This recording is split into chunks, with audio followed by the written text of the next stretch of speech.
Lin Heng transmigrated into the role of a cannon fodder antagonist.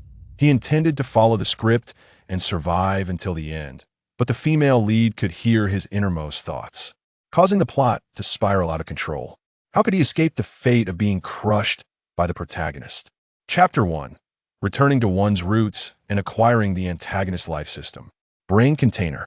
It is important to clarify that the protagonist is a transmigrator, not a soul traveler, thus eliminating any suspicions of self-sabotage. Consume with confidence. Note, the restoration of memories may appear akin to soul travel, but this is a deliberate arrangement by the author, with subsequent clues pointing to this fact. There is no need to dwell on earlier details. Lin Heng. Is he truly the son the sect leader lost for 22 years?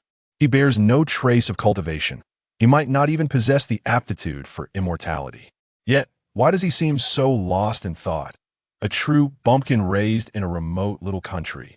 Overwhelmed by the world, I suppose. Second senior sister. Do not speak carelessly. The master is about to arrive. What is happening? Have I really transmigrated? Lin Heng, regaining clarity, looked bewilderedly at the two women not far away. So lavish, so grand. Why does this environment feel so familiar? As he observed the decorations within the hall and the disciples entering one after another, he finally came to his senses.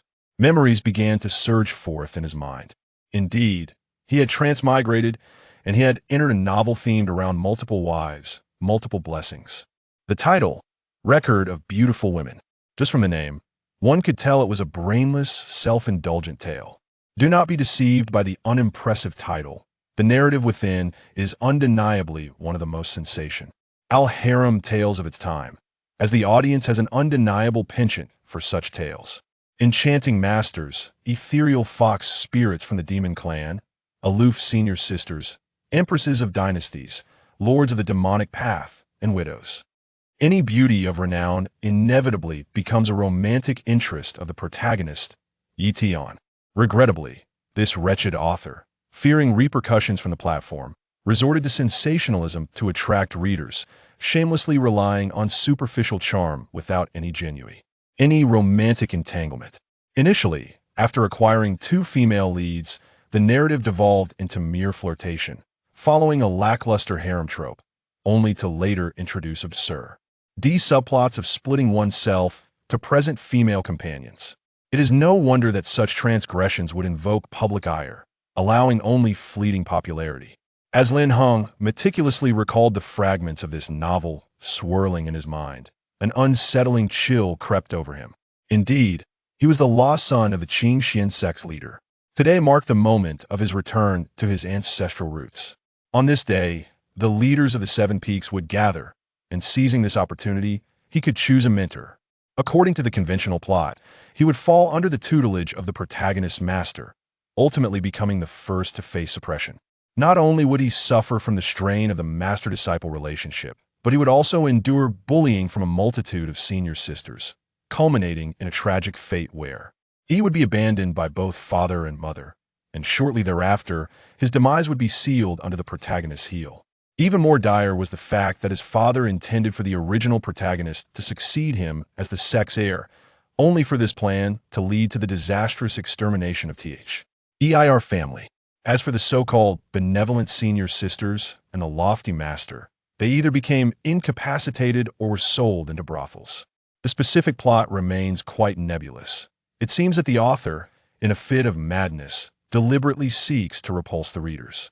The narrative reaches a point where the female protagonist is sold to a brothel, and before it can unfold any further, the righteous readers report it, leading to its removal.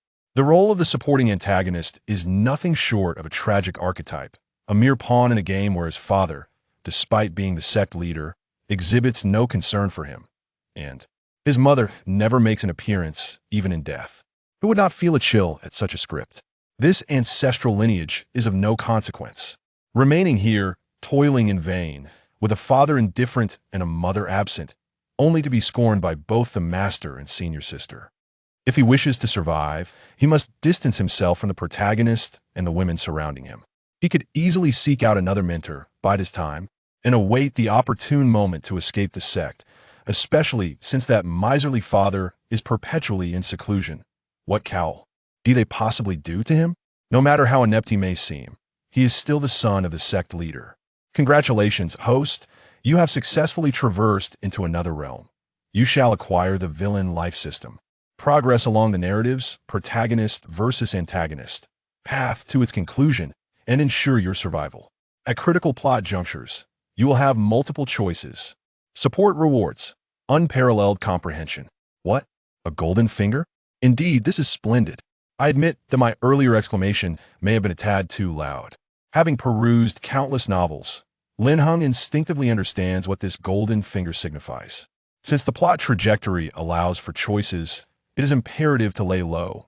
What does the downfall of the Qing Xian sect have to do with me? Is this fellow's mind truly unraveling? Did you see his expression? It oscillated between solemn worry and sheer excitement. Initially, he was a wastrel, lacking any foundation in cultivation, which was already a source of ridicule, if his mind becomes any more muddled. Lin Heng, are you all right? Upon hearing the voice, Lin Heng instinctively cast a sideways glance. Ah, I see now. So was this foolish girl. No wonder she seems so familiar. Both individuals were momentarily taken aback, gazing around in confusion. What was that commotion? Who was speaking? Though nearby disciples were whispering amongst themselves, the previous voice had resonated as if someone had been whispering directly into their ears. Foolish girl? TSK, I must admit. Her looks are indeed striking. They exchanged dubious glances at their surroundings. There were only a few people in the grand hall, and they had heard all the talking. None possessed a voice as magnetic as that. Yin Yao caught a fleeting glance and suddenly fixated her attention on Lin Heng. Could it be him? Junior sister Xiao Yao is quite charming, possessing both beauty and a playful personality. She is an extraordinarily proud celestial maiden. It's a pity she is utterly foolish. Not only did she give herself away, but she was also sold to a brothel to atone for the protagonist's sins. Once I manage to endure, I'll seize an opportunity to assist her business. Yin Yao. This Mu Lu Shi. Never mind. It's too complicated to explain. She's incredibly dull, always wearing a sour expression. One might think there's been a death in her family. Just because her demeanor is cold doesn't mean her attire needs to be equally frigid, does it? Mu Lu Shi. What is happening? At this moment, both realized they could genuinely hear Lin Heng's thoughts in their minds. This was the son of the sect leader they had just discovered. Truly a surreal experience. Yin Yao bit her lip, striving to conceal her anger and confusion. What nonsensical ramblings is this wretched creature uttering? I gave myself away for free. Was he sold to a brothel to atone for his sins? This fellow, upon his arrival in the sect, could conjure such lewd fantasies, proving himself to be utterly useless. Mu Yoshi felt a surge of indignation as well. Her temperament had always been thus, and throughout her life, no one had dared to treat her so frivolously. You have the face of a corpse. It is your kin who have perished. What on earth? Why are those two incessantly gazing at me? It's rather peculiar.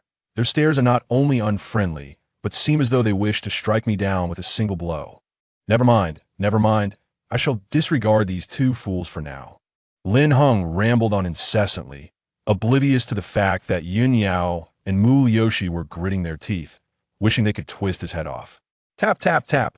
As footsteps echoed, the disciples within the hall retreated, clearing a path. Greetings, Master. Greetings, Peak Master. In the blink of an eye, the 6 Peak Masters of Qingxian Peak arrived in unison within but 2 breaths. The Peak Masters, esteemed elders within the Qingxian sect, held significant authority, serving as the second in command. With Lin Heng's return today, there was a considerable chance that it would influence the future development of the sect. Without him, it was highly probable that the next successor to the sect leader would be one of the capable disciples nurtured by each peak. Since its inception, the Qingxian sect had selected its inheritors and the successors of each peak based on capability and aptitude, a practice that has contributed to the sect's enduring strength and prosperity. Should favoritism prevail, and the sect be entrusted to incompetent sycophants, even the mightiest of immortal sects would inevitably decline, much like the transient dynasties oft. Immortal realm. Surprisingly, Lin Heng does not possess exceptional aptitude for cultivation. His roots are peculiar, and his spirit is frail.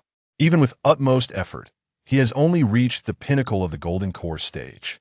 Currently, the pressing issue they face is who will take Lin Heng under their wing.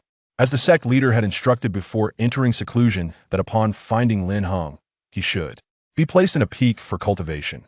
The chief elder of the main peak, after surveying Lin Heng, remarked nonchalantly, "Indeed, this youth possesses an extraordinary demeanor reminiscent of the sect leader's earlier GR. Although, if you all were to take him into your peak and nurture him diligently, he could undoubtedly become a prodigious talent in the future. Third elder, your Guyuan peak is the sacred ground of the alchemy sect. Why not allow him to learn some basic fire management techniques under your tutelage?" The third elder furrowed his brows. Guyuan peak is currently at full capacity. Moreover, allowing a newcomer to play with fire could lead to unforeseen hazards. Alchemy requires utmost precision. In my opinion, it would be better for the second elder to teach him some swordsmanship. The elders exchanged words, viewing Lin Heng as a burden and deflecting responsibility onto one another. After all, his qualifications are evident. Each peak has limited resources, which are fought for by the peak masters and disciples. Furthermore, every peak has its own inherited disciples whom they are grooming to be the future successors of the sect. Lin Heng's status, regardless of where it is placed, will inevitably lead to exclusion. It is akin to a publicly listed company without a designated successor. The CEO can only select someone from the shareholders to bear the responsibilities. The sudden emergence of a successor would naturally not elicit joy from anyone.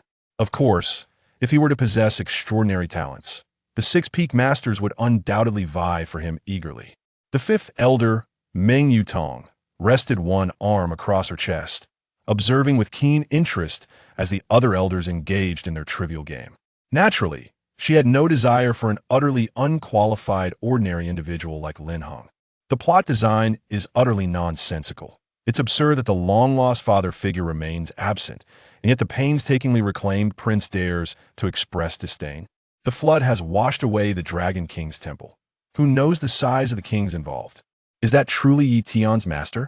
It's scorching indeed. No wonder it ranks among the top 10 in the beauty record list.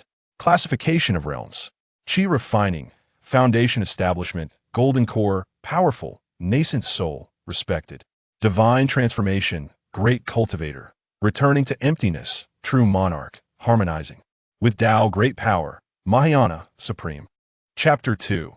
The utility of beauty. What purpose does beauty serve, if not to become the vessel of the protagonist?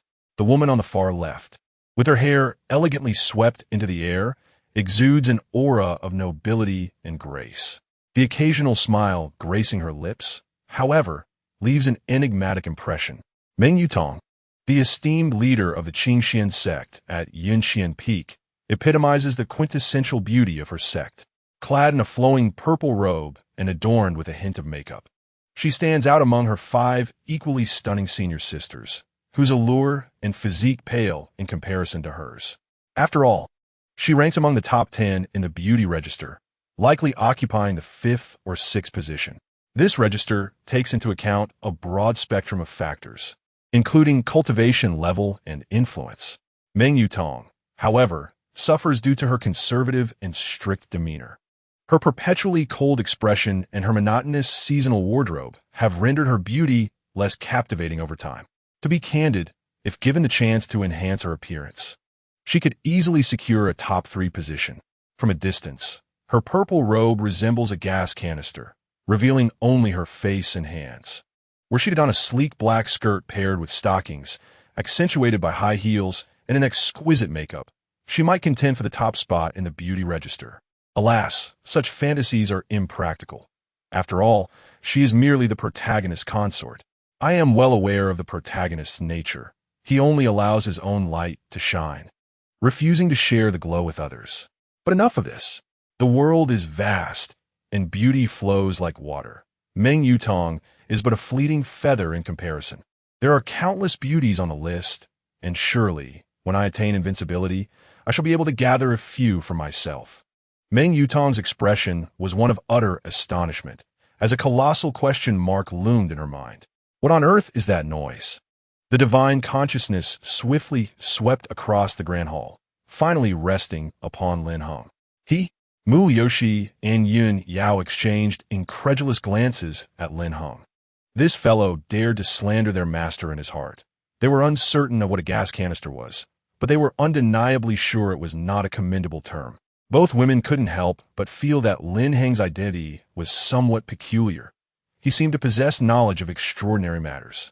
Moreover, human hearts are the most inscrutable of enigmas. For them to hear his thoughts was already absurd. Black stockings, high heels? Meng Yutong silently scrutinized Lin Heng with her divine sense, only to find his inner monologue resuming. Ah, a few old geezers. Soon this third elder will kick the ball to Meng Yutong under the pretext of Qinyun Peak lacking male heirs. I must make a choice quickly. I cannot afford to linger by Meng Yutong's side. Scraping by is one thing, but being thoroughly grasped by Yi Tian is entirely another. As Qinyun Peak serves as a harem, if I go there, that little brat Yi Tian will surely regard me as a thorn in his side. If I stay here, I won't survive more than 2 years. Perhaps it would be better to hide at Zidao Peak, cultivating and farming, and with my extraordinary talent, I shouldn't fare too poorly. Nonsense. He claims Qinyun Peak is a harem. Am I truly under the firm control of my disciple, Yi Tian? Meng Yutong had always been selective in her apprenticeship. At every recruitment conference, countless disciples aspired to join Qinyun Peak, vying desperately for a single spot. Yet he dares to say he would rather die than go. How could a dignified, true monarch of returning void be threatened by someone holding leverage over him? Elder Meng, might it be permissible for this young man to join your Qinyun Peak? It has been several decades since a male disciple has entered your ranks. Surely there are some menial tasks that require assistance? The 3 women, Meng Yutong and her companions, felt a slight tremor in their hearts, as Lin Heng's thoughts had indeed manifested into reality. The third elder, as anticipated, used the lack of male disciples as an excuse to pass the responsibility to Meng Yutong. Meng Yutong was momentarily taken aback.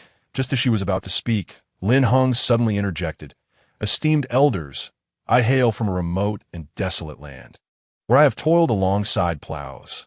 Might it be preferable for me to tend to the fields? The Qingxian sect's spiritual fields are vast, and they must surely require hands to cultivate them." Upon hearing this, all the elders, with the exception of Meng Yutong, were taken aback. Tending to spiritual fields is typically the responsibility of menial disciples. Did Lin Heng not aspire to become a core disciple and access the finest resources? Esteemed elders, I am acutely aware of my own talents and capabilities. Each individual has their own aspirations and destinies. As long as I have food and shelter, I shall be content. His sincere gaze and earnest words instantly alleviated the unease of the elder council. You wish for me, Lin Heng, to toil at Qinyun Peak for those foolish women? Dream on, to distance myself from Meng Yutong and the harem, to stand alone and grow stronger, to create my own glory. Very well, let him come to my Qinyun Peak. If he delights in farming, we have ample land for him to cultivate. Meng Yutong cast a gentle smile in Lin Heng's direction. Thank you. Lin Heng, bewildered, looked up and met Meng Yutong's gaze, which held a trace of playful curiosity. Know you? What the heck? This is not right. How could you agree to that? Shouldn't you have directly passed the responsibility to Zhuodao Feng? Moreover, behind Qinyun Peak lies a vast expanse of wasteland, where a hammer of spiritual fields exists. You can see he has become so elated that he is incoherent. Let him stay by Elder Meng's side. The Grand Elder spoke. You are the one who is incoherent with joy. I have no desire to accompany Meng Yutong to my demise. So, does that mean you shall henceforth be our 7th junior brother? Hello, my name is Yun Yao. I look forward to your kind guidance. Yun Yao took a few steps forward and extended her fair, delicate hand. A handshake, perhaps? Hello. I am Lin Heng. Lin Heng grasped her soft, jade-like hand, and just as he savored the icy touch, he was seized by a tremendous force that seemed intent on crushing his fingers. Junior Sister Yao, you are quite enthusiastic. Goodness, how can this foolish girl exert such strength? It feels like my fingers may break. Yin Yao tilted her head and smiled slightly. Noticing his involuntary grimace, she finally withdrew her hand. Mu Yoshi approached Lin Heng as well, maintaining her icy demeanor. Second elder sister, Mulyoshi. Greetings, elder sister. I hope for your kind guidance as well. Lin Heng rubbed his right hand, hurrying to respond, fearing Mulyoshi might also extend a hand with unexpected fervor. Though neither was aware that they could hear Lin Heng's thoughts, the intention of guidance was undoubtedly mutual, a consensus already reached in their minds. Originally, they had been contemplating how to find an opportunity to draw closer to Lin Heng and investigate the secrets he harbored. Unexpectedly, their master had chosen to take him in. What now? Seeing your demeanor, it appears you are reluctant, yet you should be willing. Lin Heng, I pay my respects to the master. Lin Heng displayed a stiff yet perfectly crafted smile, skillfully deflecting the ball as if it were destined for the goal. At this moment, he had no option to decline. The narrative had veered away from his expectations. Perhaps it was indeed an inevitable fate. Regardless of the circumstances, he was determined to rewrite the script of his life. Lin Heng firmly believed, when God closes one door, he surely opens another. Next came the ritual of purification and bone measurement. With a single wave of his hand, the Grand Elder placed a massive bell over Lin Heng. The Dun Bell, imbued with the power to absorb the murky energies surrounding cultivators, was a necessary trial for Lin Heng, now a member of the Qingxian sect. Strangely enough, the aura enveloping me feels quite warm, and the process of expelling bodily impurities is indeed refreshing. However, fate is fickle, joy and sorrow intertwined. Meng Yutong is undeniably a sight to behold. But what good is mere beauty if it leads to being schemed against by Yi Tian, ultimately becoming a furnace for his cultivation? The storyline is cut short, while the specifics of such a furnace remain unclear. It is commonly known that they can either nurture with rare treasures or directly siphon life force, or even extract cultivation directly. Logically, such a term should not apply to the female lead. Meng Yutong, as the peak master and a figure of great renown, held the rank of true monarch of returning void. Possessing both strength and beauty, it is only a matter of time before she falls victim to a treacherous plot, suffering grave injuries that would devastate her cultivation. To be candid, Lin Heng has always felt that this segment of the narrative closely resembles the trope of bullying the female emperor's master. Similarly, the master, due to certain circumstances, loses her cultivation, subsequently leaving her disciple privy to secrets, leading to inevitable consequences. However, this premise itself harbors significant flaws, despite the multifaceted nature of the scheming. It merely allows the protagonist to gain an advantage. Yet, a true monarch at the void return stage, regardless of the machinations against her, should not be reduced to a state where she is threatened by an underdeveloped protagonist. Could it be that she possesses no trump cards to counteract? Lin Heng shook his head and closed his eyes, relishing the mystical energy enveloping him. Regardless, the trajectory of the plot undoubtedly favors the original protagonist. However, I surmise that at this juncture, the old-timers of Zishu sect and Qinghua Chang'e have already orchestrated traps, eagerly awaiting Meng Yutong's arrival to venture into the secret realm together. Meng Yutong, Chapter 3. You try fasting for 3 days, and even the supreme bone will wither to nothing. How did he come to know of Zishu sect and Qinghua Chang'e? Traps meticulously laid? Secret realms? Although Meng Yutong understood that these were Lin Heng's innermost thoughts, she couldn't help but feel astonished. Recently, she had represented Qingxian Pavilion at an invitation from Tianji Gate, where she learned of the long-lost annihilation secret realm's reemergence, which included sects such as Zishu sect and Qinghua Chang'e. After deliberation, each sect would dispatch formidable warriors to lead expeditions into the secret realm, seeking the relics of the annihilation. Does he imply that she would be ensnared in this affair? Meng Yutong tilted her head, her delicate fingers lightly touching her lips as she pondered deeply. Soon, the cleansing of the bones concluded, and Lin Heng followed the 3 women out of the grand hall. Until the 3 departed, the remaining disciples in the grand hall hesitated to voice their opinions. Indeed, this young man possesses no aptitude for cultivation whatsoever. I find myself questioning whether he is truly the son of the sect leader. Doubts are certainly warranted, yet it is somewhat enviable that he has gained entry to the Qinyan Peak. Do you envy him for the opportunity to cultivate spiritual fields there? As far as I am aware, Chinyan Peak lacks any such fields. What do you suppose you'll be doing there? After a brief pause, the trio of women and one man crossed the Feiyun Bridge, arriving directly at the summit of Chinyan Peak. From their elevated vantage point, they surveyed the majestic layout of the mountains, the grand palaces, and the expansive training grounds that harmoniously coexisted, including Lin Heng. There were scarcely a dozen individuals on Chinyan Peak, among whom only 5, sister eldest, sister third, and sister fifth, could be considered direct disciples. The miscellaneous disciples are, to put it plainly, mere laborers, and their prospects for formal recognition remain uncertain. The eldest sister, along with the third and fifth sisters, were currently out in the world honing their skills, leaving only the fourth, Yun Yao, the second, Mu Liushi, and the sixth, Yi Tian within the sect. As the four approached the Chinyan Hall, they spotted Yi Tian already waiting at the edge of the platform. Just moments ago, he had learned through a minor source that Lin Heng had become a disciple of Meng Yutong. I pay my respects to my esteemed master.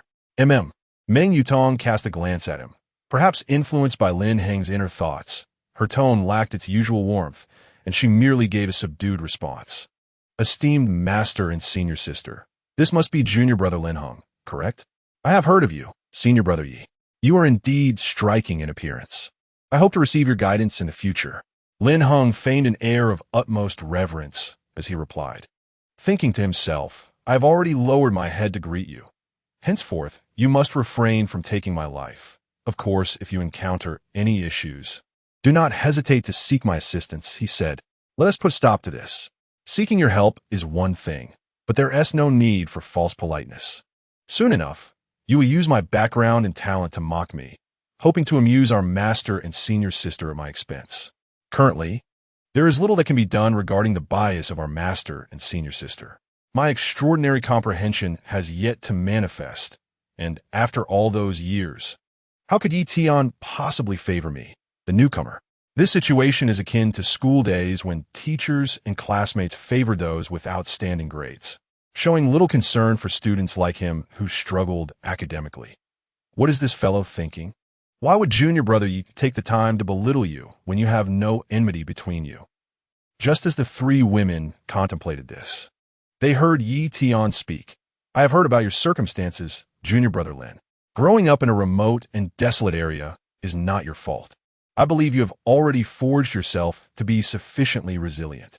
Even if you lack innate talent, so what? As long as you are willing to exert effort, under Master S guidance, your future will not be bleak, and it will certainly be far better than drifting aimlessly outside. A faint smile graced Lin Heng's lips. For his senior brother S' words held merit. It's not my fault that the unreliable master lost me. I cannot be blamed for lacking talent. Let us see how you fare on 3 meals a day, with 9 days of hunger. Even the supreme bone would be reduced to mere skin and bones. Upon hearing his internal monologue, the 3 women were taken aback. Indeed, could this predicament truly be attributed to him? Indeed, the master is rather unreliable, preoccupied with battling his enemies, and leaving his own son behind, only to find upon searching that he has vanished. He may have been deliberately taken by traffickers, or perhaps picked up by a passerby who mistook him for an abandoned infant. Lin Heng even found himself doubting whether he was truly the master's biological child. The borderlands are a desolate place, often witnessing the demise of the starving and freezing. The fact that Lin Heng has survived thus far is quite remarkable. Meng Yutong paused, her voice chillingly clear. Enough, Tian. This matter should not be mentioned again. Since I have taken him as my disciple, I shall naturally guide him with utmost care. She had not anticipated that Yi Tian would invoke Lin Heng's upbringing as an argument. Such words were hardly comforting. Indeed, Lin Heng felt rather surprised. This was not at all how he had envisioned the situation unfolding. Shouldn't his 2 senior sisters, who previously regarded him with disdain, now join Yi Tian in mocking him? Shouldn't the master remain silent, like a mere wooden post, feigning ignorance? Casting a glance back, he noticed Yun Yao slightly tilting her head, while Mu Lu she averted her gaze, clearly uninterested in speaking. Just as Meng Yutong expected Lin Heng to be grateful, an unexpected voice emerged. Forget it, let it be. Since the master has promised diligent instruction, Let us see if she can indeed fulfill the role of a spiritual mentor. Lin Heng's internal musings were met with an incredulous response from Yun Yao, who clenched her fists, tempted to deliver a kick. Could he not maintain a semblance of normalcy in his thoughts? Meng Yutong's long eyelashes fluttered as she pondered the meaning of those words. Hearing Lin Heng's somewhat peculiar laughter, she sensed that the term spiritual mentor was rather amiss. Lin Heng, since you have entered my tutelage, I shall bestow upon you a gift. This is the Celestial Compendium. By immersing oneself in it, one can establish a connection. The Celestial Compendium? Lin Heng was momentarily taken aback. What was happening, and why was he receiving gifts? He had no recollection of such a procedure. Ding! System plot prompt. Celestial Compendium, the most widely circulated encyclopedia across the realms, documenting various rare treasures and the nuances of creation. In simpler terms, it aids cultivators in swiftly discerning unfamiliar items and estimating their actual value and efficacy. Congratulations to the host for intercepting the protagonist's treasure and receiving 5 solidifying essence pills. What? Yi Tian and Yun Yao were astonished. Their master had actually bestowed this treasure upon Lin Heng. It is known that this celestial compendium had once fetched an astounding price of 5,000 spirit stones at auction. Yi Tian felt a surge of resentment. He had asked their master for this item numerous times without success, yet the master chose to give it to Lin Heng. Was it merely because he was the son of the sect leader? The group entered the grand hall, which was brightly illuminated, where 2 servant disciples were organizing scrolls. Lin Heng, meanwhile, was toying with the celestial compendium, quietly standing behind them. Somewhat unexpected, this contradicted the sharp and frigid persona described. Suddenly receiving such a gift left him inexplicably disconcerted. A greeting gift is indeed a greeting gift. Yet, one would think that with the impending expedition into the secret realm alongside Yi Tian and the other disciples, he should ponder why the heavenly machine sect would divulge such advantageous information to the Qing Xian sect. Is it due to the grandeur of the Qing Xian sect? Or because you, Meng Yutong, are a true monarch of the void? The secret realm of the overthrown kingdom has not been seen for a century. The connections between the Zishu sect and the Qinghua with the Tiangong sect raised questions. Meng Yutong sat in her chair, slightly leaning forward. A rare seriousness etched on her face. Disciples, what are your thoughts on the matter of the secret realm? Master, could this truly be the case? Moluxi inquired. Indeed, during my recent meeting with the Tiangong sect and other eminent sects, we deliberated on this matter. A century has passed since the disappearance of the secret realm, and this moment presents a rare opportunity. If we allow it to slip away, we may not know when it will reappear. Yin Yao and Mu Yoshi fell into contemplation, evidently affected by Lin Heng's recent revelations. Perhaps the secret realm indeed harbors traps awaiting the Qingxian sect. Yi Tian, noticing their silence, interjected, Master, I believe we must pursue this matter vigorously. The celestial calculations of the Tiangong sect are renowned, and those who have ventured into the secret realm before have often achieved transcendence. Can we afford to let this chance pass us by? Even if Qinyan Peak chooses not to participate, the other peaks will undoubtedly send representatives. The implication was clear. The coveted prize of the secret realm was not something easily relinquished. Master, while you speak with conviction. Leaning forward like this creates additional pressure points, causing the table to bend under the strain. Moreover, there are 4 others present. How must the 2nd and 4th senior sisters feel? At the table, Meng Yutong and Yun Yao, who had been listening to Yi Tian's response, were momentarily taken aback by the unexpected thoughts. What do you mean the table is bending? What do you mean by their feelings? The 3 individuals simultaneously lowered their heads to glance at one another. Subsequently, exclamations erupted. Scoundrel! Shameless! Lothario! Chapter 4. Yi Tian, my esteemed disciple. Will you truly ride upon the steed of Master Meizu? At this moment, Lin Heng's inner monologue gave the impression of a melodramatic youth, perhaps a tad too vivid. He stood silently to the side, oblivious to the peculiar gazes directed his way. Very well, the 3 of you shall accompany me, he declared. As for you, Meng Yutong cast a sly glance at the quartet. Master, I can tend to the household. Someone must look after the Qinyan Peak. No. I intend for you to join us and broaden your horizons as well. This seems inappropriate. Should I accompany you? Master, I am merely an ordinary person. What if I become a hindrance? Do not fret, junior brother. Yin Yao stepped forward and emphatically patted his shoulder, a smile gracing her features. Sister will protect you. The weight of the word protect resonated deeply within Lin Heng, causing a slight jolt in his heart. According to the typical narrative, he was not entitled to enter the secret realm at all. It is getting late. Yaoer, please arrange accommodations for him. In these next 2 days, he may familiarize himself with the affairs of the peak. Understood, Master. Master, many of the items in my chamber remain unarranged. Perhaps Lin Shidi could stay with me for the time being? Yi Tian interjected. Good heavens, please refrain. Brother Yi, your hospitality is overwhelming. If I were to stay with you, and something were to go missing, wouldn't the blame fall squarely upon my shoulders? Let Master punish me instead, and let Sister mistakenly believe I am untrustworthy. I recall this area bears a striking resemblance to the tale of genuine and counterfeit riches. Lin Heng silently cursed this despicable and nonsensical behavior. Truth be told, he had seldom encountered such foolishness in novels. Alas, the author of this story possessed an extraordinary talent, conjuring up any scenario imaginable.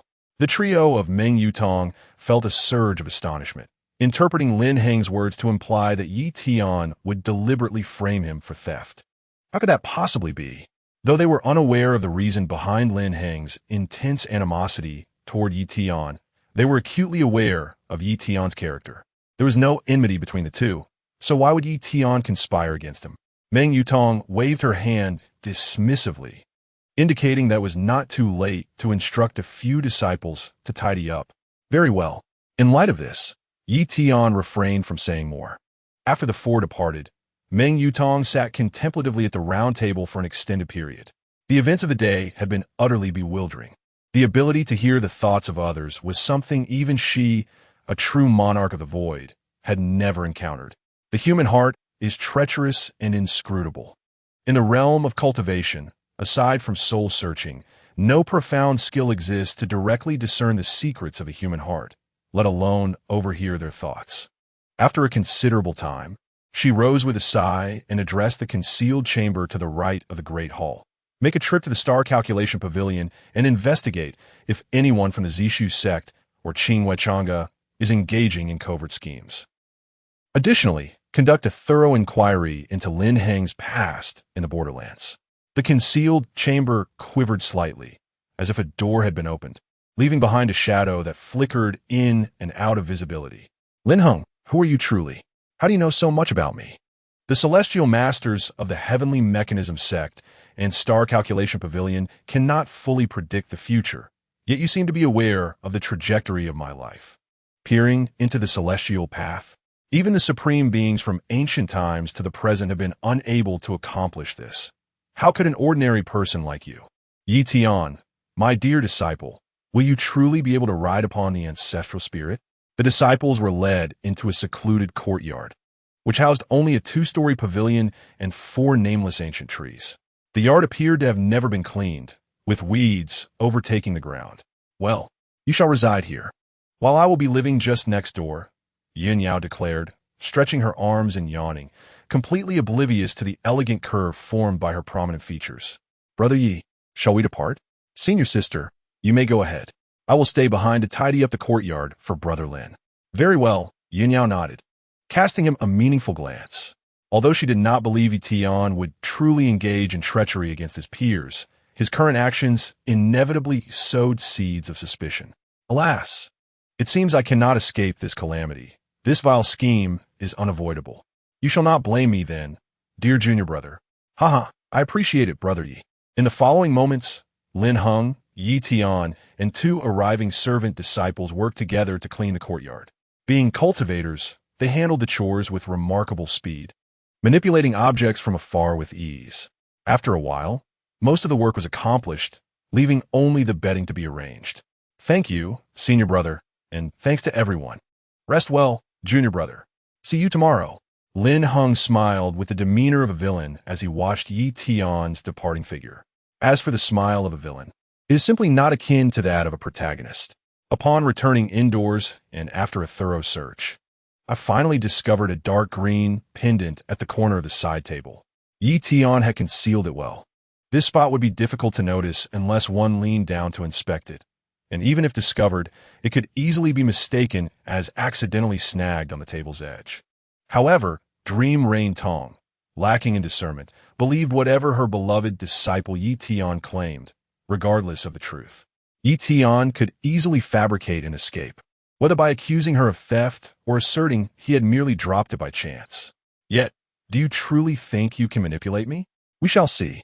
As night fell, Lin Heng climbed a tree and casually picked a few fruits for dinner. To be honest, staying beneath the tree was far more refreshing than being indoors. A gentle breeze swept through, creating an indescribably pleasant atmosphere. System space, solidifying essence pills 5. This is quite advantageous. The self-contained storage pouch eliminates the need for a storage ring. He took out a pill, contemplated briefly, and then retrieved the heavenly chart sent by Dream Rain Tong. Possessing an extraordinary comprehension, I am not in a hurry to cultivate. The priority now is to establish a solid foundation. Purifying the body is merely the first step, as my current physique is exceedingly frail. If not careful, Yi Tian could easily strike me down with a single blow. Should I gain entry into the secret realm of annihilated nations, the heavenly chart might lead me to some fortuitous opportunities. The secret realm of annihilated nations is a nearly forgotten domain. In this realm, from the sovereign to the subjects, all were formidable cultivators of golden core level or above. Yet such a powerful nation was erased from history overnight. Rumors abound that the sovereign incensed the celestial order, while others whisper of an immensely powerful entity that obliterated them with a mere gesture. Subsequently, the kingdom's vestiges gradually metamorphosed into a clandestine realm of national annihilation. Having composed his thoughts, Lin Heng reclined upon his bed, eyes shut, resembling a comely reader. Verily, the narrative arc appears to be unfolding in accordance with the tone. First, the recognition of ancestral lineage, followed by apprenticeship under a master. However, the female protagonist's demeanor toward him is diametrically opposed. The fatuous derision and suppression prevalent in the original work are conspicuously absent. This bodes ill, for would Yi Tian countenance anyone encroaching upon his harem? Nay, for the sake of my own survival, I must needs distance myself from these ill-omened beings, lest Yi Tian, with his canine olfactory senses, detect my presence and seek to inflict tribulation upon me. Ding, the main storyline commences. Main task.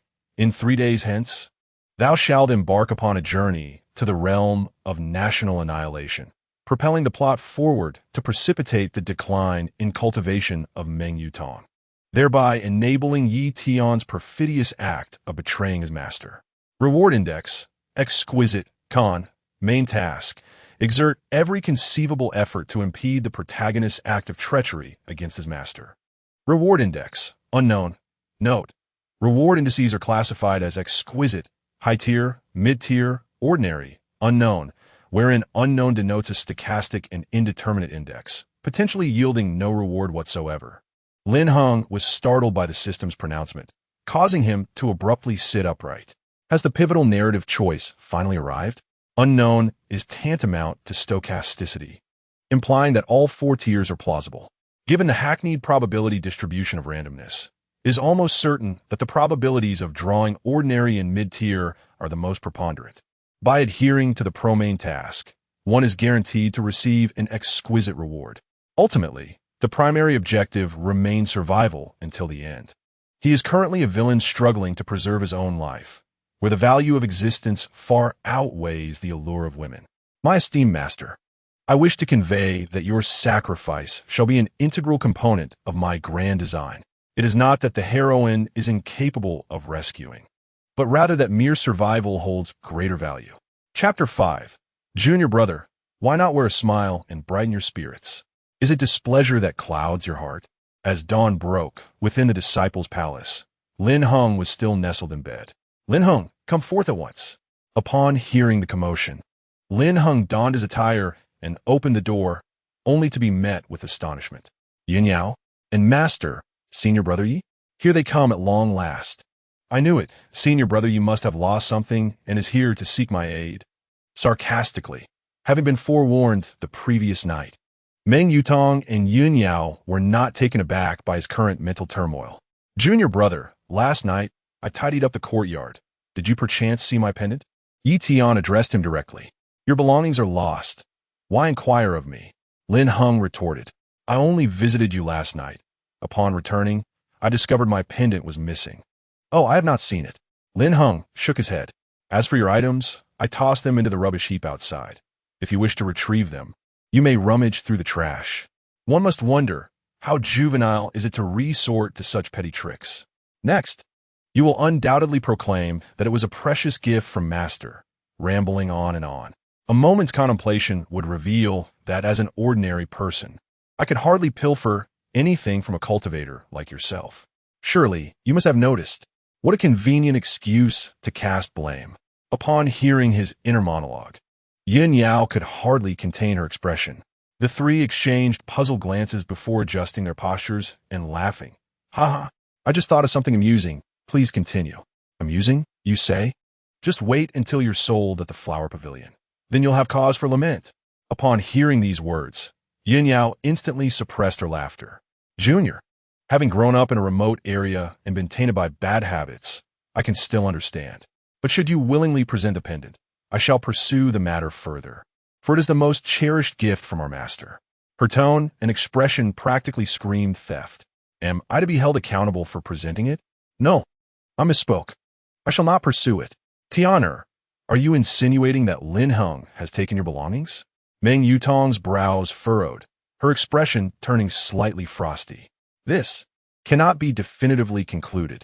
Since we cannot ascertain, let us search for it first.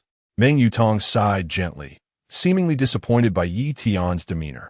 Was it not as Lin Heng suspected? Could an unremarkable individual devoid of cultivation truly pilfer from a golden core practitioner?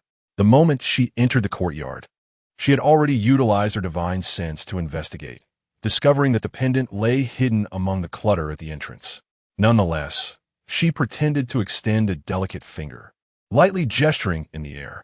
A soft yellow ripple swiftly emanated around her, and soon the pendant soared forth. Tianer, is this the one? Yi Tian's gaze sharpened, a flicker of astonishment crossing his face. How could this be possible? How did this pendant end up in the refuse? Last night, he deliberately left it behind in the house, and Lin Heng could hardly have missed it while cleaning. One must ask, when tidying up a room, would you truly overlook a gleaming jade stone and dismiss it as mere refuse? According to the typical narrative, this jade pendant should have been discovered on Lin Heng, leading Yi Tian to bring his master to apprehend him in the act. At that point, regardless of his explanations, the oblivious master would undoubtedly side with Yi Tian and reprimand him. However, now that Lin Heng has carelessly tossed the jade pendant into the trash, he possesses a plausible excuse of ignorance. Alas, Lin Heng rubbed the back of his head, feigning surprise. It appears I've caused a misunderstanding. It must have been left behind by Senior Brother Yi in the yard last night, and I unfortunately mistook it for rubbish while cleaning. My sincerest apologies for treating the master's cherished item as refuse. TSK, if I could shift the blame onto myself, I would have to say that Meng Yutong is a pure dinner, the kind that can't be salvaged. What is this? Dinner. It seems this little one is attempting to belittle me. Meng Yutong glanced at him, and then at Yi Tian, concluding that since the item was found, it was time to depart. With that, she turned and vanished from sight. Truly, she was a formidable figure in the void realm, disappearing without leaving a trace. Yi Tian took the jade pendant, offering a hollow smile and a perfunctory thanks before also leaving. Nevertheless, Lin Heng sensed a chill in his gaze. Alas, such is the plight of the antagonist. The inherent tension between the protagonist and the villain means that even a mere breath could incite the protagonist's envy. Lin Heng sighed, just turning around when he nearly collided with Yun Yao, who was navigating her sphere. Junior sister, why haven't you left? Is there something you need? Yun Yao smiled brightly as she stepped closer. Master instructed me to bring you your favorite item, so you can engage in your preferred tasks for the next few days. Favorite item? Lin Heng scanned the surroundings and noticed it indeed appeared quite remarkable. Here it is. In an instant, a dark, unadorned stick materialized in Yun Yao's hand. You expressed a heartfelt desire to cultivate the land yesterday, and often accompany farming tools, so Master specifically retrieved a hoe from the armory for you. The spiritual fields on the back mountain will rely on your diligent efforts. Lin Heng was taken aback. Senior sister, you can't be serious. Do we even have spiritual fields on the back mountain? I heard it was just a wasteland. Indeed, that's why it requires your cultivation. Don't worry, with me assisting you. It will be swift. Swift? I'm supposed to break new ground with this wretched stick? It might take ages. Come on, Master has tasked me with supervising you. If you slack off on the first day, there will be consequences. Oof. Just idle talk while the spiritual fields remain untended. Yun Yao waved her hand, signaling him to follow. Lin Heng, his expression filled with exasperation, had no choice but to comply. The back mountains stretched endlessly in desolation. Since Meng Yutong took on the role of Peak Master, Qinyun Peak had strictly adhered to the principle of cultivating only as much land as there were disciples. Consequently, the entire mountain appeared exceedingly natural and unrefined. In other words, this was a manifestation of lazy governance. As long as she was comfortable, the disciples could simply fend for themselves. They wouldn't even need to rely on the wind for sustenance. They could just lie down and graze on grass. Lin Heng stood in the desolate land, wielding a pitch-black pickaxe while the wind tousled his hair. During this time, he swung the pickaxe while inwardly cursing his malevolent master, causing Yun Yao to struggle to maintain her composure. It must be said that while Lin Heng appeared serious on the surface, the profanities he muttered internally rivaled those of the most unsavory characters in the streets. Meng Yutong, you truly are a wretched creature. I merely hinted at a fondness for tilling the fields, and yet you have compelled me to clear this land. My father is the clan leader. Surely, you ought to afford him some respect. Now you want me to farm? Once Tian takes you down, will I not be reduced to a mere slave at your beck and call? As Lin Heng vented his frustrations, he was unaware that Yun Yao had begun to nibble on a vibrant green fruit, her eyes twinkling as she watched him. Hey, why must you flaunt your peculiarities? Claiming to love farming? Look where that has led you. Master has granted your wish, yet you seem displeased. Yun Yao tossed the spirit fruit to him, suggesting he take a break. But, junior brother, why does your complexion look so grim? Why not smile a little and brighten up? Are you not enjoying this? Lin Heng smiled, nodding fervently. Indeed, sister, I am utterly delighted. As he gazed at the green gourd, roughly the size of Meng Yutong, he took a hearty bite. While indulging in the fruit, he seized a moment to observe Yun Yao. It must be noted that every heroine possesses her unique charm. Today, Yun Yao donned a fiery red skirt, with a small wine gourd resting on her back, making her one of the most ardent drinkers among the female protagonists. Her attire clearly reflects a fierce and vengeful disposition. Once provoked, she would pursue her adversary to the ends of the earth with a blade in hand. Taking Meng Yutong and Mu Yoshi as examples, although both embody the archetype of the Ice Queen, Meng Yutong's allure is steeped in solemnity, while Mu Yoshi leans more towards a dignified yet frigid demeanor. If one were to inquire about Lin Heng's preference, it would undoubtedly be the enchanting Meng Yutong. Though I am not the protagonist, I believe my appearance is still quite commendable. I simply cannot fathom why Yi Tianxiao exudes an air of warmth while I come across as a rather unsavory character. The stark contrast between the aloof goddess and the fiery heroine makes it perplexing that she would be drawn to someone as troublesome as Yi Tian. This conundrum is beyond Lin Heng's comprehension. Meanwhile, Yun Yao, who is eavesdropping, nearly blurts out, "Who is the fiery heroine?" Upon hearing those words, thankfully, she regains her composure and refrains from voicing her curiosity. To do so would risk exposing the secret thoughts she has been privy to. Until she unravels the mystery, she will remain silent on the matter. Chapter 6. A self-disciplined man is terrifying. A lovesick fool is even more so. The unfolding plot promises to be thrilling. If my memory serves me correctly, upon returning from the secret realm of the Fallen Kingdom, the sect will assign missions to various factions. Little does Yun Yao know that she's about to fall into Yi Tian's trap, leading to my leg being broken and her becoming the first to enter his harem. Ultimately, Yi Tian stirs up significant trouble, compelling me to enter the brothel to atone for his misdeeds. Though the subsequent events remain unclear, one cannot help but feel a sense of tragedy in the situation. I am no saint. Whether I can preserve this leg remains uncertain. If she wishes to give it away freely, there is little I can do. The flower house, akin to a brothel, should not be mistaken for merely housing ordinary women. From cultivators in the Qi refinement stage to those of the Tao integration realm, as long as the forces behind the flower house possess sufficient power, they can procure practitioners of any level. Approximately a century ago, a sect known as the 100-Flower Valley offended an immensely powerful force for certain reasons. Consequently, all 103 members of the sect, including the sect master, were captured and sold into the flower house. It is worth noting that at that time, the sect master of the 100-Flower Valley was already in the mid-stage of Tao integration and was a renowned beauty listed among the most coveted. The sect was besieged and, as rumor has it, also transformed into a furnace for alchemical purposes. It is needless to say how tragic the fate that awaited those who ended up in such a place. Lin Heng reminisced vaguely, his heart filled with uncontainable sorrow. Every individual possesses a sense of compassion. Under the oppression of the dynasty, such tragedies may no longer occur, yet those with a conscience inevitably feel discomfort and lamentation. A disciplined man is indeed formidable, but a woman who clings desperately is even more terrifying.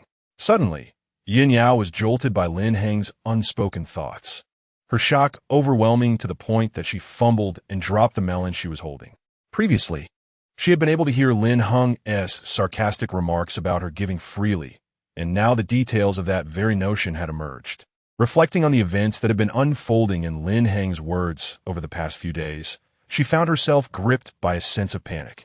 Unable to believe that her life's trajectory could be so. She harbored feelings for her junior, Yi Tian, but they were merely the affectionate ties of siblings.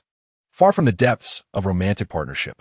Could it be that the upcoming sect mission would bring about unforeseen changes? No, absolutely not. I shall never accept such a life. Yin Yao silently vowed. At that moment, Lin Heng stared at her with a bewildered expression. Senior sister, what are you doing? The fruit has fallen. He waved his hand before her eyes, rousing her from a reverie. Humph. Yin Yao concealed her momentary lapse of composure and coldly remarked, Mind your own business. Finish your meal and rest. Don't act like a fool. Huh? Fool? Fool? Lin Heng was perplexed by her words, unaware that Yin Yao had comprehended his unspoken feelings and that her attitude towards Yi Tian had subtly shifted. The female protagonist, upon discovering her predetermined fate, often experiences a rebellious mindset. Regardless of its veracity, she had begun to regard Yi Tian with caution. 2 days slipped by quietly. During this time, Mu Yoshi and Meng Yutong each visited once. Upon witnessing Lin Heng diligently cultivating the spiritual field, they departed contentedly. There was no remedy. Their incessant teasing had thoroughly offended the two icy maidens. Master, do you truly intend for him to continue this arduous task? This little fellow appears innocuous, yet I suspect he harbors secrets. To discipline his unruliness, it would be best to let him endure some hardship. Indeed, on the third morning, Meng Yutong summoned everyone to board the cloud vessel, setting forth towards the secret realm of the annihilated kingdom. This journey requires traversing the void, and Yi Tian and his companions, being merely at the golden core stage, are incapable of tearing through the fabric of space to navigate the starry seas. Thus, they must rely on the cloud vessel as their means of passage. Lin Heng gazed at the softly glowing deck beneath his feet, and quickly established a connection with the heavenly treasure mirror, revealing the cloud vessel's attributes. Truly, it is a 5th-grade magical artifact. I had not anticipated that my master possessed such a treasure. With the protection of the cloud vessel, there is little to fear even in the face of bandits. However, I remain curious about its speed. Master, did you say that the secret realm of nation extinction has manifested in the Tianqin continent? Indeed. The Tianqin continent lies merely across a celestial river from our Tianxin continent. Although this journey will not consume much of our time, the 3 great sects of the Tianqin continent will undoubtedly be involved. The Baishui sword sect among these three has a profound connection with our Qingxian sect. While they may not be allies, they shall certainly not be foes. In addition to the three great sects, the Zishu sect and the Qinghua Chang'e will be our primary competitors, while the lesser sects pose no significant concern. Meng Yutong remarked, observing the group with an unruffled demeanor. Master, I have a question. What is it? Yi Tian turned to glance at Lin Heng and said, since Master has brought us along for training, it stands to reason that you cannot accompany us at all times. If Lin Shidi were to venture into the depths of the secret realm with us, it could pose a problem. Implicitly, he suggested that Lin Heng, being a burden, would hinder their quest. Before he could elaborate further, Meng Yutong's cold voice interjected. Are the three of you, as senior brothers and sisters, unable to look after Heng? Yi Tian was taken aback. Yun Yao and Mu Liushi also paused in surprise. Wait, call me Heng? The familiarity in your address is rather disconcerting. Will Yi Tian, this jealous soul, not resent me for it? As the person involved, Lin Heng was momentarily taken aback, instinctively glancing at Yi Tian. In his gaze, he discerned a trifecta of confusion, disdain, anger, and a latent hint of malice. Indeed, it is precisely that look. Truly, as the protagonist, his crooked smile and unwavering gaze are remarkable. Well, Junior Brother Lin, your presence has made me find the Qinyan Peak far less tedious. Do not assume that being the son of the sect leader grants you the right to vie for my master's affection. Yi Tian suddenly felt a surge of interest. Since his first day at Qinyan Peak, he had regarded Meng Yutong and her 5 disciples as his own. It was precisely his interference that had resulted in Qinyan Peak not admitting male disciples for many years. Even the miscellaneous disciples were all female. Master and senior sisters, I shall prove to you that I am the most exceptional disciple of Qingxian sect, the rightful heir to become the future saint. Only by becoming my women and standing by my side can you reach the zenith of the cultivation world. The 3 women and 1 man, each with divergent thoughts, fixated their gazes upon Lin Heng. Strange. I've said not a word since boarding the ship, so why do they keep focusing on me? Master and senior sisters, I implore you, direct your attention back to Yi Tian. The atmosphere grew exceedingly awkward. Lin Heng, with his hands in his pockets, retreated to the cabin. The cloud boat soared with all its might, achieving a speed comparable to that of an advanced stage cultivator. After a full 2.5 days, they finally arrived at the Tianqing continent, at the foot of the Bulwark mountain range. At this moment, the outskirts of the unyielding mountain, located at the entrance of the Annihilation Kingdom's secret realm, had gathered a multitude of cultivators. The 3 grand sects of the Tianqing continent, along with sects from the Tianxian continent, contributed to a crowd exceeding 200 individuals. In contrast to the other sects, the Qingxian sect had sent the fewest members, their numbers falling short even compared to several smaller sections. Fortunately, with prodigious disciples like Yi Tian, Yun Yao, and Mu Liushi, along with the formidable presence of Meng Yutong, a master at the Void Return stage, they faced no significant issues. Meng Daoyu, it has been quite some time, elder Hu Rome of the Baijian sect, whose cultivation was at the mid-Void Return stage, matched Meng Yutong's strength. It has indeed been a while. Elder Hu, ha. With the arrival of the Qingxian sect, it seemed that all had gathered. Pufang Shi, do you have any idea when we may enter the secret realm? The crowd turned their gazes towards a middle-aged man in a gray robe, holding a divination plate. Despite his youthful appearance, he was, in fact, a 1,000-year-old anomaly. His cultivation had reached the pinnacle of the Void Return stage, and he was known as Pufang Yuan, the 3rd diviner of the Tianji sect, famously referred to as the Ghost Calculator, whose divination skills were unparalleled among his peers. Dear friends, do not be anxious. The Annihilation Kingdom's secret realm has shifted to the Tianqing continent and overlaps with the unyielding mountain range. Although these 3 locations appear as a singular space, they give rise to multiple pathways. Currently, this place is the most optimal route. The best moment will be when the Xianyang stands in the eastern Yin. With this, everyone had no choice but to remain patient. After all, the location of the Annihilation Kingdom's secret realm had been discovered by the Tianji sect. No matter how eager they were, they could only wait with composure. Chapter 7. The foolish master was actually used as a tool, seizing this opportunity. Lin Heng subtly observed the others. A venerable elder from the Zishu sect, at the early stage of the Void Return realm, has arrived, accompanied by no fewer than 20 disciples.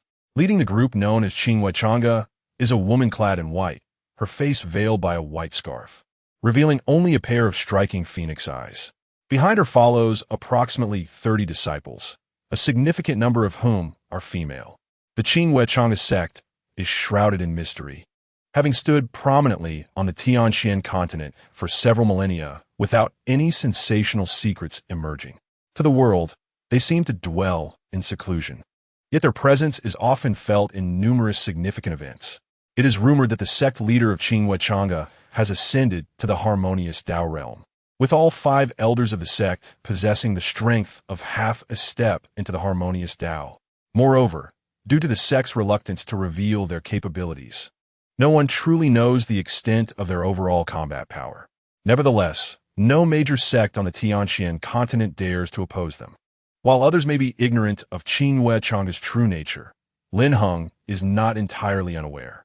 The white-clad woman is known only by the single character Qiu. Her full name remains a mystery to all. Even other sects refer to her as Taoist friend Qiu. Lin Heng speculates that she surely ranks among the beauty list, perhaps even surpassing Meng Yutong, for at their level, beauty speaks for itself. The higher one ascends in cultivation, the rarer it becomes to encounter someone of unpleasing appearance. Just as Lin Heng surveyed his surroundings, an unexpected disturbance suddenly emanated from the Buayu Oceans. The ghostly calculator, Pu Fanyuan, immediately cast a divination disc into the air, forming a hand seal. With a resounding boom, the entire mountain seemed to be enveloped in a network of fine threads. Beneath the radiant aura, an array imprint illuminated before the onlookers. In that fleeting moment, a peculiar ethereal blue portal appeared atop the array imprint. Pu Fanyuan bellowed, "Friends, the gateway to the secret realm has been opened. Follow me in." Soon, under his guidance, over 200 individuals from various sects entered the secret realm. In the heart of this mystical realm, ethereal energies swirl, enveloped in a shroud of mist. The first sight to greet the eye is a pair of fractured pillars, resembling the towering beams of a grand hall, supporting an infinite void above. A skeletal remains lies against the wall, casting an ominous shadow over the entire kingdom, imparting a sense of foreboding. This was Lin Heng's initial impression, perhaps influenced by the somber hues that permeated the atmosphere. Shortly after entering this land, someone pointed towards a vast pit in the distance, exclaiming, "Look over there." The crowd followed her finger to behold the expansive chasm, filled with a multitude of bones. Exudinga Shidinyoha. I sense the might of the harmonization realm. There are the remains of a harmonization master here. Indeed, this place resembled a place of execution in the mundane world. An elder from a prominent sect gestured toward the gallows not far from the pit, noting the mass execution of so many, including a harmonization master. This starkly illustrated the former grandeur of this kingdom. In the current realm of cultivation, a harmonization practitioner is regarded as a titan, yet this sacrificial site had once claimed the life of such a being. In contrast to the other elders, Pu Fanyuan and his companions maintained a remarkable composure. Dear friends, this is merely the periphery of the secret realm of the fallen kingdom. True opportunities await us deeper within. Let us proceed, Pu Fanyuan declared, holding his navigation device as they continued onward. Beep. System plot notification. 7 stars, 6 position formation, formed by 7 individuals, combining the strength of 6. The sudden alert from the system momentarily startled Lin Heng, particularly the unfolding plot that nearly compelled him to exclaim in astonishment. The formation is rather formidable. It appears that Meng Yutong's severe injuries and diminished cultivation are intricately connected to Yitian. A single, poignant thought from Ling Ding immediately startled the 3 women. Meng Yutong exclaimed, "A formation? My cultivation has declined, and it relates to Yitian?" Yun Yao gasped, "Heavens! Is Lin Heng implying that our esteemed master will be gravely injured and will suffer a decline in cultivation?" Mu Yoshi pondered, Our master possesses extraordinary strength. Could it be that this secret realm harbors some lethal peril? The curiosity of the three women was piqued, yet they were met with a prolonged silence from Lin Heng. Oblivious to the fact that the three women had edged closer to him, Lin Heng found himself exasperated, wishing for clearer revelations. What exactly has our master encountered? Yun Yao felt a strong urge to roll up her sleeves and compel him to divulge the truth. After meticulously reviewing the plot hints, Lin Heng continued to reflect inwardly. No wonder, no wonder. It turns out that the Tianji sect had long been aware of the location of the Nation Destruction's secret realm. They had dispatched individuals to investigate, yet the interior was rife with barriers, making it impossible for the Tianji sect to breach them unaided. The Zishu sect and the Qingwei Chang'e were their initial considerations for collaboration. To dismantle the barriers using the 7 stars, 6 positions formation, they required someone to serve as the focal point. One could easily deduce that being the focal point is the most perilous role. Any backlash would directly affect the individual in that position, while the other 6 would remain unscathed. My foolish master has unwittingly become a mere tool for others. Lin Heng shook his head slightly, as if feeling a twinge of regret. Based on his understanding of Meng Yutong, it is evident that she remains oblivious to the perils of the 7 stars and 6 positions formation, to the extent that she may not even realize she has become the focal point of the array. However, this is merely the initial step in her decline in cultivation. Currently, it is an undeniable fact that Meng Yutong has suffered grave injuries, and Lin Heng naturally refrains from intervening. His primary objective, in accordance with the unfolding narrative, is to facilitate Yi Tian's transformation into a rebellious disciple, thereby securing exquisite rewards. As Lin Heng mused, a smile involuntarily crept upon his lips, unknowingly revealing his ulterior motives, which had long been perceived with clarity by others. Yun Yao and Mu Liushi furrowed their brows, their expressions laden with complexity. It was perplexing that Lin Heng, possessing foresight into impending events, would not offer even a modicum of warning, choosing instead to witness his master leap into the abyss. The two contemplated conveying a message to their master, but upon reflection, they were at a loss for how to explain their knowledge. Should they claim to have heard Lin Heng's thoughts? Clearly, such an explanation would not suffice. Even if articulated, Meng Yutong would undoubtedly dismiss it as implausible. They believed Lin Heng possessed even greater insights, and should he become wary, they could not resort to binding him for interrogation. Ultimately, after much deliberation, they found no suitable excuse to speak up. With Lin Heng present, it was unlikely that any life-threatening danger would ensue. Meng Yutong's jade-like hand, concealed within her sleeve, instinctively tightened around the fabric, and the fury in her eyes, tempered only by reason, made her wish fervently to punish Lin Heng severely. The transgressions of Yi Tian in coercing his master into misconduct were indeed unforgivable. Should he not, as an accomplice who remained silent while allowing his master to be ensnared, share in the culpability? How could he appear so pleased while she was clearly being manipulated? To speak candidly, thus far, her role as a master has not been characterized by undue oppression, aside from chastising him for his lack of diligence in cultivation. She resolved that upon her return, she would certainly seek an opportunity to impart a lesson, to experience the affection of a mentor. However, just as his thought began to surface, she suddenly paused. Wait, the fact that I can hear his thoughts does not imply that he is aware of my ability. If there are no thoughts to perceive from his perspective, even if he were to speak, I might not necessarily believe him. After calming her ire, Meng Yutong realized that her previous notion was somewhat absurd. Fundamentally, their master-disciple relationship had yet to be firmly established. Chapter 8. The Conspiracy of the Tianji Sect and the Zishu Sect as the group arrived at a certain channel. A barrier obstructed their path over the desiccated riverbed. Fellow practitioners, one began, according to ancient texts, there exists a 100-mile trench within the secret realm of the fallen kingdom, traversing the entirety of the realm. Beyond this barrier lies the very heart of the nation.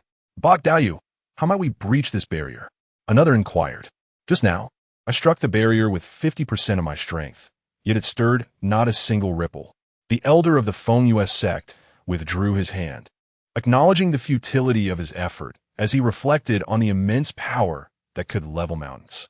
To face a barrier like this and not even create the slightest disturbance is indeed perplexing. Bak Fanyuan appeared to have anticipated this, stating, "The one who erected this barrier possesses cultivation surpassing our own. To breach it, we must not divide our strength. Only through unified effort can we hope to succeed. Our Tianji sect possesses a 7-star formation, capable of converging the power of 7 individuals. When unleashed with full force, it can deliver a blow equivalent to that of a formidable adept. Is that truly the case? The collective might of 7 ethereal phase cultivators capable of unleashing a formidable strike is indeed beyond imagination. This is only natural, as Pu Fanyuan proclaimed with pride. Once again, the operation disc soared forth, settling beneath his feet. Following a series of indistinct incantations, the ground began to tremble, sending a plume of dust into the air. The entire formation process unfolded rapidly. Lin Heng scarcely managed to discern the movements of Pu Fanyuan's hands before 7 points emerged upon ground, positioned behind the operation disc. Pu Fanyuan promptly instructed, "Esteemed friends, please take your places at the locations I have marked. Fellow Hu and fellow Fong, you shall occupy the eastern and western outer points. Respectively, fellow Sun and fellow Chiu, you will stand sequentially at the lower right corner, while fellow Meng, you may take your place behind me." Pu Fanyuan had arranged the positions without elucidating where the eye of the formation lay. Naturally, Meng Yutong and the others were not well versed in formation arts, thus remaining oblivious to its intricacies. Meng Yutong cast a glance at her feet, a slight frown creasing her brow. Just moments ago, she had sensed a fleeting exchange of glances between Pu Fanyuan and the elder Fong Zhan of Zishu sect, as if they shared a silent understanding of some accomplishment. At their level of cultivation, even minor gestures are magnified significantly. Moreover, her investigations into Tianxuan sect and Zishu sect revealed that their interactions predated the annihilation of a nation within the secret realm. It would be implausible for them not to have conspired in some manner. With these thoughts in mind, Meng Yutong took her place at the eye of the formation. Fortunately, she had made thorough preparations prior to their departure, and with Lin Heng's reminders, she felt confident in her ability to navigate this role without incident. "Everyone, please do not hold back. Channel your power into the operation disc." As the voice of Pu Fanyuan faded, a powerful surge of true essence erupted from 7 designated points. The formation was activated, and the surrounding spiritual energy began to surge wildly, coalescing into a vortex that gathered towards the operation disc, ultimately transforming into a beam of light that infused itself into the disc. The radiance intensified, eventually blinding in its brilliance, compelling onlookers to avert their gaze. Boom, boom, boom. Accompanied by the resonant roar of the formation, cracks began to appear at the focal point. The crowd gasped in astonishment, instinctively retreating to avoid the impending danger. With a thunderous crack, a layer of barrier crumbled under the pressure. Simultaneously, the backlash from the collision of the 7 forces erupted violently. Dream Yutong, positioned at the heart of the formation, bore the brunt of the impact. Despite summoning her protective aura at the first moment, it was shattered in an instant. After all, this was the backlash power generated by 7 returning void true monarchs. Even a divine transformation practitioner would likely be reduced to mere fragments. Cough, Master, fellow Taoist Meng, Yi Tian and the elder of the 100-Year Sword sect exclaimed in unison. Gulf, I'm Fine. Dream Yutong shook her head, forcing out a faint smile to reassure everyone not to worry. Taoist Pu, why has such a formidable backlash power arisen? Dream Yutong inquired with a frosty gaze, feigning ignorance. The elder of the 100-Year Sword sect and the white-clad woman from Qingwe Changde cast similarly inquiring glances. Hee. Pu Fanyuan chuckled, having already prepared a response. Esteemed friends, you should be aware that most formations possess a focal point, and the 7 stars formation is no exception. Unlike ordinary formations within the 7-star formation, each point has the potential to serve as the formation's core. What? Every point can become a core? Are you implying that each individual may face such dire backlash? Why was this not disclosed beforehand? We were left utterly unprepared, lamented Elder Hu Rong of the 100-Year Sword sect. My dear friend Hu, if I were to disclose the full extent of this formation's dangers, and if even one among you hesitated to exert their utmost due to fear of the backlash, would that not render our efforts futile? I possess healing elixirs. Dear Ming, please take the time to recuperate. I shall venture forth to scout the path for all of you. After handing the elixirs to Mu Liuqi, Pu Fangyuan led his disciples directly into the heart of the secret realm. The sects of Zishu and others hastily followed, eager to seize the opportunities that lay beyond the barrier. The first to enter would possess a greater potential for reward. Friend Hu, you may proceed first. We shall join you shortly, Meng Yutong remarked. Very well. Who knows what dangers lurk within the city? Meng, focus on your recovery for now. After Elder Hu Rong led the 100-Year Sword sect away, Meng Yutong settled onto the ground, preparing to heal. Yi Tian, Lin Heng, and the others silently stood guard by her side. The tide of fate cannot be resisted. My master is gravely injured, equivalent to losing half of her strength. If my memory serves me correctly, later Yi Tian will find himself embroiled in perilous combat, and she will undoubtedly rush to his aid, likely sacrificing her own cultivation in the process. In the end, the result will be that the beloved disciple she protected will turn around and become a mere mount for the beastly ancestor. Blame the folly of this woman. After all these years, she remains oblivious to the true nature of her disciples. A profound silence enveloped the gathering, although it had already been steeped in quietude. An insidious sense of guilt and trepidation blossomed within Yun Yao and Mu Lu Shi. They felt remorse for their hesitance to caution Meng Yutong against impending peril, and dread for the accuracy of Lin Heng's words, as if he had glimpsed the celestial script and foreseen the trajectory of their lives. Could it be that Yi Tianjin would betray his master and extinguish his lineage? From the moment Yi Tian entered the peak, every individual, from the esteemed master to the 5 senior sisters, had lavished him with unwavering care. His performance had indeed met their expectations, gifted with an ethereal root. He possessed remarkable aptitude for cultivation, surpassing his peers in just 3 short years. Given another century to flourish, the realm of immortality would inevitably gain a formidable figure. Though Meng Yutong had her eyes closed, her spiritual awareness continually scrutinized Yi Tian, eager to discern his reaction upon witnessing her injury. To her astonishment, he did not exhibit his usual poise and composure. Rather, a flicker of concern surfaced in his eyes. This unexpected display intrigued her. According to Lin Heng's assertions, he ought to reveal a semblance of anticipation. Nevertheless, this revelation did little to quell her lingering distrust towards Yi Tian. A glance at her storage ring revealed a layer of black shards floating within. A crucial trump card, the Dao Pearl, capable of withstanding a lethal blow. Presently, she feigned grievous wounds, employing this ruse to test her disciples.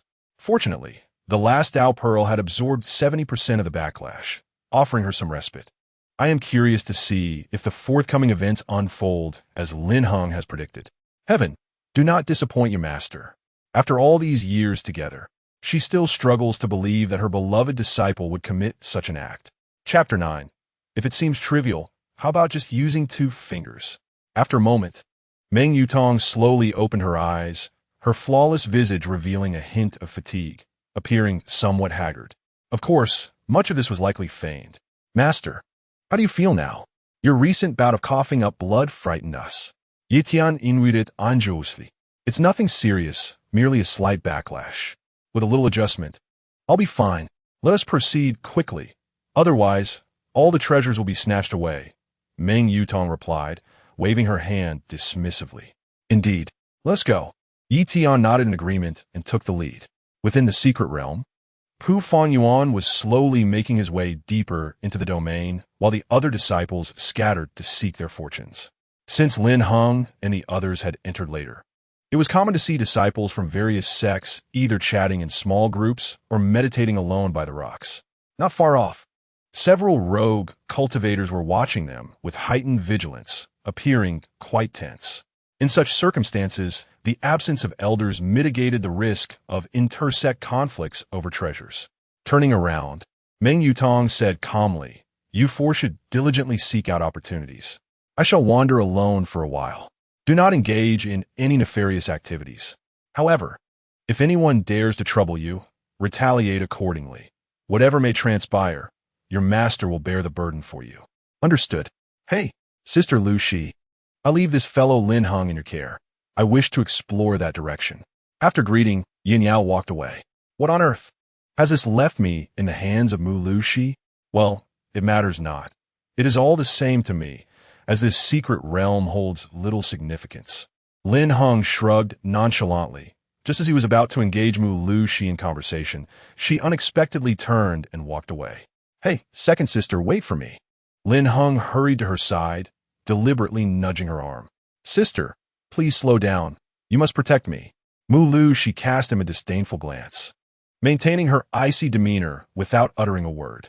It was not that she was unwilling to converse. Rather, she found it challenging to engage with someone who referred to her as the face of a dead person. The moniker had truly wounded her. Do not come too close. Very well. Sister, may I leave a gap of a finger's breadth? If that is too small, how about 2 fingers? Mu Lu, she regarded him with a sidelong glance, finally responding after a prolonged silence, 3 fingers. Understood. Lin Heng immediately shifted a centimeter to the right. In the ensuing hours, the two traversed numerous locations within this vast country, many of which were ensnared by prohibitions that they could not breach. Sister, is it not said that this secret realm has been opened many times? Why then are there still so many restrictions unlifted? Lin Heng inquired with curiosity. I am uncertain, but I possess some conjectures, Mu Lu Shi replied, surprisingly engaging in discourse. There exist many similar secret realms within the cultivation world. The Nation Destruction's secret realm is merely one among them. The realm known as the secret domain earns its title not due to a static existence within a singular time and space. Otherwise, the phenomenon of celestial shifts would not occur. I find myself somewhat perplexed. Is not time and space the product of their interaction? How does the shifting location of the secret domain's entrance relate to time? Indeed, it is intrinsically linked to time. Some aspects of the secret domain resemble historical artifacts. For instance, the current state of the annihilated nation's secret domain may be rife with prohibitions. A century hence, when another celestial phase transpires, our re-entry into the domain might reveal that these restrictions have been lifted. The unattainable in the present does not preclude future accomplishments. Challenges resolved by future individuals may very well impact our present circumstances. Lin Heng stood in astonishment, as if Mu Yoshi's explanation illuminated some truths, yet left him in a haze of confusion. There is indeed something profound here. The worldview appears far more intricate than one might initially perceive, with events varying across different temporal contexts. Intriguing indeed. Hey, we were the ones to discover this first. Cease your actions at once. Just as the two engaged in their discourse, a sudden furious shout erupted from an unknown source, interrupting their conversation. Upon hearing the voice, they both looked up, only to be taken aback. A woman clad in white stood atop a withered tree, her arms outstretched. Surrounding her, the dense energy of the wood element swiftly coalesced into several emerald-hued lotus flowers, floating gracefully by her side. Not far from her hovered a verdant flying sword. Opus de Harstud Yitian. Could that be a disciple of Qingwechanga? What is Brother Yi competing with her for? Mu Yoshi was somewhat taken aback, having unexpectedly encountered Yi Tian in a contest over some object. It was evident that any item capable of stirring Yi Tian's interest must be extraordinary. One after another, several disciples from the outer sect arrived. Oh, have we swiftly arrived at the protagonist's impressive treasure-hunting arc? Truly deserving of the title protagonist, treasures seem to follow him wherever he goes. A withered spirit would surprisingly harbors the vitality of rebirth. Through careful observation, Lin Heng quickly deduced from the insights gleaned from the celestial diagram that the two were vying for a remarkable item. The desiccated wood beneath the woman's feet was, in fact, a primordial treasure tree, possessing a potent life-giving force. Even in the most hostile of environments, it could retain this vitality within certain branches, awaiting the opportune moment to rejuvenate. The intense life elements contained within this force would undoubtedly serve as a priceless boon for those severely injured cultivators.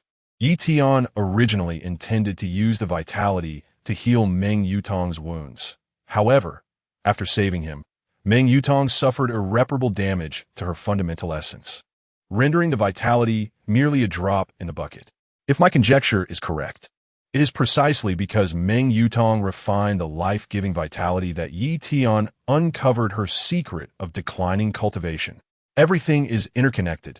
Each step is crucial. This matter pertains to the outcome of the Master-Pupil Challenge. Upon hearing this, Mu Yoshi's expression grew serious. The general process of the challenge is as follows. The master sustains a severe injury and acquires the spirit wood. The master suffers a second injury, leading to the refinement of the spirit wood, which reveals the master's secret. Ultimately, the challenge is successful. The spirit wood serves as the pivotal link. Chapter 10, Treasures Acquired, the Dream-Making Mirror. It is indeed worth contemplating. The protagonist is characterized by a duality of righteousness and villainy, with the plot necessitating a cleverly interwoven series of conflicts. To showcase the protagonist's perfection and elevate their stature, the presence of an antagonist is essential, as well as the display of bravado in the face of an anonymous bystander.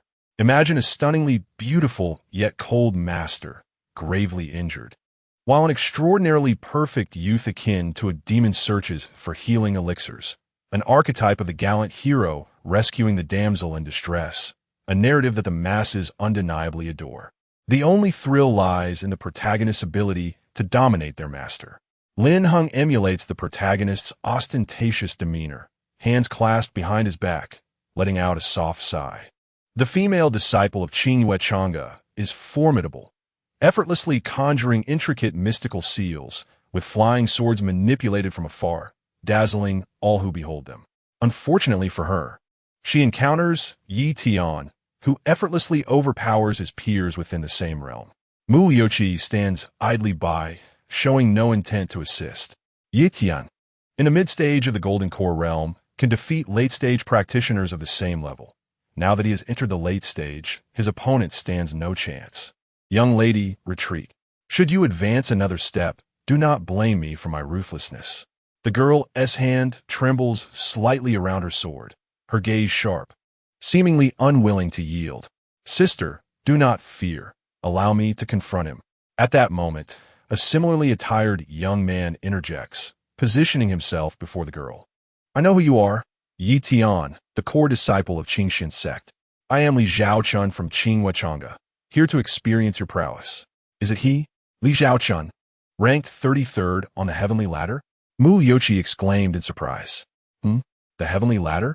It is a ranking of combat prowess, and those who make the list are undoubtedly extraordinary talents. The Heaven Ladder ranking system is updated every 5 years, serving as the ultimate measure of status. During this interval, to ascend the ranks, one must eliminate those currently on the list. So, dear senior sister, what is your rank? I have not participated in the rankings. While the Heaven Ladder signifies immense honor, it also invites relentless challengers. Lin Heng suddenly understood. Indeed, it is merely a leaderboard, largely a facade of prestige.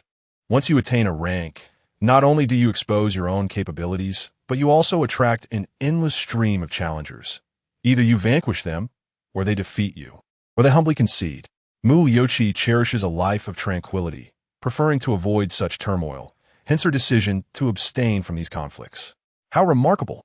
This is directly paving the way for Yi Tian to achieve glory. The subsequent events are predictable.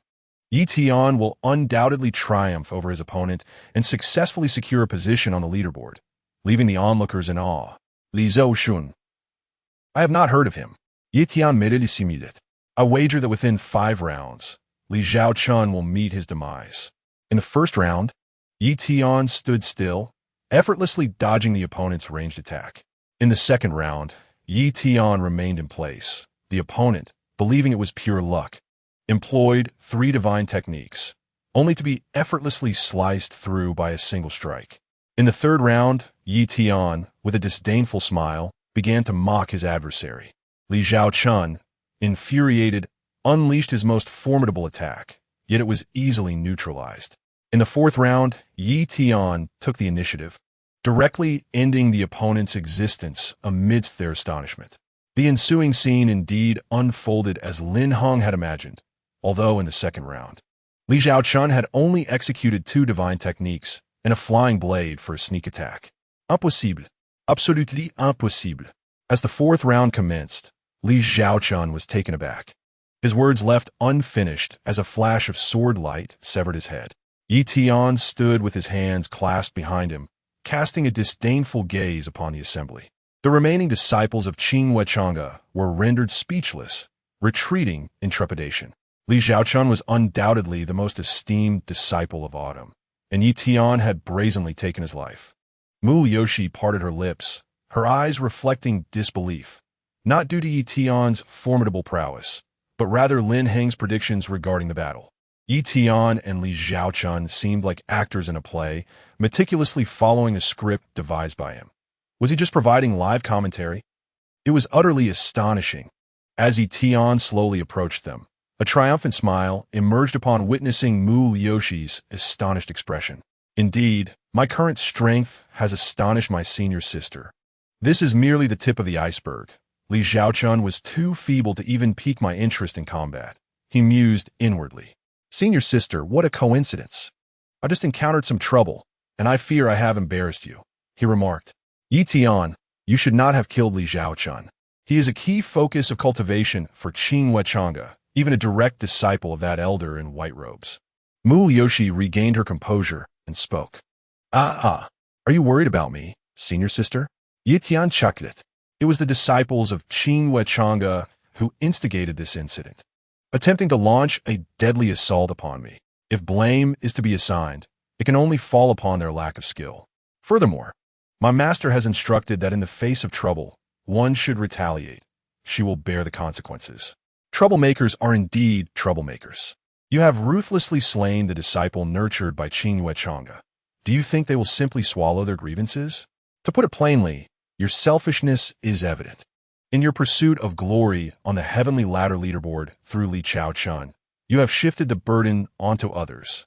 Meng Yutong is already struggling to survive, yet you continue to embroil her in further troubles.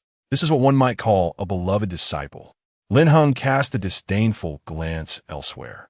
He was acutely aware of the formidable strength of the Qing Huichanga faction, which was certainly beyond the current capabilities of the Qingxin sect. Initially, the two factions maintained a respectful distance from one another, but following this recent foray into the secret realm, Qing Huichanga began to actively seek trouble with Qingxin sect. The root cause of this turmoil was none other than Yi Tian. The thoughtless Meng Yutong and other elders would even go so far as to shield him. Yi Tian did not linger for long and swiftly made his way toward the western ruins. Accompanied by Lin Heng, Mu Yoshi's pace was somewhat hindered, yet they still made some discoveries. In a concealed chamber, they uncovered a small vial of elixir and an ancient mirror. Mu Yoshi extracted a pill for inspection. Its body was a pale yellow, round, and plump, exuding only a faint medicinal fragrance. It was, astonishingly, a fourth-grade elixir. Lin Heng, can you use the Celestial Atlas to identify what this elixir is? Lin Heng set down the ancient mirror and glanced at the elixir in her hand. Leaning closer, he inhaled its scent and swiftly recalled relevant information in his mind. It appeared to be the Rage God Pill, which, when consumed, could enhance one's combat prowess, albeit with the side effect of inducing weakness in the practitioner. I see. Mu Yoshi nodded, promptly stowing the elixir away. Senior sister, what about this mirror? The confinement of the secret chamber was lifted by Mu Yoshi, and naturally, Lin Heng felt it inappropriate to claim any items within, even a mere mirror, without first seeking permission. You may take it. Returning empty-handed will surely invite mockery from your senior sister Yao. Excellent, Lin Heng exclaimed with delight, promptly stowing the mirror within the confines of the system space. In that fleeting moment, the system interface activated. Item: Dream-weaving mirror. Incomplete. Description: a mirror crafted from countless shards of luminous crystal, serving as a bridge between dreams and reality. In a world where the virtual and the real intertwine, the distinction between truth and illusion dissipates. It can be utilized for the evolution of consciousness, thereby enhancing the speed of cultivation. In the void returning stage, one can tear through the fabric of reality to enter the dream-weaving realm. By heavens, Lin Heng mused, realizing that the mirror was indeed a treasure, just as he had surmised. Given that a precious elixir was present in the chamber, it was unlikely that a mere mirror would be carelessly abandoned. Dream-weaving realm? Dreams? Or perhaps the tangible world? This concept eluded his understanding for the moment, and he resolved to delve deeper into it upon his return. As the two exited the secret chamber, the ground beneath them suddenly trembled. Chapter 11. Sister, how can I survive if you leave? Almost immediately, shouts echoed nearby. Everyone retreat quickly. A throng of disciples from the Zishu sect, along with members from other sects, hurried towards their location. Some even shouted insults as they ran. Utter another word, and I swear I shall tear your mouth apart. Bah! Your Qingxian sect has gone too far, and now you've caused the deaths of 6 of our fellow disciples. Are you blind?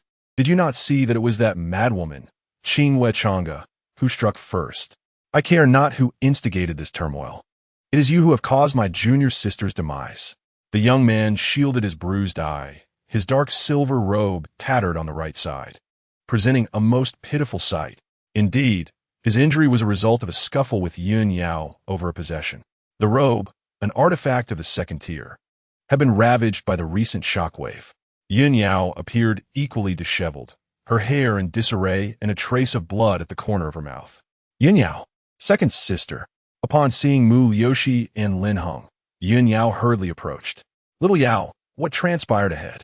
You look, don't mention it. Just moments ago, while searching for a drum tower with some disciple from the outer sect, I stumbled upon an alchemical furnace. I had nearly laid claim to it when a sudden oppressive force manifested above the tower. Had I not fled swiftly, you would have been forced to carry me back to the sect. Ominous pressure? What does that signify? I'm not quite certain. At that moment, I only caught a glimpse of a figure in white. As I was escaping, I encountered 3 disciples from the Zishu sect, clamoring that our master was embroiled in a conflict. At this revelation, Lin Heng and Mu Liuxi exchanged a knowing glance, intuitively grasping the gravity of the situation. Oh dear, I can hardly stand. Lin Heng, please support me. Yun Yao leaned against him, resting her left hand on his shoulder. Lin Heng, in turn, wrapped his right arm around her shoulder. Now, our master is in grave trouble. There's no need to ponder further. It must pertain to the incident involving Li Zhaochun. Are you privy to the details? Mu Liuxi nodded, handing Yun Yao a healing elixir, and subsequently elucidated it must be due to junior brother Yi, who has slain Li Zhaochun of Qingchanga. Is that true? How could he act so recklessly? Yun Yao was taken aback. Li Zhaochun was ranked on the heavenly ladder, renowned for his status, akin to that of a direct disciple of their Qingxian sect's master peak. With Yi Tian having taken his life, would his master not come to seek vengeance? Amidst their conversation, a disciple of the Zishu sect, clad in tattered silver robes, unexpectedly broke into tears, calling out the name of a woman. Junior sister, how can I live now that you have left? Beside him, fellow disciples felt his sorrow and approached to console him, saying, Senior brother son, do not grieve too deeply. Junior sister often expressed that even in death, she would not wish to be your Tao companion. In a way, you have fulfilled her wish. Upon hearing this, the silver-robed man was taken aback. What the hell? I'm crying over money. She borrowed 1,000 spirit stones from me. 1,000 spirit stones. I've saved for a whole year. Yun Yao and Mu Liuxi exchanged glances, their lips twitching. Indeed, such was the nature of men. When a beauty dies, sorrow arises, but financial woes linger on. Dream Yutong, grievances have their source, and debts have their masters. Your wayward disciple has slain my student. Today, I shall ensure he pays the price alongside my disciple. Should you dare to obstruct me, you will be at odds with Qingchanga. Even if I cannot kill you now, you shall inevitably face endless calamities in the future. Do not forget, you are gravely injured and cannot possibly be my adversary. The woman in white stands poised in midair, wielding the star-removing sword, resembling a divine harbinger of destruction. Dream Yutong, undeterred, brandishes her 3-foot blade that emanates an ethereal blue light, her aura rivaling that of her opponent. Though she is aware of the general circumstances, she will not allow her foe to take Yi Tian's life. Autumn, your instigation of conflict with lethal intent has led to dire consequences. Should we, as mentors, intervene in the disputes among our disciples? Are you truly intent on eliminating every individual who surpasses your pupil? If your sect is merely nurturing delicate blooms in a greenhouse, I have no further comment. Dream Yutong's intent is unmistakable. Matters between their peers shall be resolved by their own kind. If your disciple lacks the prowess to defend themselves and falls to a counterattack, who bears the blame? Enough with your clever rhetoric. The woman in white, realizing she cannot outwit her opponent with mere words, ceases her verbal sparring and charges forward with her sword. Clearly, in terms of overall strength, she holds the upper hand. The returning void, true monarch, with a mere gesture, exudes the power to devastate the heavens and the earth. The shockwaves produced by their clashing swords can extend for miles. This is not even the true scale of battle. The transformation of divine consciousness and the manifestation of extraordinary phenomena serve as the true measure of a returning void cultivator's strength, resonating with the cosmos to harness the forces of nature. Dream, Autumn, cease your hostilities at once. Upon sensing the residual energy, Hu Fanyuan immediately comprehends the situation and hastens to the battlefield where the two are engaged. In the forbidden realm of the nation's demise, an unexpected barrier has emerged. The two of you engaging in combat here could very well lead to the collapse of this protective seal, plunging everyone into peril. The Qingxian sect has slain my beloved disciple. I shall not rest until vengeance is served. Foolishness!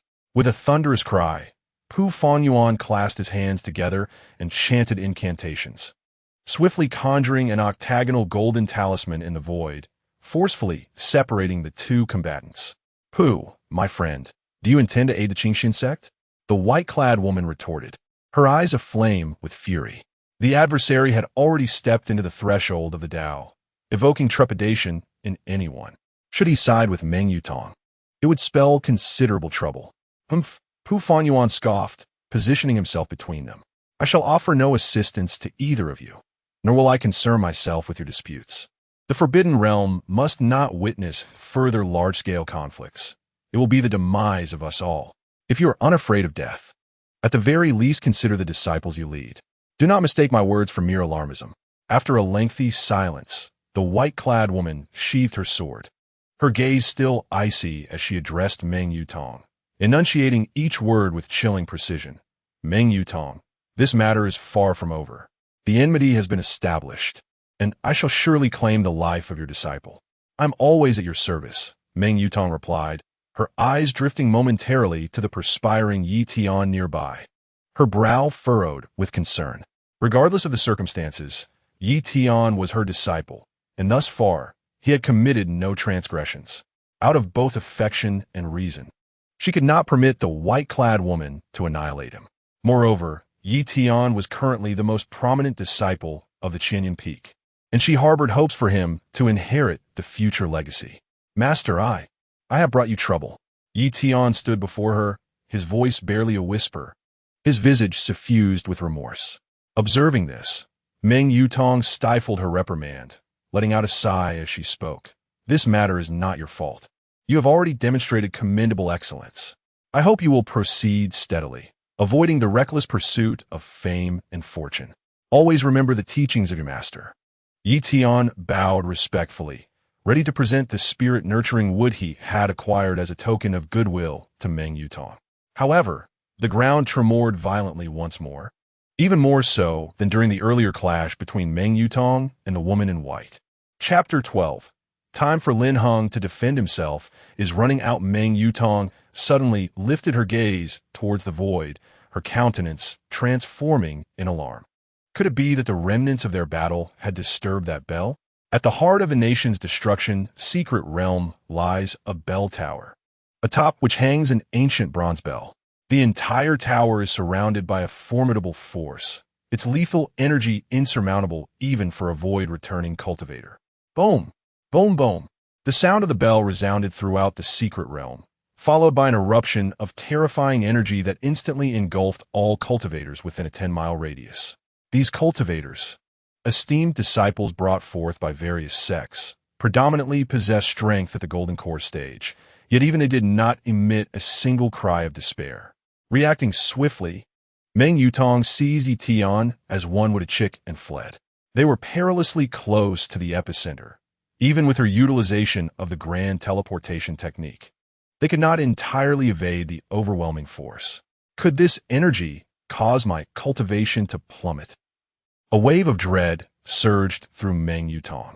She would not permit such an occurrence. In a moment of desperation, she summoned a protective talisman and wielded a mysterious fan. These two items are her most treasured possessions: the life-preserving talisman that safeguards her spirit, and a celestial fan forged from meteorite iron, capable of withstanding the most formidable force. In the usual narrative, Meng Yutong would, out of deep concern for her beloved disciple, bestow the talisman upon Yi Tian.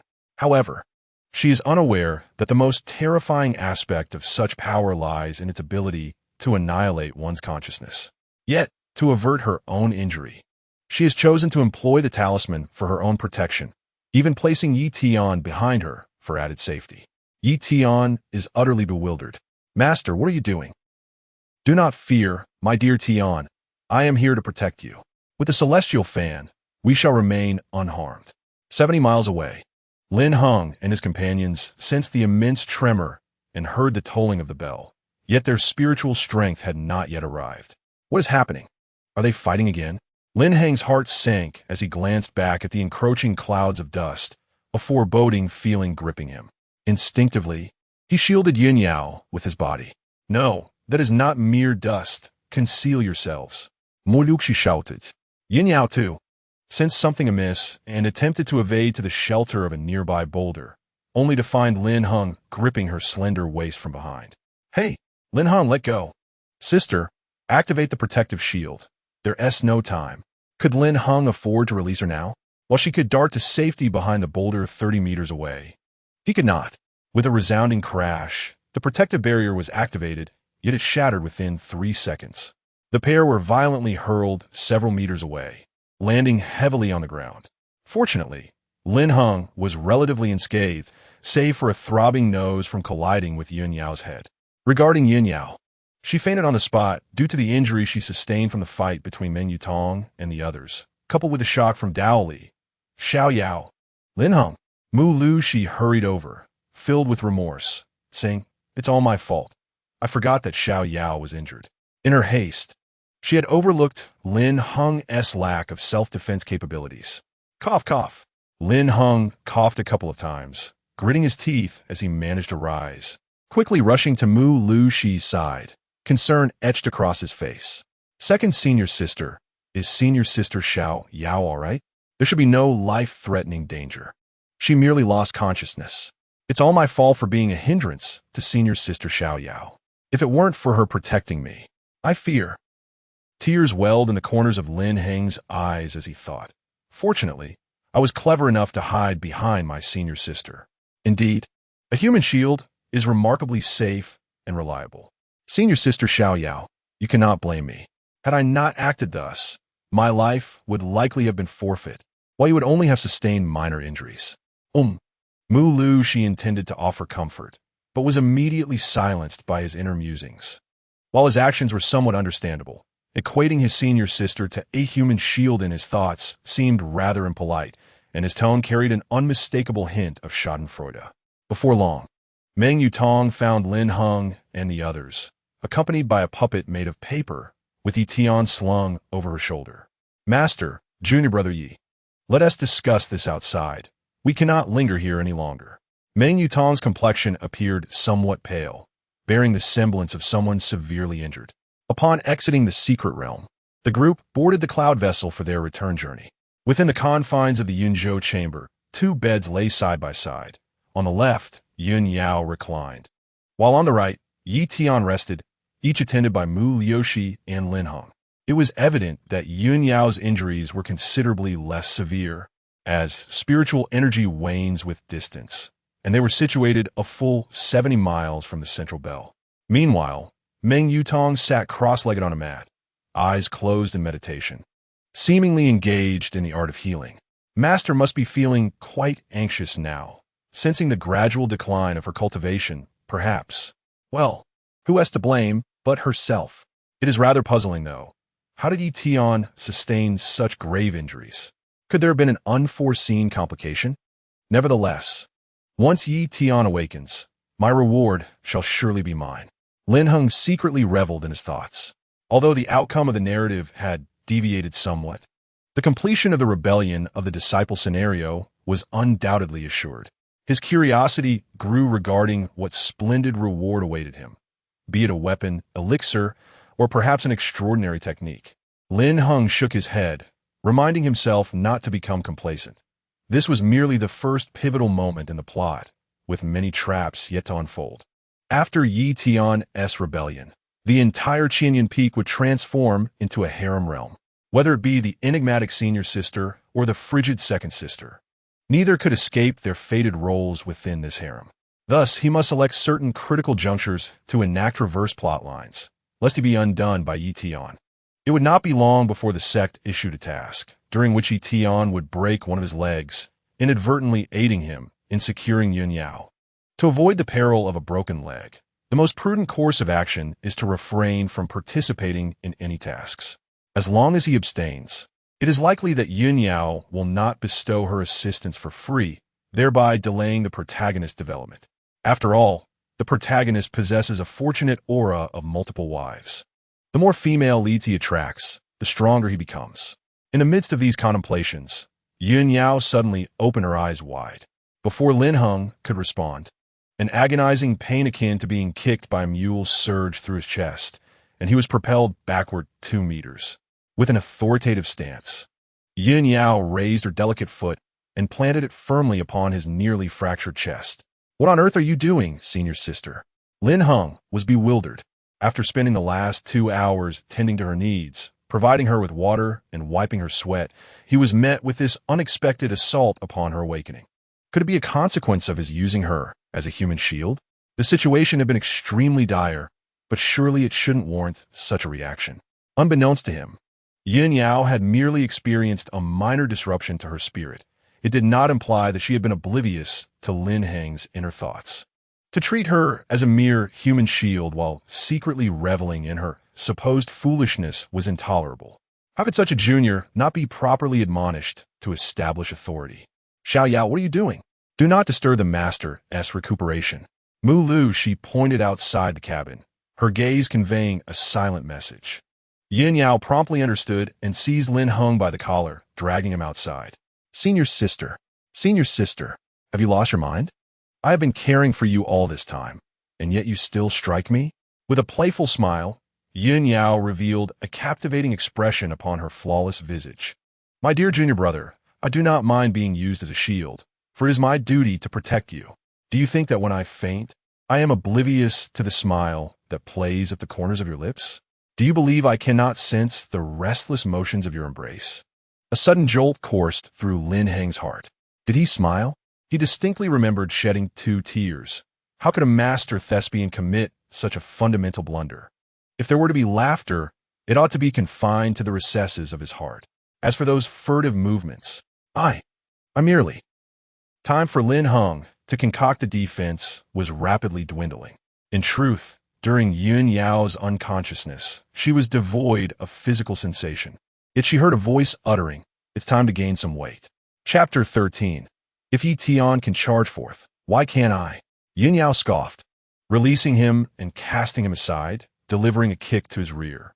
"You incorrigible rascal, you possess quite the audacity. However, to speak candidly, I find this fellow far more intriguing than I had anticipated." This was the first time she had felt such a sentiment toward the opposite sex. The secret realm of annihilation lasted for 20 days. Both the 3 great sects of the Tianxin continent and the forces from the Tianxian continent suffered considerable losses among their disciples as they made their final retreat. The origin of that bell was shrouded in mystery. Even the Tianxuan sect had not foreseen the presence of such an artifact at the heart of the secret realm. Tao power.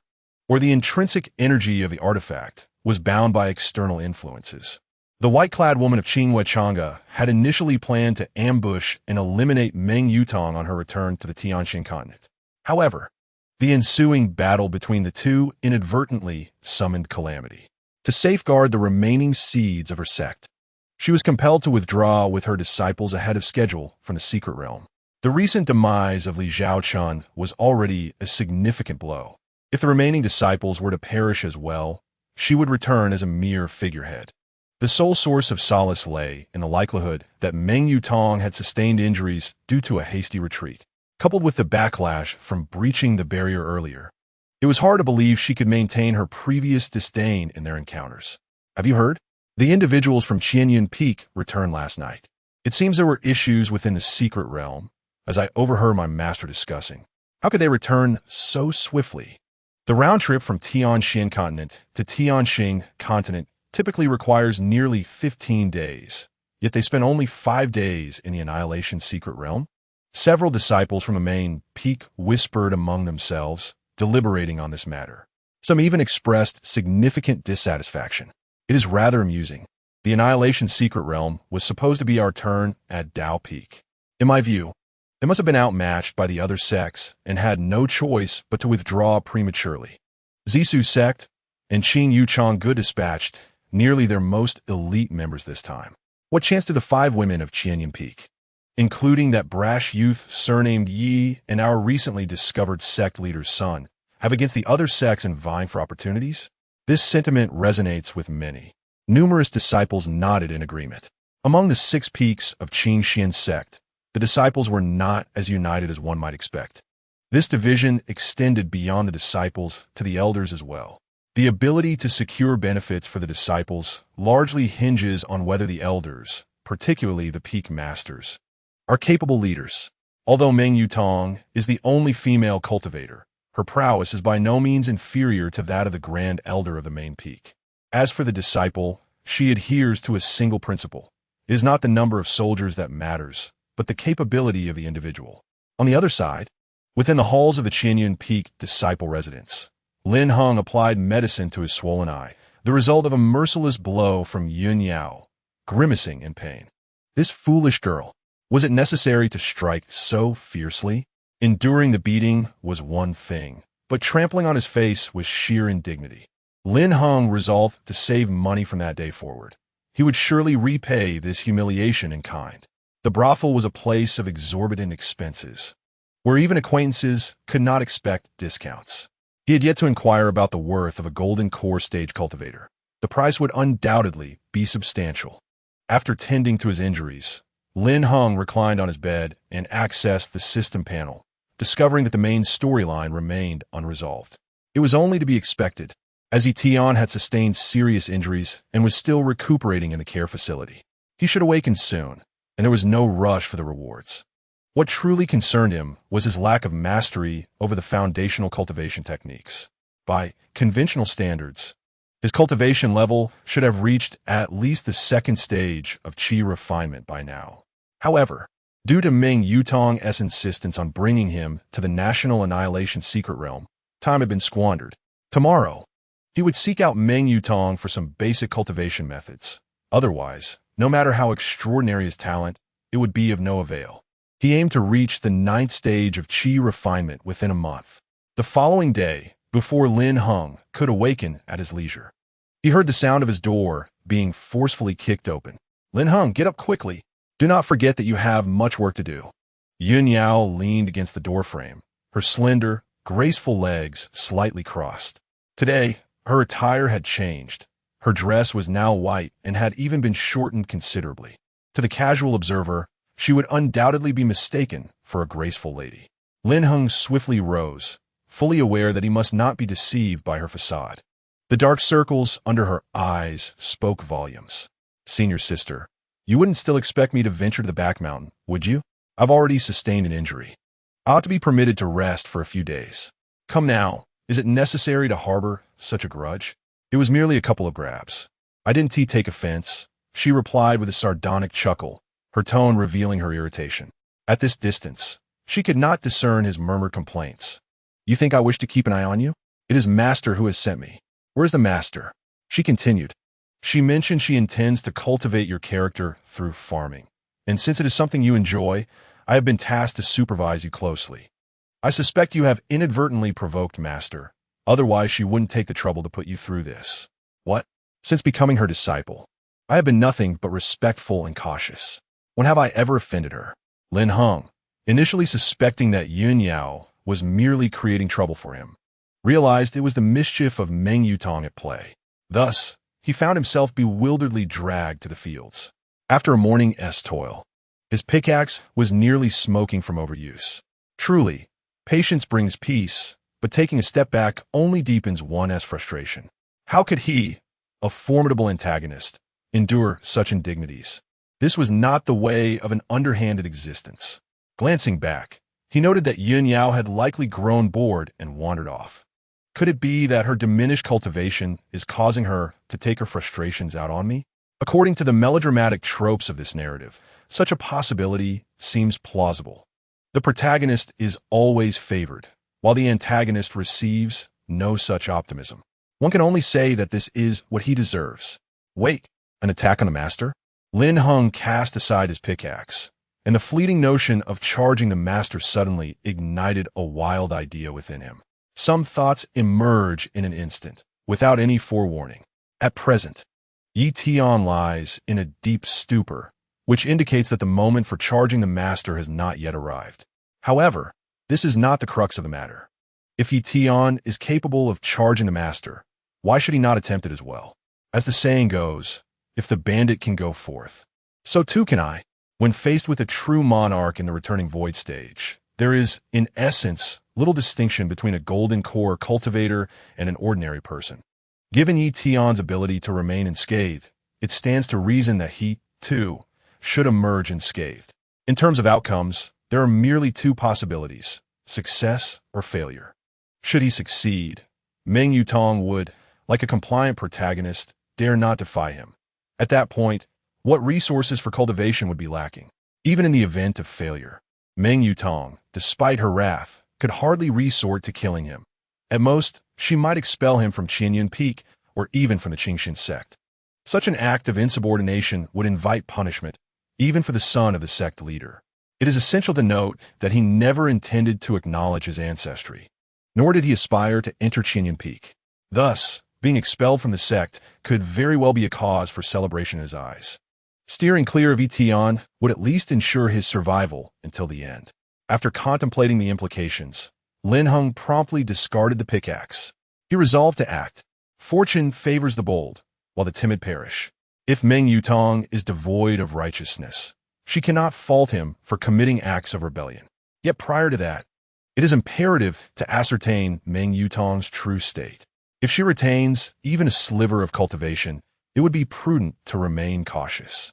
Truth be told, were it not for Yi Tian's potential for success, even 100-fold of courage would not embolden him to harbor any thoughts towards Meng Yutong. May this successful experience be replicated, for even if it seems presumptuous, one must still give a try. Chapter 14.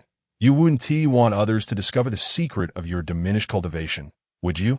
On the other side, at Qianyun Peak, within the Qianyun Hall, Meng Yutong publicly claimed to be in seclusion, yet she luxuriated in the spiritual pool, basking in the ethereal mist that enveloped her. The pool brimmed with rich spiritual energy, cascading from the spiritual spring above, nourishing her with its essence.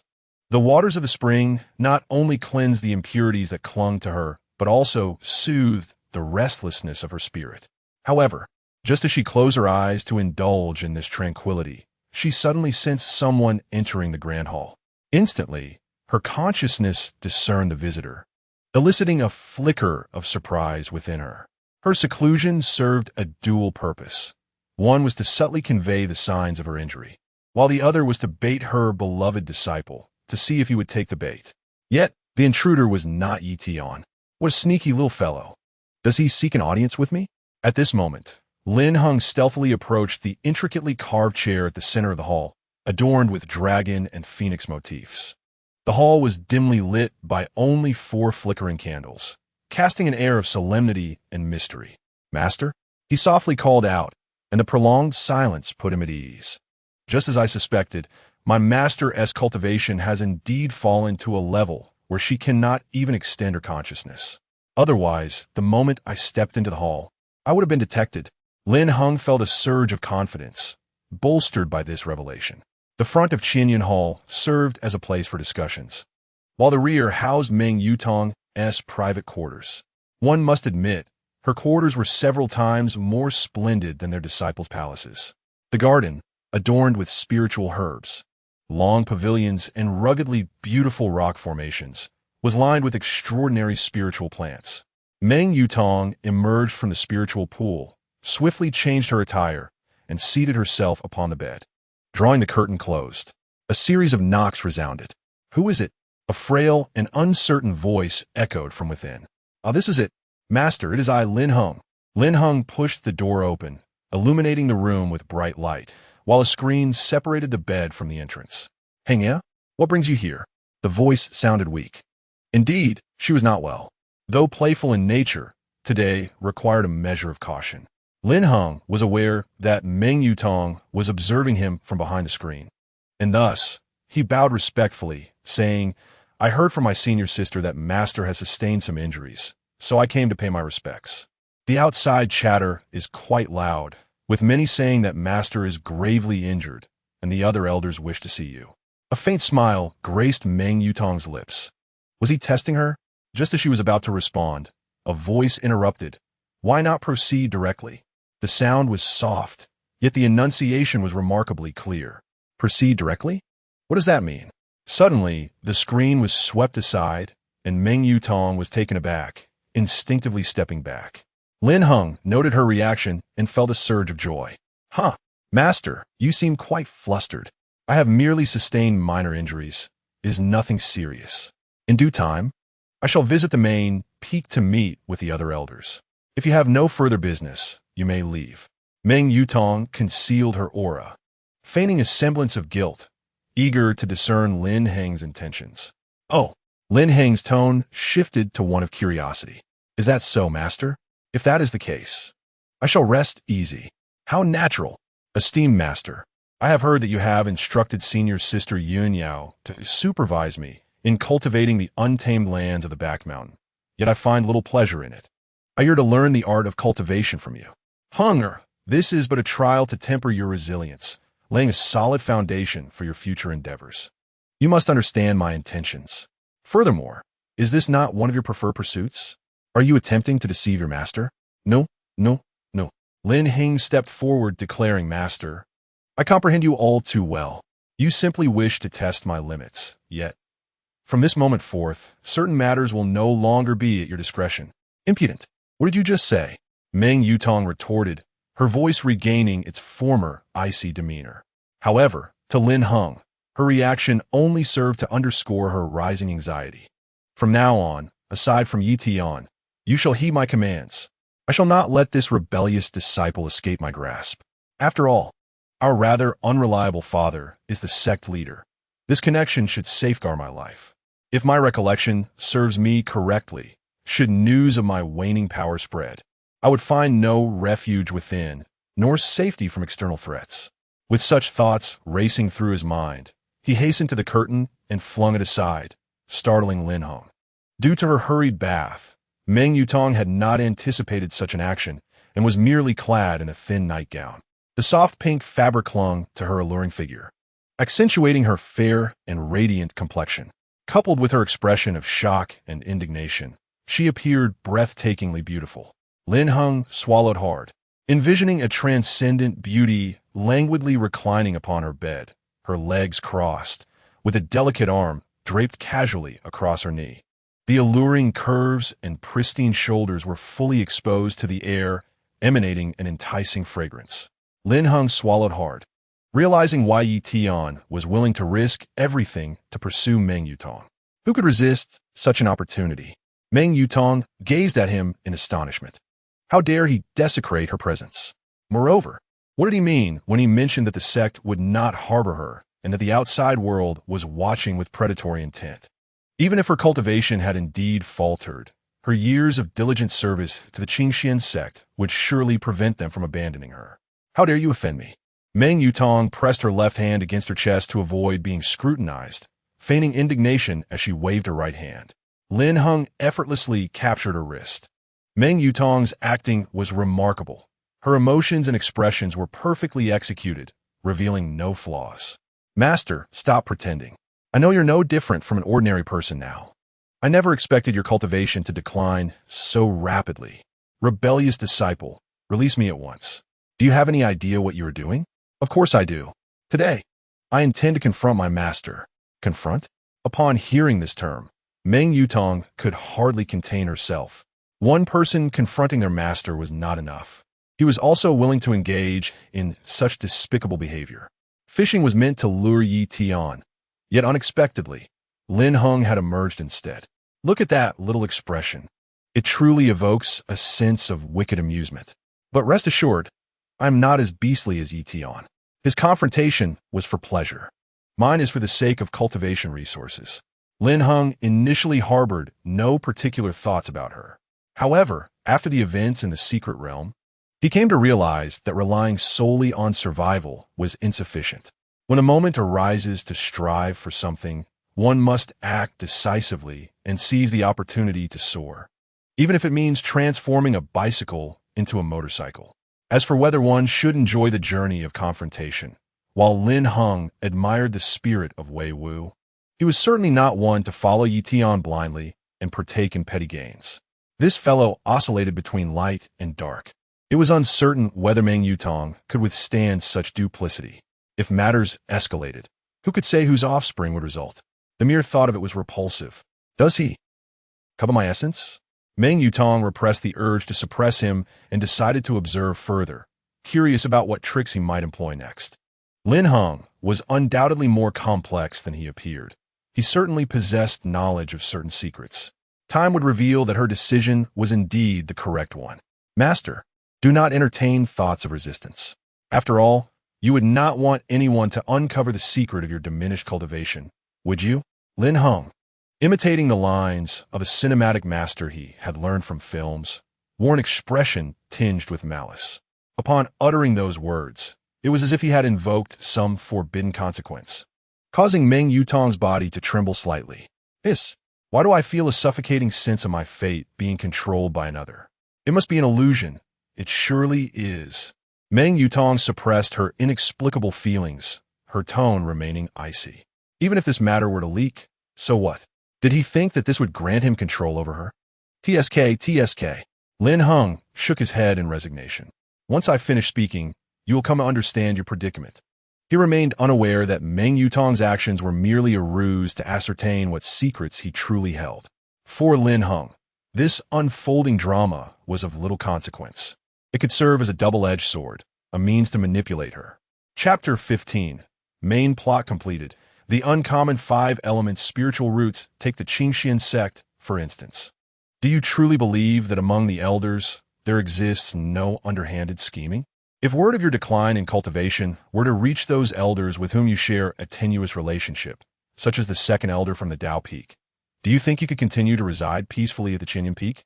Historically, the Qingxian sect boasted 10 peaks, corresponding to 10 elders. However, due to certain events, 3 peaks were subsequently merged into the main peak. Consequently, not only would the position of peak master be lost, but also the outstanding disciples under their tutelage would be taken away. My 5 senior sisters, along with senior brother Yi Tian, possess such talent that they could thrive anywhere. Lin Heng articulated her internal strife with each word. Impossible. Would they dare to annex Qinyan Peak? Perhaps, she replied. Lin Heng released her wrist and leaned closer, gazing into her eyes filled with doubt. The Qingxian sect may not stoop so low, but those who are watching you from the outside are a different matter altogether. Consider Qing Weichonga, the woman in white whom you offended for Yi Tian in the secret realm of nation destruction. If she were to learn of your predicament, do you truly believe she would let you go? Not to mention, Master, your reputation in the Tianxian continent is formidable. You rank among the top 10 on the beauty list. Have you not made enemies along the way? They may feign subservience due to your status as a true monarch of the returning void. But what if you were to lose your cultivation? Once liberated from the protection of the Qingxian sect, Your fate may indeed be grim. Consider a person who once stood at the pinnacle of power, someone to whom you were compelled to show deference. When she falls from grace, will her enemies and detractors merely allow her to escape unscathed? With a stroke of misfortune, she may lose her life. With a stroke of luck, she may find herself reduced to servitude. Have I succeeded in swaying you with my words? Dream Yutong's gaze wavered, grappling with the tumultuous implications of her predicament. To be candid, she had not contemplated the matter so profoundly. The implications of betrayal suggested that her esteemed Qinyan peak would be engulfed, and she herself would be cast out from the Qingxin sect, subsequently falling prey to the schemes of her adversaries. A wave of trepidation washed over her at the thought. If such scenarios came to fruition, she might indeed meet her downfall. Had she not brought Lin Heng to the secret realm of the annihilated nation, she would have remained oblivious to these hidden truths and thus ill-prepared. Yet, as she pondered, a hand unexpectedly reached toward her. Under her astonished gaze, it lifted her chin and audaciously grasped her face. How delightful! The softness and smoothness of her features were quite remarkable. Rebellious disciple. With a swift motion, Dream Yutong struck his hand away, her chest heaving with indignation at such an impertinent gesture. After living for over 7 centuries, he was the first to dare touch her face. What audacity! If he felt emboldened to touch her face now, who could predict what he might attempt in the future? Master, may I draw near to admire your beauty? I assure you, I mean no harm, Lin Heng boldly suggested. Dream Yutong furrowed her brows, quickly suppressing her anger and silently reassuring herself. If one were to expose oneself now, it might inadvertently raise his suspicions. Since he enjoys playing roles, it would be more prudent to indulge him, thereby discerning who within the sect harbors animosity towards me. When the opportune moment arrives, I shall strike decisively and teach them a severe lesson. Perhaps influenced by Lin Heng's playful incompetence, a flicker of wicked amusement has taken root within her heart. She finds herself curious about Lin Heng's reaction upon discovering that her cultivation is intact and that everything has merely been a facade. He might very well be driven to despair. Very well, I shall entertain this ostentatious fool. Do not come crying for mercy when the time arrives. This is indeed the spirit. Ultimately, Meng Yutong rested her head in the palm of his hand, signifying her submission. That unwilling expression, those eyes brimming with a murderous intent, how delightful it is. A resplendent true monarch of returning void, so easily manipulated. Rebellious disciple, I now grant you a secret order from the main Peak's library. You may freely select your cultivation techniques. From now on, do not venture into my chambers. With that, she unexpectedly turned and produced a diamond-shaped wooden token from seemingly nowhere. Lin Heng's eyes lit up as he eagerly seized it, expressing his gratitude to his master. However, master, this is surely insufficient. If I require more, I shall return. Please do not be stingy. This secret could sustain him for a lifetime. One small favor is certainly inadequate. After all, Meng Yutong is an elder, and she must possess a trove of treasures. There will be ample time for her to unveil her riches. For now, he is off to the main Peak's library to select his desired techniques.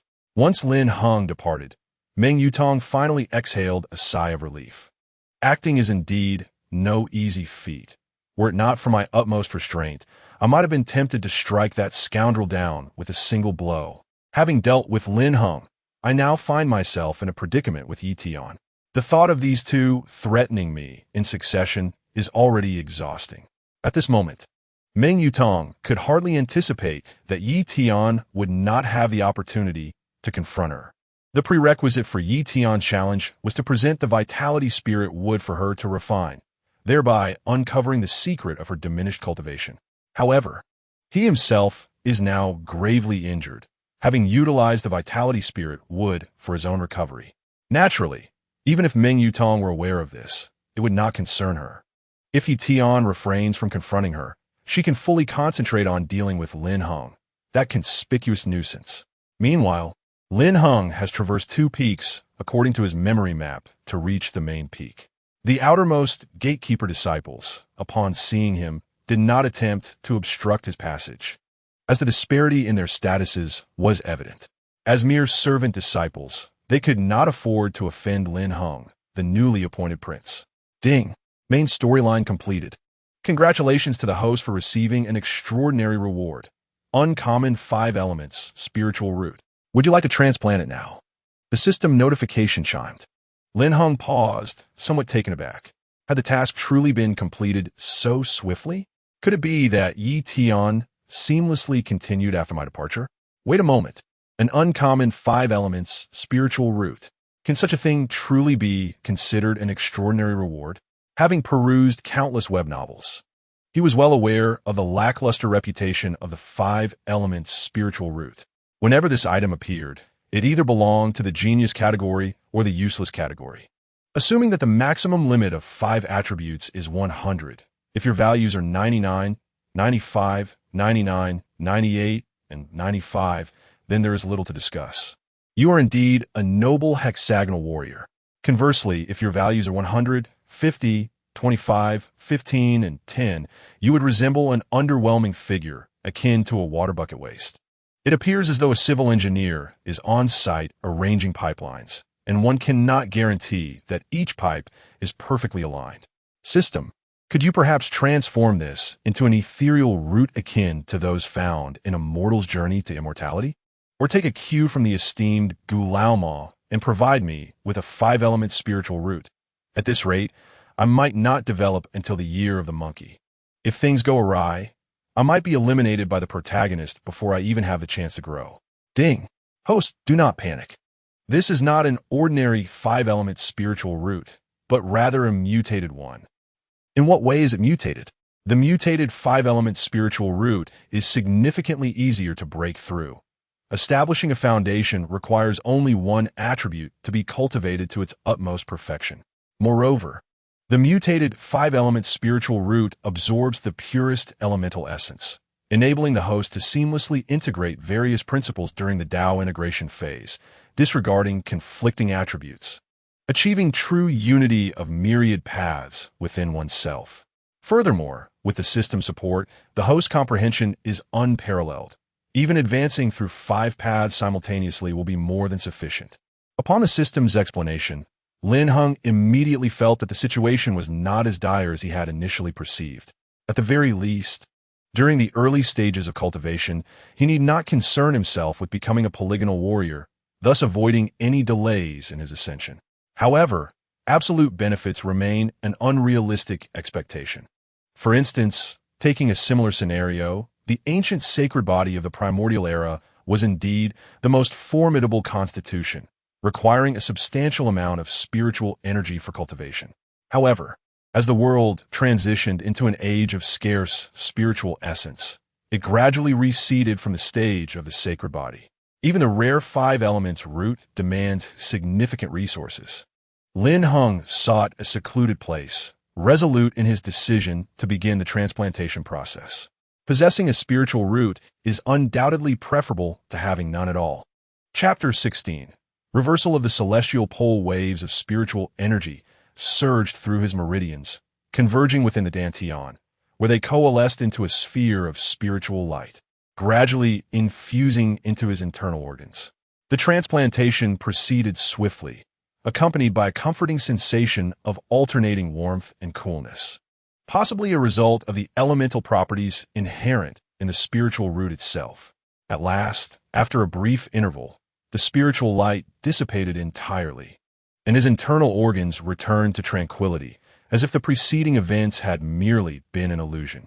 He slowly opened his eyes, revealing an unfathomable depth, stripped of the clarity of ignorance. At that moment, he felt his body become weightless, as if he had undergone a profound transformation.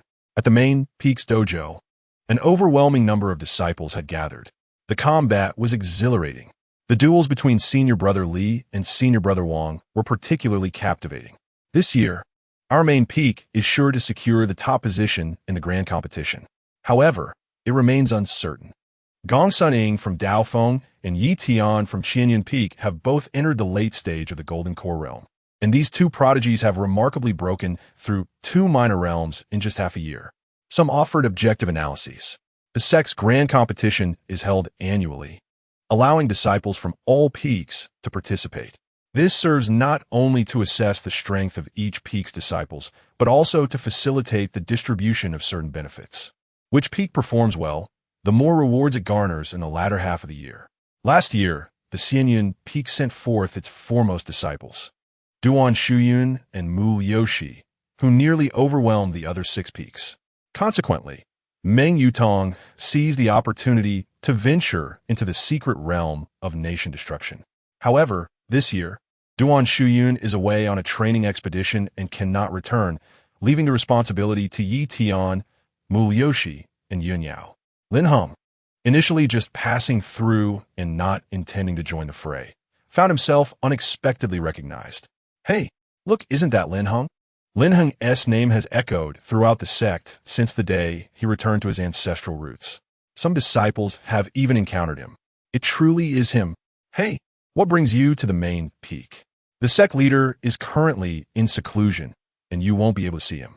The speaker was a corpulent individual named Du Yin, the nephew of an elder in the main peak, who has secured the position of the library administrator. So, this is the chubby sidekick of Yi Tian. Lin Heng, feeling somewhat speechless, pondered why the protagonist always seems to have a rotund companion. Is it due to their simplicity and reliability? Since he had encountered him, he could not feign ignorance. He would need this chubby fellow to access the library later. Lin Heng turned, offering a slight smile. Greetings, senior brother Du. I was just heading to the library and did not expect to run into you here. According to the original narrative, Du Yin had already begun to establish a connection with Yi Tian, but had not yet reached the status of a sidekick. Surprised by Lin Heng's courteous demeanor, Du Yin replied, "You recognize me? I have heard tales of you from my senior sister. It is a rare occasion to meet the esteemed individual in person." "Oh," Du Yan nodded, recalling that you mentioned the need to visit the library to select martial arts texts. "Indeed. Do you possess a secret order?" "Yes." Lin Heng revealed the wooden token given by Meng Yutong, causing the surrounding disciples to gasp in astonishment. He had actually obtained a secret order from an elder. Is there a distinction among secret orders? Lin Heng inquired, glancing at the token in his hand with confusion. Du Yin cleared his throat twice, suppressing his astonishment, and gestured for him to follow. After approximately 5 minutes, upon arriving at the library, Du Yin noticed Lin Heng's lingering doubts and elaborated. The library consists of 9 floors, each corresponding to a grade of martial arts. The higher the floor, the superior and more refined the quality of the techniques. The Elder's secret order in your possession allows you to bypass any restrictions, granting you access to all 9 floors at will. I must say, your master truly dotes on his disciples. Even a newcomer like you can directly utilize the Elder's secret order. As for me, I am currently restricted to selecting techniques only from the 1st to the 4th floors, Du Yin expressed with envy. Lin Heng realized that there were indeed levels of secret orders. A regular order permitted access only to the foundational techniques on the 1st floor, while the next tier allowed selection from the 1st to the 4th floors. The highest level was the Elder's secret order, reputed to be a passage permit. Impressive. Your master certainly knows how to handle matters with finesse. Lin Heng surveyed his surroundings before proceeding directly to the 2nd floor. The library structure was oval in shape, with various scrolls displayed on tables. Fortunately, each area bore distinctive markings to prevent aimless searching. The various types of elixirs, forging techniques, body methods, attributes, and miscellaneous categories can be broadly classified into 5 main categories, each of which contains numerous subbranches. The body method category, as the name suggests, pertains to self-cultivation, encompassing a plethora of boxing techniques and leg arts. In the original narrative, due to his lack of spiritual roots, he could only practice the most rudimentary form of Qigong.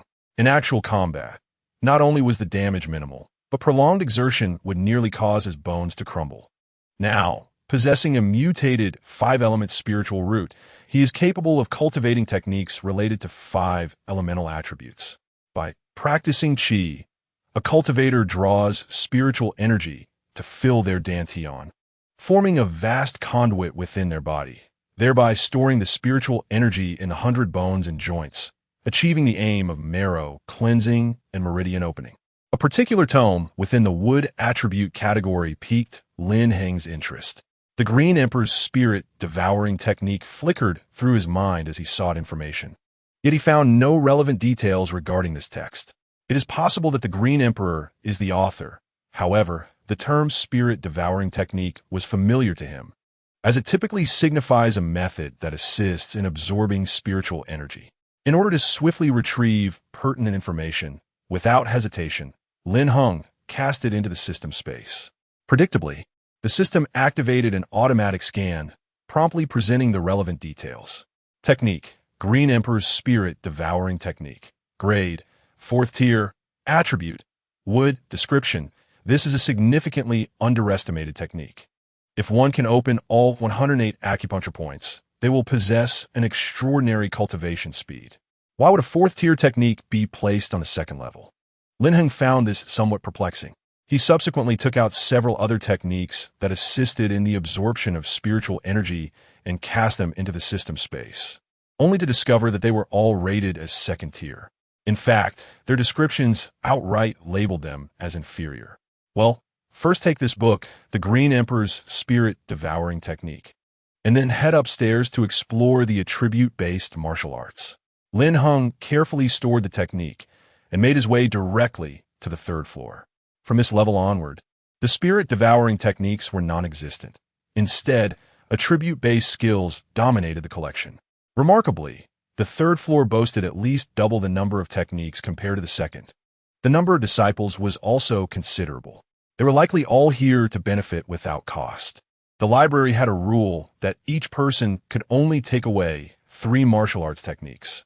Yet this did not deter them from lingering within the library to peruse the materials. This library-like operational model was rather humane. Technique: Ten Zhang, Golden Body. Grade: 3rd tier. Attribute: gold. Description: a long-lost method of shaping the golden body, originally a 10th tier divine skill. Now, the remaining scrolls can only cultivate to a 3 Zhang golden body. This one is quite promising. The golden body, embodying utmost rigidity in yang, will greatly assist me in honing my gold attribute spiritual root to perfection. Although the golden wheel technique is well-structured, its prerequisites are stringent and time-consuming. The Ten Zhang golden body, despite its incompleteness, was once a 10th tier divine skill. The journey of cultivation is also a process of self-realization. Perhaps with my extraordinary comprehension, I could complete the latter part of the technique or even innovate anew. Just as he picked up the Ten Zhang golden body and prepared to turn away, he noticed someone standing behind him, whose presence he had not sensed until now. What the hell? Where did this little potato come from? Lin Heng looked at the girl before him, who was barely as tall as his shoulder, and instinctively took a step back, startled. A potato? No. I mean, young lady, how did you manage to walk so silently? If I were to accidentally bump into you, please don't hold it against me. The young woman chuckled disdainfully, bemused that, despite having lived for several centuries, she was referred to as a young girl by a mere lad in his early 20s. Truly, the world had turned upside down. Chapter 17. Awakening the Spirit Wheel. Kid, I've had my eye on you for quite a while. You selected the Green Emperor's soul-devouring technique on the 1st floor, and now you've chosen the Ten Zhang golden body. With so many techniques available in the library, why are you fixated on these 2? Is there a problem? Am I not allowed to choose? The woman shook her head dismissively and pouted. It's up to you. Once you've selected a technique from the library, it cannot be returned. I advise you to reconsider. These 2 methods are exceedingly difficult to cultivate. Hey, wait. With that, she turned on her heel and departed, leaving Lin Heng feeling somewhat bewildered. The system had indicated that these techniques were indeed valuable. The inherent challenge of cultivation was expected and could not deter him with mere words. After securing both techniques, Lin Heng intended to leave. He had no plans to venture to the 4th floor, as each level had its own cultivation limits. The floors below were suitable for novice practitioners. He certainly could not ascend to select a technique meant for those at the Golden Core stage. Each individual had 3 opportunities to choose a technique, and he intended to reserve one for a safety net. After all, he could borrow freely in the meantime and would eventually discover an even superior option. You made your selections quite swiftly. I thought you would take several hours. What have you chosen? Present them, and I shall record them for you. Du Yin placed the registration book upon the table. Upon seeing the titles Qingdi Shiling Shu and Shi Zhang Jinshin, Du Yin was momentarily taken aback, his mind filled with a question mark. How could you possibly select two techniques that are both incomplete and exceedingly difficult to cultivate? The Qingdi Shiling Shu is somewhat manageable, yet the Shi Zhang Jinshin is not only bizarre, but also akin to a gold-consuming beast. Surely, you all cannot share this reaction. Just moments ago, a child of perhaps 10 years expressed the same sentiment. A child? Yes, not very tall, about this height. Lin Heng gestured to indicate the child's stature and continued, short hair, dressed in a floral dress. The individual you describe must be the steward of the library. Our combined ages do not even amount to her youth. She is the steward? Then what is your role? I am merely an administrator. The steward holds a status akin to that of an elder, while I am merely responsible for menial tasks. Du Yin glanced around cautiously and whispered, "It would be best not to discuss her here. She has keen ears and may very well be observing your every move." "Very well. I shall take my leave for now, Brother Du." After departing from the main peak, Lin Heng made his way back to his residence. He closed the courtyard gate and emptied the contents of his system space. A vial of 4th grade solidifying essence pills, 2 techniques, and an ancient mirror. Lin Heng spent considerable time fiddling with the mirror, yet it yielded no response. Eventually, he cast it back into the system space, intending to study it further once he had acquired sufficient strength. Next, he prepared to draw energy into his body. He proceeded to the Cave Heart Pavilion at the western side of Qianyun Peak, where the spiritual energy springs forth. Above, a resplendent tapestry of shimmering waves interlaces in a magnificent display, resembling an enormous net that envelopes the entire mountain peak. At this moment, in the center of the pavilion, Lin Heng sits in quiet meditation, his hair dancing as he absorbs the spiritual energy surging from all directions. Yet, he refrains from hastening into action, closing his eyes as if awaiting the perfect moment. Each character of the Green Emperor's soul-devouring technique pulses within his heart, requiring neither guidance nor explanation, as if he were the very creator of this profound art. Boom!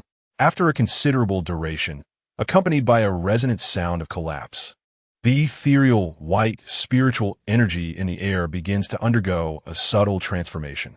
It starts to coalesce, no longer remaining as mere gas, but gradually crystallizing into delicate formations that eventually drip upon him. These are the purest essences of spiritual energy. And Lin Heng had not anticipated that the simplest gathering power of the soul-devouring technique could be so formidable. At this moment, the myriad crystals surrounding him multiply. Yet Lin Heng remains patient, still waiting. Boom! After a lengthy interval, when the crystals have completely soaked him, infiltrating his pores and being absorbed by his body, he suddenly opens his eyes. Now is the time. Green Emperor's soul-devouring technique gather. As he invokes the incantation, wisps of misty vapor suddenly emerge from his body. Indeed, it is the very spiritual energy that had just permeated him through his pores. In that instant, Lin Heng is taken aback. What is happening? He had cast the spell to gather and absorb energy, yet he has expelled the little he had just stored within. Has he reversed the process? Strangely, the spiritual energy expelled from his body does not dissipate into the air. Instead, it coalesces into a sphere, hovering around Lin Heng. This is bad. Could it be that this technique truly has a flaw? Bang! Just as Lin Heng found himself engulfed in uncertainty, the ethereal energy that surrounded him swiftly coalesced into a pale, azure vortex, drawing in the crystallized essence that had formed in the air. The immense force of the whirlpool nearly shattered the crystal, assimilating it into its very being, and then, like leeches sensing blood, it fervently burrowed into Lin Heng's body. By heaven! This colossal vortex invading his body felt akin to having a hollow syringe injecting fluid into him. Even if Yi Tian were present today, he would undoubtedly exclaim in disbelief, as the swirling energies, mingled with the crystal, forcefully entered his being. Lin Heng could not help but tremble, his veins surging as if they might burst. Clearly, as an ordinary person, He could not withstand such overwhelming spiritual energy. The excruciating pain nearly rendered him unconscious. Yet his gaze remained resolute as he gritted his teeth and shouted, "Break the acupoint." Buzz. As his voice faded, the energies consumed within him began to stir violently, crashing through his meridians. He spread his arms wide, palms facing upward, channeling his inner technique. Upon closer inspection, one could observe the central meridian of his wrist gradually turning crimson, as if blood were perpetually igniting. As this scarlet mark extended toward his heart, a faint glow emerged. Indeed, it was a newly opened acupoint. Initially, the light was dim, but as the endless spiritual energy surged forth, it grew increasingly solid and radiant, until it reached an unparalleled intensity. The ethereal blue spring shimmered like a resplendent galaxy. Spirit wheel activate. Just as the azure hue reached its zenith, another commanding shout erupted from Lin Heng's lips. With a sudden thud, a muffled, obscure sound reverberated from within him, as the once resplendent radiance appeared poised to extinguish. Yet, as he formed a series of hand seals, the spring of energy within him seemed to be activated, suddenly generating a powerful sensation of suction. Gradually, it began to absorb the immense spiritual energy accumulated in his meridians. Remarkably, once the energy within the meridians was fully consumed, it actively sought spiritual energy from the surrounding air. Initially, the absorption rate was slow, requiring a full hour to assimilate a single crystal of spiritual energy.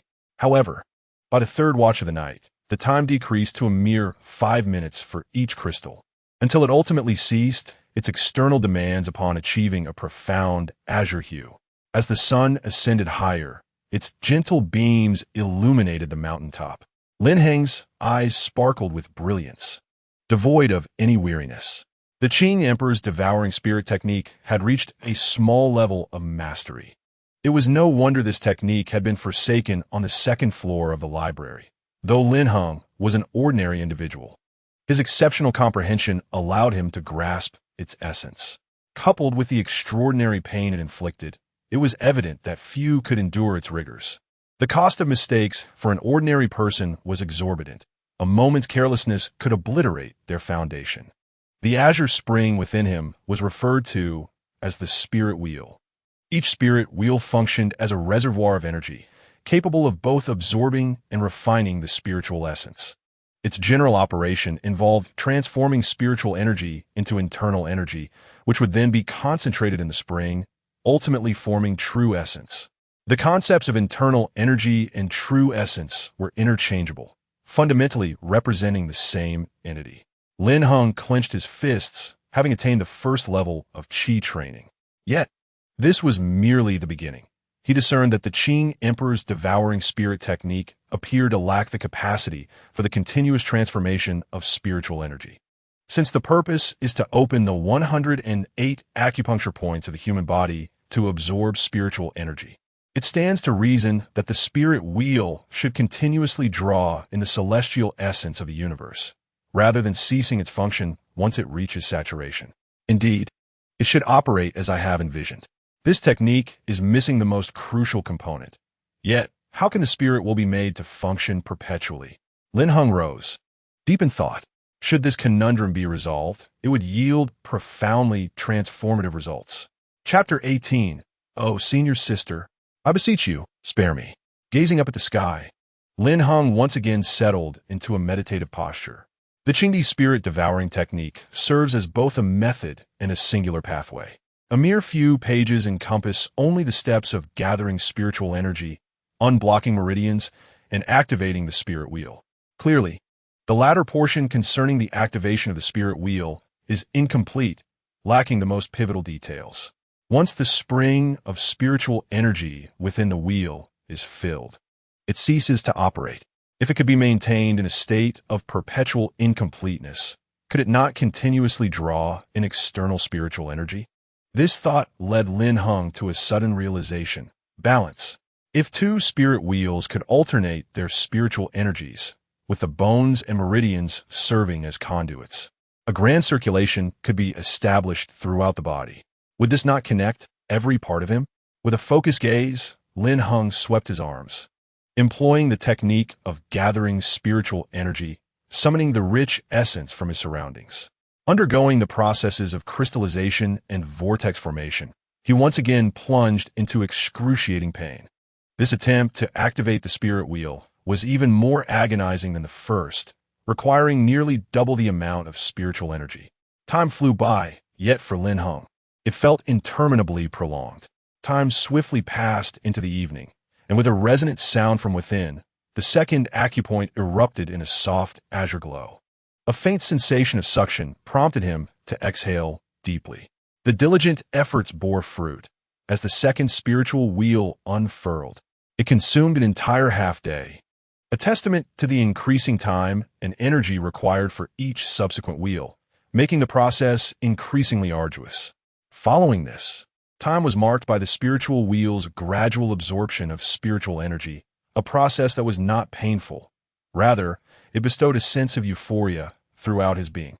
It felt as though a gentle warmth flowed within and without, meandering like a serene stream. Lin Heng sat in meditation until dawn, arriving at the moment of utmost significance. He began to guide the first spiritual wheel in releasing its energy. Although the sensation of tension was pronounced, it remained effortlessly within his control. After all, it existed to serve Lin Heng, functioning as a reservoir of energy. Even if reluctant, it had no choice but to comply. The second spiritual wheel mirrored this dynamic, with both wheels releasing energy from the same source, soon intertwining in a harmonious blend. With a resonating hum, the two spiritual wheels seemed to synchronize, beginning to rotate slowly in unison. To his exhilaration, rather than ceasing their motion upon saturation, they commenced absorbing external spiritual energy. Lin Heng did not interfere or consciously direct this process. It was as if a floodgate had been opened, allowing the current to flow unimpeded. It worked. Indeed, it had succeeded. An indescribable joy illuminated Lin Heng's countenance. Externally, he appeared no different from an ordinary person, yet within his body lay profound mysteries. Yet only he himself was aware that the two spiritual wheels within him began to ceaselessly rotate, absorbing the ethereal energy of the surrounding world. Although this process was not as swift as in an unsaturated state, it signified that even during moments of rest, his body could autonomously absorb and refine spiritual energy. He harbored serious doubts about whether he had stumbled upon an extraordinary treasure. The ability to independently absorb spiritual energy for cultivation, while not an unprecedented phenomenon, was a capability possessed by most unique cultivation physiques. However, the Qingdi spirit-eating technique carved its own path, utilizing the method of opening spiritual wheels to draw in spiritual energy. In the vast realm of cultivation, such techniques were scarce and seldom attempted.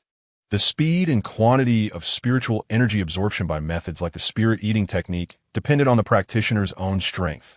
As their cultivation progressed, so too would their capacity to absorb spiritual energy. Yet, this technique required the continuous breaking of acupoints and the evolution of spiritual wheels, a process that was not only intricate but also exceedingly painful, a paradox of suffering infused with delight. The immediate benefit was clear. The more spiritual wheels he opened, the faster his absorption of spiritual energy would be, leading to swifter cultivation advancement.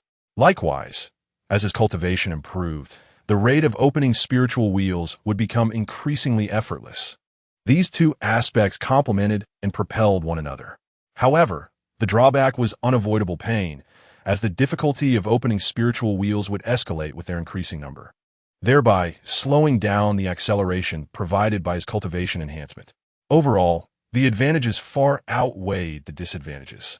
Lin Heng felt that he had reached the second level of qi refinement, a subtle smile of satisfaction gracing his lips. In just 2.5 days, he had progressed from a novice to a budding cultivator, a remarkable achievement. In the original narrative, he had taken nearly a month to break through to the second level of qi refinement, even with the aid of elixirs. The cultivation of the Tianzhong golden body is not an urgent endeavor. The qi refinement stage is merely the foundational phase, and it is imperative to solidify one's base. Yet, I cannot help but wonder about my master's well-being. Perhaps she has already fallen to Yi Tian. Lin Heng intends to pay a visit to Meng Yutong, hoping to acquire some resources for cultivation. For the solitary vial of solidifying essence pill he possesses is utterly insufficient. Meanwhile, Yi Tian has awakened from his unconscious state. After refining the life-giving spirit wood, his complexion has greatly improved. Mu Yoshi lets out a sigh of relief. Indeed, he appears to be recovering well. You should consume these 3 soul-nourishing pills over the course of 3 days, and that should suffice. Thank you, senior sister. I appreciate your care over the past few days. It was nothing, Mu Yoshi replied nonchalantly. By the way, how is Master faring? Master is still in seclusion. Unless there is an urgent matter, we are prohibited from disturbing her. Oh, Yi Tian nodded, a flicker of surprise crossing his eyes as if deep in contemplation. Mu Yoshi gazes quietly at him, scrutinizing this junior who has accompanied her for 5 years. Since Lin Heng's arrival, Yi Tian has undergone numerous changes in her perception. An inexplicable feeling lingers, leaving her unable to fully comprehend him. Likewise, she finds Lin Heng even more inscrutable. By the way, it seems that a mission was issued by the sect this morning. Given your injuries are not yet healed, and I have other matters to attend to, let Yin Yao take on 2 tasks symbolically. Upon hearing this, Yi Tian immediately interjects, "Today the mission was released?" "No, senior sister, I must participate. Completing this task will grant me access to the star-plucking tower." Having spoken, Yi Tian hesitated no longer and hurriedly leaped out of bed, rushing outside. The sect's missions are announced at the beginning of each month, and disciples from the 7 peaks eagerly vie for available slots. Successful completion of these tasks yields points, which can be exchanged for substantial rewards. When accumulated to a certain extent, they grant the opportunity to enter the star-gathering tower for further trials. He certainly did not wish to let a minor injury delay his progress for an entire month. Meanwhile, at the main peak's treasure pavilion, a bustling crowd of over 100 disciples gathered around a pillar adorned with mission orders. The tasks are categorized into 4 ranks: A, B, C, and D, with increasing difficulty and corresponding point rewards. The simplest A-level tasks yield only 30 to 50 points, typically selected by disciples in the Qi refinement stage, who often apprehend some notorious individuals. B and C-level tasks are available for disciples in the foundation establishment stage, presenting greater challenges. In fact, some C-level tasks can only be undertaken by those at the Golden Core stage, offering point rewards ranging from 100 to 200. As for D-level tasks, they are exclusively reserved for disciples above the Golden Core stage. Those below this realm would only be courting disaster by attempting them. Each year, the sect witnesses a few overconfident individuals who, despite their lack of skill, embarrass themselves and the sect in the process. Oh dear, senior sister, I implore you, spare me. I have no interest in points and truly do not wish to partake in any missions. Lin Heng had originally intended to visit the Qianyan Hall to seek gold coins from Meng Yutong, but midway, he was caught by Yun Yao and forcibly brought to the main peak. Yun Yao scrutinized him from head to toe, snorting in just 2 days of absence. You've advanced to the 2nd level of Qi refinement. Quite the secretive one, aren't you? Even if the task is one you wish to avoid, it must be undertaken. Senior sister Lu, she has matters to attend to, and junior brother Yi requires a period of tranquility for meditation. The baseline requirement for each mission is 2 individuals. If you do not accompany me, who shall? Lin Heng squinted, utterly bewildered. Is it true? Is there a limit on participants? According to the narrative, Yi Tian will undoubtedly partake in this sect mission. Yi Tian considers me merely a tool to eliminate you. Should I go, this leg will be rendered useless. You are eager to offer yourself up. Yet I have no desire to become a cripple. Just as Lin Heng contemplated excuses to evade the task, a figure suddenly appeared outside the door. Chapter 19. The second choice upon closer inspection, the visitor was none other than Yi Tian. Lin Heng's heart leaped, followed by an overwhelming joy. He has arrived, riding upon the colorful clouds. This is perfect. The 2 of you are just right for the task. Once it is completed, you can find a secluded spot to enjoy each other's company, and I shall refrain from being a third wheel. Senior sister, look, Brother Yi has come. He appears to be recovering well. Lin Heng grinned, his excitement palpable. With Brother Yi and junior sister Yao at the helm, the sect mission would surely be a breeze. I shall not hinder your progress. Yin Yao regarded him with a sideways glance, amusement dancing in her eyes. As she noticed him attempting to slip away, she swiftly seized him by the neck, embodying the imposing demeanor of a rogue, overpowering a delicate gentleman. Why are you being so cowardly? You keep insisting that I am merely offering myself. If you do not go, how shall I know what tricks Tian might employ? Lin Heng reclined, his head resting against her right shoulder. Before him was not only a breathtakingly beautiful face adorned with a smile, but also a glaring fist. Indeed, should he dare to utter a single word of dissent, Yin Yao shall conjure a spectacle akin to a panda before the multitude of disciples. Oh, dear Junior, must you hasten away so eagerly?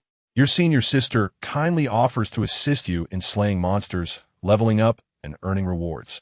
Can you truly bear to disappoint her earnest enthusiasm? Furthermore, with your senior sister present, you shall undoubtedly remain unscathed. She vows to protect you with utmost diligence. Does she not? Yin Yao harbors no malice towards Lin Heng.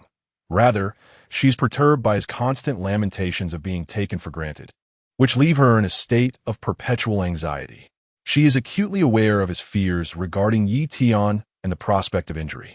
Thus, she is resolute in her commitment to safeguard him. With her by his side, it is unlikely that Yi Tian would dare to act against Lin Heng. What a travesty! Why does the fiery flower of dominance differ so vastly from my expectations? You profess to protect me, but who knows how you might behave outside? The crux of the matter is, I remain oblivious to how you intend to take such risks. I wish to save you, yet feel powerless. Listening to his inner turmoil, Yin Yao finds amusement in his predicament. She is eager to uncover what may transpire during this sect mission. It is only by keeping Lin Heng close that she may discern the methods Yi Tian employs against her, allowing her to prepare accordingly. Under the weight of Yin Yao as formidable presence, compounded by her repeated assurances of protection, Lin Heng finds himself in a state of utter confusion. The fervor of his senior sister must not go unappreciated. Their actions and dialogue capture the attention of the surrounding disciples, leaving them momentarily entranced. Yin Yao, known far and wide, is regarded as the most cunning and spirited of Xianyun Peak, a quintessential embodiment of the fiery flower of dominance. For her, the disciples of the outer peaks maintained a respectful distance, none daring to entertain the notion of taming her. As for Lin Heng, he had recently acquired the moniker of the Useless Prince, and most were familiar with him. What a perplexing situation, my brothers. Is this not the scenario where the underdog refuses to allow the superior to carry him to victory, yet the superior insists on elevating the underdog? Regardless of Yin Yao's circumstances, she is, after all, a cultivator at the Golden Course stage. Teaming up with her for tasks would undoubtedly be an effortless accumulation of points. Yet Lin Heng appeared utterly unwilling. Remarkably, Yin Yao resorted to both threats and pleas to persuade him. Not only were the outer peak disciples bewildered by this scene, but even Yi Tian, standing nearby, was taken aback. Lin Heng had only been at Xianyun Peak for a few days, yet he seemed so familiar with Yin Yao. To his astonishment, the senior sister earnestly implored him to join her. Goodness, he had spent 5 years at Xianyun Peak and had never received such warmth from Yin Yao. Consumed by jealousy, Yi Tian failed to notice the threatening fist that accompanied the pleas. Senior sister, what are you two doing? Yi Tian interjected, his voice charged with indignation. At that moment, Yin Yao's hand rested on Lin Heng's shoulder, a seemingly innocuous gesture that drove Yi Tian into a frenzy. As he perceived an intimacy that he found unbearable, he had long regarded the 5 senior sisters as his own. Yin Yao, feigning surprise, withdrew her hand and remarked, Junior brother, what brings you here? Did senior sister Lu she not mention that you needed to meditate? Yi Tian became acutely aware of the unusual gazes from those around him, realizing he had lost his composure. Unsure why such emotions had surged within him, he attributed it to the sensitivity stemming from his soul's injury. Taking a deep breath, he hastily replied, Senior sister, I am fully recovered and wish to partake in the sect's missions. Certainly, It shall be the three of us. I have chosen a Tier D task and a Tier B task, both located in Jima City. No objections. Yi Tian nodded in agreement. Upon hearing Jima City, Lin Heng resignedly closed his eyes. What is destined to come will inevitably arrive. Whether it be fortune or misfortune, one cannot evade calamity. Ding! The main storyline commences. Positive. Main quest. Tomorrow, you shall embark on a journey to Jinma City to partake in the inaugural sect mission, advancing the narrative and assisting the original protagonist in winning the female lead's heart. Reward index. High tier. Negative. Main quest. Prevent the original protagonist from capturing the female lead and avoid personal injury. Reward index. Unknown. Description. This is a perilous crisis. Whether the original protagonist secures the beauty or you escape becoming a cripple depends on your second choice. The system strongly advises the host to select the negative quest, for only in this way can one resist fate. The more female leads the original protagonist captures, the narrower your survival space becomes. A second choice?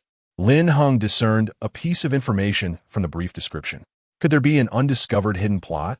Regardless of whether the system offers him guidance this time, he is resolute in not allowing events to unfold positively. Merely receiving a high-tier reward after having a leg broken is far from sufficient. Furthermore, this is a narrative of polygamy. Even if he cannot attain the female lead, he should not so readily bestow her upon the original protagonist. This realization indicates that his previous mindset was flawed, suggesting that the path of mere survival is fraught with difficulty. Very well. For now, we shall proceed step by step. I'm also curious to see what tricks Yi Tian will employ. The following day, Lin Heng and his two companions set off together. Along the way, Yin Yao provided him with a rough overview of their mission. Although he was already well aware of it, he could only feign ignorance. The Tianxin continent is broadly divided into 4 regions: East, West, South, and North. In this realm of cultivation, aside from the various sects, there also exist dynasties that protect ordinary citizens. These dynasties are not akin to the well-known human emperors of ancient history. Rather, they are a composite entity where the highest authority is also a cultivator, and the inner court is composed of families deeply rooted in the cultivation world. One might perceive them as a comprehensive cultivation force cloaked in the guise of a dynasty, primarily managing secular lands. The so-called secret realm of nation destruction originally stemmed from a small dynasty.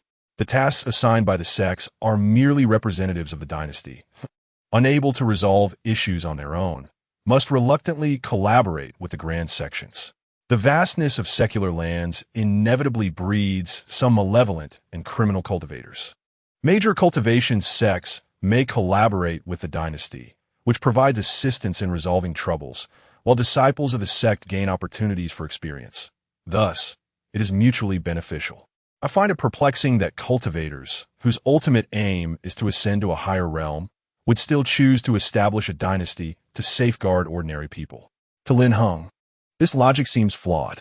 The world of cultivation should not be rife with deceit. Should it not also encompass a degree of human sentiment? The amalgamation of the dynasty system and the cultivation system appears exceedingly strange. Yin Yao glanced at him and took a hearty swig from her gourd. Do not hold them in such high regard. Under the guise of protecting ordinary people, they are ultimately serving their own interests. In the realm of Tianxian, the population of ordinary individuals is overwhelmingly vast. Yet, how many among them can truly ascend to become cultivators? We must not forget that in addition to ourselves, there exist the bloodthirsty demon tribes and the merciless practitioners of the demonic path. If left unchecked, they will slaughter the common folk, not only severing our lineage, but also rendering themselves increasingly formidable. Do you grasp the implication of this? It bears a modicum of truth. Lin Heng nodded in agreement. Among the ordinary populace, those who are malevolent are deemed utterly wicked, and they can still be controlled. However, should a rogue emerge among the cultivators, the common people would become nothing more than lambs awaiting slaughter. The sinister arts of corpse raising and poison crafting necessitate the sacrifice of the living. Some nefarious techniques seek profit through the exploitation of yin and yang. If we allow these wayward cultivators to run rampant, they will inevitably bring about the ruin of Tianxian. As for deeper matters, Lin Heng expressed a lack of interest. This journey to Jinma City encompasses two designated missions. The first, a D-rank task, involves assisting the dynasty in investigating whether the city lord's manor has colluded with the evil sect. Should the allegations prove true, the lord may be apprehended on the spot. The second, a B-rank task, entails investigating a case involving the death of a patron, with the objective of capturing the murderer, a task deemed relatively straightforward. Chapter 20. Esteemed brother, your lady fair possesses remarkable beauty. For days hence, the trio arrived at the outskirts of Jinma City by carriage. Jinma City stands as one of the most prosperous ancient cities among the 13 cities of the Tianxian dynasty's western continent. Situated in the central region of the west, its overall layout is broad from north to south, while narrow from east to west. To the south, it leads directly to the three counties of Kaiyang in the northern continent, while to the north, it connects with the polar Ink Valley. Upon entering, one is greeted by towering pillars flanking the city gates, with a profusion of pavilions rising above spacious streets. On either side of the residence stand towering structures, exuding an air of grandeur as if one could pluck the stars from the heavens with a mere hand. If Lin Heng were to describe it, he would succinctly declare, a sight to behold indeed. The subsequent allocation of tasks saw Yi Tian assigned to investigate the city lord's mansion, while Lin Heng was entrusted with the negotiations at the judicial office. As for Yun Yao, she intended to leisurely explore for a few days. After all, it was a rare opportunity to venture out, and she desired to wander freely. Little did she know, her carelessness would come at a cost. Lin Heng shrugged and, following the guidance of passers-by, swiftly arrived at the judicial office. He presented his identity token, clearly stating his purpose. Each disciple participating in a sect mission possesses a token that serves as both identification and a means of communication. In times of peril, activating the token allows fellow disciples to discern their location within a 10-mile radius, facilitating prompt assistance. Esteemed immortal, please take a seat. Why do you linger? Bring forth the tea, commanded a middle-aged man clad in a black robe, cinched with a brown cloth belt. He was the head of the judicial office, the highest authority here. The judicial office can be likened to a governmental body, tasked with maintaining order within the city and apprehending nefarious individuals.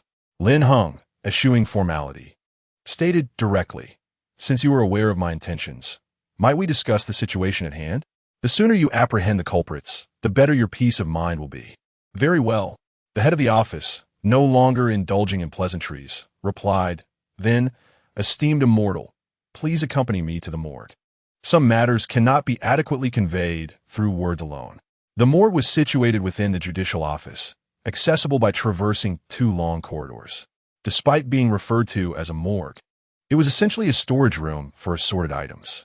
As the weather grows warmer, it is only natural that a body, having been stored for so long, would emit a foul odor. Look, my esteemed friend, there lie the three individuals. The chief, standing at the entrance, gestured towards the bodies draped in white cloth, exhibiting no intention of approaching. Lin Heng had no choice but to step forward alone for a closer inspection. Upon unveiling the cloth, he nearly retched. It was not the pungent odor that caused his reaction, but rather the ghastly state of the corpse itself. The skin was withered and devoid of luster. The hair resembled parched twigs, and the sunken cheeks framed swollen eyes, presenting the visage of one who had perished in agony. Uncovering the other two shrouds revealed equally horrific fates. The chief and his two subordinates, witnessing Lin Heng's unwavering composure, felt a surge of reverence. Truly, he was a celestial being. The first time they encountered these corpses, they were nearly terrified out of their wits, yet the immortal remained remarkably calm. Lin Heng, well-versed in the original narrative, had mentally prepared himself, fully aware of the likely appearance of the remains. Do you discern the cause of death for these three? He inquired. The coroner's findings indicated that all three had succumbed to the depletion of their vital essence, yet their bodies bore no wounds. Lin Heng turned slightly, shaking his head. They had been drained of their yang essence, which could also be understood as their vital energy. The loss of such essence would inevitably harm one's lifespan. A complete depletion signified the absence of any life force. I find myself intrigued by the peculiarities of those who seek prey within the brothel. The patrons, a concept that hardly requires elaboration, indulge daily in fleeting pleasures. How vibrant could their vital energy possibly be?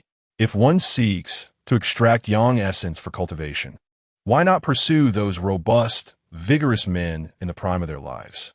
3 individuals, all approximately in their 50s, lay upon the bed, a stage of life that, according to the average human lifespan, suggests they're already well into the twilight of their existence. One ponders how much could be extracted from them. Very well, let's proceed thus. I believe I have a lead.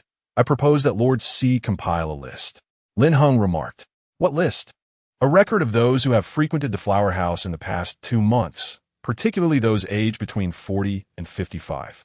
Upon hearing this, Lord C's expression shifted to one of hesitation, yet he nodded in acquiescence. Please wait a moment. I shall send someone at once. After approximately half an hour, a servant returned with the guest list. The flower house maintained a register, facilitating a swift compilation. Lin Heng perused the names, identifying 17 individuals within the specified age range, 3 of whom were deceased. It was apparent that aside from their shared age, the deceased also bore a commonality in their status. All 3 were affluent merchants from Jima City. Suddenly, Lin Heng's brow furrowed as he spotted Lord C's name. The latter's face flushed crimson, and he hastily defended himself. I went there to investigate the culprits. It was not for any other reason. All right. Lin Heng waved his hand dismissively. I understand. I comprehend fully. There is no need for such tension, Lord C. We are all men here. After all, I do have a plan, and I hope Lord C can assist me with a favor. Please do speak. The Criminal Justice Office will spare no effort. It is not as complicated as that. Tonight, you will join me. Lin Heng leaned closer, whispering softly. This, Lord C's eyes widened. Could this be too perilous? Fear not, for I am here to support you. After addressing the matters at hand, Lin Heng departed from the Criminal Justice Office. It was midday, and the street vendors of Jima City had mostly withdrawn, leaving the thoroughfare clear for the towering buildings behind. The local business model dictated that small merchants could only peddle their wares in the morning and evening. Lin Heng leisurely strolled westward along the ancient street, the aroma of wine growing increasingly potent in the air. Before long, he found Yun Yao in a tavern. Ah, have you finished your tasks? Lin Heng inquired as he settled onto a bench, pouring himself a bowl of wine. After savoring it, he replied, I have gathered some information. The malevolent practitioner's method of siphoning life essence proves to be rather troublesome. This evening, I intend to take the head of the Criminal Justice Office to the brothel, to lure the serpent from its lair. Lin Heng briefly outlined his plan. The target of this dark practitioner was affluent middle-aged men, and he intended to use the head as bait to draw the individual out, allowing him to strike and subdue them. His sole concern was that should he fail to overpower this adversary, the head would be lost without cause. A mere approach to safeguarding others seems somewhat misguided. Given that you are merely at the second level of qi cultivation, it may prove insufficient, Yun Yao remarked, tearing into a duck leg with gusto. She appeared entirely unfazed by the gravity of the task. Goodness, you treat the sect's mission as though it were a leisurely excursion, unwilling to exert yourself at all. Should you encounter trouble, and the Class D mission be postponed, you may find yourself incapable of even completing this straightforward task. Calculating the time, the young master of the Lord's mansion should be arriving soon to deliver a severed head. The author has orchestrated the plot in such a manner that, upon entering any locale, there inevitably exists a lecherous young nobleman who covets the beauty of the heroine. Either the original protagonist slays him, or the original heroine does. Subsequently, the nobleman's father erupts in impotent rage, sending another wave of severed heads in retaliation, interspersed with a touch of the hero rescuing the damsel. The original protagonist thus dons a facade of valor. Although this transition is not particularly novel, it effectively aids Yi Tian in garnering favor. The young master of the Lord's mansion, Yin Yao, was momentarily taken aback. Just as she pondered this, 3 impeccably dressed men suddenly surged in from outside. Young master, you have come to the wrong place. This is a tavern, and the dye shop of Miss Yu is next door. Let us proceed to the adjacent establishment and allow Miss Yu to sober you up." Two attendants, clad in servant attire, supported the inebriated youth in between them. The young man reeked of alcohol, as if he were thoroughly intoxicated. "Wait," he exclaimed, shoving them aside and leaning against the wall as he made his way toward a window seat. Lin Heng's lips curled into a smile. "Speak of the devil. My dear fellow, your young lady is quite lovely." The term young lady registered with Lin Heng. The young man had mistaken Yun Yao for his own woman. The surrounding diners, recognizing the youth in the pale blue attire, instinctively shifted their seats inward. The crown prince of the Lord's mansion, Sun Yu, was not a well-liked figure and bore a notorious reputation in Golden Horse City. It seemed Sun Yu had set his sights on his woman. These two were indeed unfortunate. They appear to be dressed as if they were from another region, and I hope this young man can maintain his composure. Provoking that individual may render even their departure problematic. Not long ago, Sun Yu committed an exceedingly heinous act in Jinma City. A pair of passing youths were caught in a moment of misfortune when Sun Yu, upon encountering them, was overtaken by base desires and seized the woman. The woman's husband reported the incident to the criminal office, only to be met with an unexpected fate. He was thrown into prison and beaten. Had it not been for the ensuing public outrage, the man would likely have perished behind bars. Ultimately, the resolution was rather straightforward. The city lord's office compensated the man with 500 spirit coins to quell the matter. After all, how could an ordinary person, devoid of power or influence, contend with the authority of the city lord's office? Lin Heng shrugged off the hand resting on his shoulder and remarked coolly, "Is there something you need? You gentlemen are from out of town, are you not?" "Indeed, and what of it?" Sun Yu replied with a wicked grin, his gaze intensely fixed upon Yun Yao. In his 20-plus years of life, he had never encountered a woman so exquisitely beautiful. Even from a distance, her complexion surpassed that of the neighboring Yun Yang by several shades of fairness. He could not fathom why others' wives appeared more enchanting than his own. Of course, had he known that the woman before him was a formidable golden core cultivator, he would not have dared to cast even a fleeting glance in her direction, even if granted 100 lifetimes of courage. "Young master, we should take our leave." "If the master finds out," urged his attendant, only to be dismissed with a kick. "Get lost. I have no intention of forcibly taking a woman." Sun Yu surveyed the surroundings and bellowed, "What are you all staring at? Keep looking, and I shall have you all arrested." In the face of his threats, the patrons merely responded with disdainful laughter. They were merely spectators. Sun Yu lacked the power to indiscriminately apprehend individuals. Should public outrage arise, it would be the lord of the city who would ultimately face the consequences. "Brother, name your price. I wish to invite your wife for a drink." Sun Yu inquired directly, abandoning any pretense.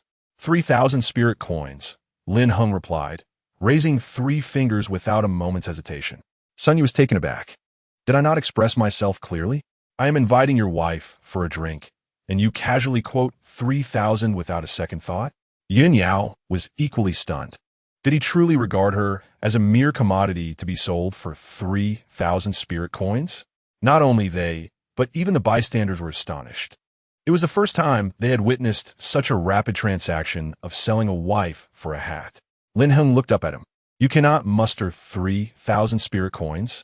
The exchange rate of spirit coins to spirit stones stood at 10-1, equating to 300 spirit stones. Earlier that day, he had visited the penal office and reviewed the register from the flower house, which not only recorded names and identities, but also expenditures. Among them was an individual who ordered an extravagant meal priced at 999 spirit coins. Surely, a core formation meal would cost at least 3 times that. He lamented the lack of funds for his visit to the flower house tonight, knowing that he would soon be met with Yun Yao's wrath. Perhaps, before his impending demise, he could extract some gold from his pockets, thus rendering it somewhat worthwhile. Yun Yao clenched her fists. Her eyes filled with kindness and affection as she exchanged a glance with Lin Heng. "Excellent. Utilizing my resources to ensure your indulgence at the flower house. Is it? 3,000 it is. Brother, you certainly understand the game." Sun Yu gave Lin Heng a thumbs up and instructed his subordinates to bring forth all the spiritual coins they had. A golden ring was worth 1,000 spiritual coins, while a Mingwe pearl was valued at 1,500.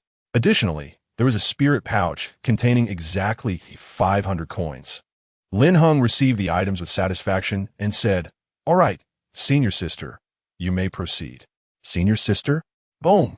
A tremendous crash echoed as the diners were startled by a fleeting shadow. Sun Yu vanished from sight, his form embedded in the wall across the room, blood streaming forth, causing chaos among the onlookers. Two servants were the first to react, rushing to the wall only to discover their master trapped, unable to pry him loose.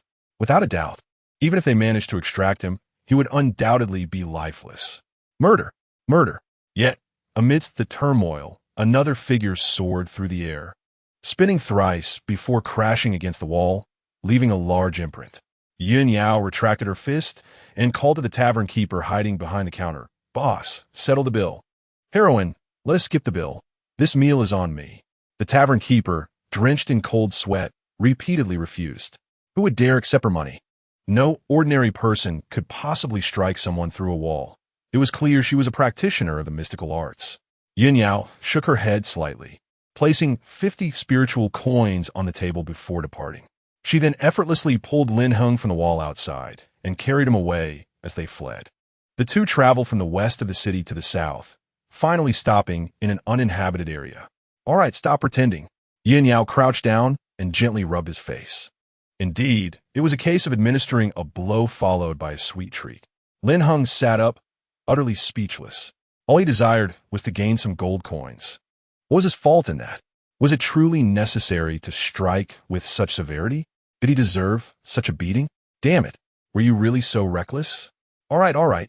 Perhaps senior sister was a bit too rough. Here, let me massage it for you. Will you dare to sell out your senior sister again?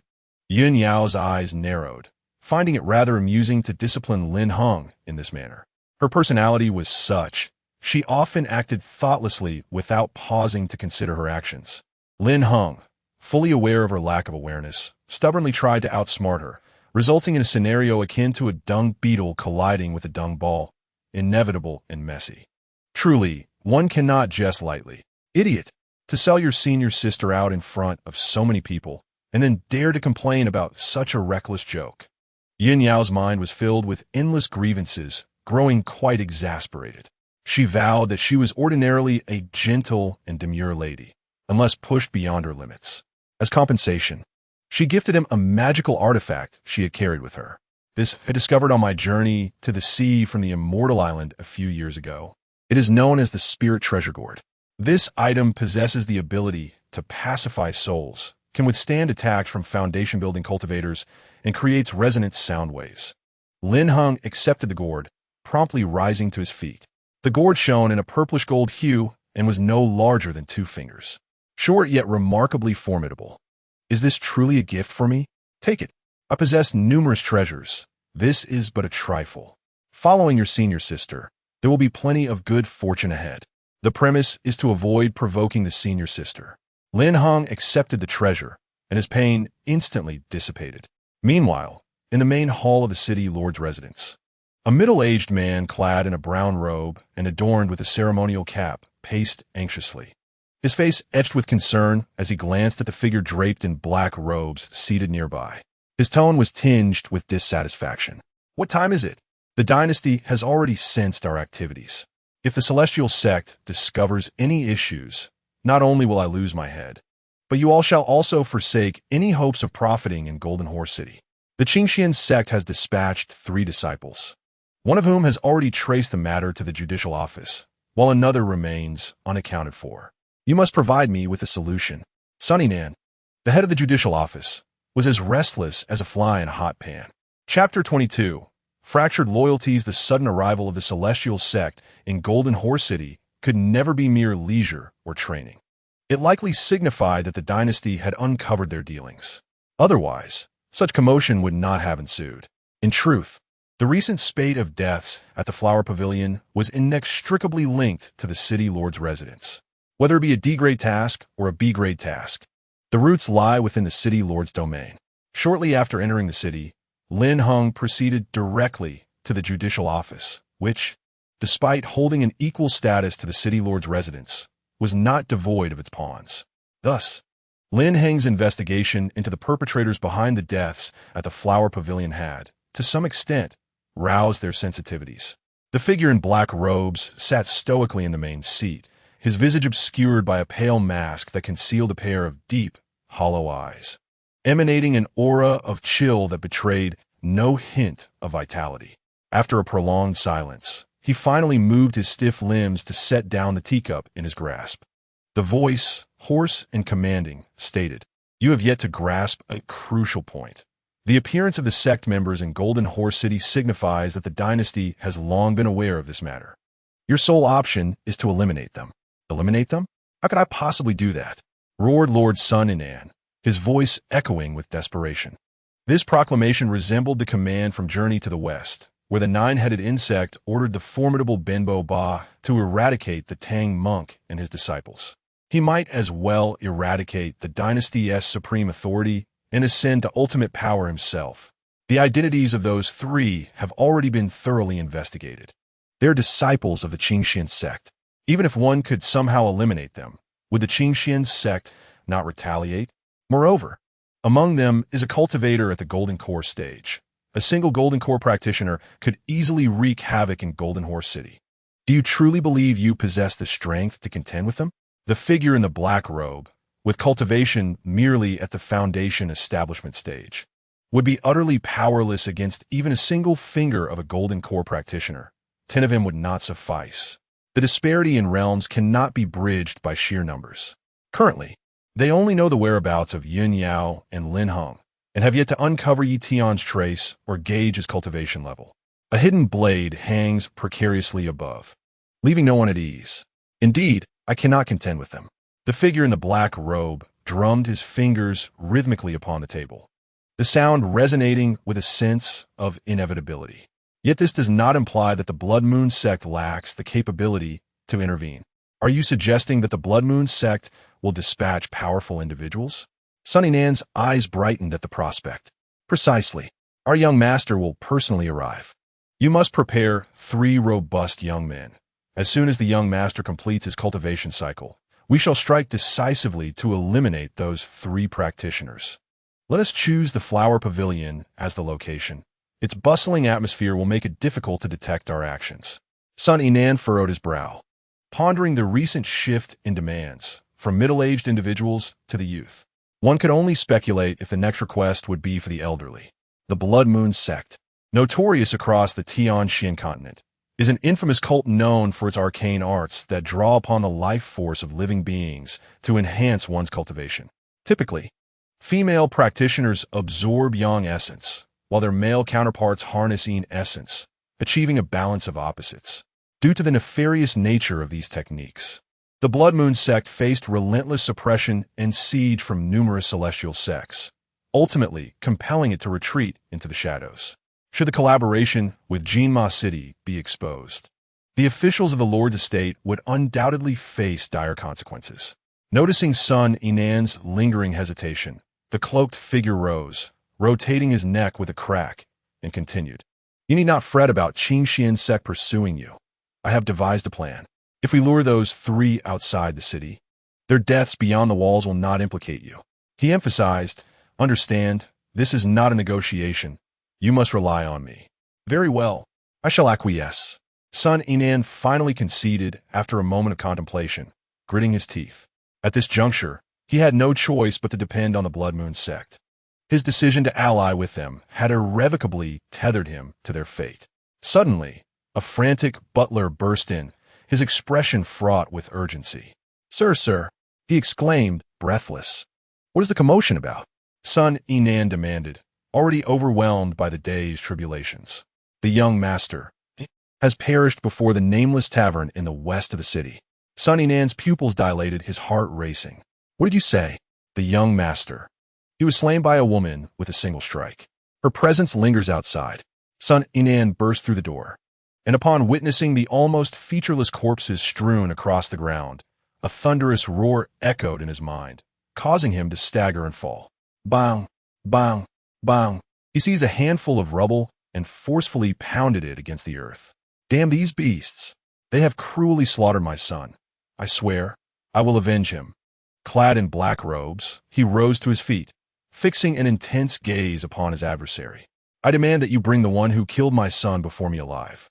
I shall personally exact my vengeance, no matter the cost.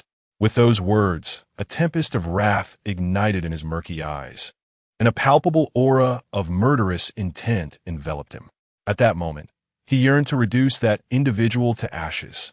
The figure in the black robe neither acquiesced nor declined. Capturing a golden core cultivator alive was no easy feat, let alone slaying one. Give me some time. I shall devise a plan for you. Meanwhile, Yun Yao, oblivious to the need for discretion after committing murder, brazenly checked into an inn. Lin Heng had already advised her to adopt a more low-profile approach, but his counsel fell on deaf ears, as she instead reassured him to remain at ease. With no alternative, he proceeded to the Department of Justice to rendezvous with the chief. Upon his arrival, the others were already waiting in the main hall. My lord, everything is prepared. Lin Heng nodded. This matter has not leaked, has it? If word gets out, our plans will be in vain. Rest assured, my lord, my two subordinates are exceedingly reliable. I have not even informed the City Lord's mansion about this. To be frank, ever since the City Lord's mansion attempted to downplay the severity of the murder case multiple times, I have been aware that they are intricately involved. The head of the department spoke earnestly. Oh, this took Lin Heng by surprise. Shouldn't the Department of Justice and the Lord's mansion share a relationship of mutual prosperity and adversity? Why do you still harbor suspicions against them? To his astonishment, the head of the department merely shook his head slightly. Both the Department of Justice and the Lord's Mansion are administrative bodies authorized by the dynasty, albeit with different responsibilities. The Department of Justice is tasked with upholding the law and regulations, while also bearing oversight duties. Conversely, the Lord's Mansion manages internal and external affairs and makes significant decisions. This does not imply that the Department of Justice is subjugated to them, nor does it suggest a scenario of mutual protection.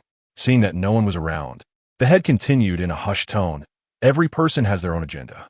Sun Yinan wishes to drag me into his schemes, believing I am oblivious to his machinations. Only by bringing him down can I seize the opportunity for advancement. The exalted lady of the dynasty is too preoccupied to tend to every corner of the mundane world. My desire for progress is fervent. Without individuals like me who aspire to ascend, even the grandest entities would succumb to decay and corruption. Lin Heng grasped the implication. So, the investigation into the Lord's Mansion was indeed a result of the Department of Justice's whistleblowing. However, he could not endorse such an exaggerated claim. From a different perspective, the situation in Jinma City bore little distinction from that of Qingxian sect. The Qingxian sect, with its 6 peaks and one main peak, comprised a total of 7 peaks. Among these, there was a facade of harmony while, behind the scenes, there were fierce power struggles for vested interests. In truth, from the elders to the disciples, none were devoid of ulterior motives, eager to consume one another. Even the esteemed celestial sects were not exempt from such dynamics, let alone the products of a dynasty intermingled with the secular world. Lin Heng paid little heed to these matters. His sole focus was on enhancing his own strength and shattering the constraints of his predetermined fate. Whether it be Yi Tian, the child of fortune, or himself, or even the antagonists, the irreconcilable conflict could only culminate in a life-and-death struggle, leaving no room for negotiation. Chapter 23. The distinction between elegance and vulgarity, Nanxing Street. Miaoyu Flower House, as evening approached, Nanxing Street, having experienced the tragic incident at the flower house, lost its former vibrancy, yet the glow of lanterns illuminated the surroundings. Occasionally, horse-drawn carriages would pass, leaving fleeting imprints on the cobblestone path. The flower house stood tall, a magnificent 9 stories high. Lin Heng gazed upward. Perhaps due to the shrouding clouds, the pinnacle appeared to pierce the heavens. Ah, this Miaoyu Flower House is the most heavily invested establishment in Jinma City. Presently, not only celestial beings, but even the affluent ordinary folk would frequent this place for leisure. As the two conversed, they entered the first floor of the building. Having made prior arrangements, the matron did not create a scene, but instead instructed 2 young ladies to attend to them with utmost care. Esteemed master, young master, this way, please. May I inquire whether you are of refined taste or of common inclination? Noting Lin Heng's confusion, the matron chuckled softly and elucidated. It is evident that you are new to this locale. The refined pertains to listening to melodies in elegant enclosures, allowing one's thoughts to drift freely, reminiscent of bygone times. The common, however, involves companionship with enchanting beauties, where whispers of lavish dreams intermingle with the night. What a splendid notion, to weave whispers of lavish dreams into the night. Even the act of sharing secrets by the bedside can be expressed with such artistry. To transform the vulgar into the elegant and vice versa is indeed a skill. Yet, we must strive to blend both realms harmoniously this time. I hope it will not require excessive expenditure. Well spoken, esteemed one. I shall cover the expenses. Such matters are indeed well orchestrated. Upon ascending to the second floor, the two discreetly dismissed the female attendant. The 9-story pavilion occupies a vast expanse, with each level approximately 500 square meters. Every floor is adorned with intricately carved railings and exquisite decorations, far surpassing the ordinary flower houses in opulence. Within this establishment, the melodies of songbirds intertwine with the laughter of beautiful attendants who flit about. This is the most lavish investment in Jinma City, serving as a playground for the affluent and dignified. The flower house boasts dozens of elegant chambers, along with several private boxes catering to patrons with unique preferences. At this moment, numerous young men and women embrace their stunning companions, reveling in drink and merriment, engaging in lively conversation or composing poetry.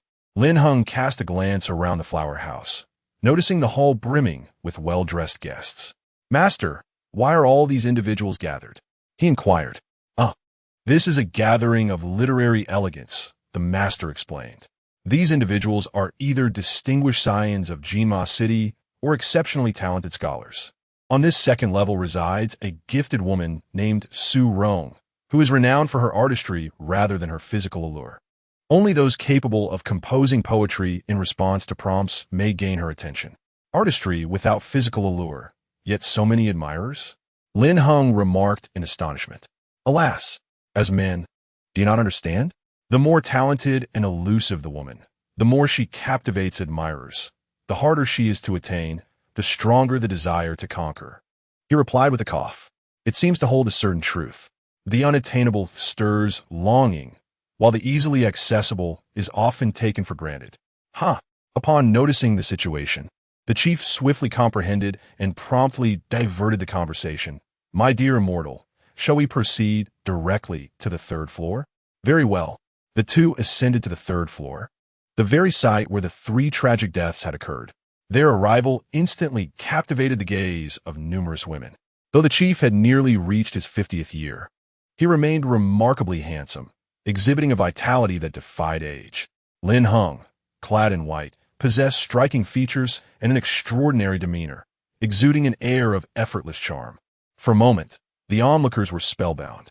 However, one woman, upon seeing the two, exhibited a slight change in expression, retreating nervously back to her private chamber. Lin Heng's heart quivered as he fixed his gaze in the direction of her retreat. She is a cultivator, in light of the 3 consecutive murders, and yet still insatiable. The malevolent practitioner is indeed greedy beyond measure. He had already formed a hypothesis, even from 10 paces away. He could distinctly sense the aura emanating from her. Her cultivation level should be comparable to his own. "My lord, we may proceed according to plan. Once you have chosen your private room, I shall remain next door, ready to respond at the first sign of disturbance." "Very well, I shall enter first." The chief beckoned 2 women and walked directly into room 3. Lin Heng pushed open the door to the adjacent chamber, conveniently situated between the chief and the woman in the purple dress. This arrangement allowed him to remain alert to any movements from either side. The room was modestly furnished, with wooden tables, chairs, and beds. As Lin Heng stepped inside, a faint, delicate fragrance enveloped him. He lifted his gaze to survey the room, ultimately resting his eyes on the table, where a Zeton wood box exuded a captivating aroma. The lid was firmly closed, leaving the contents shrouded in mystery. He extended his forefinger and lightly tapped the Zeton wood box. Thud! Thud! 3 crisp sounds resonated slowly, and after a moment, the box gradually opened. Inside lay a jade pendant. A jet pendant? Lin Heng furrowed his brow in confusion, glancing around. Could it be an item left behind by a previous guest? Tentatively, Lin Heng tossed the jade pendant into the system space. As expected, the system provided an introduction to the item. Name, wealth, and grain jade key. Description, the key to the city lord's treasury, which allows one to withdraw silver using the token or exchange it for spirit coins and spirit stones at any bank in the city. Lin Heng was taken aback upon hearing this, examining the jade pendant closely. The pendant was circular, approximately 2 inches in length, and radiated a deep, translucent green, sparkling as if it were a precious gem, unmistakably not an ordinary object. How could such a crucial item have ended up here? He found it hard to believe that the jade pendant, left on the table, had gone unnoticed by other guests. The lingering fragrance in the room was sufficient evidence that this elegant abode had never been unoccupied. Unbeknownst to him, every move he made was being closely monitored by the city lord's people. To kill requires justification. To slay a cultivator necessitates a valid reason. If a disciple assigned to the task were to be tempted by greed and steal treasures, even if they met their demise, outsiders would find no excuse for it. Although the scheme was not particularly sophisticated, achieving the goal would suffice. This was merely a plan directed at Lin Heng. Meanwhile, another scheme targeting Yun Yao was unfolding methodically. Lin Heng, undeterred, promptly stowed the jade pendant away. Once he Tian eradicated the stronghold of the city lord, he would be able to reap the benefits effortlessly. This represented the wealth of an entire city, an enticing prospect for anyone. While awaiting the arrival of his prey, he busied himself, seated upon the floor, initiating the Qingdi spirit-devouring technique, preparing to unlock the 3rd spiritual wheel. Although 2 spiritual wheels could perpetually refine spiritual energy and enhance his cultivation, the pace was undeniably sluggish. The notion of reclining idly while experiencing automatic ascension was presently unrealistic. He retrieved a solidifying essence pill from the system space and consumed it. In an instant, the medicinal effects were rapidly absorbed, and a surge of potent spiritual energy erupted from his dantian. His cultivation persisted until the late hours of the night. Meanwhile, the adjacent room belonging to Lord C remained eerily silent, while intermittent sounds of pounding and striking emanated from the nearby elegant chamber. How infuriating! What on earth is that fellow next door up to? Why does the spiritual energy seem so thin? The woman in the purple dress was also engrossed in her cultivation, striving to regain some strength before dealing with Lin Heng next door. Unexpectedly, the spiritual energy around her appeared to be siphoned away, depleting incessantly, forcing her to halt her practice. How could a mere 2nd-level Qi practitioner possess such capabilities? If she could seize all of this person's yang essence, this young master would require merely 3 days to complete the cycle of cultivation and transcend her current realm. This thought flashed through the mind of the purple-clad woman. Originally, her intention tonight was to ensnare an ordinary individual. Ironically, Lin Heng's decision to venture next door piqued her interest. This individual was a disciple of the Qingxian sect, and capturing him would require no effort at all. Eliminating him outright would be a grave waste. Chapter 24. Capturing a Demoness. A series of enigmatic incantations echoed within the room. Lin Heng's ears twitched slightly as he suddenly gazed straight ahead. The esteemed guest had arrived, so there was no need to conceal oneself any longer. As he spoke, a figure in a flowing purple gown descended gracefully, twisting in the air, revealing a glimpse of fair, elongated legs concealed within the delicate fabric. She was an exceptionally beautiful enchantress, with a figure that was strikingly alluring. Had Lin Heng not already encountered captivating beauties like Meng Yutong and Yun Yao, he might have felt his heart stir. This enchanting woman possesses a beauty that rivals even Yun Yao and the others. A sense of admiration for this exquisite being welled up within him. The enchantress, Jiang Kaiyan, felt a jolt of surprise. Was there someone else in the room?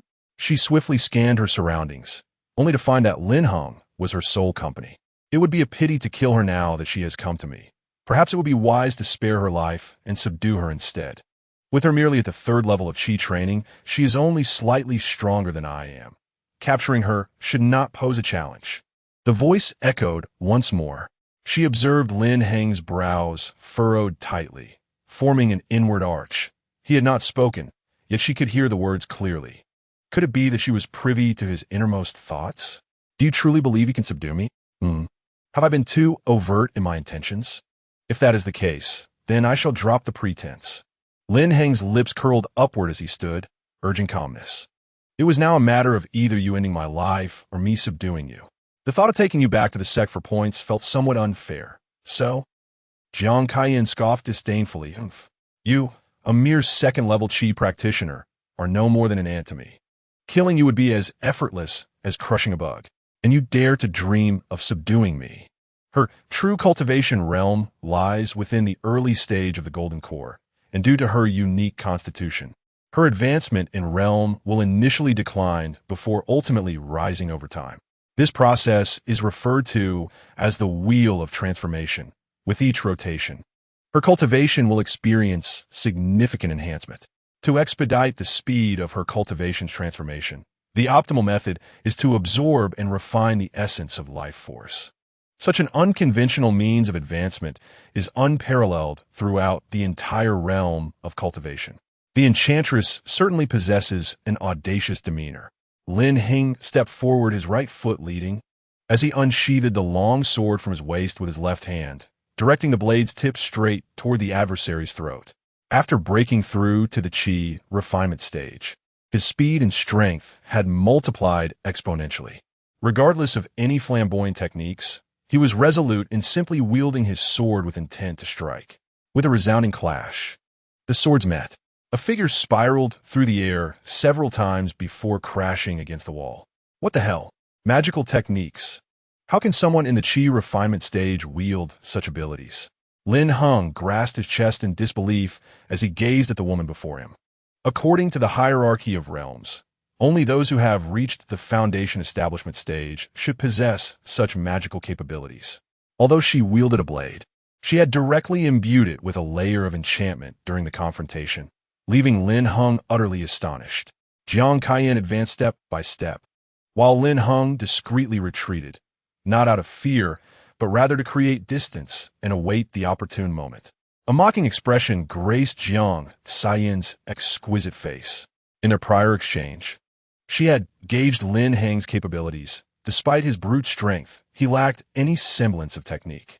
It was evident that even if someone at the second level of chi refinement or even the ninth were to stand before her, they would hardly measure up. Her cultivation may have temporarily waned, yet it did not signify her inability to wield the magical techniques she had mastered. Even if her power were diminished several-fold, it was still beyond the capabilities a novice like Lin Heng to withstand. Who was it that spoke so arrogantly, demanding my submission? Who dared to threaten me with decapitation for points? She lifted her delicate foot, gracefully stepping forward, sending forth an invisible wave that crashed upon Lin Heng. He felt an immense pressure bearing down on him, causing his body to tremble uncontrollably, as if he might collapse at any moment. Once again, it is a supernatural technique. She's at the third level of chi training. How could this be? Miss, would it be too late for me to claim this is a misunderstanding? Lin Heng stammered, his body stiffening. What do you think? Jiang Kaiyan retorted with a smug sneer, completely oblivious to the mysterious appearance of the spiritual treasure gourd in Lin Heng's hand. Submit and cease your resistance. You are no match for me. Become my servant, and I shall spare your life. Jiang Kaiyan intended to capture Lin Heng and study him, curious as to how she could hear his thoughts. In the face of such an unusual occurrence, she certainly could not simply execute him. Has the tide turned? Lin Heng regretted not retrieving the spiritual treasure gourd from the system space earlier. Had he brought it with him, this enchantress might have been subjected to her own magical backlash. Come forth, enchantress, and unleash your strongest techniques. Lin Heng ceased his idle chatter, brandishing his sword with fervor. This time, he held nothing back, channeling all his true energy into his hands, gathering his strength to make her believe he was fighting for his life. The soul-binding power of the gourd, amplified by the damage received, meant that the stronger the opponent's attack, the more potent the reverberations would be. Thus, unbeknownst to her, he had but a single opportunity. Jiang Kaiyan let out a cold snort, realizing she had fallen into a trap. Seeing Lin Heng still foolishly attempting to resist to the bitter end, she prepared to strike him down with a fierce punishment. With a flick of her wrist, a faint yellow, ethereal flame appeared in her palm. She deftly flicked her fingers, and the flame instantly shot forth. The ethereal fire danced through the air, coalescing into a 3-foot-long sword. This transformation technique, typically wielded by cultivators at the Gold Course stage, was astonishingly executed by a mere Qi refinement stage practitioner. Lin Heng's pupils constricted as he hurriedly swung his sword to block the impending blow. Bang! The sword shattered. However, just as the remaining brilliance was about to envelop Lin Heng's corporeal form, the spiritual treasure gourd erupted with a golden radiance. A look of astonishment crossed Jiang Kaiyan's face. What was this? Buzz! The moment the ethereal fire sword collided with the golden membrane released by the gourd, a wave of sound rippled outward. Jiang Kaiyan swiftly formed a seal in front of her to create a barrier. Yet the sonic wave surged directly into the depths of her soul, rendering the barrier ineffective. You! Jiang Kaiyan spat out a mouthful of blood, her body staggering back several steps before her head spun, ultimately causing her to collapse. Had she been at her peak, she would never have fallen victim to such a trivial trick. Yet, now in the Qi refinement stage, even with her myriad of mystical arts and treasures, she could not withstand the shock to her soul. Lin Heng, gasping for breath, patted his chest and rose to his feet. He swiftly approached the woman in the purple dress. That little demoness was quite formidable. Thanks to the gourd gifted by my senior sister, I narrowly avoided falling into her hands tonight. Lin Heng mused, reflecting on the extraordinary prowess she had displayed. Truly, more remarkable than even Yi Tian. Gazing at the desolate beauty before him, Lin Heng gently laid her upon the bed, thoughtfully adjusting her skirt to shield her delicate legs. He then reached out, exploring with his hands, and after a thorough search, he finally discovered a storage ring. The ring bore no restrictions, allowing him to probe its contents with his consciousness. Inside, he found a length of black rope, a hairpin, 200 spirit stones, and 3 bottles of unidentified elixirs. What could these items be? As Lin Heng examined the iron object in his hand, he was taken aback to recognize it as a seal, inscribed with 2 rows of peculiar characters, encircled by ornate patterns. He promptly discarded the rope into his system space.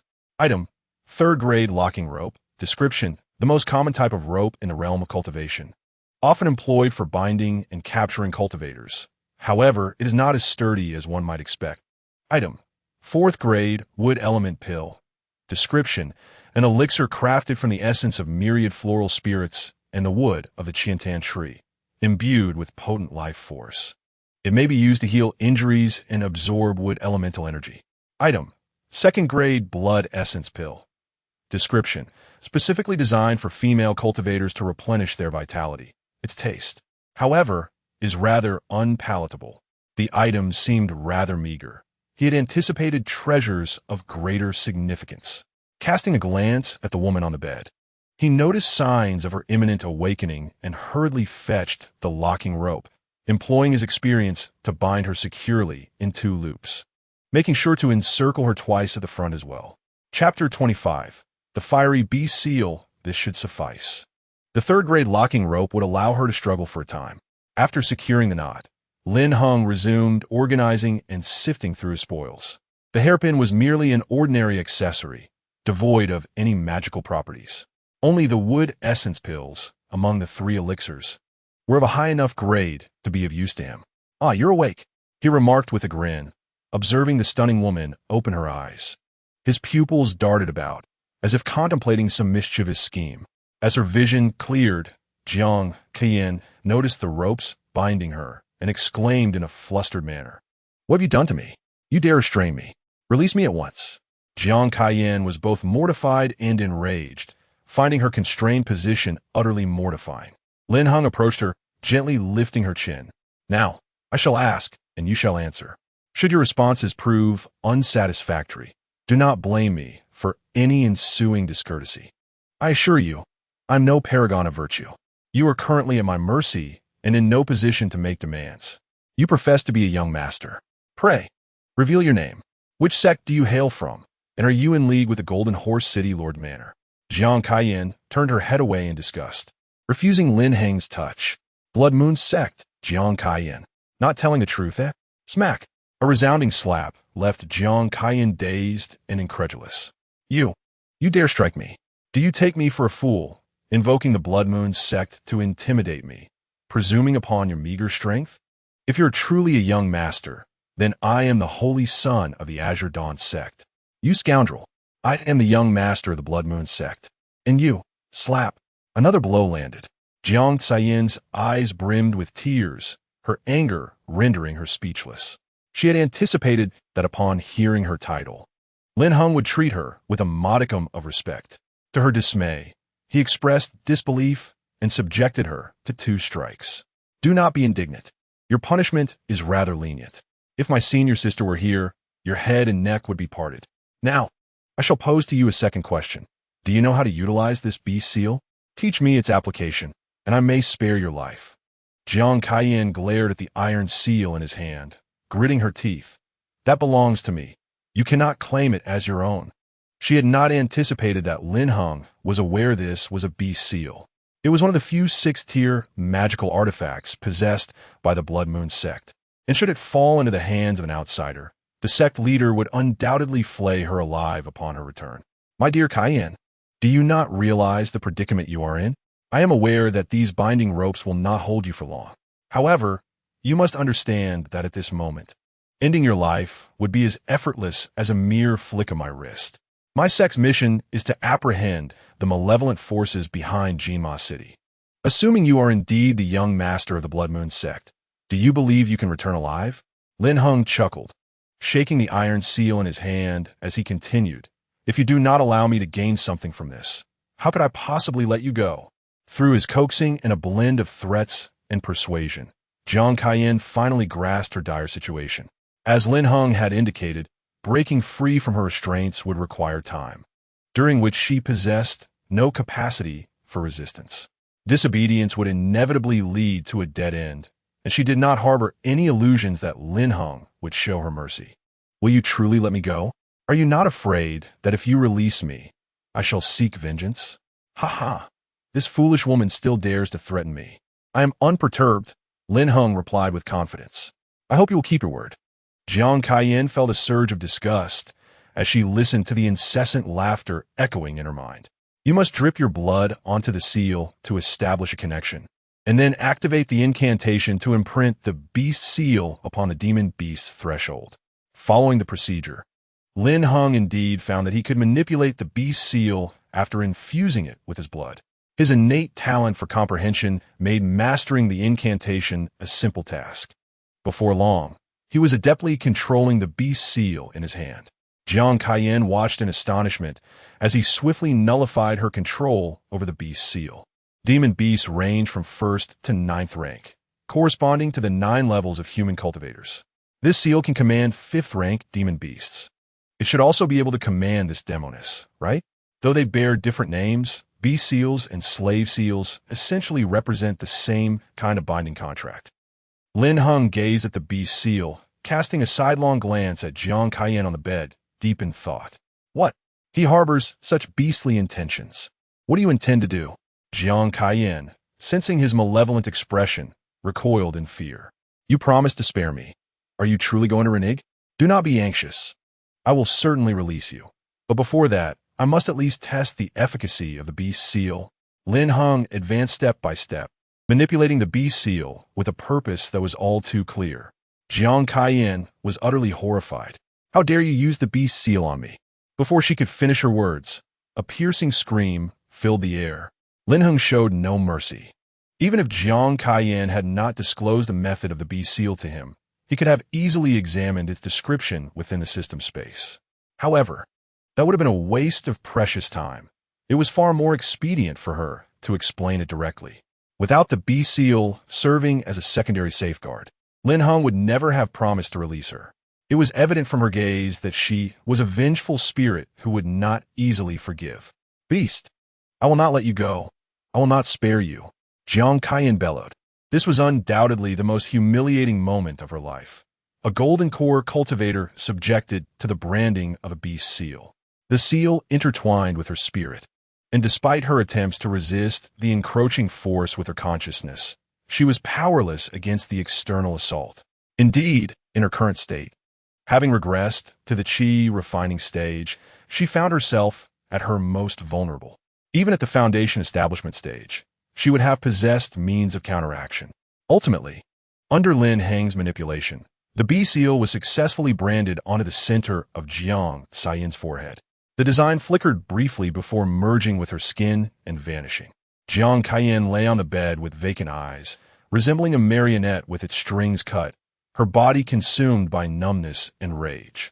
Lin Heng plopped down beside her, pinching her cheek to compel her to meet his gaze. What is happening? I haven't erased your consciousness, so this should be considered a success, right? Don't look at me like that.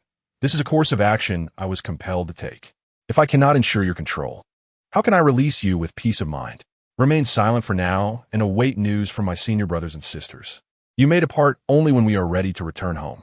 Otherwise, if they trace your whereabouts, they will not be as benevolent as I am, he cautioned. Jiang Kaiyan remained silent, biting her lip fiercely as she fixed her gaze upon him. Damn beast, I shall personally ensure your demise. She seethed inwardly.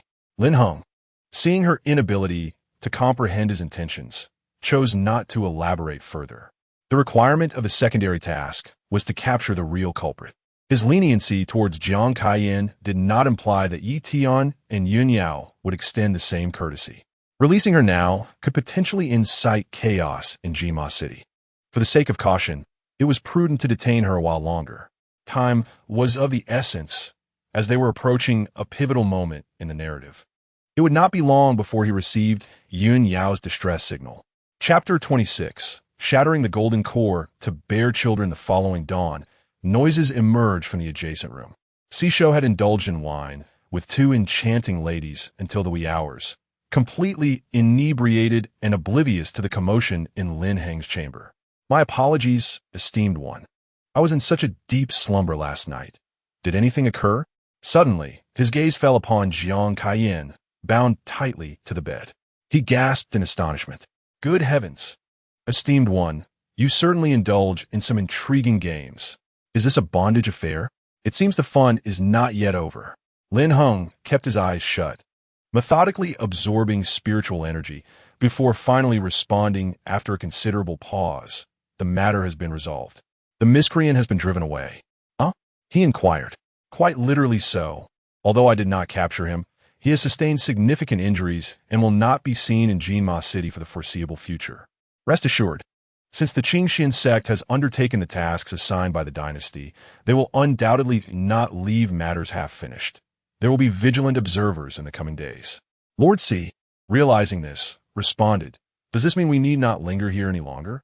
Indeed. Excellent, excellent. C exclaimed repeatedly, relieved to finally enjoy a period of tranquility. The past few days have been exhausting for him, as he dealt with various heinous cases. I shall not intrude upon your esteemed presence any longer. With that, C retreated, leaving only Lin Heng and Jiang Kaiyan in the elegant chamber.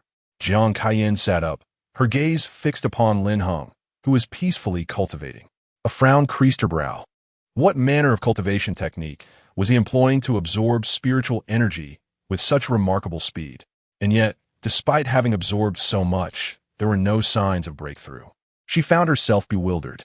Throughout the night, her attention remained on Lin Heng.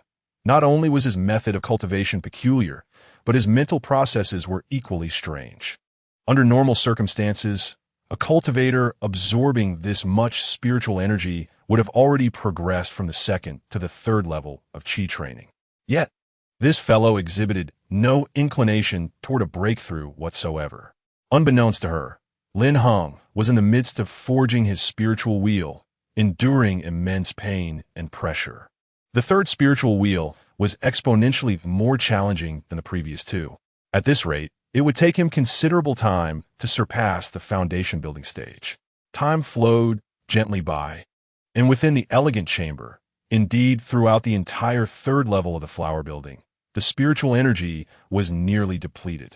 With a resounding thud after 3 full days, the third spiritual wheel was successfully opened. Lin Heng retracted his aura, his cultivation visibly elevated to the third level of Qi training. At that moment, the sect identity token on his person suddenly glimmered with a green light, followed by the urgent cry for help from Yun Yao. "Hurry! Come to the south of the city to assist me." The Lord's manner. Her voice was fragmented, conveying only a few words. Lin Heng rose to his feet, casting a glance at Jiang Kaiyan, who was still struggling incessantly. "Stay put and await my return. Refrain from any mischievous antics." With the beast seals restrained in place, Jiang Kaiyan indeed ceased her struggles. However, once Lin Heng departed, the command binding her would undoubtedly dissipate. Given the opportunity, she would not merely bide her time. "You beast! This enmity is forged. I, Jiang Kaiyan, shall not let you escape. I will make you experience the most brutal punishments of the Blood Moon sect." Meanwhile, in the southern part of Jinma City, several teams surrounded an inn, controlling the streets to prevent any passerby from approaching. A throng of ordinary people gathered at the outer edges of South Street. Was the Lord's manor orchestrating this grand display? Are they perhaps capturing the culprit behind the Flower Tower incident? Someone wondered aloud. Among the crowd, a young man dressed as a waiter, adorned with a white cloth, clapped his hands to draw attention. "The officials are surrounding our inn. The manager has been taken into custody." "What kind of nonsense is this?" "The inn. Are you a waiter from Qingwen? What crime has managerly committed?" Another inquired. "Yes," the waiter nodded, then continued. "The leader claimed to be hunting a murderer. They're after a woman." "A woman? Could it be the heroine who struck down Sun Yu with a single slap a few days ago in the western part of the city? It should be foolproof. For the residents of Jinma City, it is a matter of eradicating evil. Yet he is, after all, the sole heir of the city lord's estate, which has inevitably brought about trouble." The crowd, engaging in spirited discourse, quickly pieced together the general sequence of events. At this moment, within the inn, Yun Yao had already fended off 5 waves of assaults, her figure swaying precariously, unable to endure any longer. The figure in the black robe stood not far from her, sneering coldly. One must concede that the disciples of Qingxian sect are indeed formidable. A female cultivator with such tenacity as yourself is a rarity indeed. Despite being afflicted by the soft bone powder, you have managed to hold on for so long. I must express my admiration.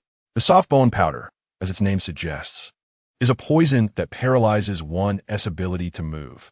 It is colorless and tasteless, easily dissolving in water, rendering it undetectable to the average person. "You dare to scheme against me?" Yun Yao, her face icy, thrust her sword into the table to steady herself. "It is your arrogance that has led you here. Having killed the young master of the city lord's estate, you must face the consequences.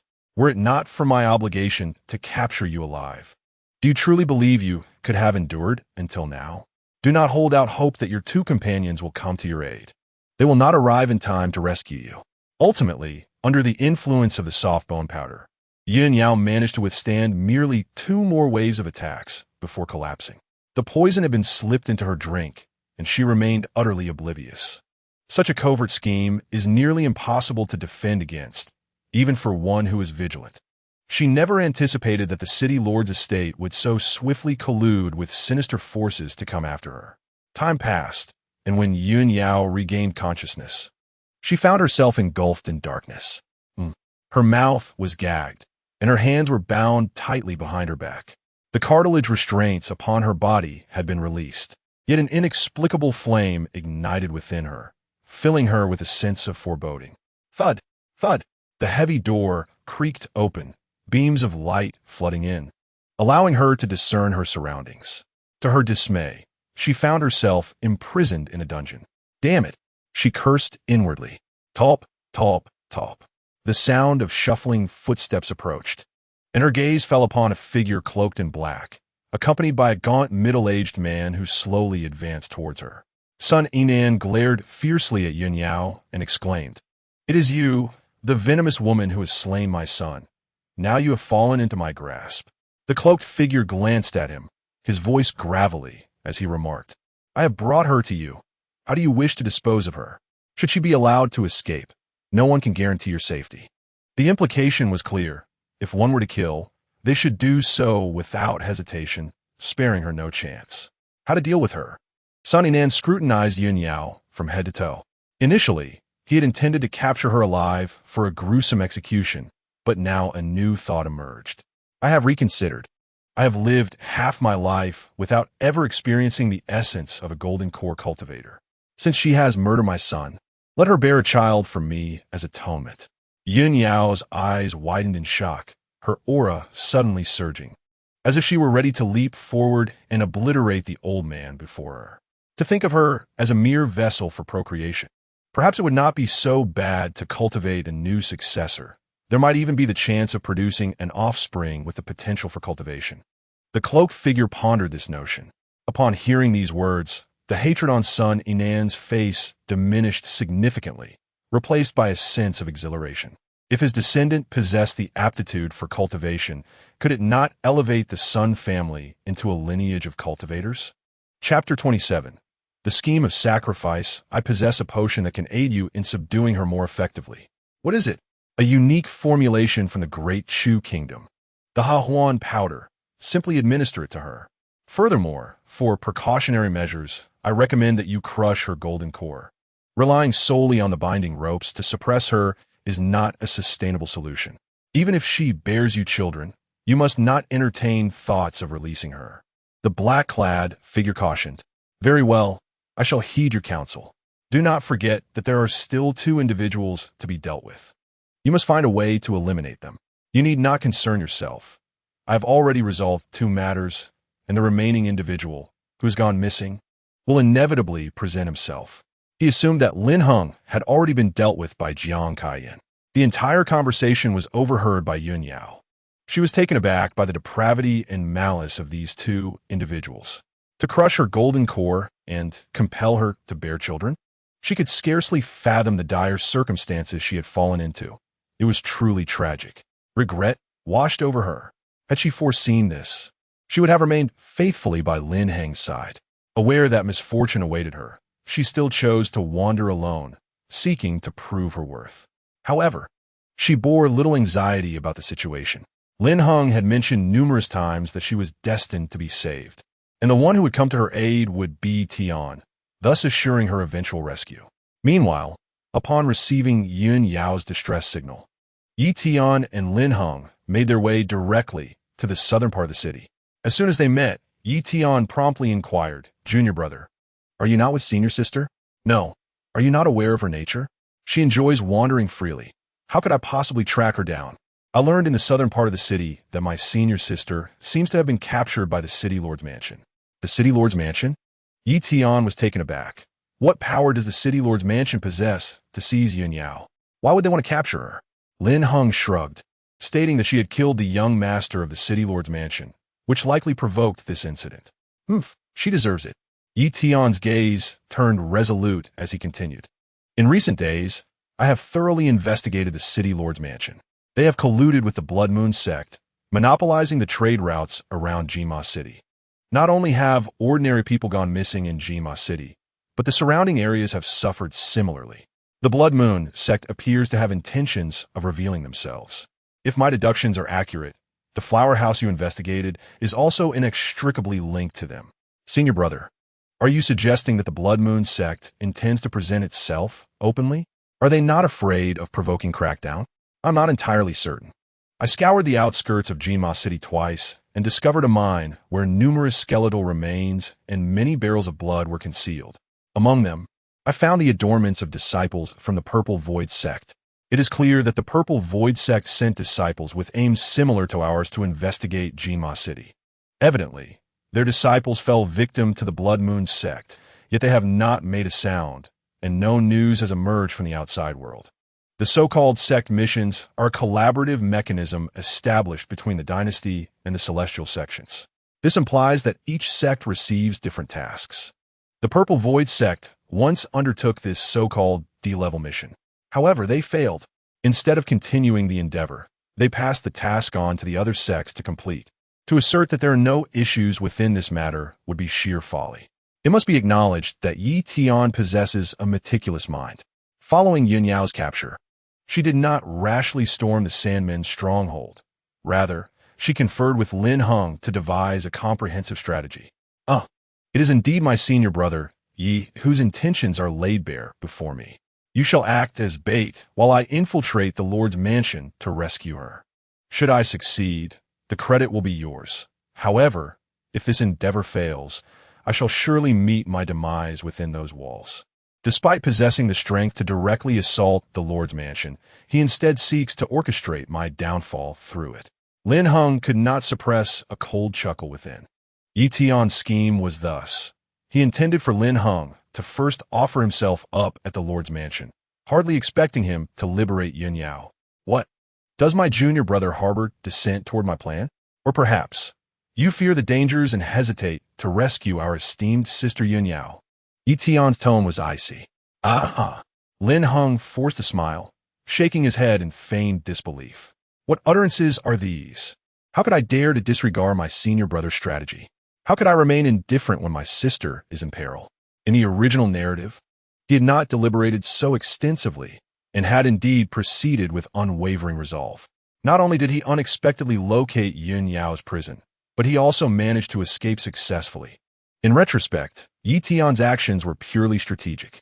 To go forth would likely result in his demise, should he perish. The sole candidate for the inheritance of the Qianyun Peak would be Yi Tian. Conversely, to abstain would cast him in the light of unprincipled cowardice, leading Yun Yao to be profoundly disappointed. Once Yi Tian secured her favor, with a mere whisper of discord, her disposition would ensure that he would not find peace. Meanwhile, on another front, Jiang Kaiyan, having freed herself from her bonds, immediately sought to establish contact with the figure in the black robe. Young master, you appear unwell. Has that disciple from the Qingxian sect been dealt with? Inquired the figure in black robes. Not yet.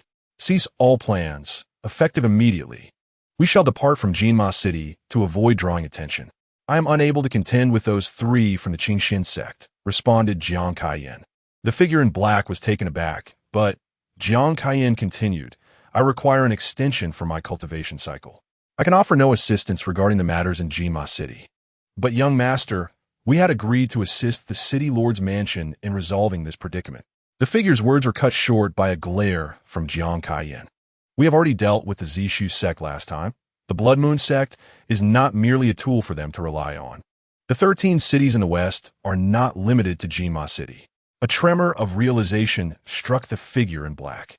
Was a young master truly willing to abandon Jinma City? What the sect leader?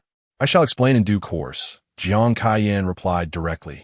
Now is not the time to deliberate over the fate of Jinma City.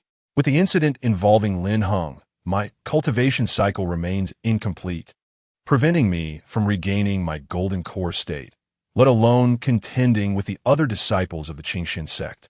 Naturally, she could not disclose the fact that she had been marked with a beast seal. It would be prudent to seek vengeance against Lin Heng after she had regained her strength. The figure in black remained silent for a long while before ultimately nodding in agreement. This signified that his earlier promises to Sun Yinan had dissolved into mere illusions. The plan to lure the Qingxian sect disciples outside the city to eliminate them, as well as the intention to crush the captured Yun Yao's golden core, would all become empty rhetoric. He wished to convey a message to Sun Yinan, but upon reflection, he understood that if the Blood Moon sect were to abandon its interests in Jinma City, no amount of words would alter the situation. Meanwhile, within the city lord's mansion, a lively atmosphere prevailed. Unbeknownst to her, she had already been regarded as a mere pawn, and danger was quietly approaching. Master, the medicine has been administered to that woman. It won't be long before its effects take hold, the steward whispered to Sun Yinan. Sun Yinan nodded. Is the black-cloaked figure ready? Once he takes action and eliminates this woman, I shall avenge you. The black-cloaked lord had ventured out not long ago, and it was anticipated he would return shortly. Very well, let us prepare the banquet and gather more wine. Understood. Chapter 28. The second choice. Meanwhile, Lin Heng had stealthily arrived at the northern wall of the city lord's mansion, as per the plan. The estate faced south. and scaling the wall would lead him directly into the back garden. Yi Tian, on the other hand, went straight to the front entrance, calling out for Sun Yinan to emerge. How troublesome. This feels akin to being a thief. If my memory serves me right, the dungeon should be accessed by circumventing the back garden, hidden near the main residence. With agility and speed, Lin Heng swiftly climbed a tree, using the branches of 5 willow trees in the back garden to reach the rooftop. His movements were so swift and silent that even the passing maidens below remained oblivious. Upon reaching the main residence, Lin Heng leaped down. Noticing the absence of onlookers, he swiftly concealed himself within the nearest building. The air was thick with the scent of spices, and wisps of smoke curled about, punctuated by the occasional crackling of a fire. The kitchen? He had inadvertently stumbled into the kitchen, where the sight of smoked venison on the stove made his eyes gleam with delight. He had indeed triggered a side quest, feast. Without hesitation, he tore off a leg of venison and began to gnaw on it. Finding someone is indeed a laborious task, and one must ensure they have a few bites to eat beforehand. After spending numerous days in the Qingxin sect, all he had encountered were elixirs and spiritual fruits, which had nearly dulled his sense of taste. Unlike Yun Yao and the others, who could forego meals, he had yet to enter a fasting state. After satisfying his hunger, Lin Heng cautiously departed from the kitchen and lingered nearby for quite some time. Eventually, he discovered a mechanism concealed beneath a stone table opposite the restroom. Upon pressing the mechanism, a resounding rumble echoed as the ground began to collapse, swiftly revealing a dark entrance leading underground. Naturally, Yin Yao, situated below, heard the commotion.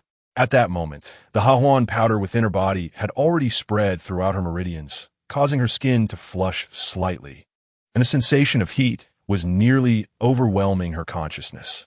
"Senior sister, is that you?" "Yes, it's me. Hurry and save me." Recognizing the familiar voice, Yin Yao could only emit muffled sounds due to her mouth being gagged. Lin Heng approached, intending to cut the ropes binding her with his sword, but after much effort, he found himself unable to sever them. Could it be that they are enchanted? "Do not fret, senior sister. I will carry you out immediately. But let me clarify, this is purely a necessity for physical contact, and you must not strike me afterward." Seeing Yin Yao nod in agreement, Lin Heng felt reassured enough to lift her. Not to mention, her body is quite warm. The last time he held her, her legs were icy, but now it was an entirely different sensation. Look at her like this. It's undeniably tempting. What a pity. She deserves more than to be an object to play. Suddenly, with a swift motion, Yin Yao delivered a light slap to him, which, though not forceful, left Lin Heng utterly bewildered by the unexpected gesture. Object to play. She is certainly not a mere plaything. She cannot fathom why Lin Heng's intentions always seem so improper. "TSK, senior sister, do you not keep your word?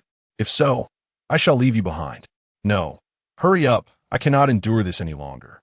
Yin Yao's arms encircled his neck, tightening her grip as her voice became sweetly pleading, infused with a hint of desperation.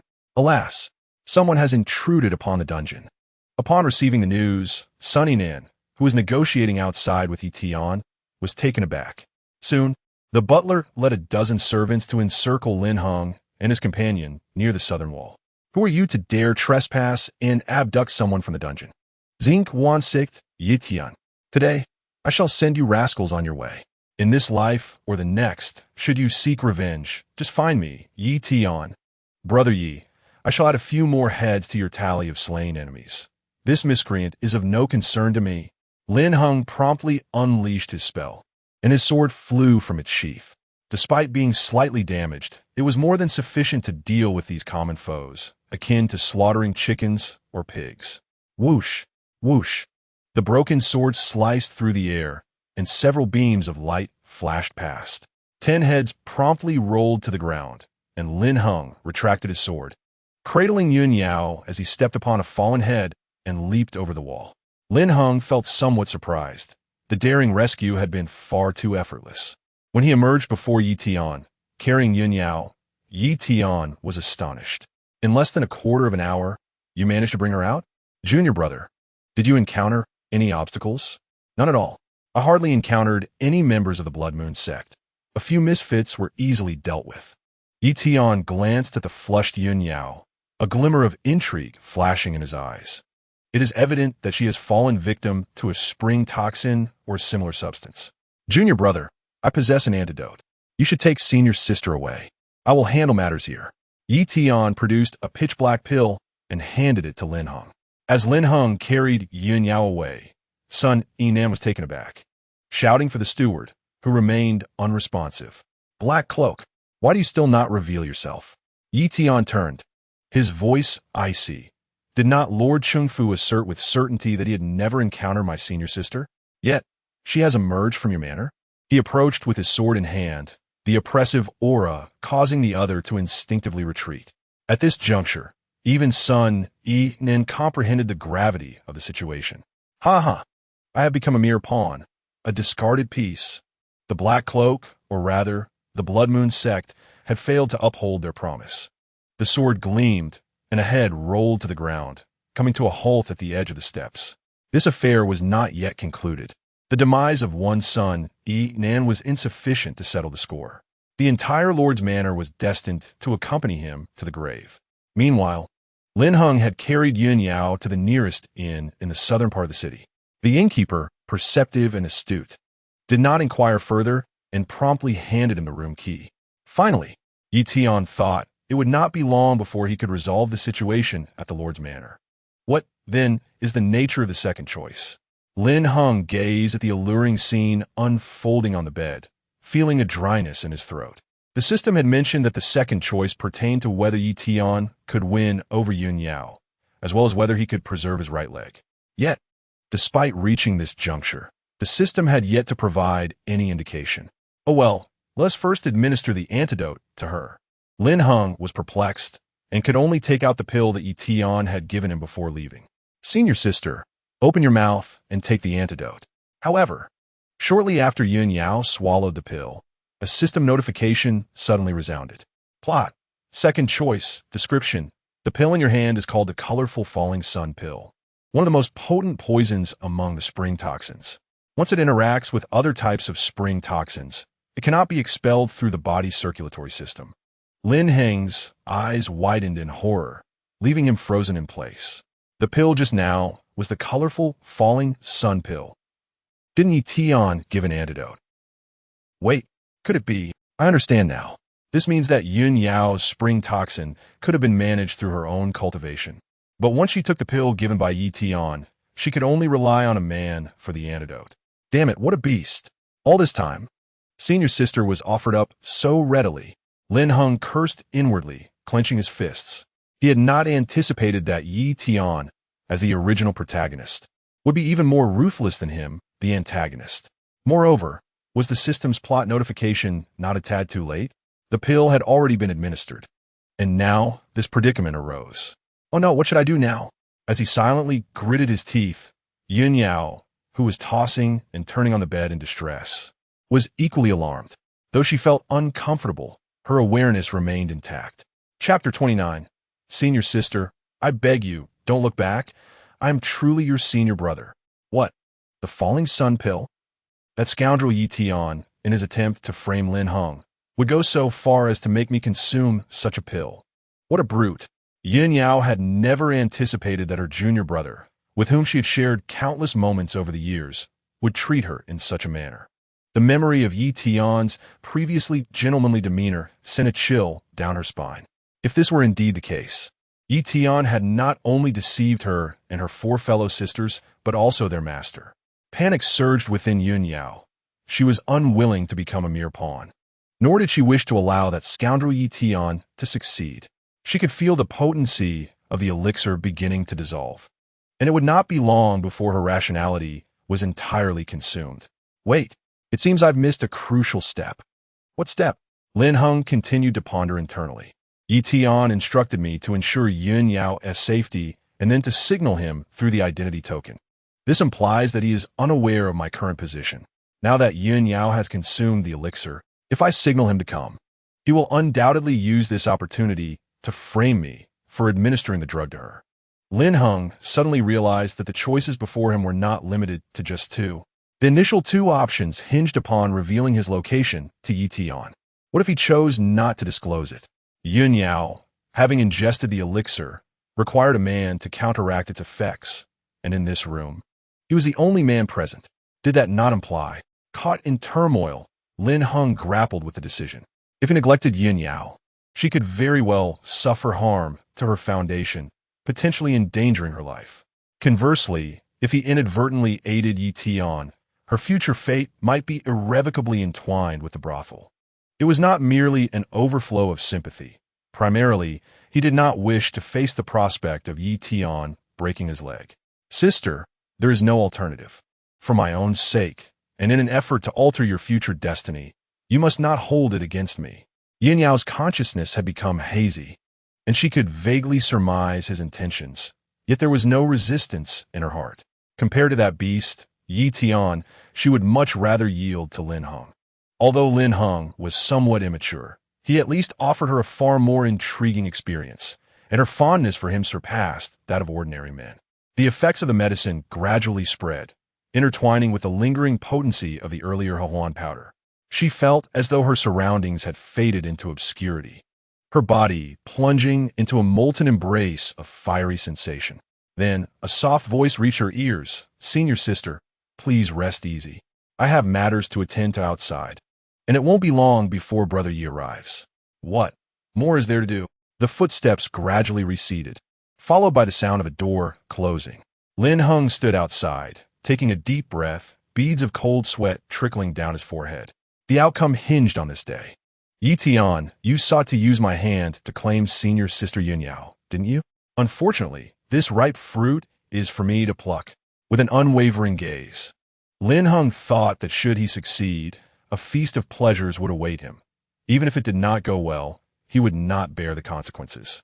Approximately 20 minutes later, he slowly pushed the door open. Wearing a black mask and having donned a new guise, he felt a thrill coursing through him. At that moment, the scene within the room was so alluring that words could scarcely capture it.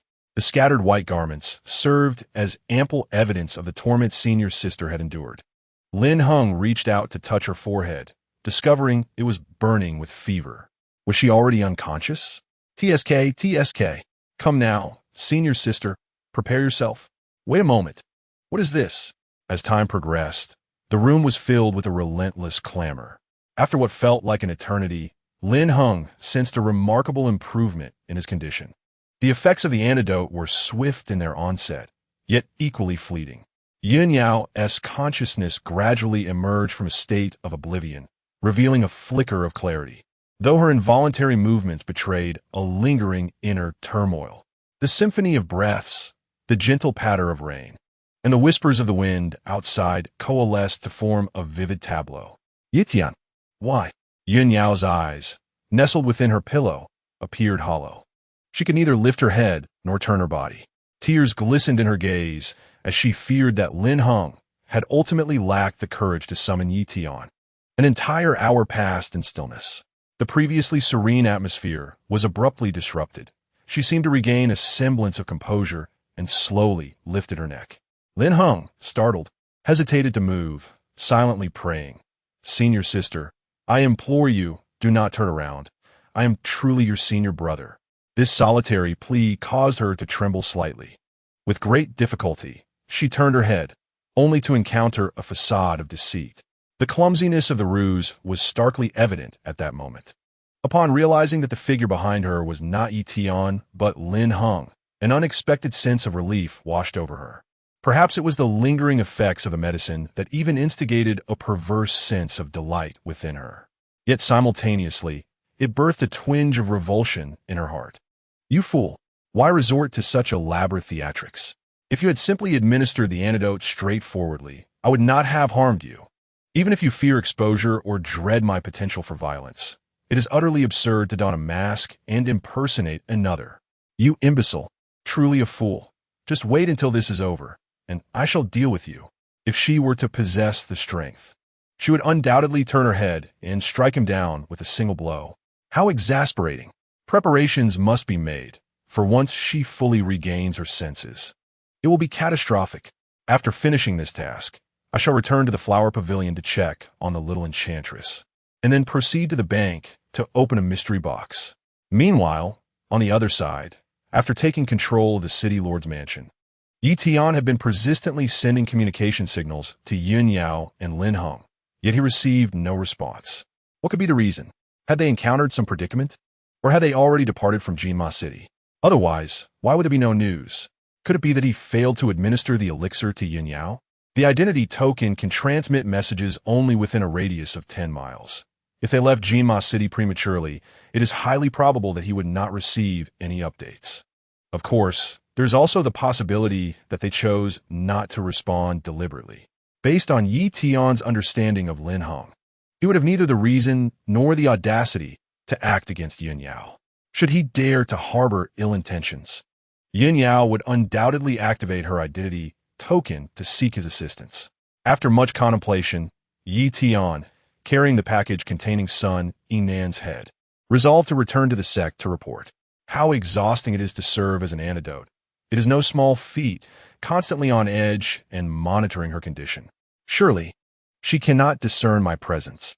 Lin Heng hastily adjusted his trousers and fled, yet a sense of unease began to creep into his thoughts. As the saying goes, a bag over the head, no one is loved. With a swift tug, life and death can be uncertain. In public, one may appear obedient, but behind the scenes, they can strike back fiercely. Along the way, officials in the attire of the Justice Department moved about, as the news of the city lord's demise spread throughout the entirety of Jinma City. From the esteemed aristocracy to the common folk, all were taken aback. The sole beneficiary of this grand upheaval was the Criminal Justice Office, while the head of the office appeared remarkably composed in his efforts to quell the unrest. Many establishments affiliated with the lord of the city were left in disarray, yet discussions continued to abound. Some applauded the turn of events, while others harbored quiet concerns. Given the diverse interests represented, perspectives naturally varied. Upon returning to the flower pavilion, Lin Heng discovered that the room where the little demoness had been imprisoned was now empty. Only the severed binding rope remained on the bed, alongside a piece of rice paper inscribed in blood ink. The content roughly conveyed a message for Lin Heng to prepare himself for impending doom. Just as Lin Heng dismissed the note and cast it aside, a notification from the system chimed in. Chapter 30. Is Jiang Kaiyan also a protagonist? Ding. Hidden plot triggered. Unlocking hidden bond with Jiang Kaiyan. Description. Viang Jian. The young master of the Blood Moon sect was destined to be defeated by Yi Tian after the fall of the Lord's Mansion, subsequently becoming a member of the future harem. However, the host has seized the initiative, using the B seal to alter the original trajectory of the plot, severing the narrative threads of the original protagonist and the female lead. Note, this marks a groundbreaking advancement, despite the inevitable pursuit by the demoness in the future. Who knows if hatred may bloom into love? What? Jiang Kaiyan is the female lead? Lin Heng stood in disbelief, rooted to the spot. His recollection of the original storyline was rather vague, and he was indeed unaware of Jiang Kaiyan's narrative arc. According to the system, had he not intervened, Yi Tian would have faced an ambush by Jiang Kaiyan upon leaving Jinma City. The tendencies of the author were all too familiar. The original protagonist effortlessly vanquished the female lead, subsequently flaunting his triumph before her. He then engaged in a display of tenderness, or perhaps subdued her to become a maid, employing a strategy of initial suppression followed by a sweet reward, causing emotional hormones to surge. Presently, Lin Heng, through a stroke of fortune or perhaps driven by desire, has managed to subdue Jiang Kaiyan. It is no wonder he perceives the task as remarkably straightforward, devoid of any obstacles, as though the entire Blood Moon sect rests solely on Jiang Kaiyan's shoulders. Jiang Kaiyan aims to draw from him to accelerate her cultivation, inadvertently ensnaring herself in the process. This predicament is troublesome. In such a short time, he has offended numerous female leads. Due to his actions against the sect, Meng Yutong is filled with a desire to crush him. For his exploitation of the senior sister, Yun Yao will certainly not let him off easily. And having provoked the enchantress, Jiang Kaiyan explicitly demands his head. Lin Heng finds himself questioning his existence, as he has undoubtedly amplified the hatred aura that accompanies a villain. In the eastern part of the city, at the granary, 3 massive stone pillars stand like incense sticks before the circular vault. Here lies the entirety of Jinma's revenue accumulated over the past 5 years. Following the collapse of the Lord's Mansion, the officials of the Criminal Affairs Bureau were the first to seize this location. Dozens of officials, armed with long swords, guard the entrance to the granary. A few gray-haired craftsmen stand at the threshold, tinkering with their tools in a futile attempt to unlock the gates. After half a day, they have yet to breach the granary. The leading official seizes a craftsman's collar and menacingly threatens, "You have until the end of 3 incense sticks to open the gates. Failure to do so will leave me with no choice but to be unyielding." In the tumultuous realm of Jinma City, both the aristocracy and the common folk are engaged in the reclamation of properties linked to the Lord's estate. Ostensibly, all achievements are to be confiscated in anticipation of the establishment of a new Lord's governance. However, in reality, through their duplicitous guardianship, little remains to be bequeathed to the forthcoming administration. During times of upheaval, whether it be the judicial office or the Lord's estate facing such predicaments, their actions tend to be strikingly similar. "My lord, 3 incense sticks is far too brief." The elderly man trembled with fear. The treasury structure is not merely a simple mortise and tenon. Without the secret key to unlock its interior, even the mightiest force would struggle to budge its door. Having served as a craftsman in Jinma City for 30 years, he had encountered myriad locks and doors. To breach such a critical storage point as the treasury is akin to scaling the heavens. I care not for the difficulty. If you cannot unlock the treasury door within 3 incense sticks, the fault lies with you. My lord, this. Enough chatter, get it done, or I shall sever your head this very moment. When a scholar encounters a soldier, reason becomes futile, exemplifying the very situation at hand. The old man, sensing the imminent threat of a drawn blade, dared not utter another word and resigned himself to fate, hoping to buy 3 more incense sticks of time. Lin Heng, lurking in the shadows, observed this scene with a subtle shake of his head. Indeed, as I surmised, the nature of the Lord's estate reflects the character of the judicial office. There is no genuine tyranny or chaos. Rather, it is merely a reallocation of predetermined interests. The chief official had previously sworn to eradicate the scourge of Jinma City. Yet before the scourge could be fully vanquished, he himself became the new scourge. The ridiculous dynasty. The time for the incense offerings swiftly elapsed, and the leading officer kicked the elderly man beside him to the ground, cursing, "Useless, a bunch of useless fools.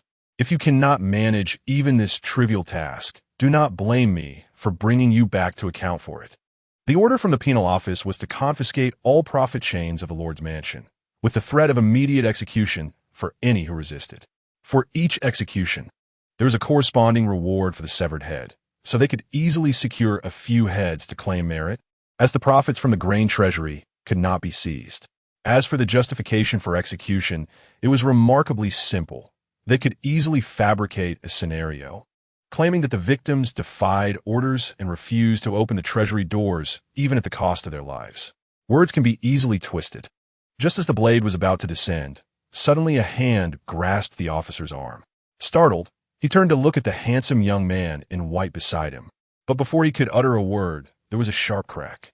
His entire arm twisted at an unnatural angle, rotating 180 degrees. A scream shattered the silence, and the other officers quickly drew their weapons. Lin Heng's gaze remained indifferent as he seized the officer's large blade and, with a graceful spin, sent 6 heads flying. Finally, he plunged the blade into the chest of the officer beside him. The scream ceased abruptly, followed by the sound of a round head thudding to the ground. The entire sequence unfolded seamlessly, without the slightest hesitation. Lin Heng stood still, glancing at the bloodstains on his left sleeve, his brow slightly furrowed. He was certain that this was not the blood of Yin Yao. Such a nuisance, and now his clothing was stained further. At this moment, several craftsmen who had narrowly escaped the blade stood in stunned silence, until Lin Heng turned his gaze toward them. "Thud! Great Immortal, please spare our lives. Spare us. Great Immortal." Several individuals fell to their knees, pleading with trepidation, fearing that Lin Heng might effortlessly slay them as well. The term Great Immortal is a respectful appellation that ordinary people use for cultivators. Before them stood Lin Heng, clad in white, capable of dispatching 7 men in an instant. What else could he be but a deity? Rise, Lin Heng spoke calmly. I can spare your lives, but you must keep your mouths shut about what has transpired here. I have no desire for the officials from the Justice Department to intrude. He added ominously, if you dare to inform them, I will personally ensure that your lives are forfeit. Lin Heng's intentions were never to save them. In truth, their fates were of no consequence to him. His sole aim was to access the treasury and unveil its hidden treasures, necessitating the removal of these officials. To avoid causing a commotion, he had deliberately waited until the patrol at the other end of the street had vanished before taking action. The Justice Department is lawless and brutal. It is indeed you, Great Immortal, who has rescued us. We are immensely grateful, the men assured him repeatedly. Such is the nature of ordinary folk. As long as they are unharmed, they will align themselves with whoever offers them protection. Moreover, Lin Heng was a cultivator. What could the Justice Department offer them? Mere promises of wealth that bore no tangible value.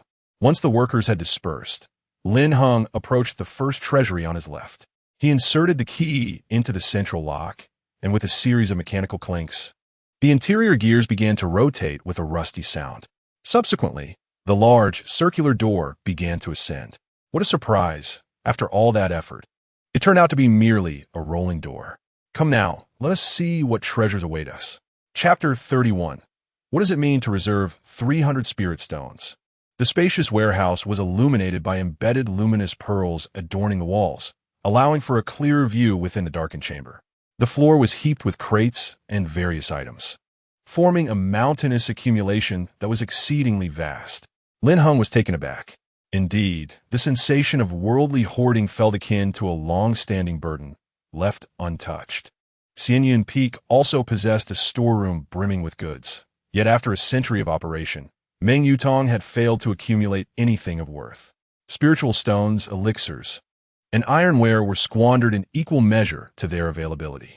With a master who was inept at managing their daily sustenance, it was only natural for the disciples to endure the same fate.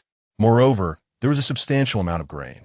The affluence of Jinma City exceeded expectations. Lin Heng's thoughts whirled.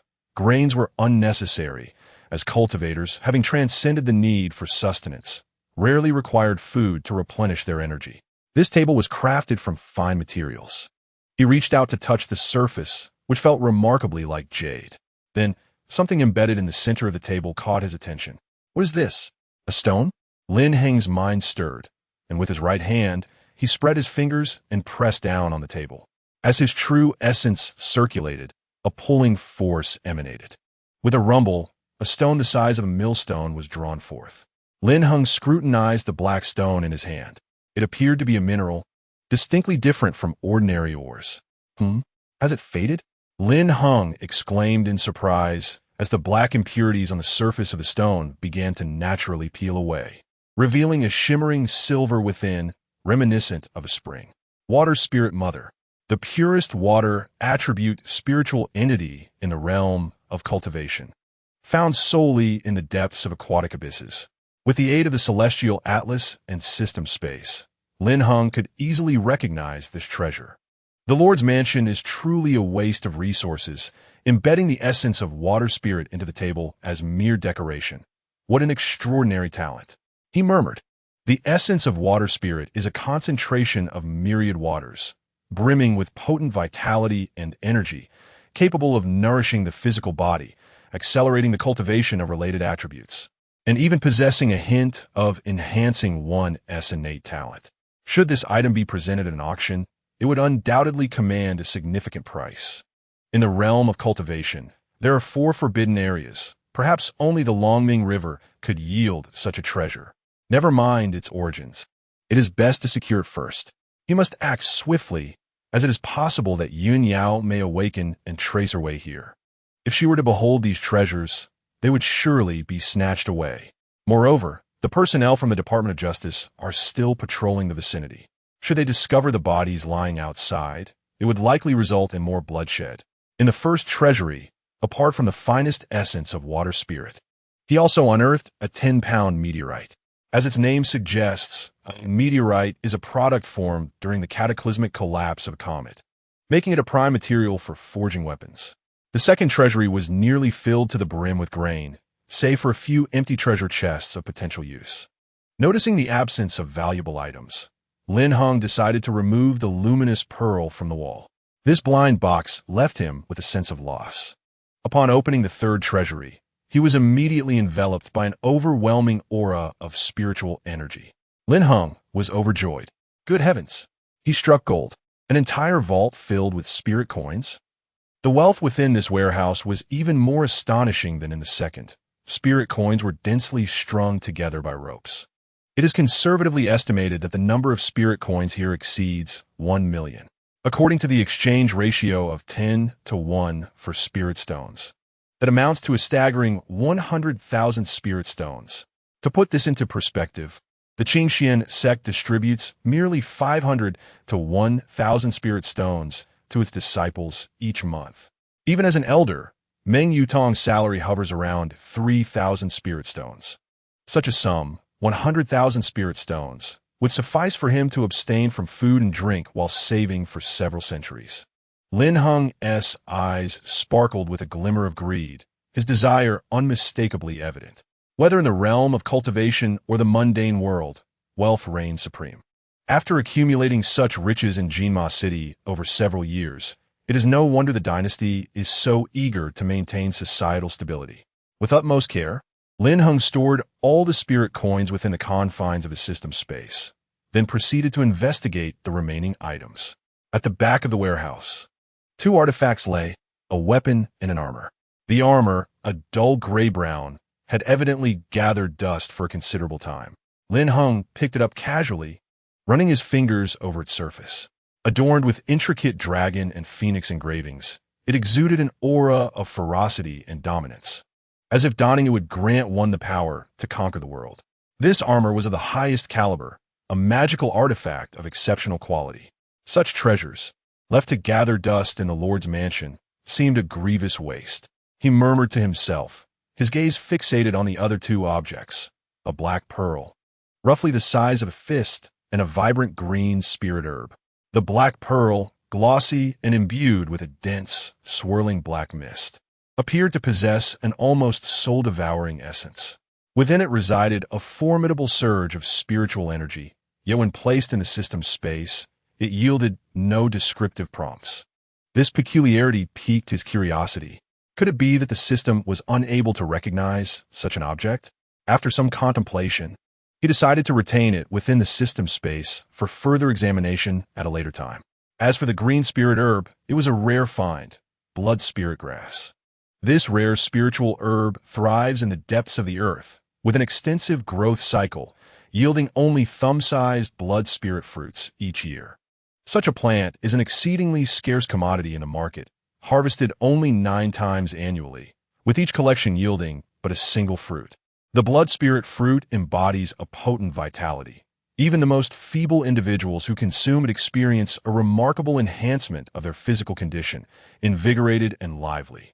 Truly a remarkable treasure, the blood spirit herb serves as an excellent choice for both alchemical concoction and cultivation.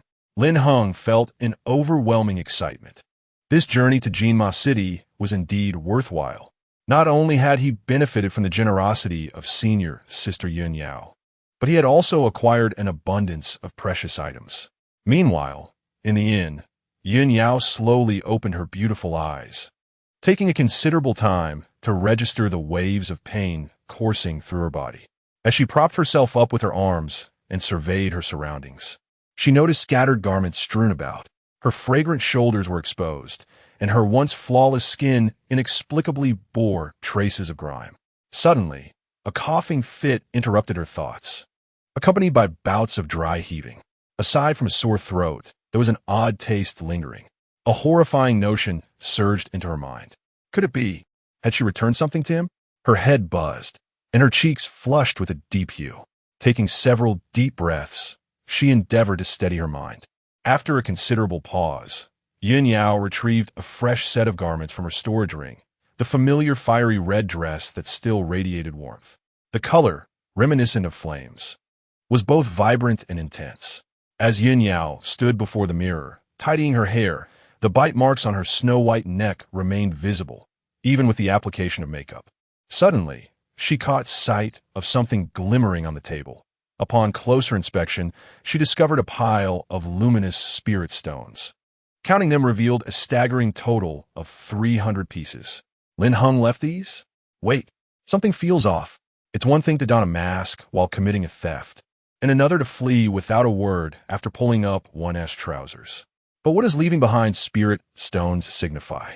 Yin Yao furrowed her brows, suddenly recalling that time at the hotel in the southern part of the city when Lin Heng intended to sell her for 3,000 spirit coins to the young master of the city, Lord S. estate.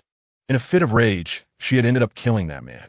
300 spirit stones, when converted, amounted to precisely 3,000 spirit coins. Could it be Lin Heng? Realizing the implication, Yin Yao crushed the spirit stones in her hand, infuriated. It seemed he had treated her as if she were a courtesan for hire. The act of fleeing without a word clearly indicated his unwillingness to take responsibility. And yet he had the audacity to regard her as a mere flower girl. Taking a deep breath, she gradually relaxed her tightly clenched fists. No harm done. No harm done. As a senior sister, she ought to be magnanimous. A minor reprimand would suffice for her junior's blunder. That coward, feeling guilty for his theft, was likely more afraid of retribution than anything else. Thus, she would confiscate the tools of his misdeed. With the softest voice, she uttered the most venomous words. She recalled Lin Heng whispering before his departure that he would visit the money house. He had boldly gone about his business, but he should never have donned a mask to impersonate Yi Tian, nor should he have entertained the notion of treating her as a courtesan. Despite her anger, she ultimately decided to keep the remaining spirit stones. In truth, these 300 spirit stones had been pilfered from Jiang Kaiyan. Lin Heng's original intention was to leave her some spirit stones to replenish her vitality and restore her strength. Yet, Yin Yao's convoluted thoughts had intertwined past events. Had Lin Heng known that she had inadvertently complicated matters, he might have refrained from such an unnecessary action. Chapter 32. The indestructible body of Han Yuan unbeknownst to them. The sky gradually darkened. The Hall of Justice was ablaze with light, exuding an air of solemnity. A group of guards stood in unison on either side, their expressions grave. In the chief seat sat an elderly man with hair as white as snow, furrowing his brow in contemplation. "Father, the granary has been completely looted. Have we not labored in vain for the Hall of Justice?" inquired a handsome young man. "We shall await the return of the hall's personnel." The elder replied in a deep tone, "If they have concealed the goods, I shall ensure they understand the repercussions of deceiving me. Should the items truly be lost, I possess methods to trace their whereabouts.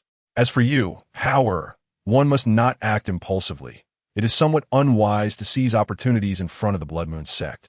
"Yes, father, I shall heed your counsel," Sun Hao acquiesced. The elder's name was Sun Deya, hailing from the Black Mountain of the Western Continent, often referred to as the Old Man of Black Mountain. He was a practitioner at the mid-stage of the Golden Core realm, holding considerable renown in the West. To orchestrate the acquisition of a set of armor within Jinma City, they clandestinely engaged in trade with the Hall of Justice, gathering evidence of collusion between the City Lord's Manor and the Blood Moon sect to report to the dynasty. Once successful, the concealed armor from the Hall of Justice would rightfully belong to them. Before long, the chief officer hurriedly returned with his entourage. "Your Excellency, forgive us. The situation has become clear. 3 granaries and 5 banks have been nearly stripped bare. Are you implying that our possessions are also gone?" Sun Deoya's brow furrowed deeply, his countenance darkening significantly. "Please do not be enraged, Your Excellency. We cannot bear the entire blame. The City Lord's Manor leveraged the keys to the granaries as bargaining chips, allowing the Qingxian sect to take advantage. Do not speak of your possessions. Even the tax revenue of Golden Horse City for the past 5 years has been completely plundered." The leader gritted his teeth in frustration, unable to fathom that a disciple of the Qingxian sect would engage in such nefarious deeds. Now, with the City Lord's residence annihilated, He finds himself with little to gain apart from a chance for promotion. Should he further vent his anger on the Black Mountain Taoist, he fears he may not survive the night. Sun Daoya observed his pitiful demeanor and merely snorted in disdain. Very well, I shall recover the items myself. Do not forget your promise. I shall give you only 3 days to gather 5,000 spirit stones. Thank you, esteemed immortal. Thank you, esteemed immortal. I will surely procure the 5,000 spirit stones for you. The leader expressed his gratitude repeatedly, feeling relieved as Sun Daoya ceased his inquiries. After departing from Golden Horse City, Sun Daoya, armed with the sword sheath discovered in the granary, employed the technique of aura tracking. Upon opening his eyes, he perceived a slender black thread entwining and twisting before him. This individual is heading southwest towards Zigu Valley, astonishingly not returning to the Qingxian sect. Heaven is aiding me, he mused. Southwest Zigu Valley? I recall it leads directly to the Shushui River. Could it be that he intends to go to Yinyun City? Among the 13 cities of the western continent, only Yinyun City lies in the southwestern waters. The swiftest route from Golden Horse City to Yinyun City is indeed through Zigu Valley. Let us proceed. I hope we can intercept him in Zigu. Should he reach Yinyun City, it would be far more challenging for us to take action. Agreed. However, Father, there is something I do not understand. Before he could finish, Sun Daoya interjected, You wish to inquire about that armor? Sun Hao nodded. In pursuit of this so-called armor, the father and son devoted an entire year risking discovery by the Blood Moon sect while collaborating with the judicial department. Yet, Sun Daoya had never divulged any information about the armor to him. This implies that during the years spent alongside his father, he remained oblivious to the very essence of their endeavors. Ultimately, when the item was stolen, he did not even catch a glimpse of it, which would surely weigh heavily on anyone's heart. Nevertheless, it is of no consequence to share this with you now. The reason for my previous reticence was a concern that you might lose your composure. To elaborate, this tale harks back quite a distance, perhaps a century ago, when your father and I was merely a commoner foraging for wild vegetables on Black Mountain. During one descent, I encountered a fierce battle between 2 factions of cultivators halfway down the slope. Their clash was so intense that it nearly leveled the entire mountain. Subsequently, one side unleashed some unknown treasure, shrouding Black Mountain in a veil of dark mist. And then what? Sun Hao inquired. Then they all perished. Huh? Indeed. Had I not fled down the mountain in advance, I too would have met my demise amidst that chaos. When the dark mist finally dissipated, and I returned to the mountain, those 2 groups appeared as if drained of all vitality, their forms shrouded in an eerie darkness, save for one individual clad in armor. He was the sole survivor, yet at that moment, my thoughts were solely on wealth, and I disregarded his cries for help. It was only after his demise that I discovered a manual on his person, which is the very wind and thunder cannon that we, as father and son, now cultivate. Now, can you fathom why I so fervently desire the armor that he possessed? Indeed, upon reflection, that armor must be a remarkable artifact. Otherwise, how could one explain that he alone survived amidst the black mist? However, he did not elaborate much to his son, as part of his narrative was laced with falsehoods. The individual had, in fact, not perished and had indeed called for his assistance. Yet, rather than standing idly by, he had chosen to aid that person on their journey.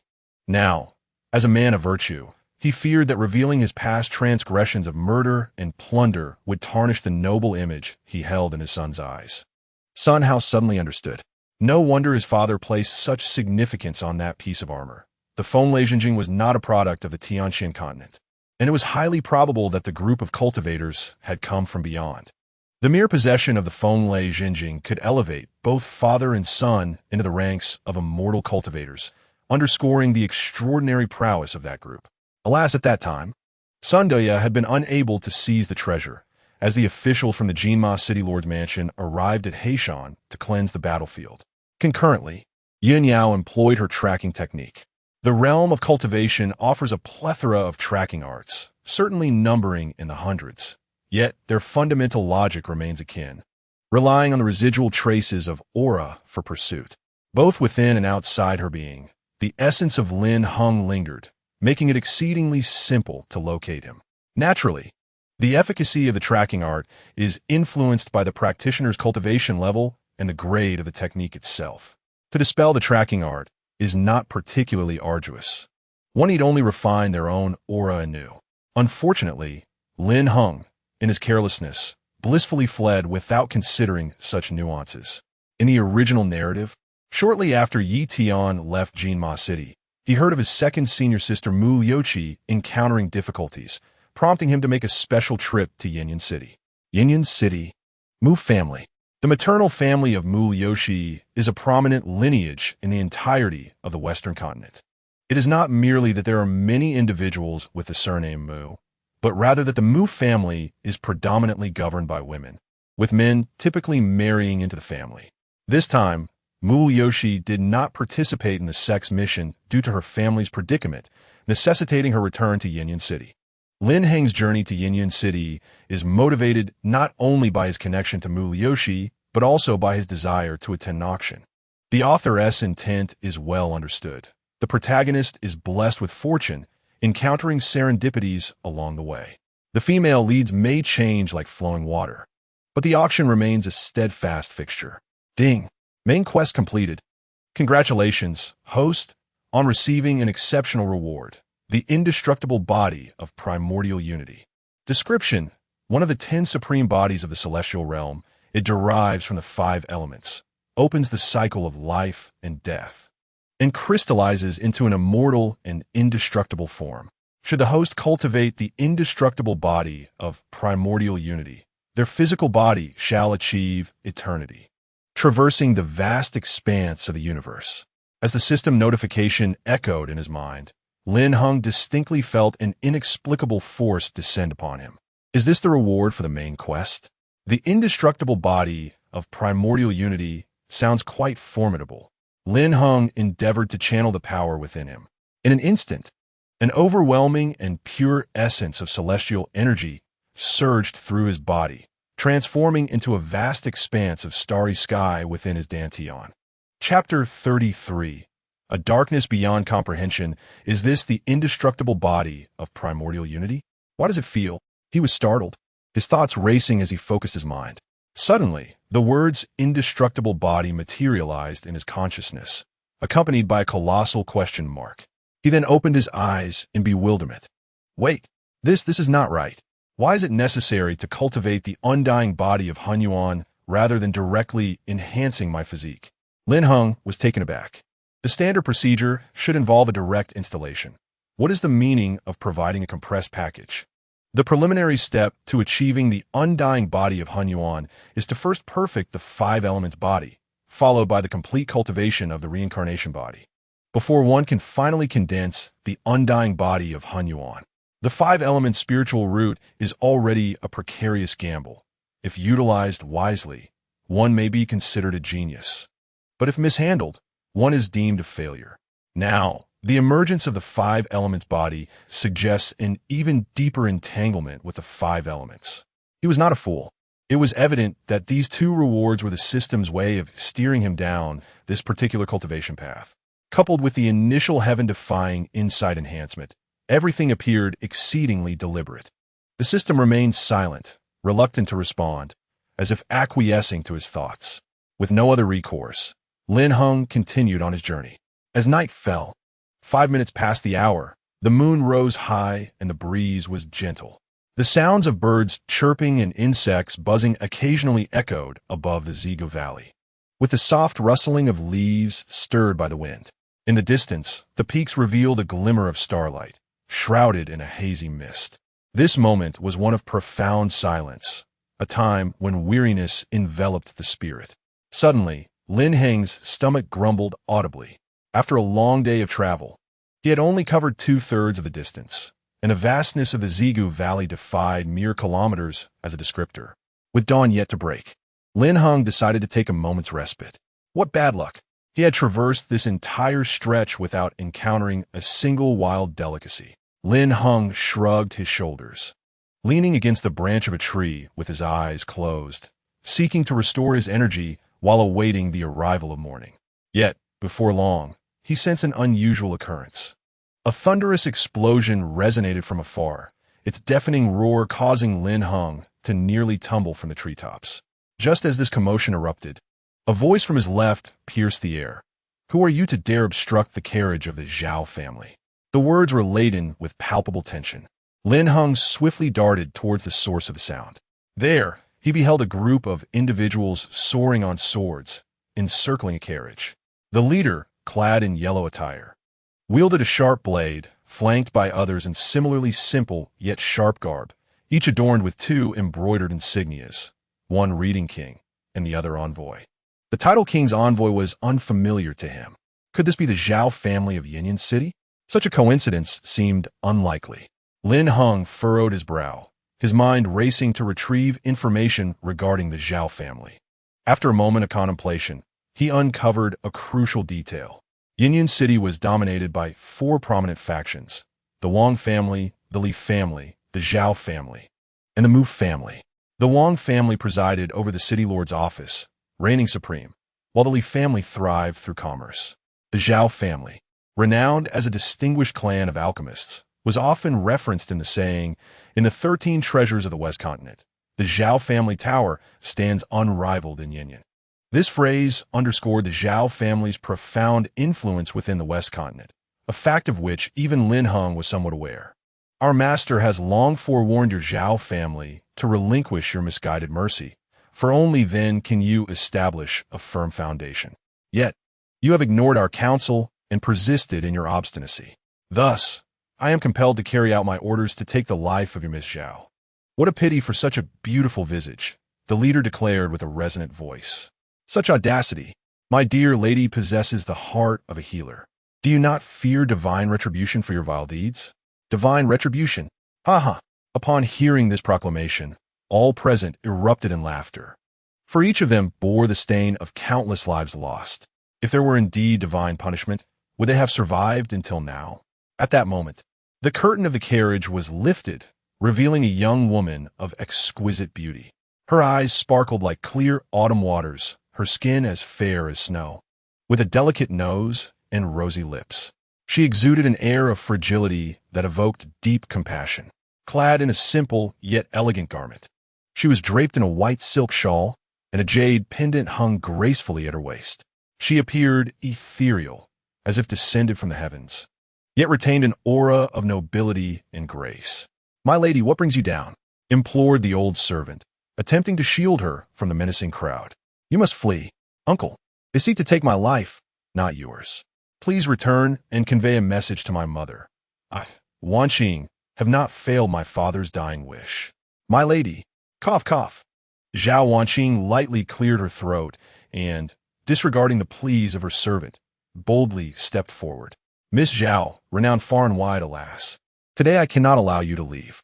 A man in yellow drew his weapon, the blade scraping ominously against its sheath. Just then, a sudden cracking of branches echoed from a nearby thicket. "Who goes there? Who is it?" The group turned their attention to the source of the sound, and Lin Heng, left with no choice, stood and revealed his head. "My apologies, I was merely passing by." "Please continue." He shrugged helplessly. He had intended to turn and depart, but the noise had betrayed him. "Humph. Since you've interrupted our business, you shall join us in death. You too, go and slay him." "Young master, hurry and leave," Zhao Wanqing exclaimed urgently upon witnessing the unfolding scene. She did not wish for an inexplicable passerby to lose their life because of her. As she spoke, the two individuals advanced towards Lin Heng, brandishing their blades. "No, I'm merely a bystander. You intend to attack me immediately, do you?" "Stand still, boy. It's a straightforward matter. One strike should suffice." One of them attempted to reassure. Very well, since you both insist on this." Lin Heng replied with a resigned shake of his head, quietly awaiting their approach. Whoosh! Clang! Clang! He raised his hand, deftly maneuvering, and swiftly drove the opponent's blade into the abdomen of the other assailant. Under the incredulous gaze of the wounded man, Lin Heng extracted the blade with a rapid twist, performing a swift motion akin to opening a lobster. Thud! Both men collapsed to the ground, sprawled in disarray, succumbing to an eternal slumber. They were youthful, yet serene. "You!" The leader's pupils constricted sharply, his gaze fixated on Lin Heng as his complexion shifted abruptly. You are at the third level of qi cultivation. You too are a practitioner. Oh, only now do you discern my cultivation level. I have stated I am simply a passerby. Yet you insisted on sending 2 subordinates to their doom. How about this? Leave behind the storage ring as compensation. You may eliminate these 2 as you wish. I shall not intervene. Arrogant. I am at the 5th level of qi cultivation. Crushing you would be trivial. The man in yellow scoffed, his toes barely grazing the ground as he transformed into a streak of light, lunging at Lin Heng. Swish! Swish! 2 menacing attacks surged forth simultaneously. Lin Heng's lips curled into a faint, indifferent smile as he evaded the strikes with a flicker of his form, extending his right hand to seize the opponent's wrist and twisting it forcefully. Creak! Creak! Accompanied by the grating sound of dislocating bones, the man cried out in agony. Dropping to one knee and clutching his arm, his face contorted in pain. How is this possible? How can your physical resilience be so formidable? I neglected to mention that I am a body cultivator, replied Lin Heng, endeavoring to provide the man with a plausible explanation as he embarked on his final journey. For to meet one's end in bewilderment is a most distressing fate. The skirmishes between qi refining stage cultivators are not typically characterized by an abundance of elaborate spells or mystical powers. Rather, victory is determined by superior strength and endurance. Although he was indeed at the 3rd level of qi refining, with the augmentation of 3 spiritual wheels as reserves, he could theoretically contend with cultivators at the 6th level. The spiritual wheels serve as latent energy reserves, akin to an unquantifiable auxiliary device. An increase in the number of spiritual wheels does not necessarily correlate with an elevation in cultivation level, as there is no direct, interdependent relationship between cultivation and the quantity of spiritual wheels. The yellow-clad man, filled with resentment, forcibly propped himself up, brandishing his blade with his remaining left hand. His movements, now somewhat rigid, were destined to be effortlessly neutralized. Crack! Another cry of anguish echoed as his left hand was also twisted and fractured. Lin Heng, refraining from further theatrics, pressed his hands upon a man's head. Remain kneeling, and this will be resolved swiftly. Esteemed sir, please desist. Lin Heng, with a grin, turned his attention to the others, showcasing his vine-twisting technique. Alas, his grip was not precise, resulting in a severed artery and a splatter of blood upon himself. Too fragile. I have encountered many living Buddhas, yet it is the first time I have come across a living king of hell. Indeed, even after a considerable while, many remained unconscious. Chapter 34. Yanyan City. What? Do you still wish to twist your head like a gourd? Quickly retreat. I know not who shouted, but only then did the others realize they needed to flee. If the leader has been treated like a mere toy, how could they dare approach and meet their demise? Their intention to escape, however, did not imply that Lin Heng would let them off the hook. Interfering in matters that do not concern oneself inevitably creates enemies. Thus, the most prudent course of action would be to silence them all. He had no desire to attract more foes. In but a moment, aside from the 2 individuals standing dumbfounded beside the carriage, the surroundings were utterly devoid of life. Lin Heng collected the storage rings from their persons, only to find a mere collection of worthless scraps. The total amount barely amounted to 20 spirit stones from over a dozen people. How is it that they are reduced to such destitution? Is this paltry some worth risking one's life for? Shifting his gaze to Zhao Wanqing, she promptly bowed and expressed her gratitude. Thank you, my lord, for saving my life. I have nothing to offer in return. Who said that? Do you not possess a jade pendant at your waist? Zhao Wanqing glanced down in realization. My lord, do you covet this white tiger spirit jade? If so, I shall consider it a token of gratitude for your kindness. My lady, you must not. That is a keepsake from your father. There is no need for such words. Uncle, had it not been for my lord's timely rescue, I would have lost my life. What use would a jade be then? Lin Heng weighed the pendant in his hand. Very well, I shall accept this gift. May our paths cross again in the future. My lord, is there anything else? The young lady, Zhao Wanqing, was yet unaware of the gentleman's name, Lin Heng. With a succinct and decisive utterance, he departed, leaving behind only his name. as she gazed into the vanishing night. Zhao Wanqing's eyes sparkled with clarity as she murmured softly, "Lin Heng, my lady, you ought not to have bestowed the white tiger jade upon him. Your father often emphasized the importance of safeguarding the jade pendant during his lifetime." The speaker's impression of Lin Heng was decidedly unfavorable, noting that although Lin Heng possessed an appealing appearance, his demeanor was remarkably ruthless, indicating he was no ordinary individual. Zhao Wanqing gently shook her head. "I cannot quite articulate my feelings, yet it seems he is headed towards Yanyan City. I have an inkling that I shall encounter him again." As dawn broke, Lin Heng hastened his steed, taking a full 3 hours to arrive at the outskirts of Yanyan City. The city was governed by stringent regulations. Outsiders were required to pay a specified fee for entry, and the carrying of weapons was strictly forbidden. As Lin Heng approached, a squadron of armored guards swiftly advanced toward him. "Stop! Yanyan City prohibits the carrying of swords. Those who trespass will be met with lethal force." Lin Heng raised an eyebrow, bemused by the peculiarities of such regulations. After surrendering his weapons and spirit stones, he was granted entry into the city. Yanyan City, indeed a premier metropolis of the Western continent, boasted grand architectural styles, expansive streets, and a multitude of shops. Its layout bore resemblance to Jinma City, divided into 4 main thoroughfares: north, south, east, and west, along with several auxiliary roads. Lin Heng first sought a tavern, both to satiate his hunger and to inquire about news regarding the upcoming auction. Without a doubt, taverns served as the optimal venue for gathering information. This is the locale with the highest foot traffic and the most diverse sources of information. "Esteemed guest, what would you like to dine on? We have delicacies from both land and sky, a veritable cornucopia of rare and exotic dishes at our establishment. Please, let us serve you a selection of our specialties." You must choose wisely then, for our offerings are plentiful, so much so that even 2 tables would be insufficient to accommodate them. If 2 tables are inadequate, let's arrange 3. Do not fret about finishing it all. Lin Heng tossed out 20 spirit stones to demonstrate his affluence. The 2 attendants' eyes gleamed with excitement, and they immediately donned a respectful demeanor.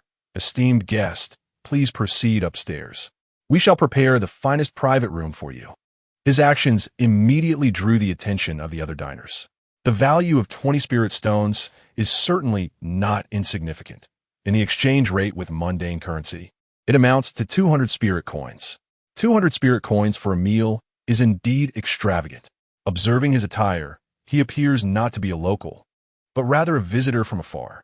Amidst the murmurs of speculation, Lin Heng followed the attendants into the luxurious private room. This suite was quite spacious, elegantly arranged, adorned with landscape paintings on the walls, and the floor was covered with thick, plush carpets. A subtle fragrance of tea wafted through the air. "Esteemed guest, please wait a moment while I fetch your dishes from the kitchen," said the attendant. Lin Heng nodded and casually surveyed the room, noting its antiquated charm. After a while, there was a knock at the door. "Young master, your ordered dishes have arrived. Please enjoy." "Understood," Lin Heng replied with a casual wave of his hand. The attendant opened the door, and a wave of enticing aromas enveloped him as an array of exquisite dishes was presented, each one a visual feast that promised a truly delightful banquet. These dishes are indeed quite exquisite. Lin Heng picked up a chopstick and savored a bite, exclaiming in admiration. The attendant flashed a broad smile, revealing his pearly white teeth, and said, "Hee, this is our restaurant specialty, drunken immortal meat. You are truly fortunate. This dish costs 3 spirit stones per pound." By the time he finished speaking, Lin Heng had already consumed half a bowl of rice, and upon hearing this, he merely smirked. 3 spirit stones is but a trifling sum, merely a drop in the bucket, he thought. With over 100,000 spirit stones in his possession, along with a plethora of valuable treasures, he was not inclined to be stingy over such a minor expense. Nevertheless, the meat was indeed fragrant, possessing a texture reminiscent of beef, yet more robust in flavor. "Wait, don't rush off just yet. I have a few inquiries," Lin Heng remarked, tossing 2 spirit stones to the attendant. The attendant's eyes sparkled. "Sir, please feel free to ask. I am well versed in all matters occurring in Yanyan City." "Very well. Let us discuss the auction, Lin Heng replied. The attendant poured tea and water while saying, as for the auction, it is said to be hosted by the royal family of the Western Province, with numerous factions participating, including envoys from the dynasty. Envoys from the dynasty? Does the dynasty place such importance on Yin City? They're not only hosting the auction, but also sending envoys to attend. Lin Heng inquired with a furrowed brow. This sounds rather peculiar. Who would auction their own items while allowing their own people to participate in the bidding? Is a blatant act of collusion? The attendant chuckled. The envoys from the dynasty are quite extraordinary. They are royal relatives of high status. Every 3 years, they dispatch emissaries to the Western Province to pay homage to their ancestors, and it has been nearly 9 years since the last delegation. They merely happened to coincide with the grand auction event this year. There lies another reason. You, young observer, possess an extraordinary demeanor. I surmise you are indeed a person of significance. The situation in the 13 cities of the West is such that there is hardly anything that can be concealed. Wherever treasures abound, that place inevitably becomes a gathering point. As for auctions, it is ill-advised to elaborate too much. One cannot dismiss the possibility that those in high society may have clandestinely orchestrated their distributions. Individuals like us can only witness the spectacle. For the connoisseurs, it is not merely about the expertise, but rather the connections and relationships. The innkeeper spoke at length, and his words bore a semblance of truth. With the dynasty's involvement as the paramount force in the secular realm, can one truly believe that the prominent families within the 13 cities would abstain from the distribution of benefits? At this scale, an auction transcends the simple notion that the highest bidder emerges victorious. The very ability to acquire the auctioned items alive is a matter of concern. He is indeed curious to see what treasures Yi Tian might procure upon his arrival in Yin City. Whatever Yi Tian is capable of acquiring, he is equally confident he can obtain. He does not believe that Yi Tian's worth could surpass his own. Sir, do you have any further instructions? Not for the time being. You may leave. The attendant complied and turned to depart. Chapter 35. The usage of the dream-making mirror after a satisfying meal. Lin Heng sat in contemplation for a moment before gradually sipping his tea. He was in no rush to leave. Instead, his gaze was fixed intently on the bustling scene beyond the window. There remained a fortnight until the commencement of the grand auction. Until then, he could not reveal his whereabouts. Thus, he must refrain from engaging with the maternal family of his second senior sister. If Mu Liushi were to discover him, Yi Tian would inevitably learn of his presence in Yin City. Consequently, attempting to seize treasures from Yi Tian would become a troublesome endeavor. This auction feast represents a rare opportunity, both for Yi Tian and for himself. Today, he intended to organize the items he had collected. Those that were useful would be retained, while the rest would be sold off directly. It is paramount to hold wealth firmly in one's grasp. After departing from the inn, Lin Heng inquired with passers-by for directions and promptly sought out an inn in close proximity to the auction. At this juncture, the inn was teeming with patrons, and the innkeeper and his staff, bustling about, took considerable time before they could attend to Lin Heng. Young master, are you seeking accommodations as well? Unfortunately, our private rooms are nearly all booked. Would you like to check nearby inns? Although the innkeeper's words were courteous, his scrutinizing gaze betrayed a sense of disdain towards Lin Heng. The auction in Yin City attracted many prominent figures from the 13 cities, all sharing Lin Heng's desire for immediate lodging. This surge in demand had led to a dramatic increase in rental prices at the nearby inns, soaring to 5 times their usual rates. Even so, throngs of people were eager to secure rooms, clad in white robes, with faint traces of blood still evident. Lin Heng hardly appeared to be a wealthy individual. Wishing to avoid unnecessary dialogue, he promptly retrieved a string of spirit coins from his system space, counted them, and declared, "I would like a premium room for 20 days. The innkeeper's eyes lit up, and his demeanor shifted instantly, becoming exceedingly respectful as he said, "Please wait a moment. Young master, I will make the arrangements immediately. Shao Si, please escort this young master to the private room on the 4th floor." Certainly, the attendant, known as Li Si, guided Lin Heng up the staircase. Li Si, a distant cousin of the innkeeper, typically managed the comings and goings of guests. The inn comprised 5 levels, with the topmost reserved for those hailing from the imperial capital.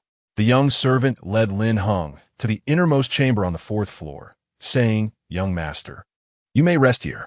Should you require anything, do not hesitate to summon me." Lin Heng nodded slightly, watching him close the door before taking a seat. The room was spacious and bright, with windows affording a clear view of the bustling street below. The bed was wide and comfortable, adorned with intricate carvings, presenting a pleasing aesthetic. In Lin Heng's mind, the 3 essential elements of a room were bed, table, and chair. He then focused his thoughts, summoning all the items from the system space, excluding the spirit coins. The binding rope, originally used by the City Lord's mansion to restrain Yun Yao, its durability surpassed that of ordinary binding ropes. Dreamweaver.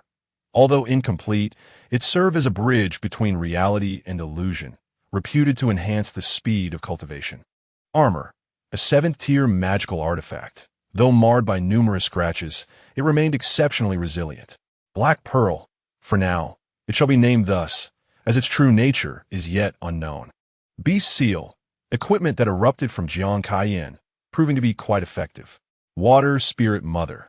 The purest entity of water attribute. Century-old blood ginseng. An exquisite item for replenishing vitality, rich and potent life force. Limited edition handkerchief, still stained with the blood from a freshly opened shell. The remaining items varied in quality, including 2 solidifying elixirs and various exquisite jades. Although the armor was a 7th-tier magical artifact, it was evident that its former owner was a robust individual, rendering it excessively large for Lin Heng. The night pearls and jade stones can be sold to the jade merchants, likely yielding a modest sum. As for the pitch-black beads, they are rather peculiar. Neither the Celestial Atlas nor the system space can effectively discern their nature, and no one would be interested in purchasing them. The bludgy grass should be preserved for cultivating fruits and new plants, which is far more profitable than refining pills for sale. Lin Heng took a deep breath, never having imagined he could attain such wealth. Just this set of armor alone could earn him a considerable fortune. Regarding the dreamscape, Lin Heng gazed at the exceptionally handsome visage reflected in the mirror, shaking his head as he intended to return it to the system space. An eerie scene unfolded. The figure in the mirror did not vanish with his movement, but remained stationary. Lin Heng raised an eyebrow, scrutinizing the mirrored individual once more. "What is this?" His expression shifted. The appearance of the person in the mirror was not fixed. It transformed in accordance with his thoughts. Just now, as his mind stirred, the visage in the mirror altered accordingly. 3,000 years. He endeavored to recall the historical figures documented in ancient texts, attempting to sketch their forms based on succinct descriptions. When a figure from over 3 millennia ago suddenly materialized in the mirror, even Lin Heng, accustomed to grand spectacles, could not suppress a sharp intake of breath. What astonished him even more was yet to come. As he manipulated his thoughts, the reflection grew increasingly aged, ultimately transforming into a mere skeleton. With another thought, the skeleton instantaneously reverted to a splendid brocade robe, draping itself upon him. After completing this endeavor, he attempted once more to alter the visage of the figure in the mirror, and, without exception, it manifested before him. Lin Heng furrowed his brows, pondering for a moment. How peculiar. Could it be that the recollections of colors in my mind can also be manifested? As he gazed intently into the mirror, the image of Yun Yao reclining on her bed materialized at the mere thought of her. Astonishing. This is indeed real. Lin Heng hastily averted his gaze, distancing himself from the mirror's reflective range to dispel the image. It appears to be so. Yet, why was there no response during my previous reflections? What purpose does the ability to project mental imagery serve? Or is it that anyone before the mirror can reveal their innermost thoughts? If this is indeed the case, the dream-weaving mirror could potentially be utilized to uncover the secrets harbored in others' minds. Lin Heng held the dream-weaving mirror in his hands, scrutinizing it closely, as the image of his furrowed brow and contemplative expression appeared within. No, it cannot be this straightforward. According to the system, the realm of dreams is synonymous with the world within the mirror. Dreams are ephemeral, and consciousness is likewise intangible. Nonetheless, the consciousness manipulated by the real world can manifest within the mirror, aligning with the conceptual connection between reality and illusion. The evolution of consciousness may enhance the speed of cultivation. A thought sparked in Lin Heng's mind. Could this be the means to accelerate his cultivation? He promptly positioned the dream-weaving mirror before him, kneeling in a meditative posture while holding the water spirit mother in his hands. The reflection of Lin Heng in the mirror mirrored his left hand grasping the water spirit mother. Subsequently, he began to contemplate the principles of the immortal body of the Hunyuan. The first step involves the 5 elements transformation, harnessing the elemental forces to refine the 5-element body to perfection. As the most pristine water attribute spirit material, the water spirit mother serves as the finest resource for cultivating the water body. Lin Heng gradually adjusted his breathing, guiding the essence of the water spirit mother to merge with his own being. A gentle warmth surged within him, seemingly expanding his meridians. This sensation was remarkably profound. However, the figure in the mirror did not engage in the same cultivation alongside him. He appeared rather bewildered, despite holding an identical water spirit mother in his hands. Lin Heng narrowed his eyes, pondering whether the mirror image was incapable of refining the water spirit mother he had envisioned. It made sense. The water spirit mother was in his possession, being refined by him. How could a conscious reflection in the mirror refine an intangible entity? With a shift in thought, Lin Heng attempted to prompt the mirror image to operate the Azure Emperor's devouring technique, while he continued to refine the water spirit mother himself. To his astonishment, it unfolded precisely as he had anticipated. The figure in the mirror closed his eyes, and spiritual energy began to crystallize around him. Simultaneously, Lin Heng felt the 3 spiritual wheels within him accelerating, with his entire meridian system converging towards new acupoints. The faint sensation of turbulence confirmed that the Azure Emperor's devouring technique was indeed in operation. Is this truly how the dream-weaving mirror functions? The fusion of the virtual and the real can yield a double effect in cultivation.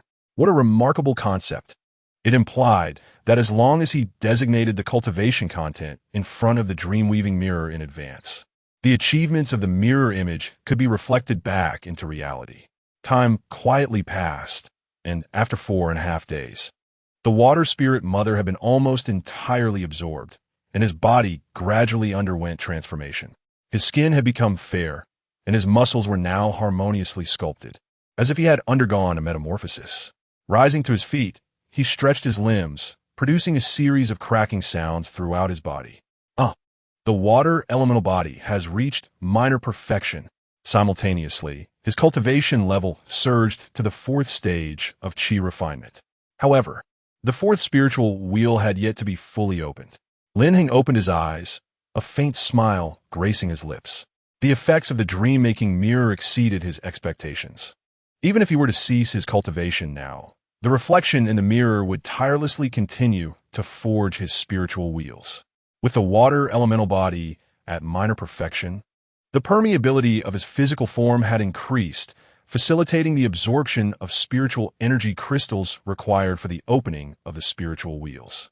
His skin's hair follicles felt as though they were entirely saturated with water, harmonizing with the spiritual energy in the air, thus making the entire process bearable and devoid of excessive pain. Thank heavens! It was indeed a wise decision to cultivate the water elemental body before refining the water spirit mother. This way, he could avoid the excruciating pain typically associated with the opening of spiritual wheels. Lin Heng was elated, reveling in this unexpected delight. However, he soon composed himself, realizing that the water elemental body had only reached minor perfection and that he would still need to undergo the major perfection phase to ultimately achieve completeness. Minor perfection was merely the simplest step in a 3-tiered leap. The water spirit mother was a rare and elusive treasure. Were he to rely solely on the mixed water elements within the spiritual energy, even after a century, he might not attain major perfection in the water elemental body.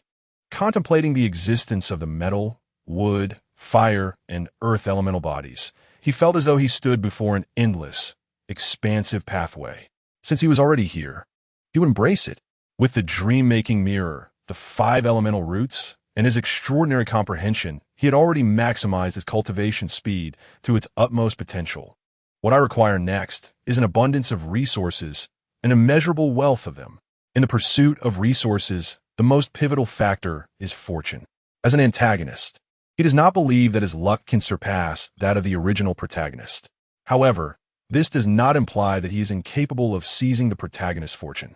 It is well known that Yi Tian, as the original protagonist, is endowed with a script of multiple wives and boundless blessings, where his fortune is not only inclined towards opportunities, but is also significantly invested in the female lead. Presently, he has not only intercepted Jiang Kaiyan and initiated a hidden bond, but has also captured the attention of Yun Yao, his senior sister, who was originally meant to be his. In less than a month, Yi Tian has suffered the loss of 2 female leads, and under this exchange, it is hard to believe that he can consistently maintain his fortune. Lin Heng strolled to the window, stretched lazily, and listened to the incessant sounds from the street, murmuring to himself, "Today, I must find a place to sell my goods." 500 miles away in Yinyun City, in the Ziga Valley, 2 figures swiftly darted past, eventually coming to rest before a cave. Sun Hao, drenched in sweat and feeling utterly exhausted, collapsed to the ground. After catching his breath, he inquired, "Father, who is that woman? She is truly terrifying." Sun Deoya leaned against the stone wall, momentarily neglecting his ethereal-looking beard, and retrieved a pill from his storage ring, promptly placing it in his mouth. After a considerable time, he finally regained his composure. Just moments ago, they had encountered a woman clad in a red dress in the Zigu Valley, only to be unexpectedly subjected to a brutal beating by her. She kept shouting the words Wang Shi, leaving them utterly baffled. Who knows where such a madwoman emerged from? Sun Deoya erupted in a tirade, exclaiming that the woman's prowess surpassed his own, and that were it not for her disinclination to take their lives, he and his son would have been interred there. The crimson-clad woman they spoke of was none other than Yun Yao. "However, father," his son inquired, "we have been scouring Zigu for 3 days now. Is it not plausible that the thief has already absconded? We are nearing the periphery of Zigu, and Yinyun City lies a mere 300 miles to the southwest." Sun Deoya pondered for a moment before responding, "Very well, let us proceed directly to Yinyun City. The aura of this scoundrel is concealed, rendering our tracking methods ineffective in pinpointing his trajectory. However, I surmise that the thief is also making a beeline for Yinyun City." The chief of the Ministry of Justice once mentioned that a special envoy from the dynasty would be attending a grand auction in Yinyun City. "Let's, father and son, try our luck there." Agreed. After a brief respite, the two were compelled to alter their plans and head towards Yinyun City. Yin Yao, on the other hand, had entered Zigu ahead of the Black Mountain Elder, discovering several individuals slain by Lin Heng. From the emblems adorning their chests, she could only glean the information that they were royal envoys. Lin Heng had inadvertently acquired traces of blood on his person, which directly led to the dissipation of his already faint aura, rendering her tracking skills ineffectual. She had initially believed that Lin Heng had encountered some predicament, prompting her to search the entire 700-mile expanse of Zigu. It was by chance that she stumbled upon Sun Doya and his son, intending to inquire amicably, but the two bolted as if they were thieves. She was left with no choice but to pursue them and question them thoroughly. Upon learning that they were completely ignorant of the royal envoys, she released them. Life is merely about existence. Junior brother, you truly have a knack for attracting trouble. Have you ventured to Yinyun City? As I recall, second sister's residence is located there. Yin Yao murmured softly before hastening towards Yinyun City. Time flowed gently, and the night quietly descended. After meandering for half a day, Lin Heng finally stumbled upon a treasure pavilion of moderate size, named Wang Yue Tower. It stood 3 stories tall, with a circular structure and expansive grounds, now ablaze with lights. The interior was bustling with figures, and the air was filled with a cacophony of voices. This place is rather delightful. Lin Heng nodded slightly and made his way to the 3rd floor, only to be halted by a server. Esteemed guest, the 3rd floor is not a place for treasure hunting. If you seek treasures, you may wish to explore the 1st and 2nd floors. No, I do not wish to purchase anything. Rather, I intend to sell. Sell? If you wish to sell, you may approach the vendors. Lin Heng shook his head gently. No, they cannot accommodate what I wish to sell. The item I possess can only be accepted by your esteemed establishment. I request to meet your manager. Upon hearing this, the server's curiosity was piqued, and he replied sternly, Surely you do not speak idly? I have no time for games. If business can be conducted, lead the way. If not, I shall take my leave to the next establishment. Do not regret it later. Very well. Please follow me, but once we reach the third floor, you must wait while I notify the manager. The third floor of Wanghua Tower housed numerous valuable items, and entry for sellers was not easily granted. Wanghua Tower specialized in the acquisition and sale of treasures, with the first and second floors primarily occupied by public vendor stalls, while the remainder was largely leased to individual merchants. In order to sell items at the Wanghua, one must allocate 10% of the transaction price as a brokerage fee. This fee can be regarded as a security deposit to prevent either party from reneging on the deal. The pursuit of treasures and the sale of goods can yield both profit and loss without established rules, inevitably leading to chaos. Before long, a servant emerged from the room, gesturing invitingly and respectfully announcing, Esteemed guest, please enter. The proprietor has granted you permission. Chapter 37. After all, she is someone else's wife. It would not be appropriate to keep her too late. Lin Heng followed the servant into the room. As soon as he stepped inside, his gaze swept across the spacious area. The walls were entirely constructed of blue bricks, and in the center stood a table, beside which sat a slender middle-aged man. Opposite him was a robust figure clad in black attire, with a rugged face, a massive axe slung across his back, and a fierce tiger head tattoo adorning his right arm. Next to him stood a stooped old man. The three of them had several bamboo slips laid out before them, seemingly engaged in discussion. Upon noticing Lin Heng's approach, the slender middle-aged man rose and smiled, saying, Are you here to sell something to us at Wanghua? Indeed. Lin Heng nodded, and then retrieved a set of bronze armor from his system space, placing it before the three men. This is a 7th-tier armor. Please take a look. 7th tier? The slender middle-aged man's pupils constricted suddenly, and he quickly grasped the armor to examine it closely. The burly man and the stooped old man leaned in as well. Moments later, the three exchanged glances, realizing the significance of the 7th-tier armor, an exceptional item. Pardon my boldness. The middle-aged man continued, but may I inquire why you are willing to part with such a remarkable possession? The 7th-tier armor serves as an impenetrable shield, even for cultivators at the golden core stage, making it an exceptional asset for personal protection. The shopkeeper, puzzled, inquired further. Ah, how naive you are, interjected a burly man standing nearby. The overall design of this armor is meticulously crafted. It is undoubtedly not tailored for him. Even if he were to don it, it would prove cumbersome. Indeed, this item should not belong to our young friend, the elder concurred. Certainly, it is not mine. You are correct. I find it of no use to myself, and keeping it would only result in dust accumulation. It is better to sell it for some coin, replied the young man. May I ask for how much you wish to sell it? The shopkeeper queried. 7,000 spirit stones, Lin Heng responded. For 7,000 spirit stones, you would not be at a loss. This is a 7th-tier magical artifact. For many cultivators, it is merely a luxurious addition.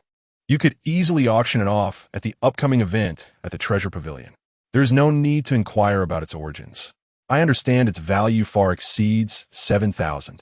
I simply wish to part with it quickly, and should anyone seek to investigate later, please do not disclose my identity.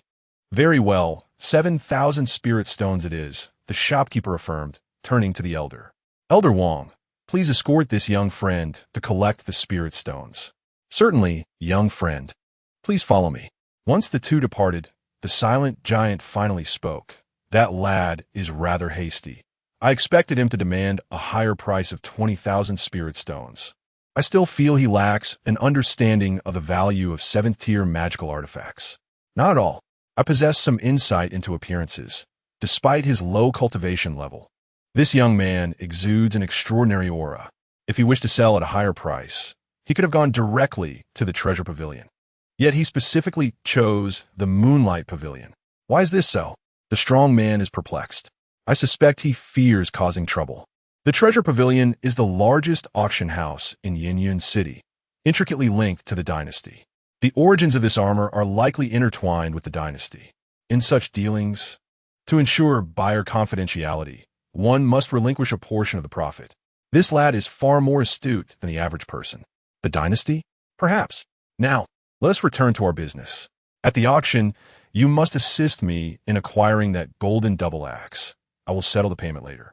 Rest assured, you have collaborated with Wangyue Tower for decades. This request is within my capabilities. Lin Heng accompanied the elder to a partition on the third floor, briefly counting the items before departing the premises. It was not that he lacked understanding of value. Rather, he simply wished to avoid drawing attention. Everything in the treasury is meticulously recorded, and the dynasty is undoubtedly well informed. To trace the flow of goods, one can deduce it through the discrepancies in spirit stone transactions. He had no desire to attract trouble from the dynasty. With 7,000 spirit stones now accounted for, one must indulge in a splendid feast. With nothing pressing today, love arises with the chime of the clock. Listening to young ladies playing the qin and flute, observing scholars composing poetry, and enjoying the enchanting dance of a talented courtesan.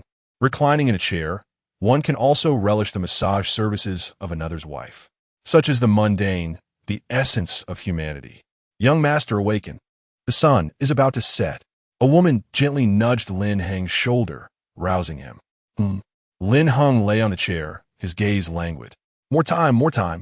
The young lady's skills are truly remarkable, her touch neither too light nor too heavy, utterly delightful. You flatter me, my lord.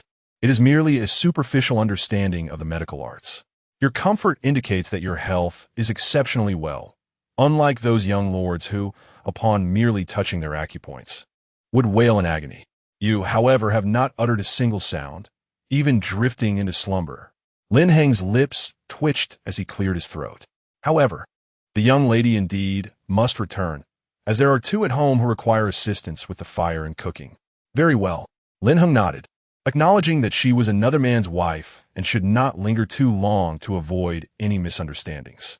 Indeed, I must say, this massage parlor service is truly commendable. It is reputable and the experience is quite prolonged. The proprietor is a mature beauty, despite having a child, maintains her appearance as if she were a youthful maiden. As night fell, Yinyun's city shimmered with bright lights.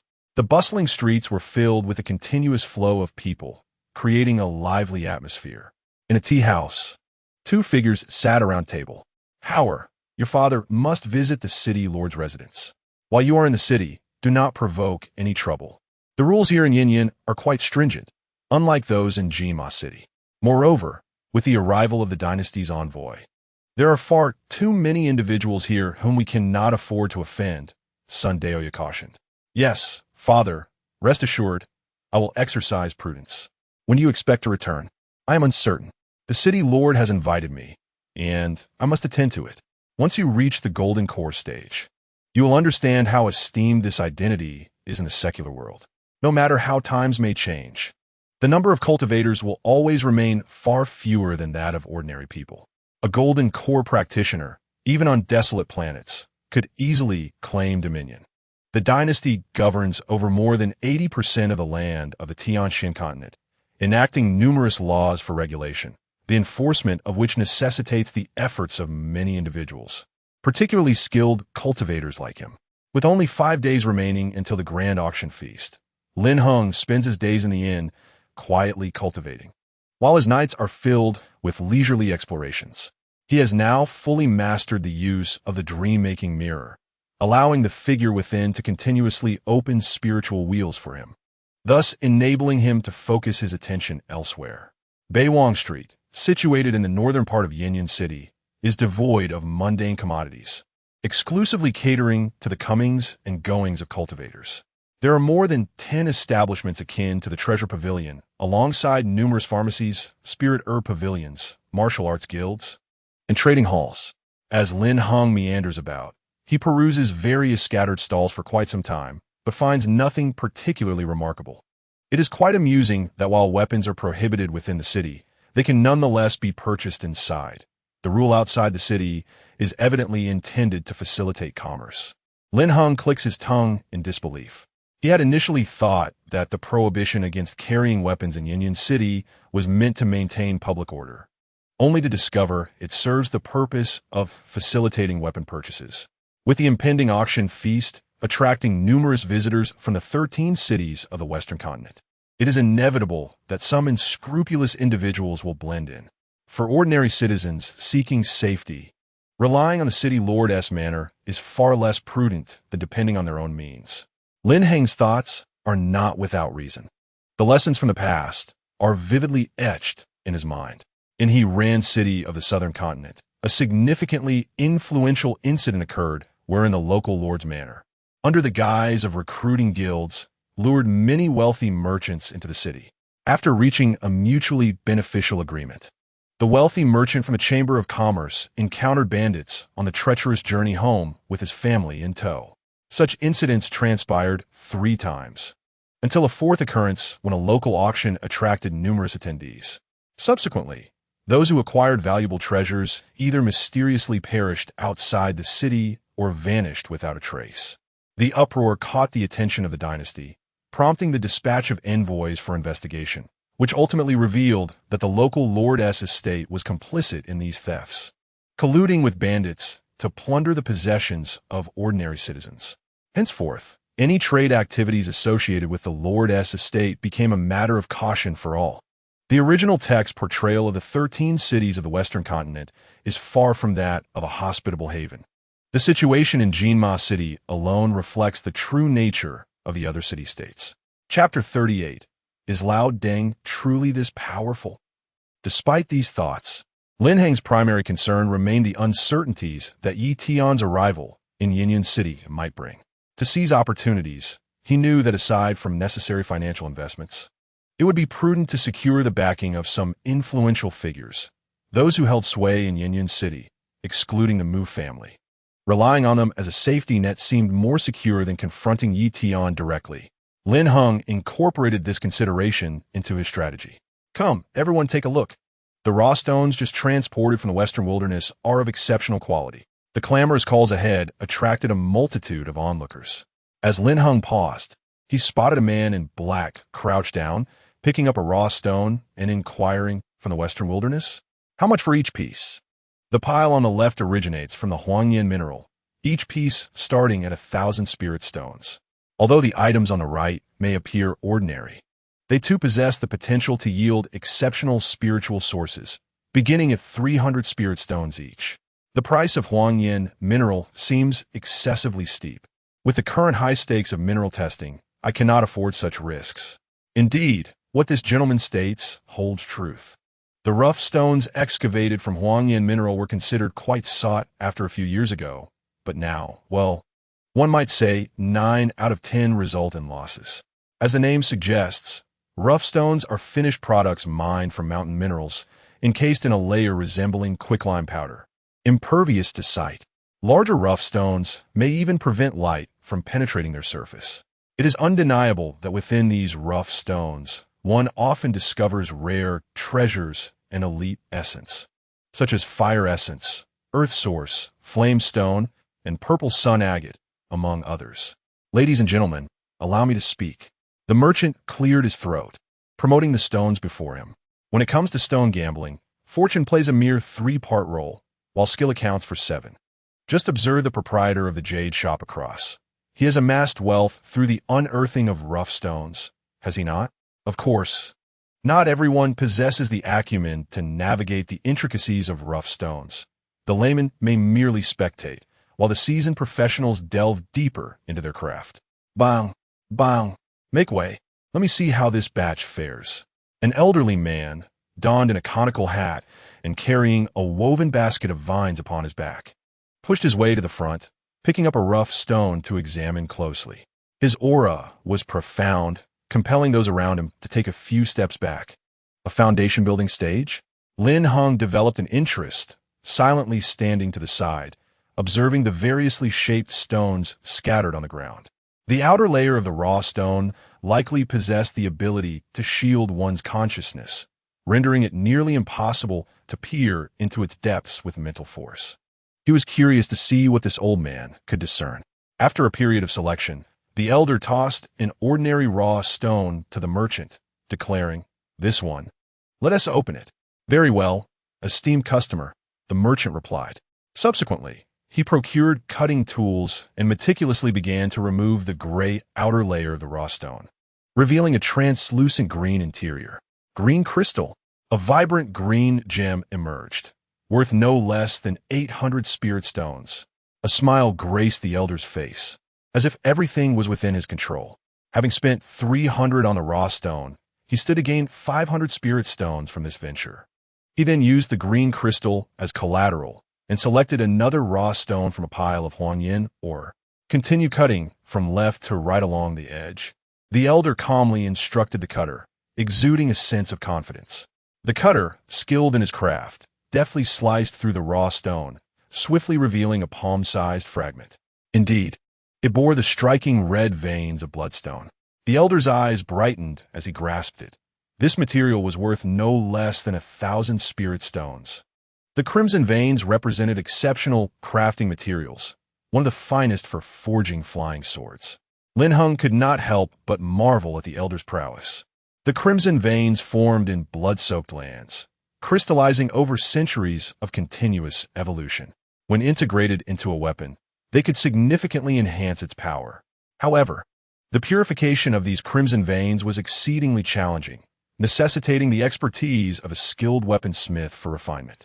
However, the old man remained undeterred. Bending down to pick up a piece of exquisite ore and turning to the crowd, he proclaimed, "I have discerned yet another fine specimen. The previous crimson vein stone shall not be for sale. Yet does anyone wish to collaborate with me in purchasing this or with spirit stones? The treasures unearthed shall be shared equally." He added, "Of course, there are risks in gambling on stones, and I cannot guarantee that there lies anything of value within." 1,500 spirit stones. Upon hearing the merchant's offer, many gasped in astonishment, for that sum was substantial for most of them.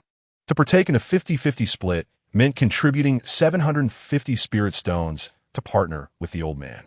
Yet, recalling how effortlessly the old man had selected 2 colorful ores, it was evident he possessed some skill. Perhaps this or might also yield treasures. "Very well, I shall invest spirit stones alongside you," exclaimed a sharp-featured man in a blue robe. "Excellent. As long as you trust me, I assure you, you shall not suffer losses." The old man replied with a cheerful smile. As the third ore was split open, a radiant purplish-red light burst forth, immediately capturing Lin Heng's attention. His pupils contracted. Ziyang agate? Could the old man possess such prowess? "It is indeed Ziyang agate," the crowd exclaimed in collective astonishment. Ziyang agate is a treasure imbued with potent solar attributes, highly effective for the cultivation of practitioners. Typically, it only exists within molten lava, formed under extremely stringent conditions. "My friend, I am willing to offer 2,000 spirit stones for this item. Might you consider selling it to me?" 2,000 is still rather insufficient.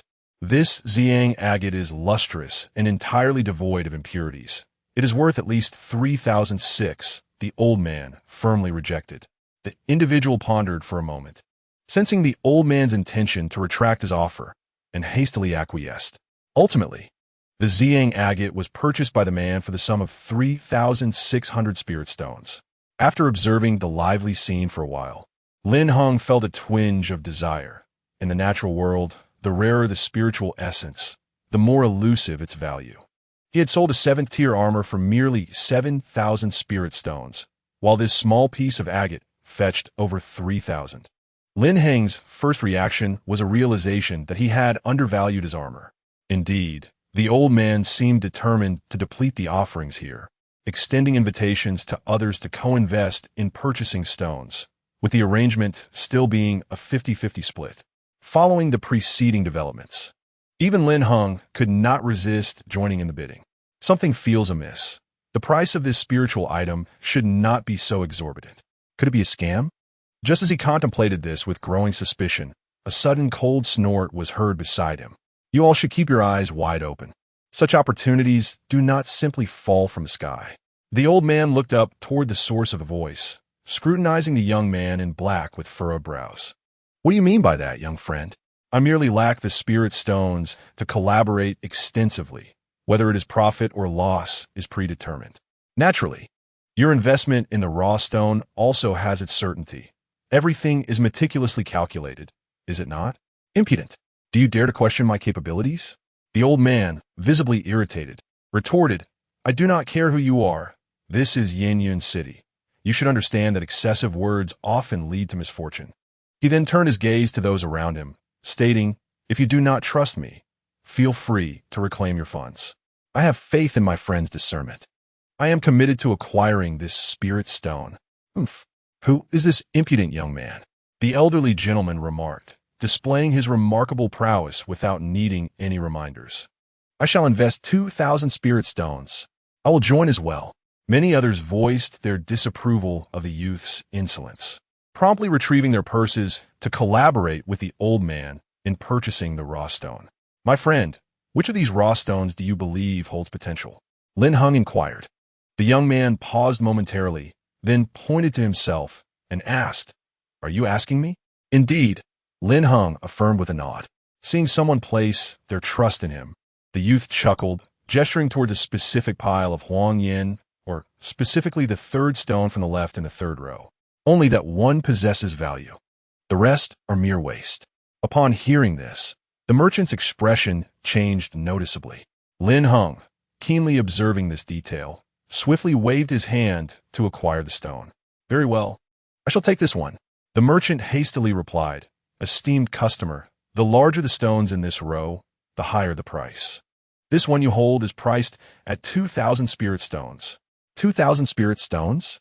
Lin Heng echoed. Indeed, perhaps you would prefer to inspect others. If this venture fails, the losses could be substantial.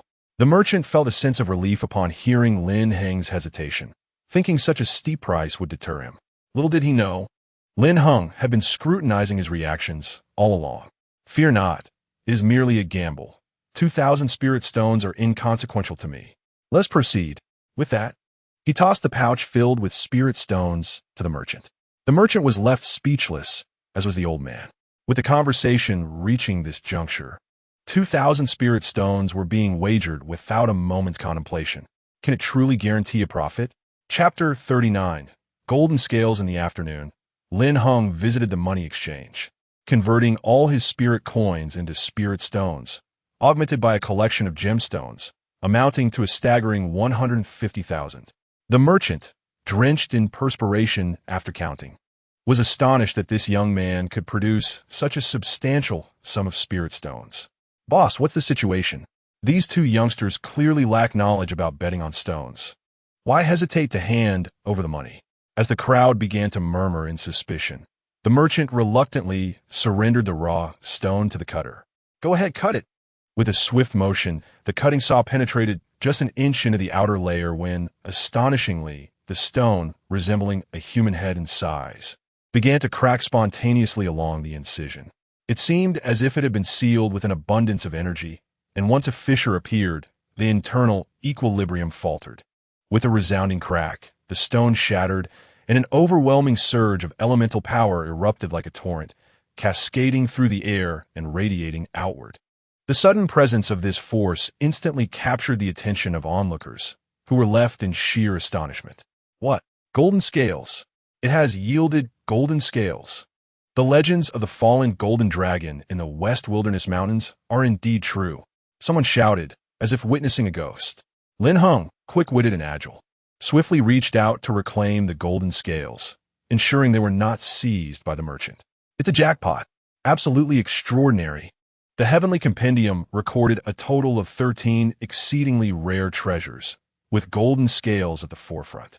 Golden scales, the segments from the spine of the ancient golden dragon, possess unparalleled metallic properties, making them an exceptional choice for enhancing physical prowess or forging top-tier armor.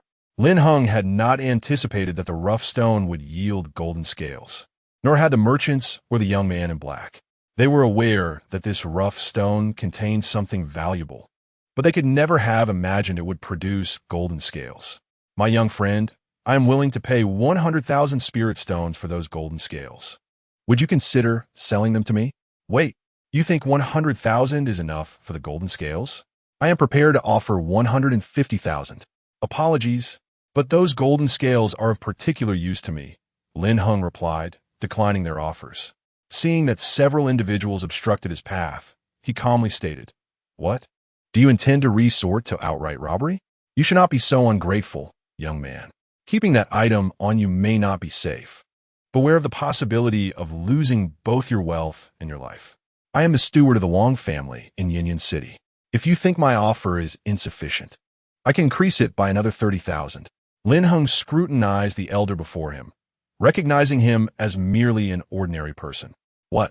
Do you think you can intimidate me into a forced transaction simply because you are backed by the city lord's manor? Depart." With that, Lin Heng turned to the young man in black and said, "Brother, let us take our leave." "Huh? Leave?"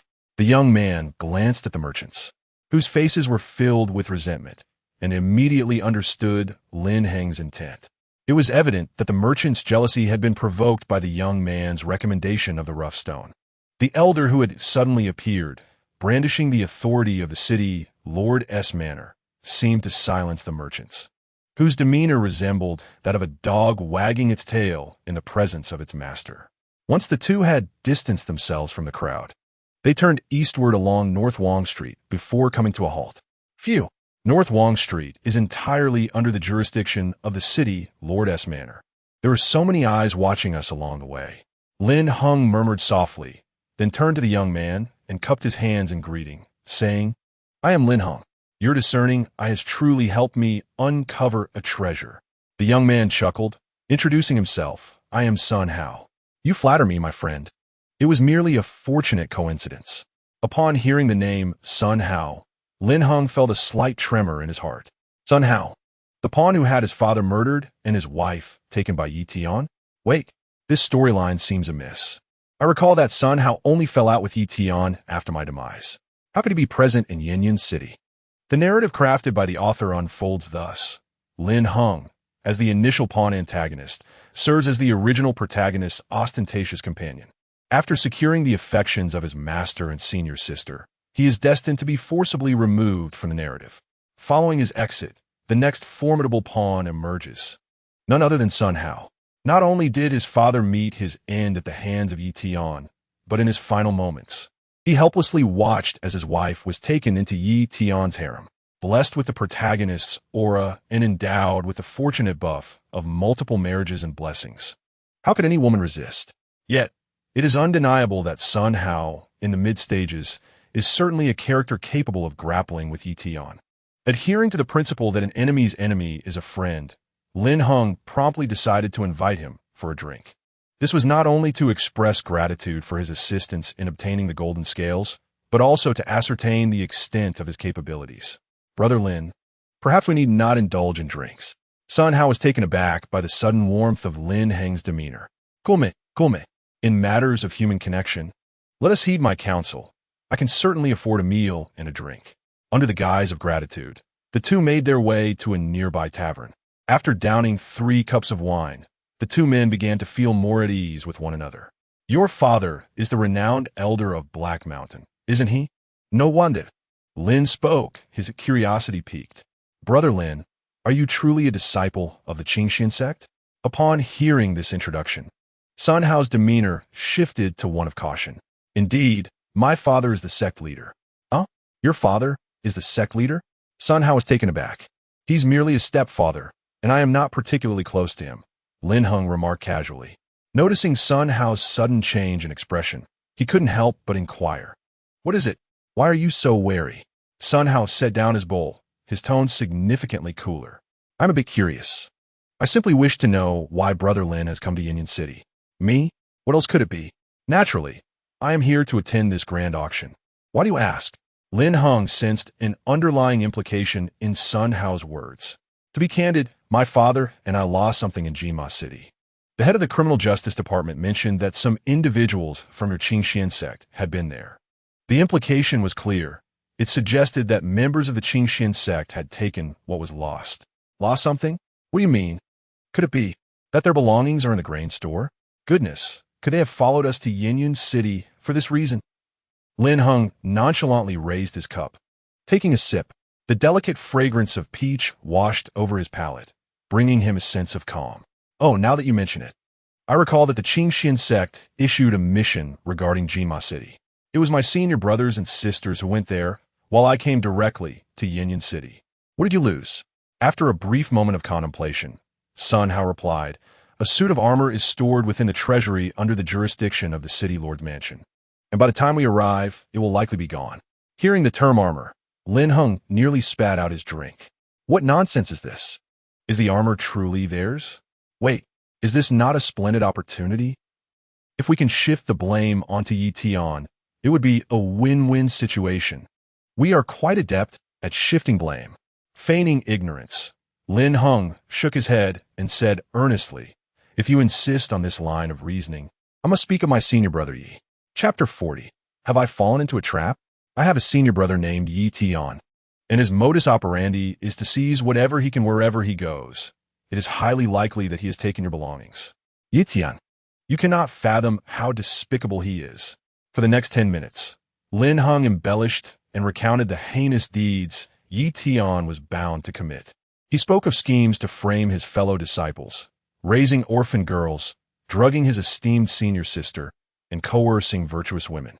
Brother Lin, does your Qingxian sect harbor such scoundrels?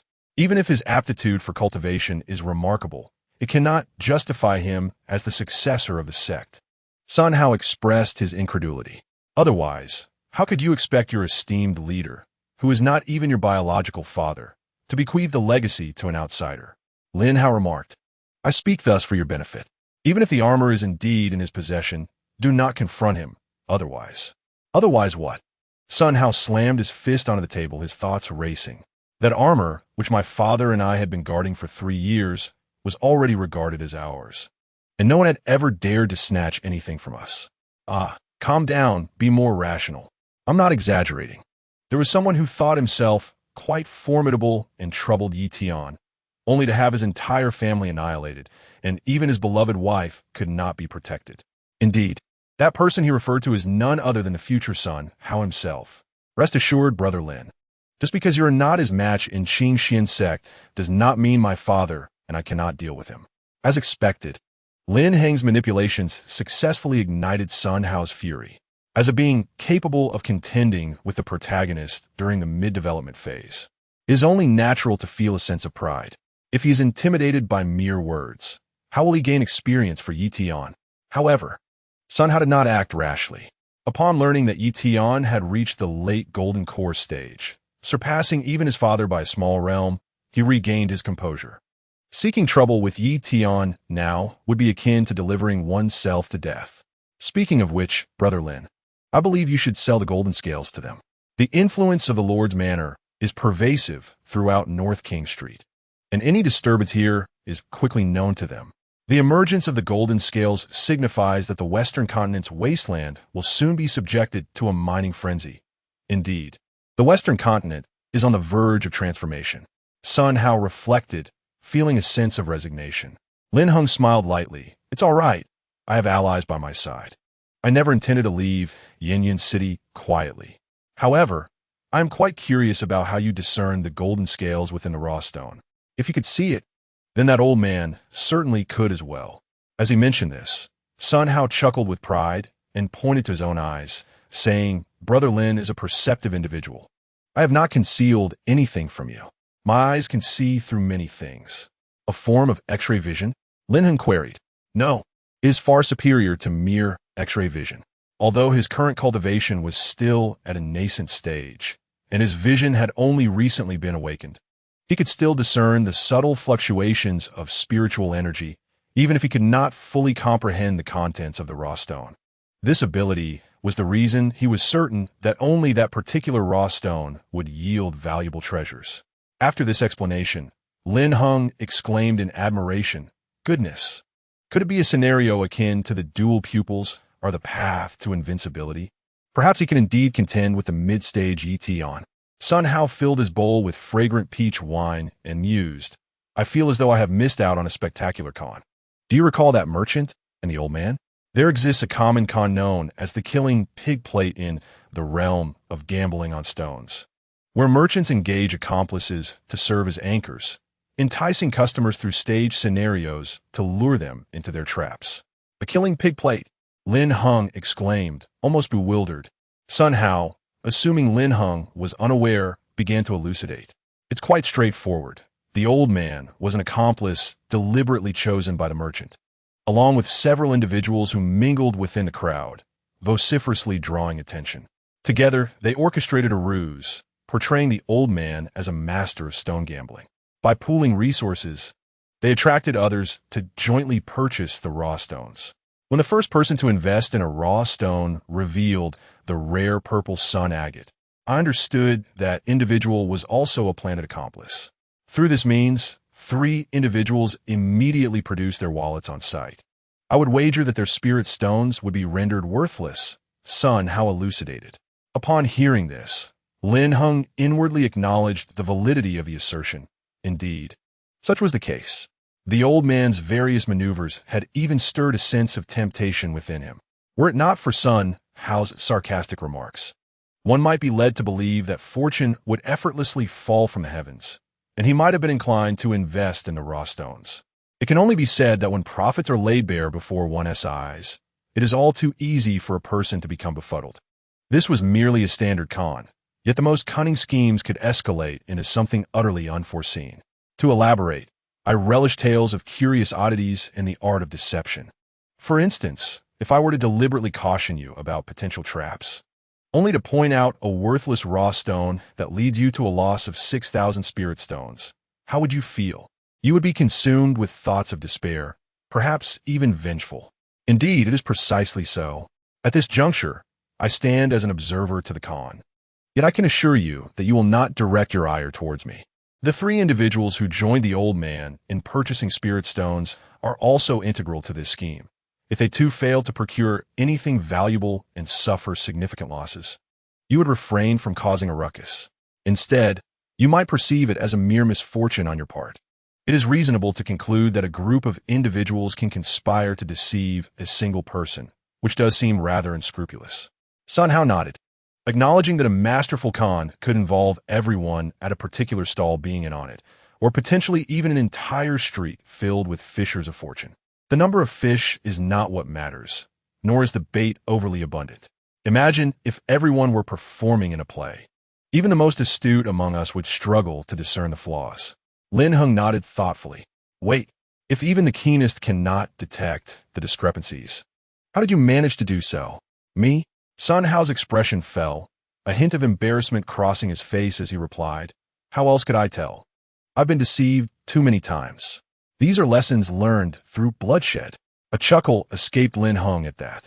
Experience is derived from life, and life is replete with lessons. Meanwhile, at the Mu residence in Yinyan City, Yun Yao arrived and went straight to the Mu family home. Mu Yoshi, while preparing tea, inquired, "Little Yao, have you completed your sex task so swiftly? What brings you here? Have a cup of tea to dissipate the scent of alcohol lingering on you. You seem troubled. Your complexion is as pale as if you have lost blood." "Lost blood? Indeed, I have." Yun Yao cradled the cup in her hands and glanced at it, her delicate nose twitching as she caught a whiff of an odd aroma, nearly retching. It bore a resemblance to Lin Heng's scent.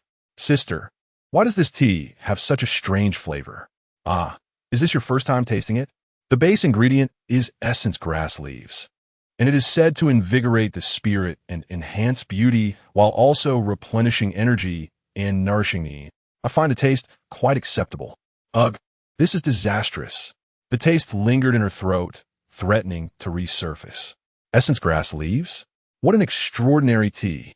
Yun Yao pushed the cup aside, shaking her head vehemently, unable to force it down. "Sister, have you seen Lin Heng?" Yun Yao gritted her teeth and inquired. "Mu Lu," she shook her head. "Has he come as well?" "I'm not quite sure. I have been exceedingly busy lately, unable to attend to the happenings outside." Senior sister, have you not managed your household affairs yet? Do you require my assistance?" "No, the elders in the family are creating quite a ruckus. They wish for me to marry into the Li family as the 3rd young master. It is utterly vexing." "Is that so?" To take a son-in-law? Chapter 41. The nascent sole practitioner in Yanyuan City, the Mu family operates primarily through the maternal line. In Mu Lu Shi's generation, there are 2 brothers and 1 sister. This implies that her elder brothers are devoid of the right to inherit the family, as upon reaching adulthood and marrying, they will sever their ties with the Mu family and establish their independence. Conversely, Mu Lu Shi, as the sole descendant of the maternal line, must shoulder the responsibility of managing the family, particularly as her mother's generation has no desire for further offspring. The pressing issue is that the Mu family fundamentally belongs to the secular aristocracy rather than a lineage of cultivators. The classification of a cultivation family rests upon the inheritance spanning 5 generations and the presence of a foundational legacy. It is evident that the Mu family lacks any transmission of celestial arts. Otherwise, the Mu lineage would not be confined to the initial stage of foundation establishment for 4 generations. With the emergence of Mu Lu Shi in the 5th generation, the Mu family has finally produced a potential cultivator. Consequently, the family's influence has bifurcated into 2 factions. One faction, known as the conservatives, steadfastly adheres to the matriarchal supremacy, insisting that Mu Lu Shi assumes the role of the family head to safeguard the Mu family's interests. Another faction, known as the reformists, seeks to transform the Mu family from an ordinary secular lineage into a family of cultivators. While Mu Yoshi remains the de facto leader, they aim to abolish the so-called marriage system. The elimination of this system is intended to dismantle the matriarchal dominance, with the objective of reintegrating all male members of the Mu family. The transmission of the legacy in a cultivation family must be free from the influence of outsiders. What sense does it make to cast out one's own kin to branch out and allow the lineage to flow to collateral branches? After Mu Yoshi outlined the situation she faced, Yun Yao felt overwhelmed. Senior sister, it seems that whether advocating for reform or upholding the matriarchy, they are merely treating you as a pawn. Look, you are now a core disciple of Qingxian sect, and your family members are primarily focused on your cultivation potential, which will undoubtedly bring you fame in the Tianxian continent in the future. Ultimately, those in the matriarchal faction are merely safeguarding their own interests. In name, they honor you as the head of the family, yet for the next 50 years, power will still rest with your mother's generation. As for the reformist, Yun Yao pondered for a moment and continued. Your uncles and other relatives supporting you seem more like a power struggle between the patriarchal and matriarchal sides. Yet, one cannot deny that their intentions are noble. With you in the picture, a transition to a family of cultivators is not impossible. If the transformation succeeds, you would become the revered ancestor. Ha ha ha, revered ancestor, hearing Yun Yao as half-joking remark. A smile involuntarily appeared on Mu Yoshi's otherwise composed face. Revered ancestor doesn't sound particularly appealing, and I have no desire to partake in their disputes. The vastness of mountains and rivers, the depth of the universe, I find solace in wandering alone in serenity. TSK.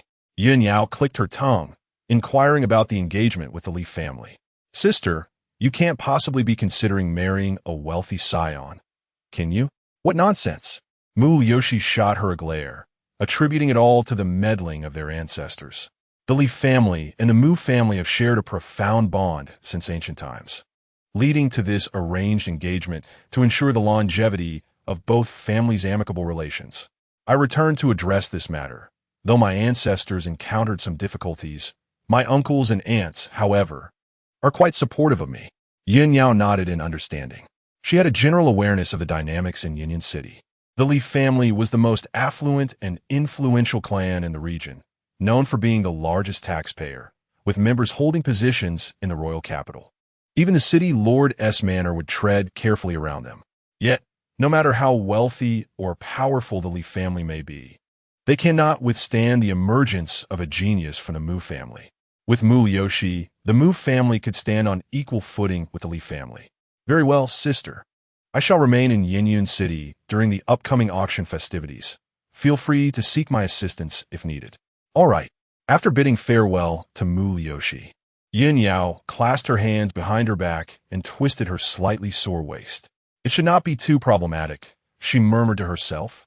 Oh well, I shall prepare some medicinal supplies, just to be safe. Lin Heng, you better not let me catch you. Humph. She strolled along West City Street, selecting a nearby apothecary, and waited until the coast was clear to request the needed remedies from the proprietor. The shopkeeper merely sized her up before giving a knowing nod.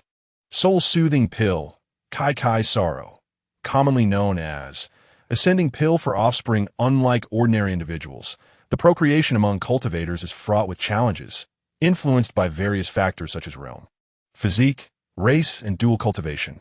One partner is a formidable golden core master, while the other is a mere novice in the chi refinement stage. Despite the vast disparity in their realms, the frequency of their encounters cannot be overlooked. There is a saying, little by little, one accumulates much. A river is formed by the convergence of streams. With a stroke of luck, a moment of passion could lead to unforeseen consequences. Moreover, she was in a somewhat dazed state at that time, and by the time she regained her senses, it was too late to refine the essence.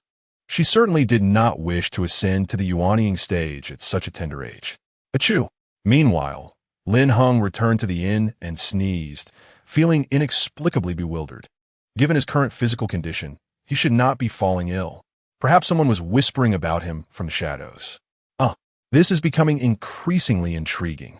By securing the support of Sun Hao, I can face Yi Tian with renewed confidence. Time is running short. It is possible that Yi Tian has already arrived in Yinyan City, and once the auction feast concludes, he will return to Qingxian sect. My esteemed master must be enduring considerable hardships these days, as the setback in cultivation is no trivial matter. The elders from the other peaks will inevitably stir with restlessness. Lin Heng retrieved the golden scales from the system space, the unmistakable aura of gold enveloping him, subtly resonating with the four spiritual wheels within him. Through the relentless efforts of the mirror image, he had begun to advance towards the fifth spiritual wheel. At that moment, he was not idle. Sitting cross-legged, he cradled the golden scales in his hands, then proceeded to circulate his true essence while reciting the incantation. The unyielding body of Hun Yuan, volume of metal, as the surrounding spiritual energy surged, it intertwined with the overwhelming essence of metal. Among the 5 branches of the elemental body, metal embodies the utmost rigidity and destruction, akin to weapons of war. To cultivate the metal body to perfection, one requires an abundance of refined materials imbued with metallic properties.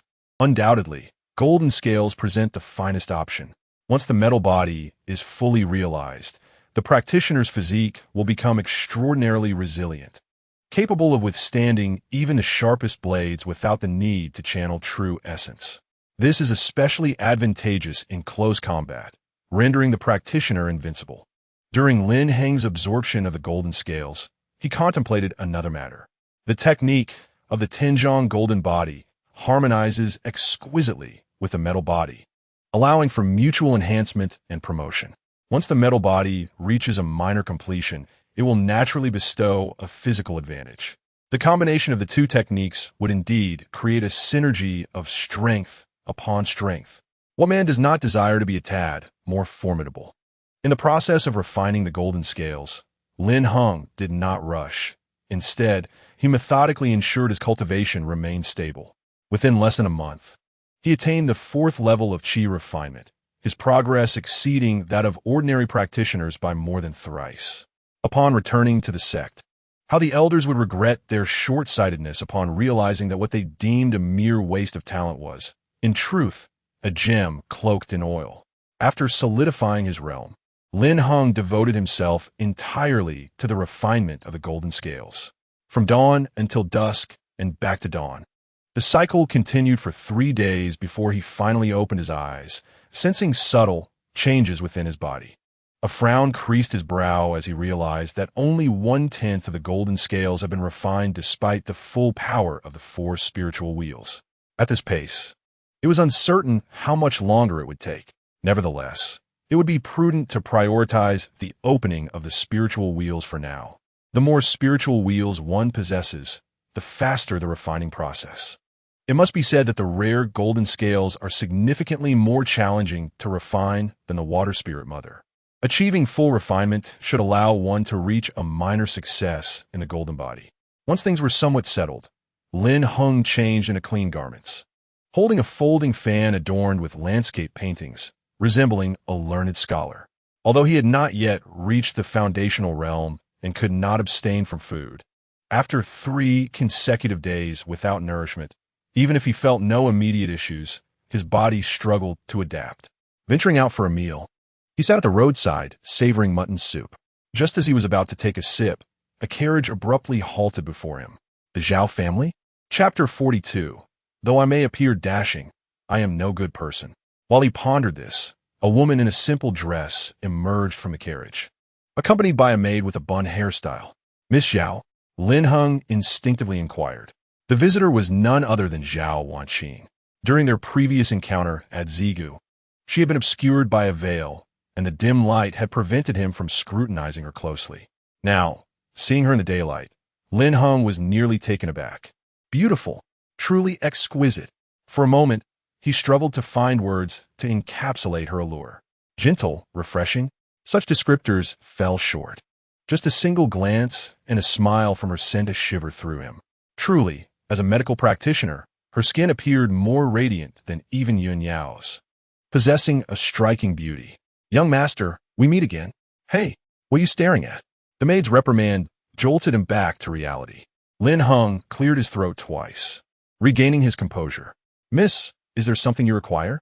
She seemed to have deliberately sought him out. Ruer must not be rude.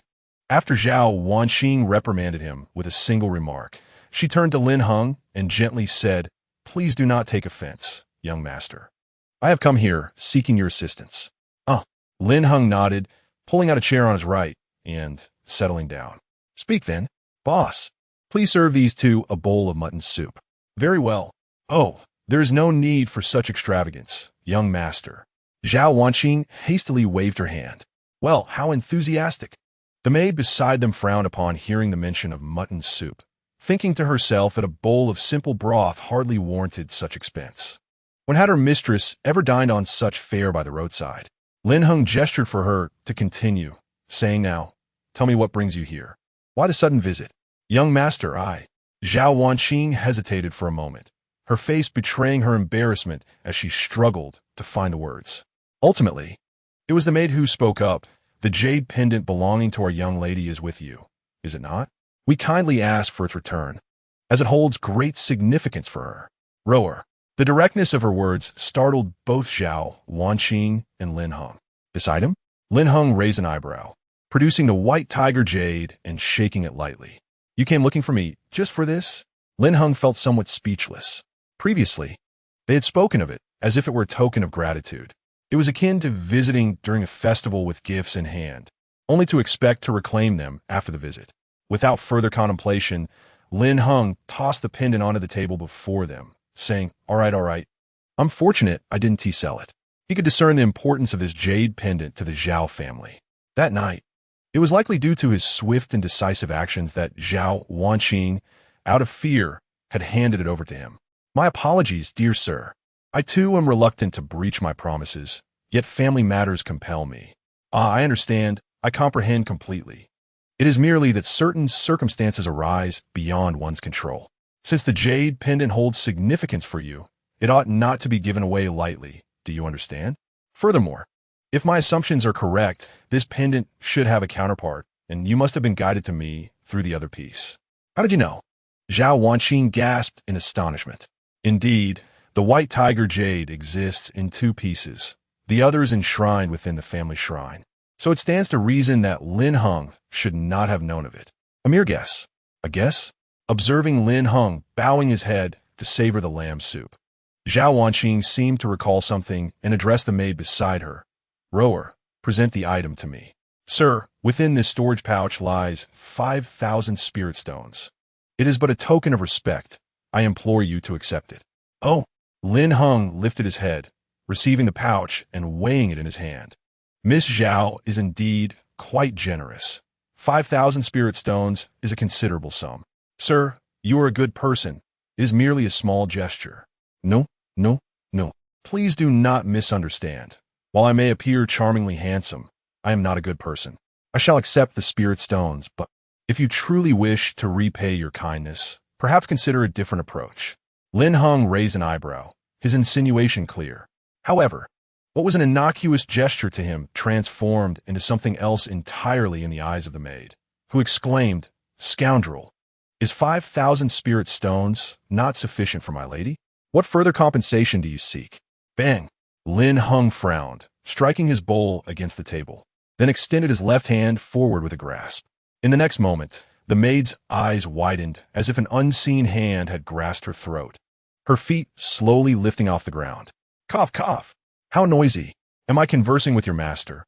And yet you, a mere servant, feel compelled to interject? Miss Zhao, do you require me to demonstrate on the spot whether I am a good man or a villain? Lin Heng spoke with a calm demeanor, as if taking a life were merely a matter of raising his hand. He found such individuals insufferable, those who wield power without understanding their place. Young master, please hold on. Zhao Wanqing immediately interjected. I apologize, young master. It is my failure to discipline her properly. I offer my apologies on her behalf. I hope you can forgive her rudeness. Very well. Had I not needed something from Miss Zhao, I would have certainly choked her death today. Lin Heng retracted his hand, and the maid, referred to as rower, collapsed onto the ground, coughing and gasping for breath. Had been a few seconds later, she might have truly met the king of hell. In that moment, she realized that the young man who had saved her mistress was an entity not to be trifled with. Thank you, young master. Zhao Wanqing sighed in relief and turned to the maid, instructing, you should return to the carriage and wait for me. Yes, yes, Mississippi. Please do not take offense, Miss Zhao. I did not intend to target you. Keeping such a servant by your side, one who lacks decorum and understanding of propriety, will inevitably lead to trouble. You are correct, young master. Upon our return, I will ensure strict discipline. If there is anything you require of me, I will do my utmost. Your Zhao family will be participating in tomorrow's auction at the Treasure Pavilion, correct? Indeed. I would like my name to be listed among yours, so I may attend the auction with you. One might interpret this as leveraging the Zhao family's influence. Naturally, should the auction items I seek become available, I shall finance them myself. Zhao Wanqing blinked, swiftly comprehending the implications. I understand. If the young master were to participate in the auction under his own name, even if he were to acquire a treasure, there is no guarantee he could safely transport it out of Union City. Astute indeed. Miss Zhao grasped the situation with remarkable clarity. Very well, I shall oblige. This minor matter is within my purview. Tomorrow I shall send someone to personally escort the young master from the inn. Thank you kindly. A smile graced Lin Heng's lips. Zhao Wanqing's unexpected arrival astonished him. Yet it was not entirely unforeseen. What he did not anticipate was the impeccable timing of her visit. With the Zhao family providing a facade, his efforts to vie for opportunities against Yi Tian would be assured. A formidable dragon does not suppress a local serpent. No matter how formidable Yi Tian may be, could he truly muster the strength to contend with the Zhao family? Brother, for your sake, I have prepared thoroughly. Do not let me down. Chapter 43. A rosy tint to the fair skin after Zhao Wanqing's departure. Lin Heng did not linger, but promptly sought out Sun Hao.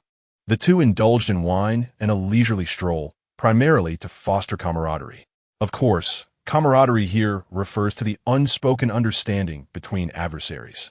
But there was another underlying purpose: to exploit Sun Hao's keen eyesight and collaborate in an endeavor to profit within Union City.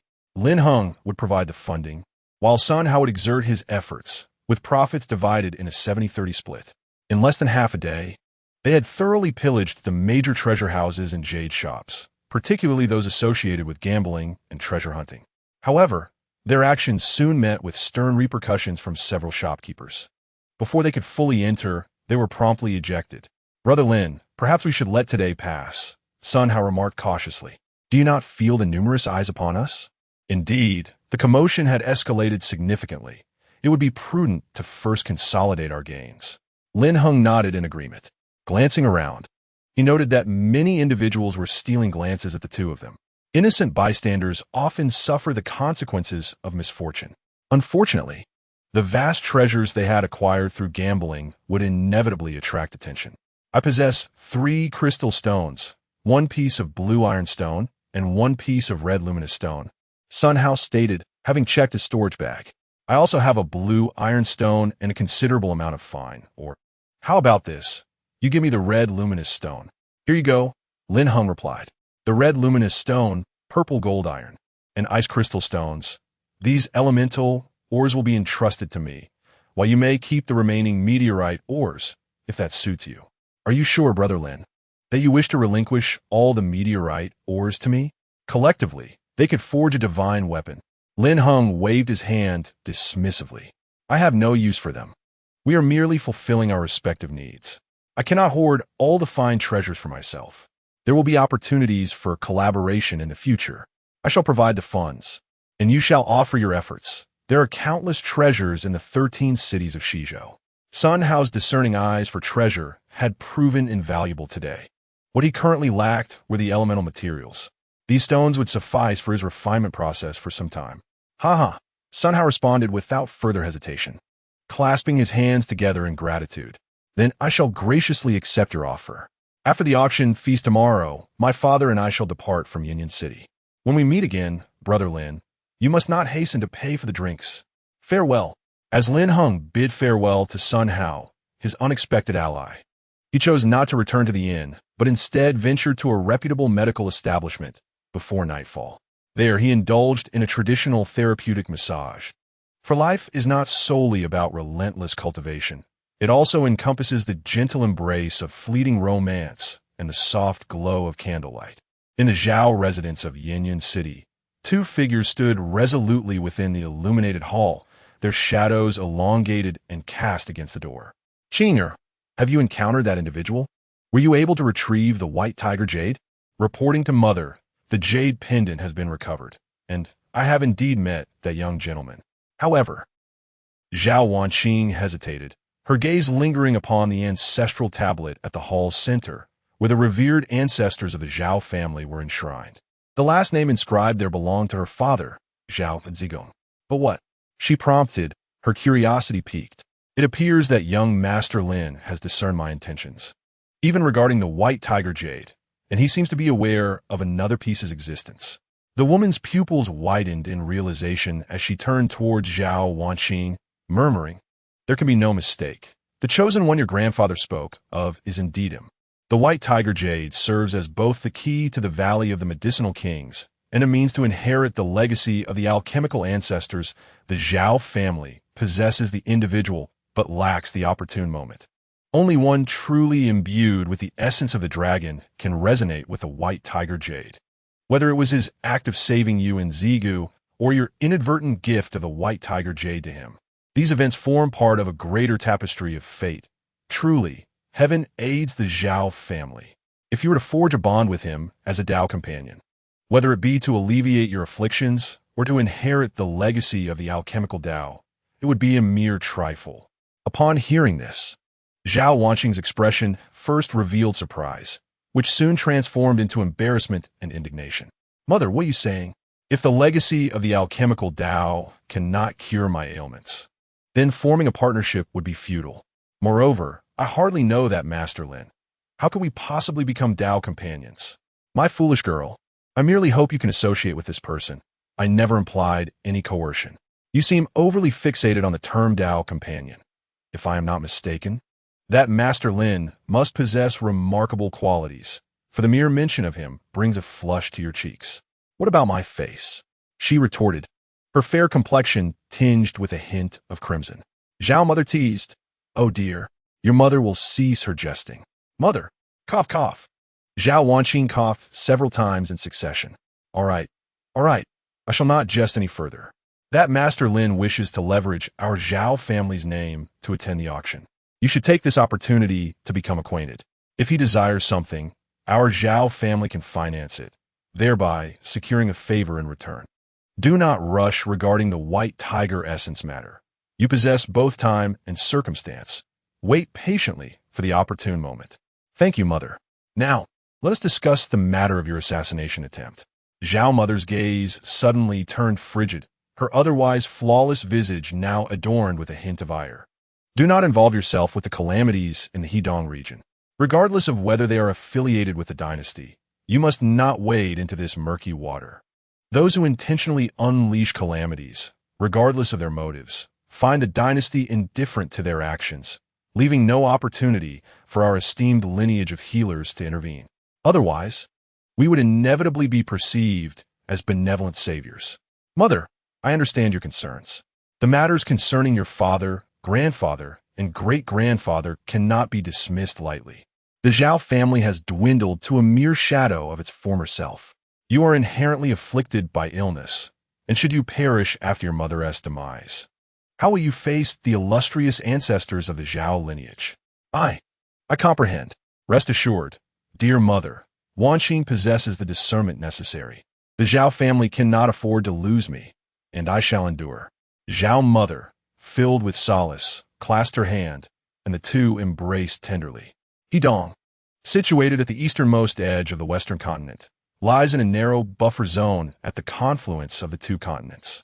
8 decades prior, the first catastrophe erupted in Hedong, resulting in the disappearance of Zhao family's venerable ancestor, Zhao Gong. 60 years ago, the second calamity struck as a mysterious affliction spread, claiming the life of Zhao Wuji, who is Zhao Wanqing's grandfather, leaving him ensnared in its grasp. 30 years ago, the head of the Zhao family, alongside leaders from 3 other esteemed medical families, endeavored to eradicate the scourge of Hedong, only to vanish upon their arrival. Shortly thereafter, the ceremonial jade tablet, enshrined in the temple, shattered, sealing the fate of 3 generations of Zhao healers in that perilous land. Now, she resolutely refuses to allow her cherished daughter to face such a dire fate. Under a star-speckled night, amid billowing mists, the sun soon unfurled its golden drapery across the horizon, heralding the dawn of a new day. Lin Heng opened his eyes and stretched his limbs, then approached the window to gaze outside, where he noticed a carriage adorned with the emblem of the Zhao family parked alongside the street. Standing beside the carriage was a servant, the very same individual who had accompanied Zhao Wanqing during their previous encounter in Zigu. They arrived quite early. Chapter 44. Becoming good sisters. After tidying himself up, Lin Heng did not linger.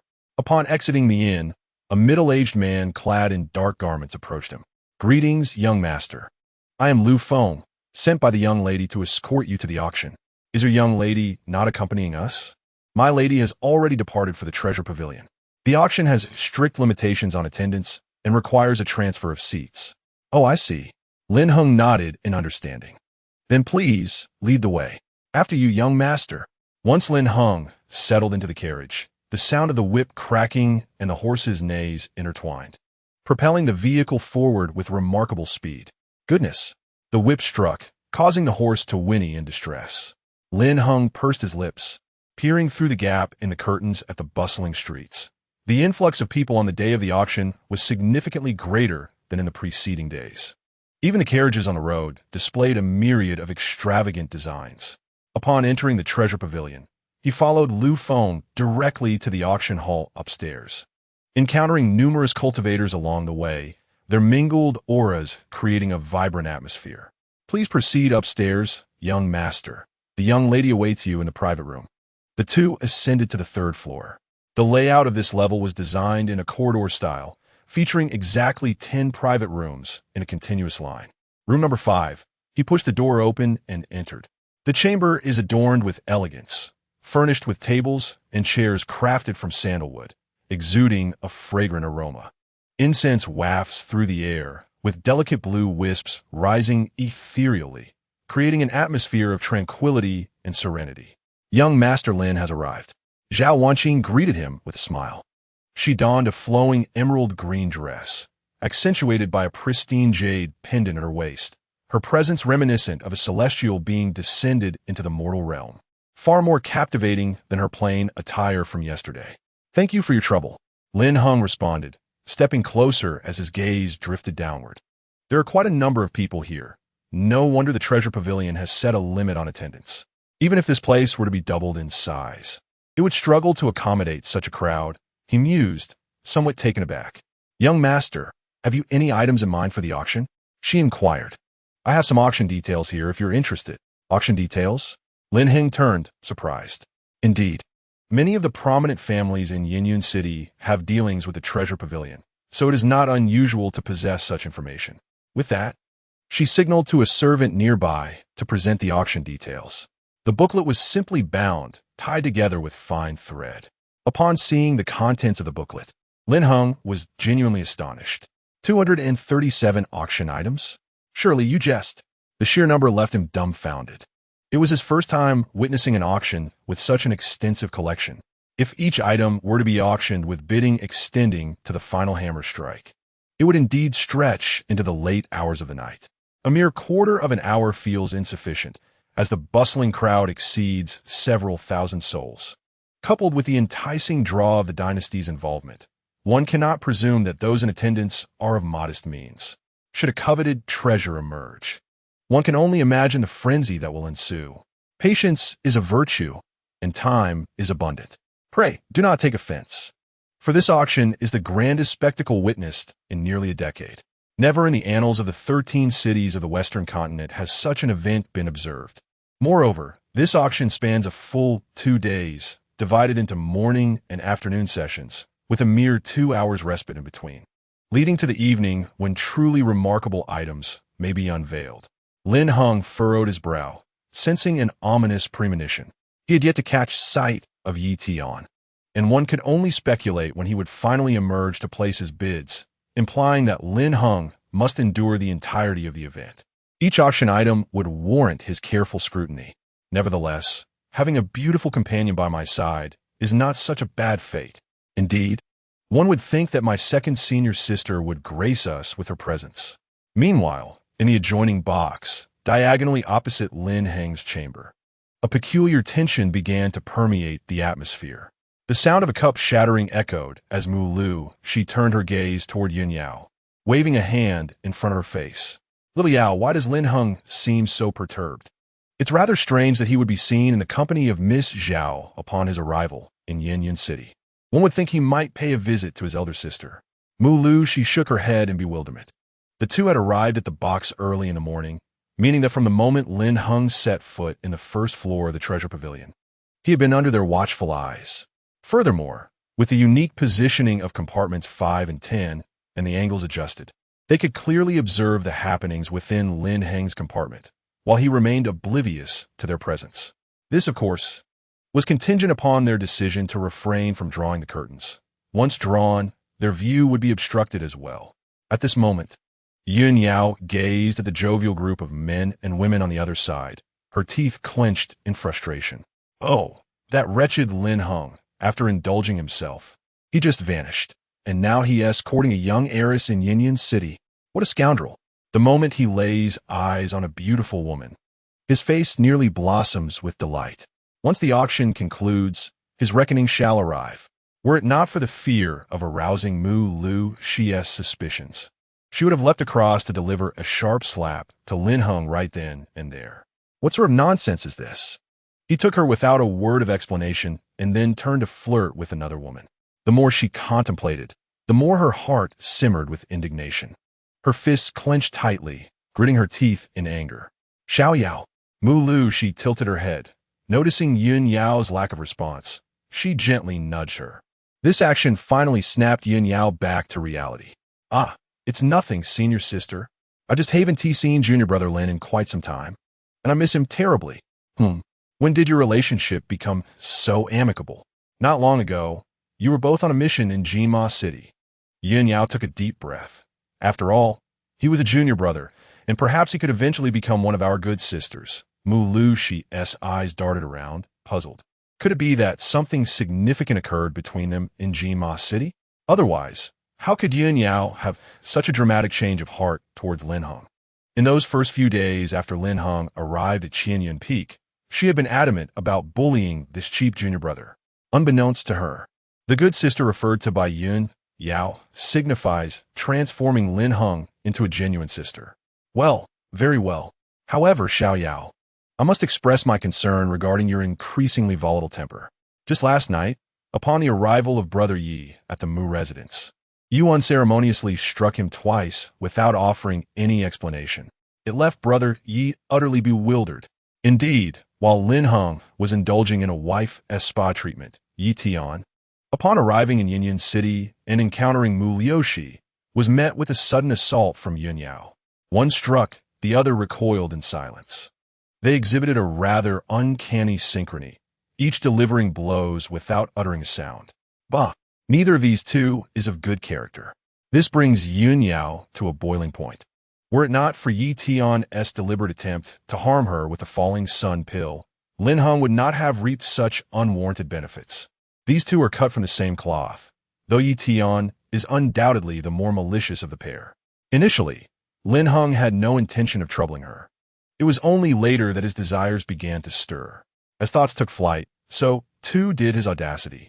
Yet, in the presence of Mu Liushi, she could not dare mention the falling sun pill. To do so would confirm her own consumption of it, thereby implicating someone as the antidote's provider. Yi Tian is not foolish. He would surely deduce that Lin Heng had pilfered the peach. Should news of this affair leak, how could she ever face others again? As a formidable golden core stage cultivator, it would be disgraceful to have been outsmarted by a mere chi refining stage novice. To be perceived as a mere courtesan would be utterly humiliating. Regardless of Lin Heng's standing, the whispers and gossip within the sect would surely drown her. Such disgrace! How utterly shameful! Moreover, the unfolding of events can be attributed to Yi Tian, as long as he vehemently denies any connection to the matter.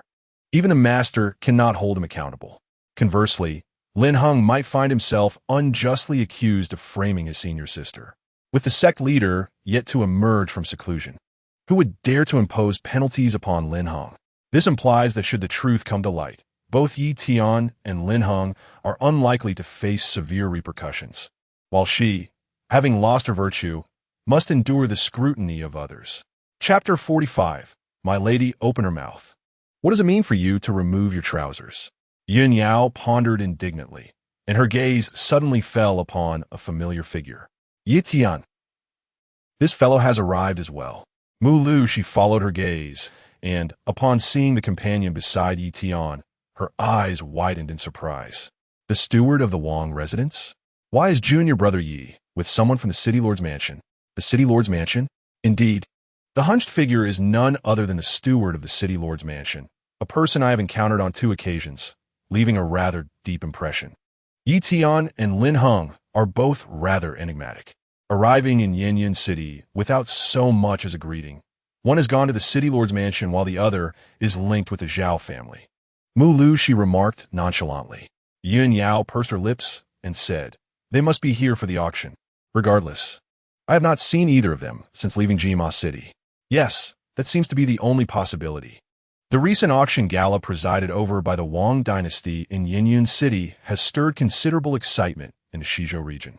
You undoubtedly heard of this event while carrying out your mission in Jima City. After a brief wait, Yi Tian accompanied the steward of the Wang residence, ascending to the 3rd floor without pausing, ultimately proceeding to the 4th floor. The 4th floor serves as the temporary storage for the city lord's residence and other external city-states. Even the 3 local powerhouses, Mu, Zhao, and Li, do not possess the qualifications to access this level.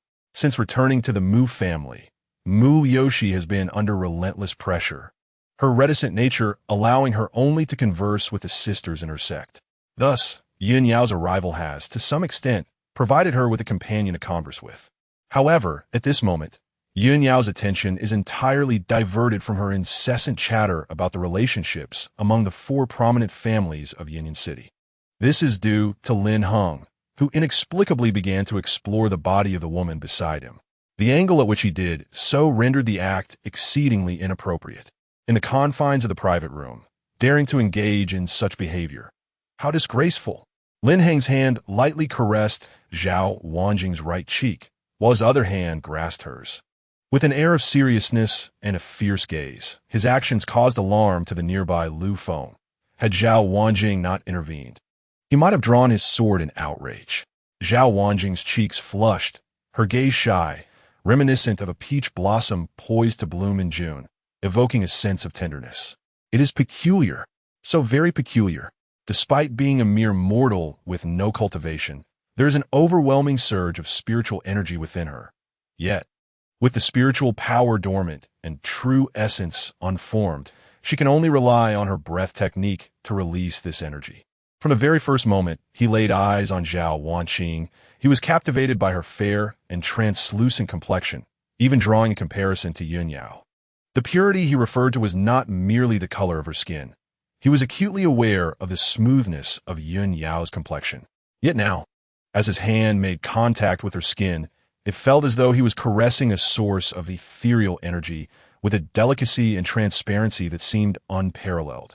Cultivators harness the wonders of the world, refining themselves and nurturing their spirits to attain enlightenment.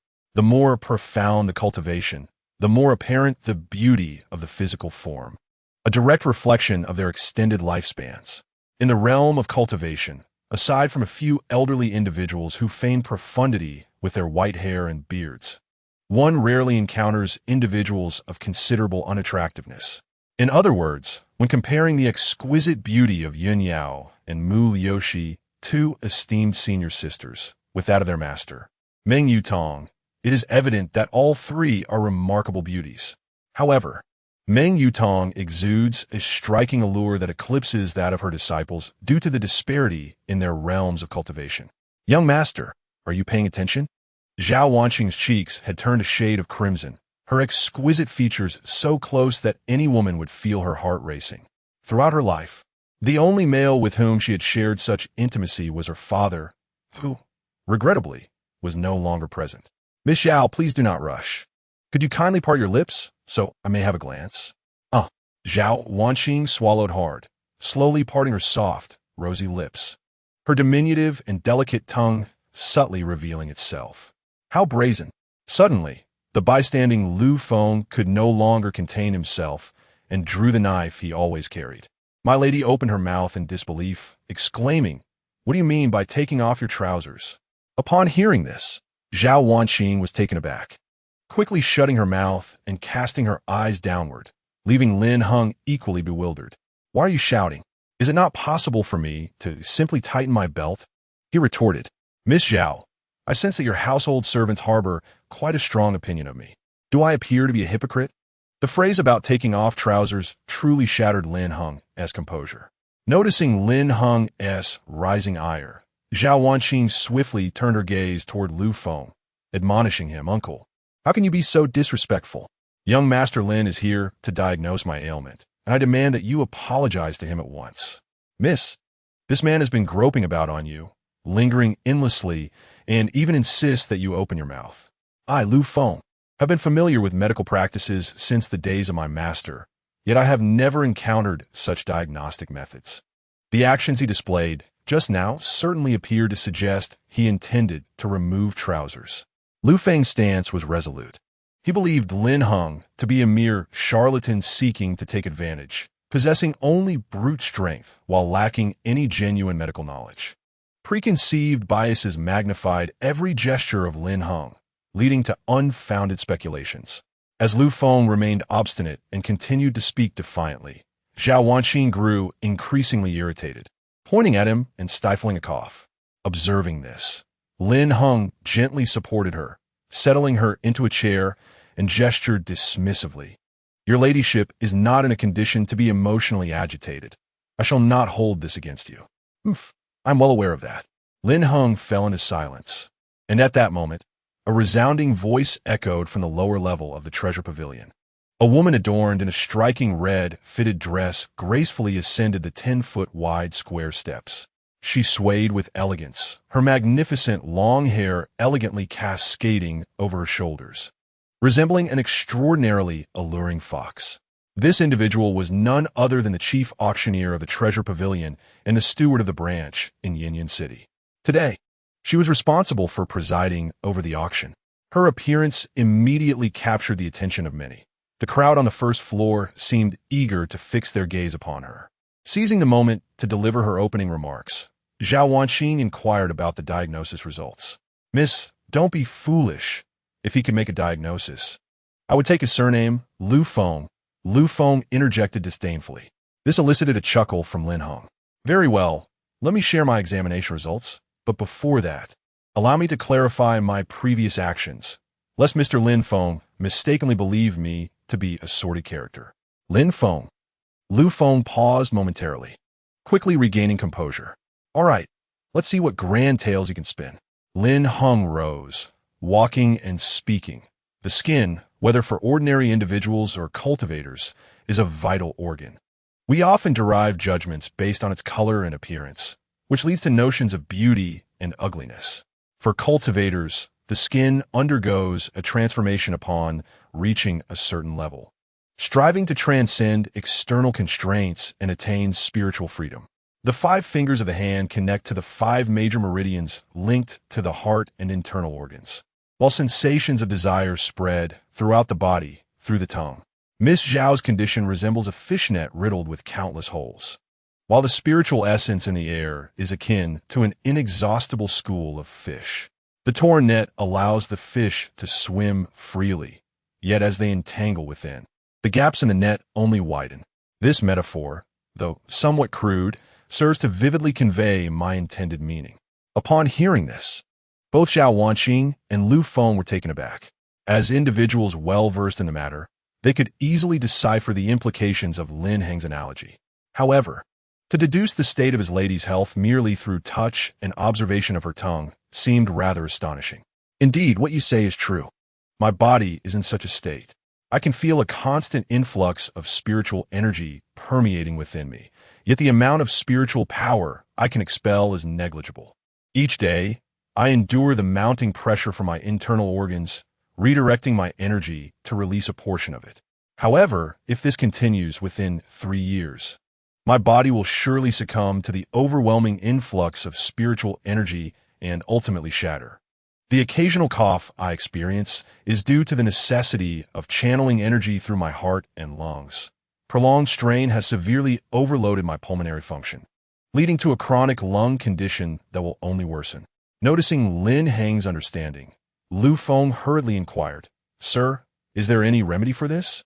Lin Heng glanced at him, choosing not to respond. It seemed he had begun to consider him as sir. It was uncertain whether to deem him a fickle-minded individual or merely one concerned for his master. To be frank, Miss Zhao, your situation is unprecedented for me.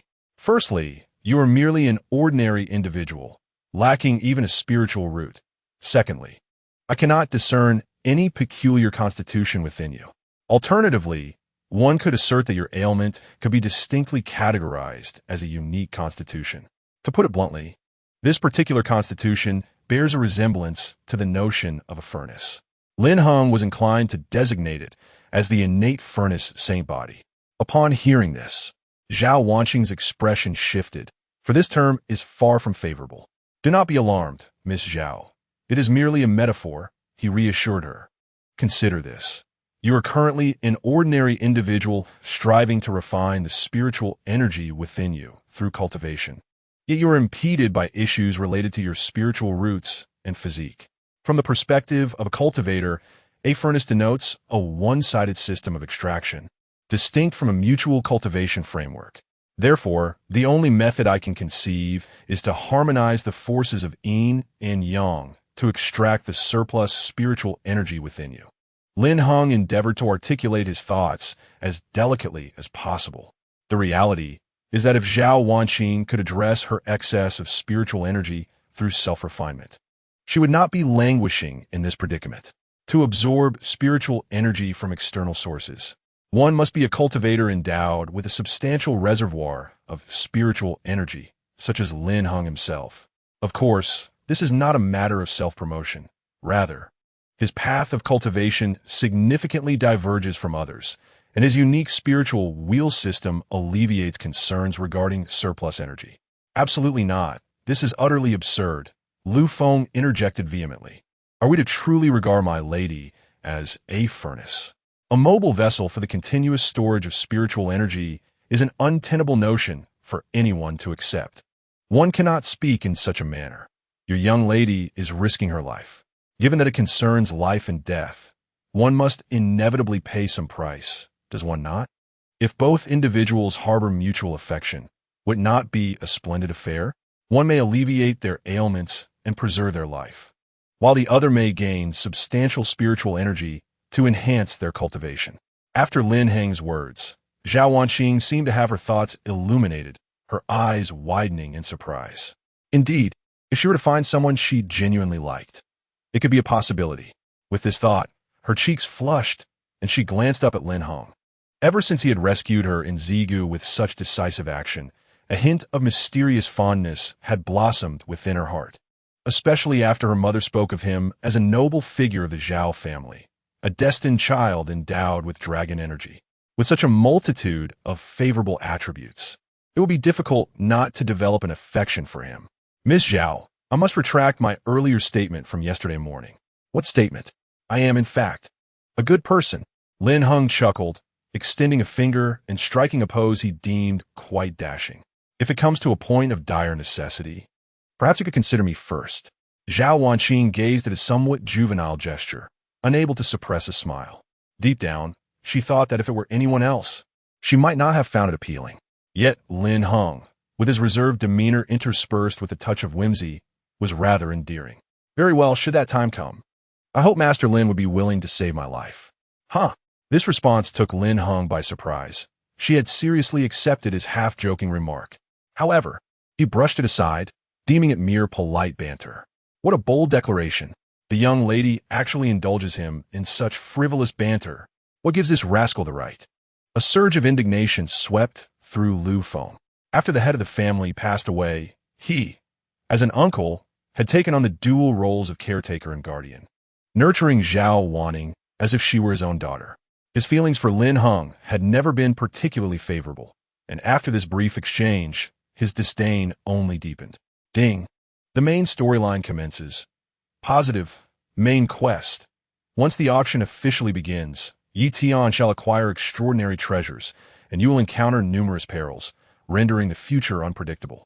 Reward index. Exceptional. Negative. Main quest. Seize the opportunity to snatch treasures from Yi Tian, enhancing your prospects for the future. However, your path remains shrouded in uncertainty, making this perhaps your most crucial decision. Reward index. Unknown. The task arrived with great urgency, manifesting as the auction's commencement interface appeared. Lin Heng silently shook his head, for he had already arrived at a conclusion. If he intended to pursue the positive quest, there would be no need for him to come to Yanyan City. He was not unfamiliar with the general plot of the beauty record. The treasures possessed by the protagonist, Yi Tian, were all remarkable artifacts. Allowing him to acquire them all would render him unbeatable in the future. Lin Heng rose again, retrieving the detailed ledger, which contained only brief categories without comprehensive descriptions. The first 3 auction items were weapons crafted in Maple Leaf Town, likely intended to incite excitement among the first-floor bidders. Maple Leaf Town, despite its unassuming name, is renowned as the most prestigious forging hub in the Tianxian continent. In the realm of Tianxian, the 10 renowned swords and the 3 formidable weapons all hail from this land, reflecting its immense influence. It operates independently of dynastic constraints, akin to a scattered sect. As its inhabitants, both cultivators and ordinary folk, earn their livelihood through the art of forging. On the 4th floor of the Treasure Pavilion, amidst the power struggles of the 4 lordly houses and the 6 branches of the judicial office in the 13 cities of the Western continent, Yi Tian clutched a detailed ledger, already familiar with the items within. Yet his countenance betrayed a sense of alarm. His left eye was bloodshot and severely swollen, a remnant of the previous night's encounter with Yun Yao, who had struck him twice in the eye. He had yet to recover. Could it be that she had discovered the truth about the falling sun pill? Yet, in her state at that time, her consciousness had been hazy. It was improbable she could discern any issues with the elixir. Lin Heng, this simpleton, would also be unable to recognize the pill. If he had unwittingly administered the falling sun pill to his senior sister, the dual affliction would necessitate a male as the antidote. The image of Lin Heng surreptitiously plucking peaches for him surfaced in his mind, only to be swiftly dismissed. No, Lin Heng lacked the audacity. If he dared to harm his senior sister, based on his understanding of her, she would undoubtedly exact a gruesome vengeance upon him. Could it be that our assistance was simply too late? If Lin Heng and I had arrived a few hours later, perhaps our senior sister would have truly fallen victim to that beast from the Lord's mansion. A sudden epiphany struck Yi Tian. Yes, it must be so. The bond between him and Lin Heng was one of shared fortune and shared misfortune. The exposure of the falling sun pill would not only spell disaster for Lin Heng, but also for him. Currently, only one possibility remains. Lin Heng, suspecting Dan's intentions, secretly concealed the elixir and did not administer it to Yun Yao. The bumpkin is indeed a bumpkin. Fortunately, he did not botch this matter. Yi Tian let out a long sigh, his eyes filled with disdain as he silently resolved. After this, I must retrieve the elixir from him. Chapter 47, Master, Senior Sister. What did you end up here? The first auction item, starry sword from Maple Leaf Town, measuring 9 feet in length and 5 inches in width. Its hilt adorned in deep green, intricately engraved with elaborate patterns.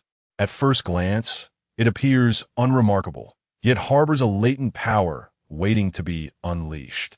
The starting bid was 500 spirit stones. While the initial price seemed modest, it quickly soared to 2,300 through competitive bidding, ultimately selling for 2,500 spirit stones. The second auction item was also a sword, heavy wave from Maple Leaf Town, measuring 5 feet in length and 7 inches in width, significantly more robust in appearance than the previous one. Its blade sharp enough to slice through iron as if it were mud. Due to its distinct specifications compared to ordinary swords, fewer bidders participated, and it concluded at 2,100 spirit stones. The third auction item, Bagua staff from Maple Leaf Town, a weapon type with very few users, sold for 1,600 spirit stones. Upon the appearance of these 3 auction items, Lin Heng's earlier conjectures were validated. Yin City prohibits the entry of weapons. Yet they turned around and boldly commenced selling them. They have certainly mastered the art of business. The subsequent auction items bore a striking resemblance to one another, introducing various attribute-based exquisite materials. Heavenly thunder wood, derived from an ancient tree that had once been struck by celestial lightning, possesses rich elements of the thunder attribute. Shueli, often found in frigid oceanic realms, is a crystalline byproduct of fish excrement, imbued with aquatic properties and potentially tainted by impurities. However, it pales in comparison to the water spirit mother acquired by Lin Heng. The black obsidian gold, a product of volcanic rock merging with ordinary metals, is born under stringent natural conditions and contains a variety of metallic elements. To summarize, it can be likened to the impure gold of the cultivation realm, characterized by its chaotic composition, rendering the refining process rather unsatisfactory. Yet, its abundance is undeniable. There are over 100 pieces of black obsidian gold on display, enough to evoke a hint of desire in Lin Heng. Although he has yet to refine his golden scales, he understands the importance of accumulating resources. However, upon reflection, he realizes that, thus far, only individuals from the first tier have been bidding, and even the second tier has not yet participated. As he finds himself in the third tier, it would seem somewhat lacking in prestige to bid at this moment. With over 200 auction items, the initial offerings are merely appetizers. The true treasures lie ahead. Lin Heng steadies himself and observes intently. He cannot ascertain when Yi Tian will make a move. In terms of financial strength, he is no match for these noble families. It is prudent to hold on to his funds without reckless expenditure. The 10th auction item, the 20th auction item, the 53rd auction item. Lin Heng glares intently below, his brows knitting in frustration. What is happening? The morning's auction is nearing its conclusion. Yet Yi Tian remains silent. Young Master Lin, shall we go out for a meal after the auction concludes? Zhao Wanqing inquires. Certainly, he replies. Lin Heng nodded in agreement. Expressing his discontent, it seemed that there was nothing of value this morning. He sighed. Miss Zhao, let us depart now. I fear that encountering acquaintances later may complicate our escape. Acquaintances? Very well, let us go. The acquaintances Lin Heng referred to were naturally Mu Yoshi, who would undoubtedly be present at such a significant event, given that the third private room was filled with the local aristocracy of Yin City. To avoid an awkward confrontation, it was prudent to leave early. However, their departure did not go unnoticed by the 10th private room across the way. Xiaoyao, where are you going? Mu Yoshi inquired as she saw Yun Yao rising to follow them. I shall forego the last auction item of the first half, as I am eager to meet our junior brother Lin. Yun Yao replied, I sense something amiss with you today. One must be cautious in Yinyan City. The restrictions on cultivators are numerous, Mu Yoshi warned, fearing Yun Yao might inadvertently cause trouble. Oh, fret not, senior sister. I'm not off to commit any misdeeds. I merely wish to see our junior brother. Yun Yao responded with a sweet smile. Meanwhile, Zhao Wanqing and Lin Heng quietly descended the exclusive passageway of the treasure pavilion, ensuring not to disrupt the auction's ambience.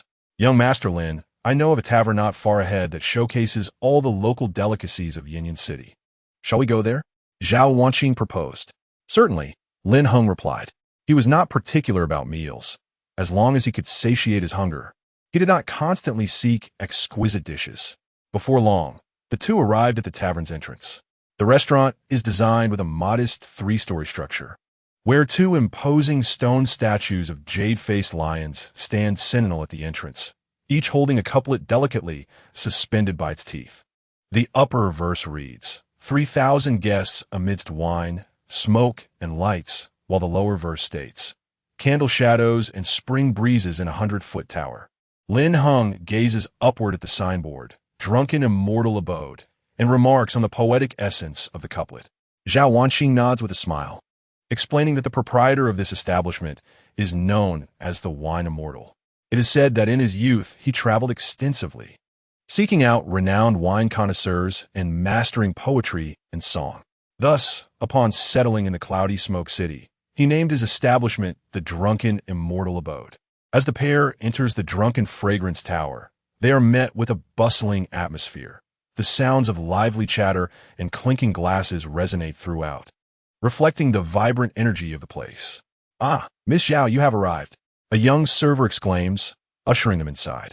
You have come just in time. There remains but one vacant table. The server's face beams with a warm smile.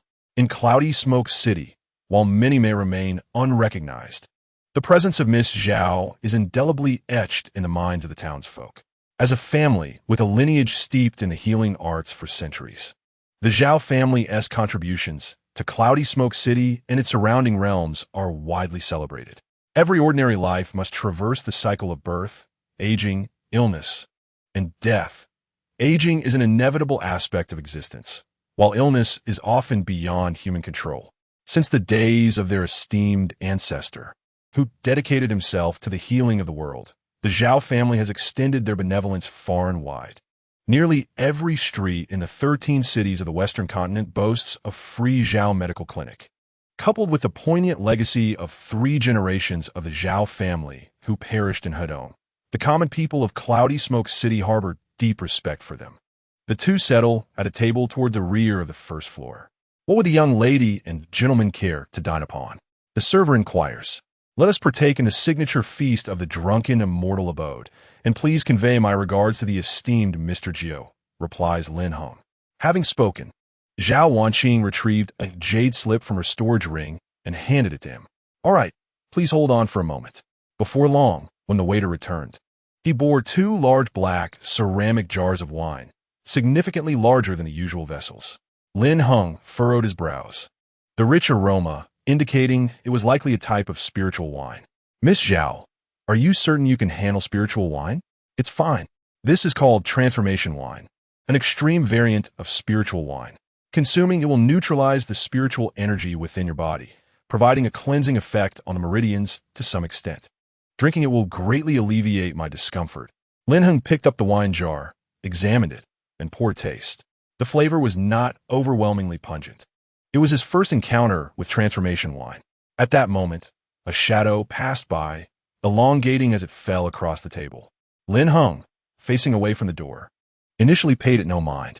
However, as a refreshing and familiar scent enveloped his senses, he discerned a hint of something pure and fiery. A figure in a red dress approached, and under Zhao Wanqing's astonished gaze, gradually occupied the right side of Lin Heng's vision, while he remained oblivious. That enchanting face leaned close to Lin Heng's ear, exhaling warm breath, as her lips, slightly bitten, parted to emit a soft voice. Lin Heng, Aware yet compelled to confront the situation, he stiffly turned his head, locking eyes with Yun Yao, who regarded him with a smile that was neither here nor there. Sister, how is it that you are here? Chapter 48. The blood that flows from the open shell must be extracted from Lin Heng. Lin Heng, plagued by guilt, shifted a few steps inward. Senior sister? Zhao Wanqing's eyes widened as she gazed at the woman in the red dress, a flicker of jealousy glimmering deep within her gaze. This jealousy was not born of malice, but rather a pure astonishment at the beauty before her. Why does my junior brother seem so unwelcoming towards me? It is understandable. With such a stunning beauty present, my arrival may indeed disrupt the atmosphere. No. Lin Heng shook his head vigorously, denying her assumption. How could I dare to be unwelcoming? I am overjoyed to see my senior sister again. Oh, that is wonderful. Why not invite my senior sister to share a meal with us? Lin Heng was taken aback, hastily signaling to Zhao Wanqing. How could one invite a guest to dine without reason? And you don't even know Miss Zhao. How can you shamelessly suggest a meal?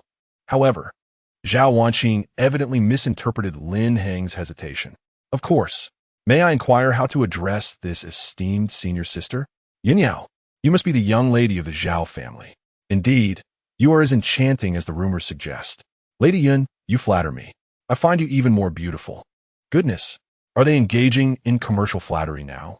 The ensuing conversation was far from the anticipated awkwardness.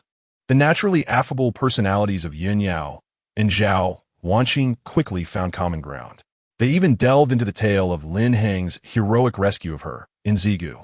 Lin Heng found himself caught in the middle, reduced to merely nodding in response as the meal was served. He swore this was the most excruciatingly slow moment he had ever experienced. The more Yun Yao praised him in front of Zhao Wanqing, the more uncertain he felt. How was this so different from what I anticipated? Why has she come to Yinyan's city? Is it for the auction? But how did she find this place? Could it be she saw me at the auction? With these questions swirling in his mind, the trio swiftly concluded their lunch. Upon leaving Zue Xianju, Zhao Wanqing excused herself first, allowing space for Yun Yao and Lin Heng. Junior brother, let us depart. There are matters I wish to discuss with you. Lin Heng's heart tightened, an inexplicable panic rising within him. Yet, he forced himself to maintain composure and followed along. Senior sister, what do you wish to talk about? Do you have nothing to say regarding Jinma City? Yin Yao's tone had grown noticeably colder. Jinma City. How long has it been since that incident? At that time, you were kidnapped, and it was Brother Yi and I who labored tirelessly to rescue you. You were afflicted by the spring poison, and it was Brother Ye's elixir that saved you. Lin Heng feigned ignorance. Little did they know, as they traversed the secluded alley, Yun Yao suddenly turned, the last vestiges of her smile vanishing. The aura emanating from her was as chilling as a biting wind, compelling Lin Heng to instinctively retreat. Senior sister, what is the matter? Lin Heng, I gave you an opportunity, yet you failed to cherish it properly.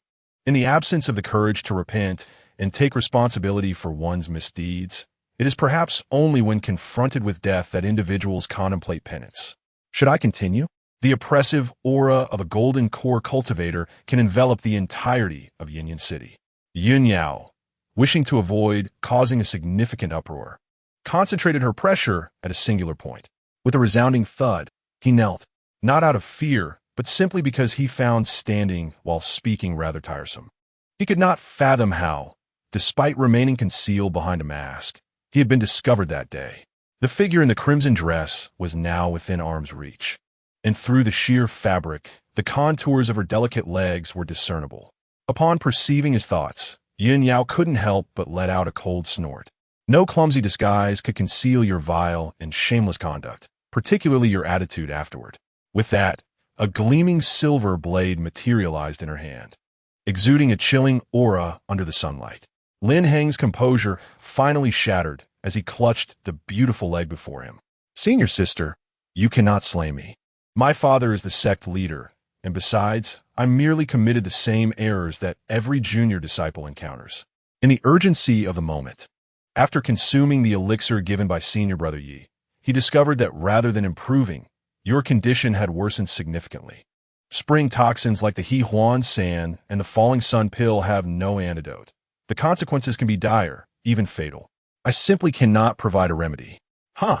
Yun Yao scoffed, her anger turning to amusement. Are you implying that I should thank you? If you were to concoct an antidote, then running away after pulling up your trousers is utterly irresponsible. Every junior disciple makes mistakes. What a ludicrous statement. There is no need for thanks. Let's first put away the knife. Yun Yao attempted to withdraw her left leg, only to discover it clung to him like a stubborn piece of taffy.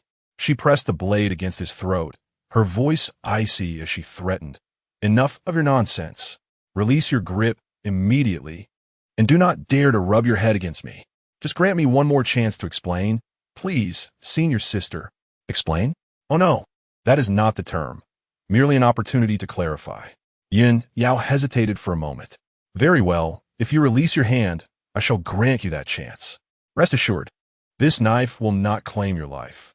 Every family has a wayward disciple, and I am more forgiving than you might think. Upon hearing this, Lin Heng first felt joy, followed by surprise. When did Yun Yao become so understanding? As he loosened his grip and attempted to rise, a new wave of pressure descended upon him, forcing him to kneel once more. This chance was singular. Should your explanation fail to satisfy me, you shall henceforth be relegated to the role of my sister. Sister? Lin Heng looked up at her, somewhat perplexed. Yun Yao aimed the knife in a particular direction. Following her gesture, Lin Heng's gaze fell, and he was struck with terror. This was his brother, who had accompanied him for 22 years. How could Yun Yao be so ruthless as to confiscate his instrument of crime? Lin Heng gritted his teeth, his expression shifting from fear to resolve. Senior sister, at this juncture, I shall cease to feign ignorance. I know that pill is the falling sun pill. A flicker of astonishment crossed Yun Yao's face. She had anticipated Lin Heng would act oblivious and shift the blame for the pill onto Yi Tian. Instead, he had admitted it outright. Then why did you insist on administering it to me? Lin Heng took a deep breath, acutely aware that his response to this statement would determine the fate of his dear brother Niu. It was only in retrospect that I realized the gravity of the moment. At that time, I was oblivious. I did not wish for Brother Yi to bring ruin upon sister. He sought to ensnare me with his elixirs, attempting to extend his malevolent influence over her.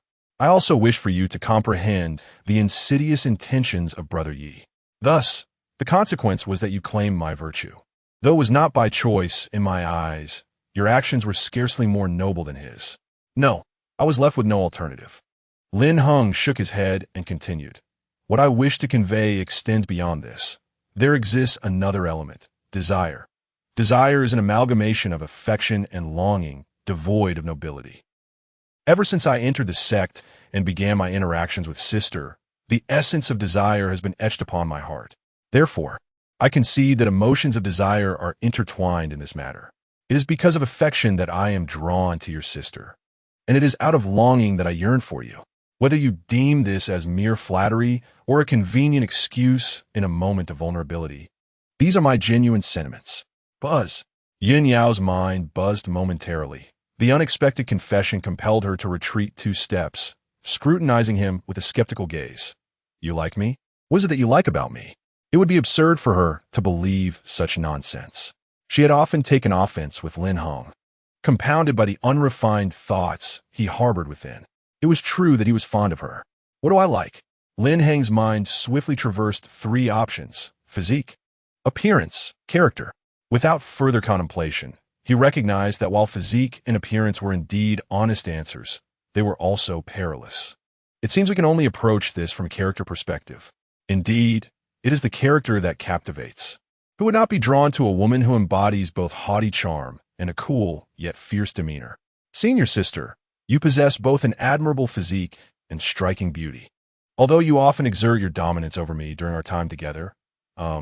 Dominance? Lin Heng smacked his own face, hastily amending his words. What I meant to say is that you have shown me considerable care. There's a saying that goes, striking is affection, scolding is love, and surely, the accumulation of such fondness over time must lead to deeper feelings.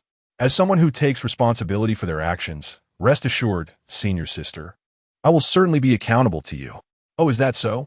Yun Yao elongated her tone, easing the pressure she had exerted. Lin Heng was elated and hurriedly rose to his feet, clearly relieved that his response had been well received. Responsibility is indeed essential, yet Yin Yao circled around him, scrutinizing him from head to toe. Is she agreeing to take responsibility? But what does that mean? Lin Heng stood frozen, his emotions fluctuating like a roller coaster. The term responsibility, once established, would surely imply that they have entered into a partnership. What else could signify responsibility? In the past, many suitors within the sect pursued me, drawn to my deceptive exterior, but upon truly getting to know me, they labeled me as a fierce flower. You claim to appreciate my character, while it comes as a surprise. Since you have mentioned that affection grows from playful banter, I suppose I shall have to shower you with even more affection from now on. As Lin Heng uttered his final words, his pupils constricted sharply, only to witness a sudden darkness enveloping him. His chest caved inward, and a torrent of fresh blood erupted forth. With a resounding thud, his body traced a graceful arc before spinning several times, ultimately plunging his head into the earth. Yin Yao retracted her hand and exhaled softly. The blood that flowed from the open shell must compel Lin Heng to regurgitate it. She was determined that he should not suffer in vain. Chapter 49. The 72-year-old virgin Yin Yao approached and gave him a gentle kick, discovering he was utterly unresponsive. Reluctantly, she took it upon herself to extricate his head from the soil. Aside from a few specks of dirt clinging to his face, there were no significant marks or bruises to be found. As she placed her hand upon his forehead, she sensed an unusual vitality. His eyes sprang open suddenly. A water elemental body? When had this fellow cultivated such a constitution? Her own physique was remarkably unique, harmonizing with the fire element while not repelling the water element, thus making her sensitive to the water essence on a corporeal level. The water elemental body within the 5 elemental bodies nourishes both the flesh and the spirit, and when combined with the formidable regenerative capabilities of the wood elemental body, it could render a cultivator's recovery prowess nearly on par with that of a demonic beast. Water, which benefits all that exists and embodies tranquility, is often scorned by humanity, yet is akin to the Tao. Yin Yao observed intently the changes occurring on his exterior, and to her astonishment, she noted that the surrounding spiritual energy began to converge towards him autonomously. It permeated his skin, entering into a cycle that slowly mended the faint scratches upon his surface. His cultivation level had also ascended to the 4th stage of qi refinement. The pace of this advancement was rather astonishing. Typically, it would take half a month to progress from the 1st stage of qi refinement, and at most, it could extend to a month. Even in her own early days of stepping into the realm of cultivation, from a novice to successfully establishing her foundation, she had invested over a year. This speed would place her among the top 5 in the Qingxin sect. Even the eldest and second eldest sisters cannot match her swiftness. Lin Heng, a peculiar individual, was once deemed a waste without a spiritual root upon his arrival. Yet within just a month, he has achieved the 4th level of qi cultivation. Moreover, he has even manifested a water affinity. Coupled with his ability to hear thoughts and foresee the future, Yin Yao has begun to suspect that he might be a favored child of destiny, commonly referred to as one blessed by the Tao of Heaven. After a considerable time, Lin Heng emerged from his stupor, one hand pressed against his still aching chest, while the other steadied himself against the ground. He maneuvered a couple of times before leaning against a tree. "Wait a moment," he muttered, extending his hand downward until he encountered the frightened and limp authority, finally letting out a sigh of relief. Fortunately, Niao is still here. Yin Yao stood a little behind him, observing this scene with a slight frown. Her beautiful eyes filled with disdain. He had indeed slept for quite a while. If he did not hurry, the auction would soon commence. The auction. Realizing this, Lin Heng promptly stood up and called out, "Sister, wait for me."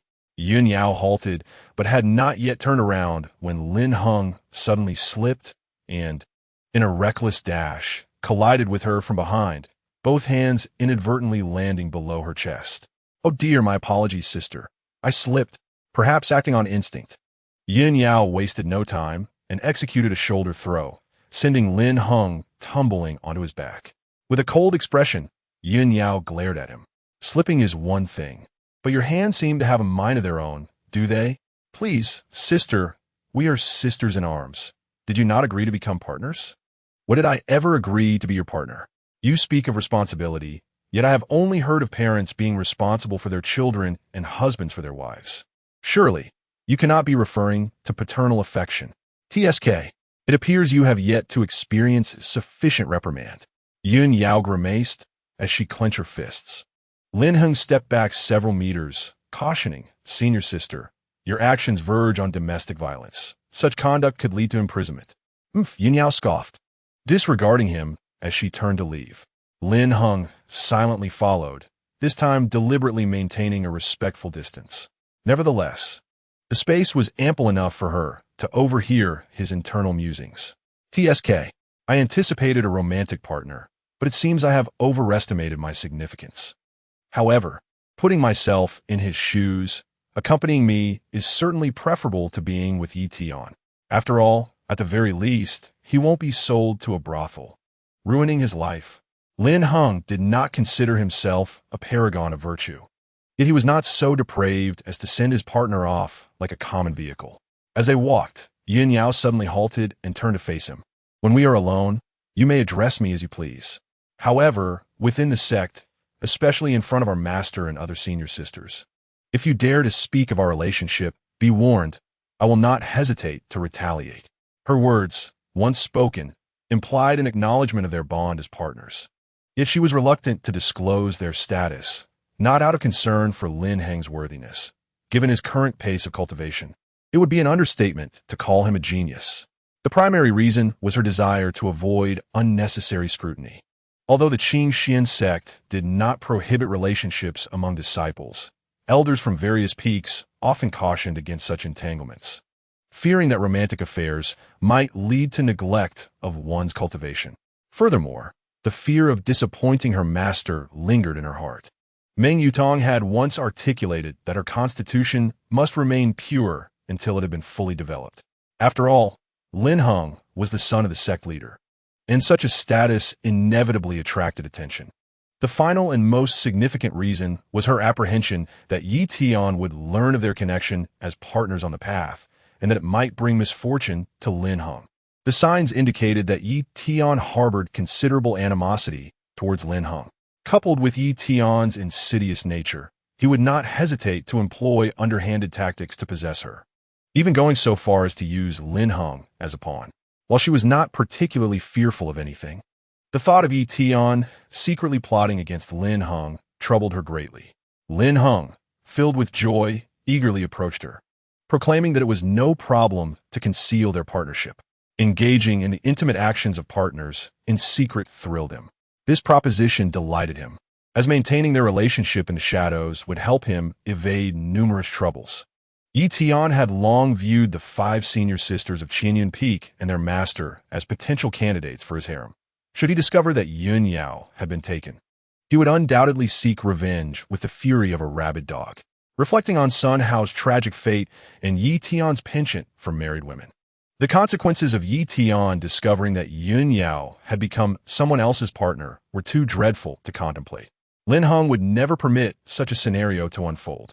As the saying goes, I would rather teach my cow to dominate the world than allow the world to dominate me. Both of them shared an unspoken wariness towards Yi Tian. What is it that partners are meant to do? Yun Yao inquired. Isn't it obvious?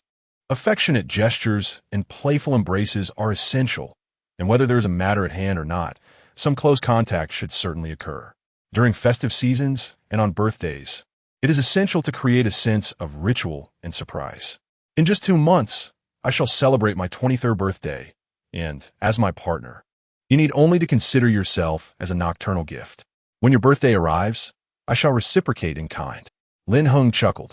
Yun Yao seemed oblivious to the underlying implication of nocturnal gift, nodding absent-mindedly before falling into contemplation.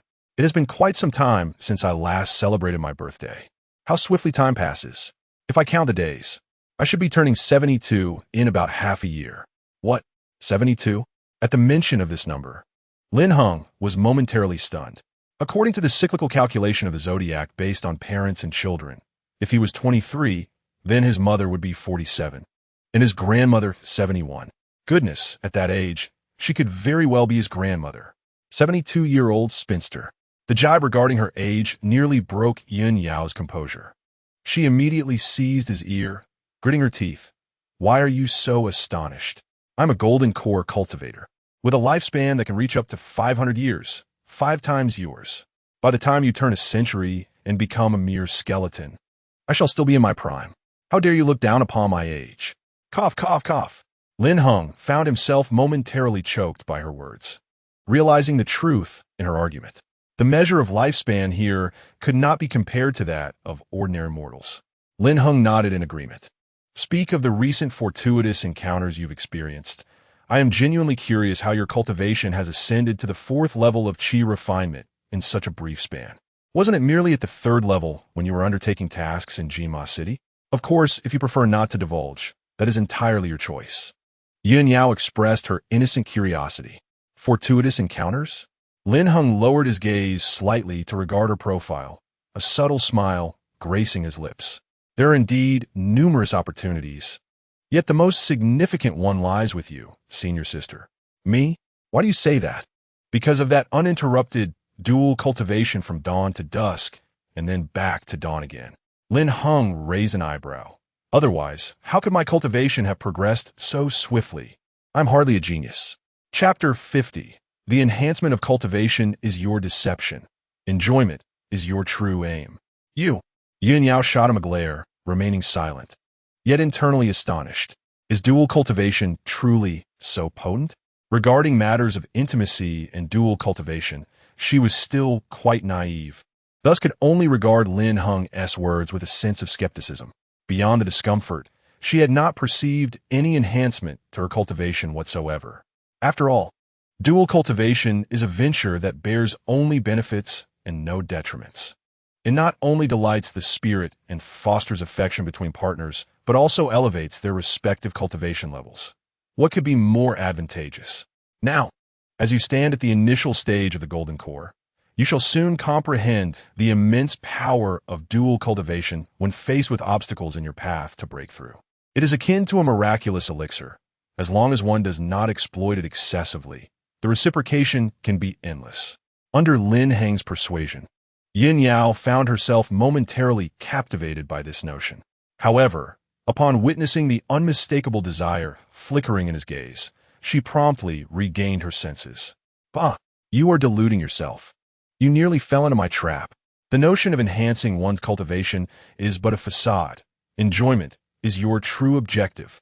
Yun Yao's expression turned icy, and she instinctively reached out as if to cast him away. Wait, senior sister, I cannot concur with your statement. Cultivating together is indeed a duty that partners should undertake. Furthermore, we had agreed that strikes should not be aimed at the face. As your partner, you must consider my dignity. Dignity is earned through one's own capabilities. However, I am not so unreasonable. If you refrain from harboring ill intentions, why would I ever bully you? As for your claim of duty, Yun Yao narrowed her eyes, a faint smile gracing her lips. What can you do if I choose not to fulfill it? When a cat, dwelling in the Gobi Desert, savors its first fish, it will eagerly seek a second, becoming addicted to the experience. Yun Yao, with her inherent pride, would not easily concede to him. Her innate confidence stemmed from her exceptional talent, allowing her to grow stronger through her own efforts. Moreover, she had yet to encounter any formidable obstacles, rendering dual cultivation unnecessary as a shortcut. Lin Heng shrugged in resignation, expressing his helplessness. In this world where strength reigns supreme, the rules are dictated by the powerful. Yet, must some matters not be approached with a sense of ease? Dual cultivation is both pleasurable and advantageous.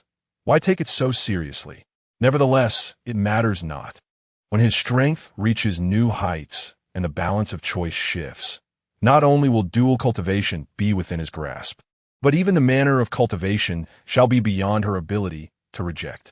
The two individuals strolled leisurely side by side, with Lin Heng exhibiting a certain boldness. Even the proud fairy, being a woman herself, could not withstand the incessant entanglement. After having their hands swatted away twice during their attempt to hold hands, They ultimately succeeded. Her jade-like hand was warm, in stark contrast to Lin Heng's, which bore a hint of coolness. He cautiously stole a glance at her. Perhaps it was the illusion cast by the sunlight, but her cheeks appeared notably more flushed than usual. Clad in white on the left and dressed in a red skirt on the right, they formed a picturesque scene against the backdrop of the ancient, bronze-toned streets and the bustling market.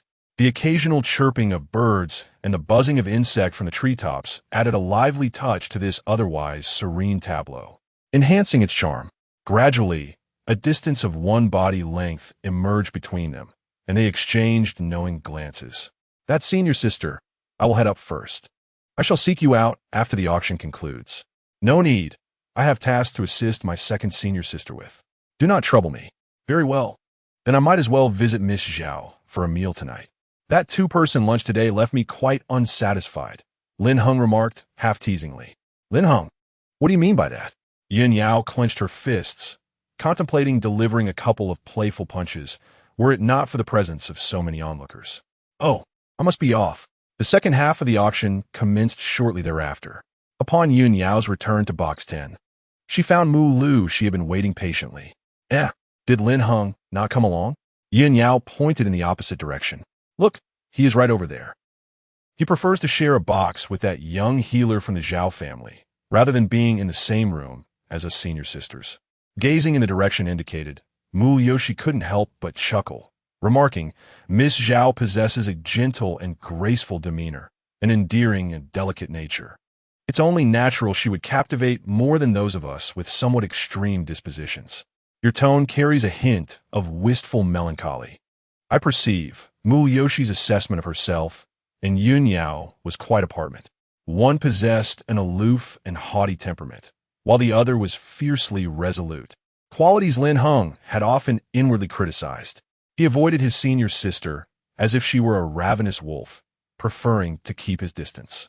Initially, Lin Heng had aimed to steer clear of them, but he was either ensnared by Meng Yutong into a kingdom-destroying secret realm or forcibly dragged by Yun Yao to carry out sect missions. Escape proved futile, so he resigned himself to his fate. Yun Yao clicked her tongue, inwardly muttering, He explicitly stated he favored my personality. I am far from extreme." As the auctioneer concluded the intermission address, all eyes focused on the forthcoming items. The 55th lot, a 7th-grade suit of armor. Allow me to preface this by stating that this armor is a supplementary addition to the auction, recently acquired by the Treasure Pavilion. As the inaugural item of the second half, the reserve price is set at 1,000 spirit stones, with a minimum increment of 100 spirit stones per bid. With the auctioneer's declaration of the reserve price, the auction commenced in earnest. Almost instantaneously, Lin Heng and Sun Deoya, Sun Hao's father, who had been stationed on the second floor, rose to their feet in near unison. Lin Heng was taken aback that the moon-gazing pavilion had managed to insert the armor he had sold just days prior into the auction during the Treasure Pavilion's midday recess. "Father, what is it?" Sun Hao inquired, following suit. Sun Deoya's gaze sharpened as he beheld the armor. This beast had actually sold it to the Treasure Pavilion. "What?" Sun Hao turned his attention towards the display, fixated on the glimmer of bronze. Was this truly the object we had sought with such effort? Let's secure the item first. As for the disciple of the Qingxian sect you mentioned, with the city lord's manor intervening, we cannot act against him for now. We shall settle the score later. "Very well, father."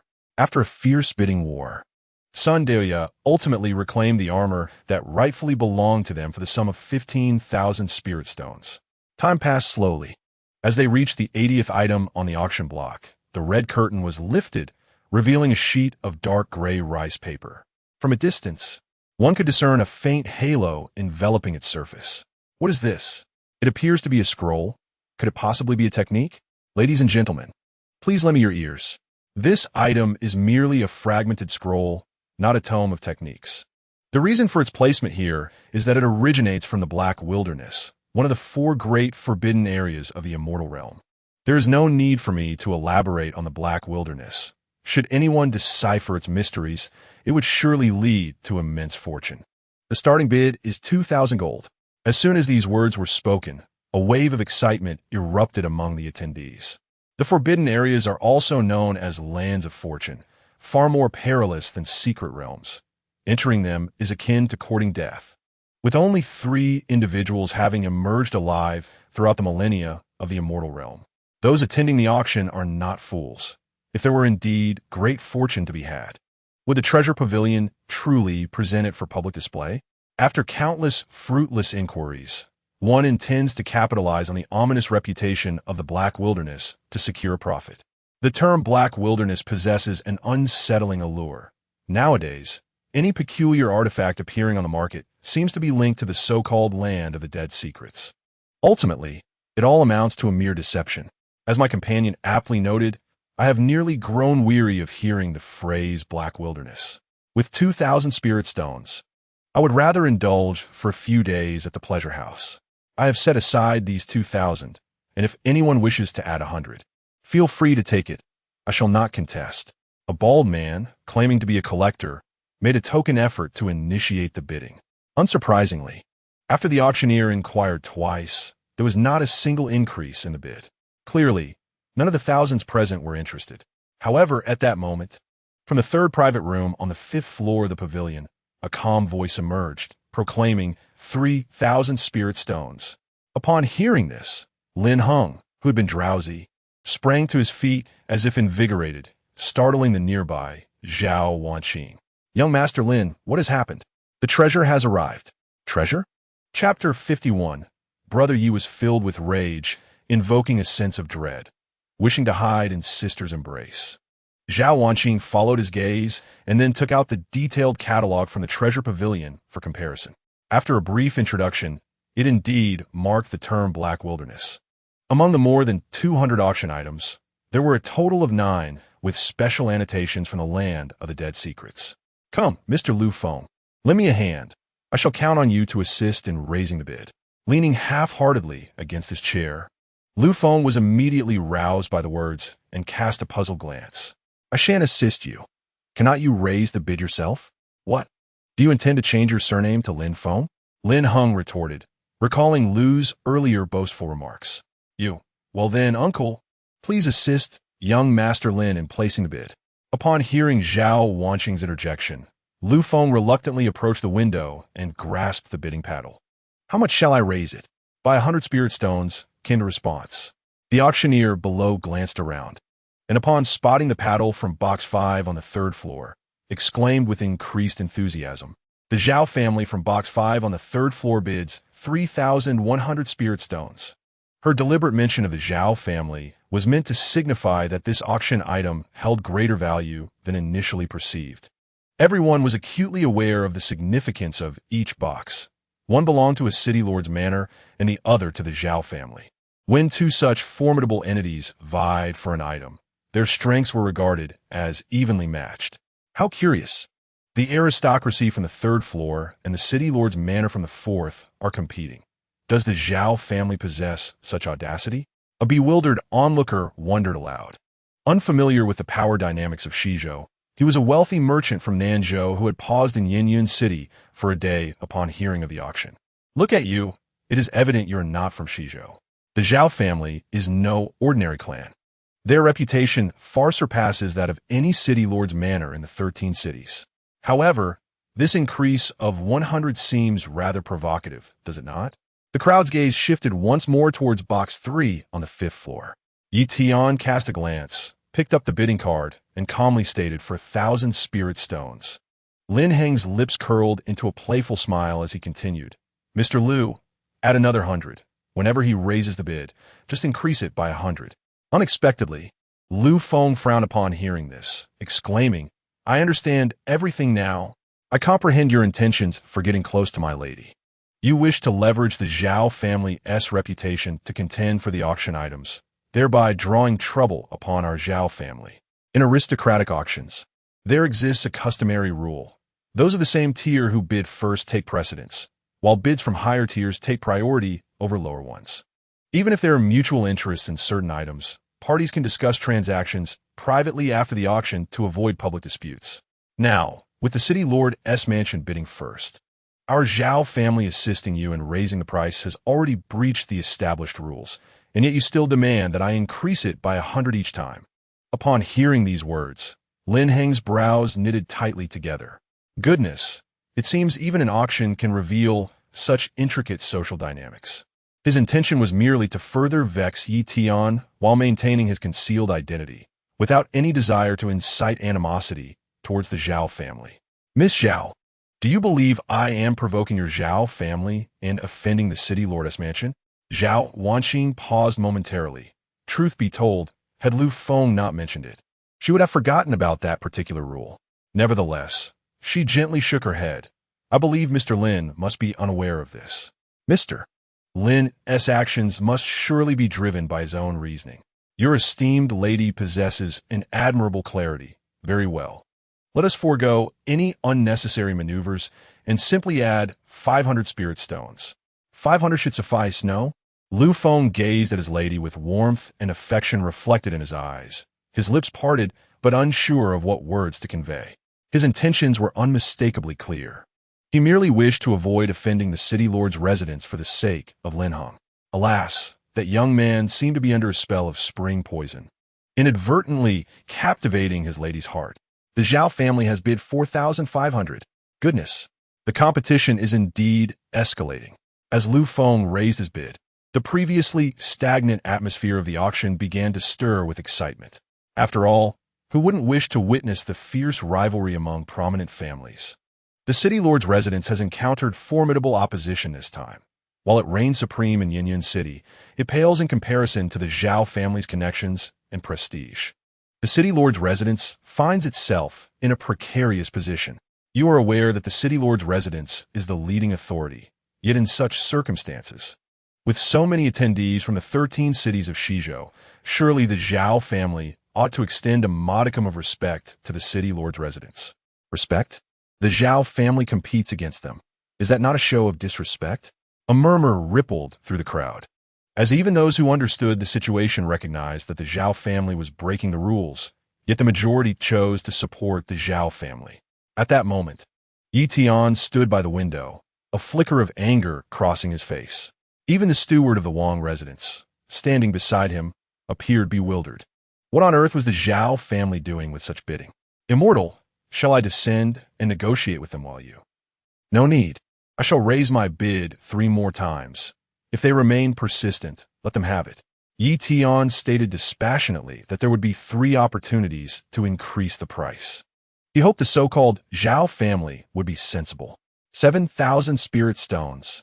Upon hearing Yi Tian's renewed offer, the auctioneer's face was wreathed in smiles. Originally, the treasure pavilion's anticipated price hovered around 5,000 spirit stones, but thanks to the Zhao family and the city lord's mansion, it had far surpassed expectations. Merchants are driven by profit, and they care little for the squabbles between these aristocratic families. 7,500 spirit stones. The Zhao family made another bid, suggesting the final price had yet to be reached. Yi Tian's gaze turned icy as he once more raised his placard, 10,000 spirit stones. Almost simultaneously with his increase, Lin Heng promptly added 500.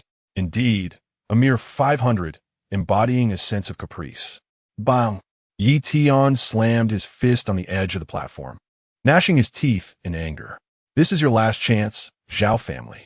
You had best not seek death. 20,000. The atmosphere reached a fever pitch, marking the highest bid of the auction thus far. Lu Feng glanced back at Lin Heng, suggesting perhaps we should add a bit more. I sense the person above is growing irate. Adding a mere 500 spirit stones would be quite insulting. Evidently, Yi Tian was on edge. Unexpectedly, Lin Heng shook his head, extending a finger. No, this time, increase it by 100. Since we've already caused offense, there's little difference between 100 and 500. Wouldn't you agree? Lu Feng, Zhao Wanqing. Good heavens, 20,100 spirit stones. I can scarcely contain myself. Truthfully, the Zhao family's actions were rather demeaning, but I relish it.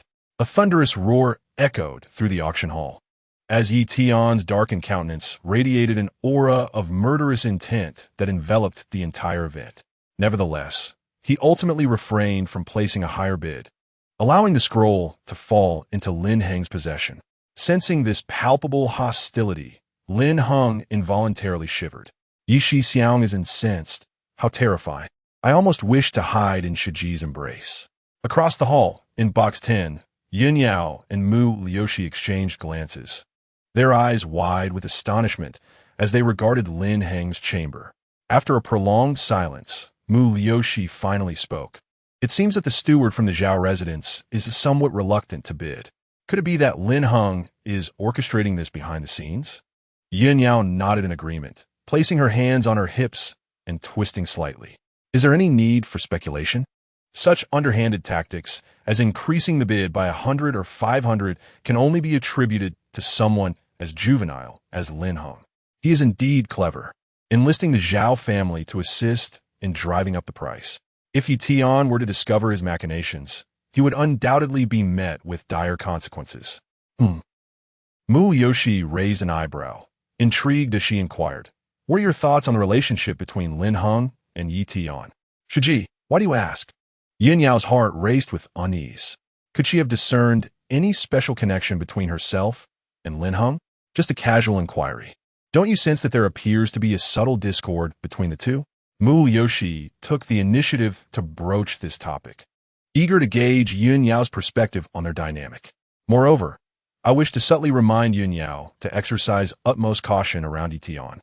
Unbeknownst to me, this belated warning comes too late for her. Furthermore, even if she had been forewarned, it would have been of little consequence." Having lingered by Lin Heng's side for such an extended period, she was acutely aware of the perilous nature of the Jin Ma City mission. Yet she ultimately succumbed to carelessness, resulting in her downfall. The two of them, along with Meng Yutong, regarded the ability to hear Lin Heng's innermost thoughts as a closely guarded secret. It was not a matter of reluctance to share, but rather that such revelations would hardly be believed. After much contemplation, Yin Yao pondered the true nature of their relationship. It was far more complex than mere discord, as both parties harbored a mutual desire for the other's demise. As for Yi Tian, he had been in our company for 5 long years, and his demeanor towards us had been one of respectful decorum. His character exuded an air of calm sophistication, and it is undeniable that his talent for cultivation is among the finest in the sect. However, I must emphasize however, for he also evokes a sense akin to that of a smooth stone submerged in water, appearing clear and tranquil, yet upon contact, it proves to be unfathomably elusive. A single misstep could lead one to plunge in, unable to resurface. Yin Yao employed this metaphor of the submerged stone to articulate the insidious intentions concealed within Yi Tian's depths. The information gleaned from eavesdropping on Lin Heng hinted that the 5 of them, including their master, would inevitably find themselves ensnared in Yi Tian's harem. Yet, the manner in which they would be inducted into this harem was far from honorable affection. It would involve nefarious coercion and manipulation, as evidenced by her own experience of being drugged. When Mu Liushi heard her response, she was taken aback. She initially believed that Yin Yao would only comment on Yi Tian's virtues, but to her surprise, she was also able to astutely discern other qualities. Indeed, ever since Lin Heng's arrival, Yi Tian's behavior had become rather peculiar. And what of Lin Heng? Let me ponder. With her right hand propped under her chin, 3 delicate fingers gently pressed against her enticingly rosy lips. Regarding Lin Heng, she undoubtedly felt a mix of anger and resentment, yet simultaneously harbored a flicker of affection that often arises between men and women. Such feelings, even for cultivators, are elusive and unpredictable. They may spring forth as an instant infatuation or blossom from the intimacy of companionship over time. Upon his arrival, he appeared somewhat dim-witted, though that was merely her initial impression. However, after spending time with him, she found his pretense of sophistication rather foolish, as if he believed himself to be a great actor. How should one describe him? He possesses a touch of mischief, yet lacks the audacity to fully embrace it, often hesitating and second-guessing, fearful of making a misstep. A remark about his foolishness elicited a soft chuckle from Mu Liushi. Indeed, she too sensed Lin Heng's somewhat foolish demeanor, reminiscent of Yin Yao's own arrival at Xinyan Peak. She recalled the time when the 3rd senior sister had just refined a pill intended for their master. In a twist of fate, Yin Yao inadvertently ventured into the alchemy room and, with the absence of the 3rd senior sister, consumed the pill. Mistakenly believing that the pill in the nearby vial was identical, she extracted one and placed it in the original pill box. Ultimately, this led to Meng Yutong inadvertently ingesting the Xuanyu pill, a type of elixir typically taken by partners during dual cultivation to enhance their sensitivity to happiness and prolong its duration. Although the dual nurturing pill is not akin to the spring poison variety, its consumption undoubtedly yields some effects. Consequently, Meng Yutong directed the blame towards the third senior sister, resulting in her receiving a severe reprimand. Following this incident, the third senior sister conducted an investigation and ultimately apprehended Yun Yao, administering punishment by hanging her from a tree and delivering a beating. In the end, it was only through Mu Liuxi's intercession that Yun Yao was allowed to assist in alchemical preparations for 7 days, thereby redeeming herself. It was thereafter that the third senior sister became the sole individual capable of restraining Yun Yao. Yun Yao continued her discourse, concluding with the remark that he is not inherently malevolent, merely somewhat deserving of a thrashing. She suggested that his cultivation talent warranted reevaluation in the future. In summary, Yi Tian ought to exercise greater caution, while Lin Heng requires more care. As she uttered care, she playfully waved her delicate fist. Mu Liuxi immediately understood and wholeheartedly agreed, affirming that Lin Heng indeed needed the senior sister's affection more than Yi Tian did. Meanwhile, Lin Heng, the very person in question, remained immersed in the joy of acquiring scrolls. Once the auction concluded, the staff of the treasure pavilion would personally deliver the items. Lin Heng quietly moved aside, first examining the scroll in his hands before promptly consigning it to his system space. The scroll vanished into thin air, a spectacle that appeared to outsiders as though it had been cast into a storage ring. Lu Feng and Zhao Wanqing no longer regarded him, their attention shifting to the auction items below, which featured a precious gem. Zhao Wanqing seemed somewhat intrigued and encouraged Lu Feng to tentatively propose a starting bid. Strange. Why is there no prompt? This scroll resembles that piece of black stone, and the system cannot identify what it is. System, damn it, all it does is issue tasks. When faced with a problem, it remains utterly silent. Lin Heng began to voice his frustrations with the system once again. Left with no alternative, he retrieved the scroll from the system space to examine it himself. The object that caught Yi Tian's attention must undoubtedly be a remarkable treasure. Let me ponder how to activate it. Following the conventional approach, the protagonist should unlock the secrets of the treasure simply by probing it. The easiest method would be to utilize recognition through one's consciousness and blood.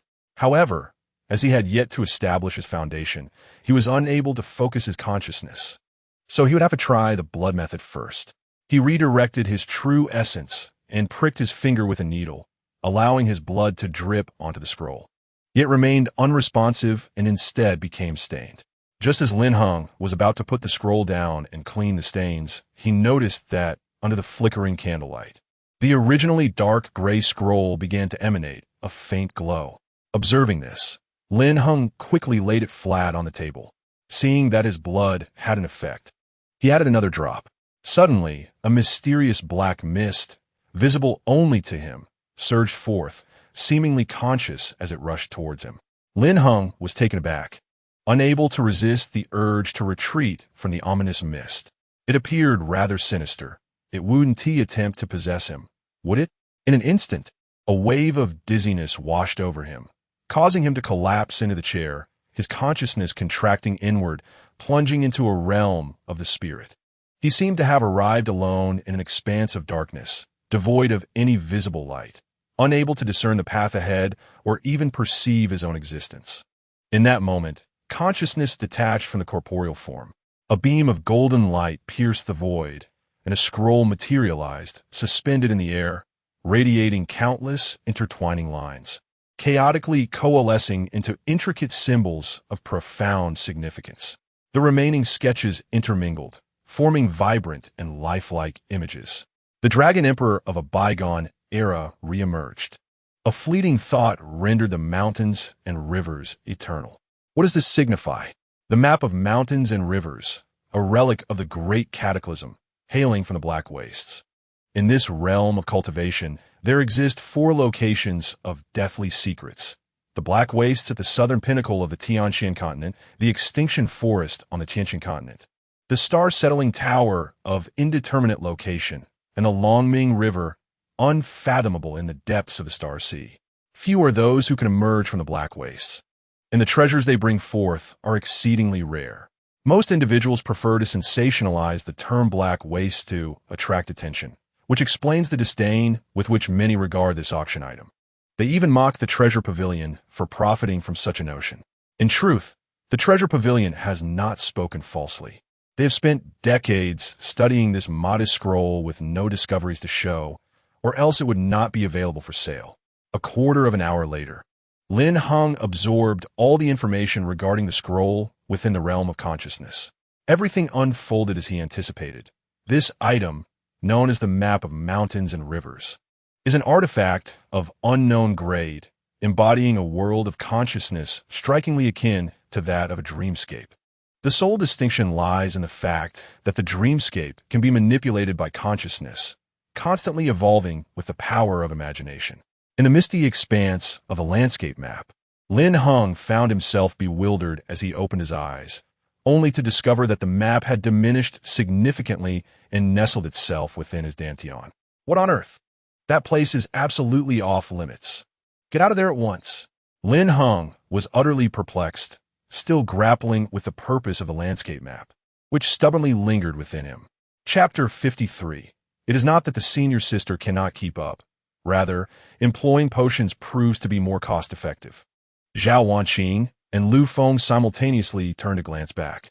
Observing Lin Heng's peculiar expression as he stood there in a daze, they did not dwell on it further.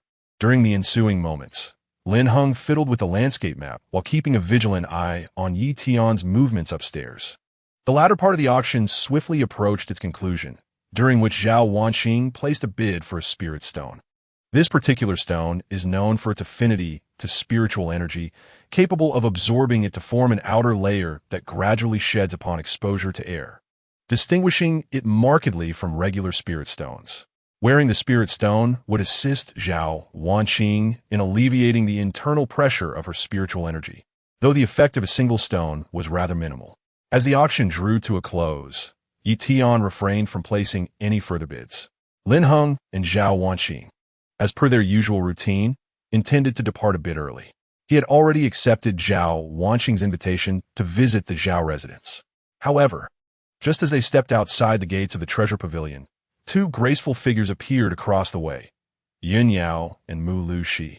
Yin Yao waved her hand with a gentle smile, beckoning him over. "Ah, Miss Zhao, please hold on a moment." Lin Heng felt a sudden jolt in his heart as he hurriedly approached the 2 senior sisters, inquiring, "When did you both arrive?" "The auction has not yet concluded." "Has it?" "Surely not, junior brother. You cannot genuinely intend to accompany Miss Zhao for a leisurely stroll through the streets, for I believe that would be rather inappropriate." "What leisurely stroll? It is merely a simple meal between friends. Moreover, what is wrong with that? Having a beauty by one side is rather delightful. Enough with the idle chatter. Today, you must pay a visit to the Mu residence. There's a matter requiring your assistance."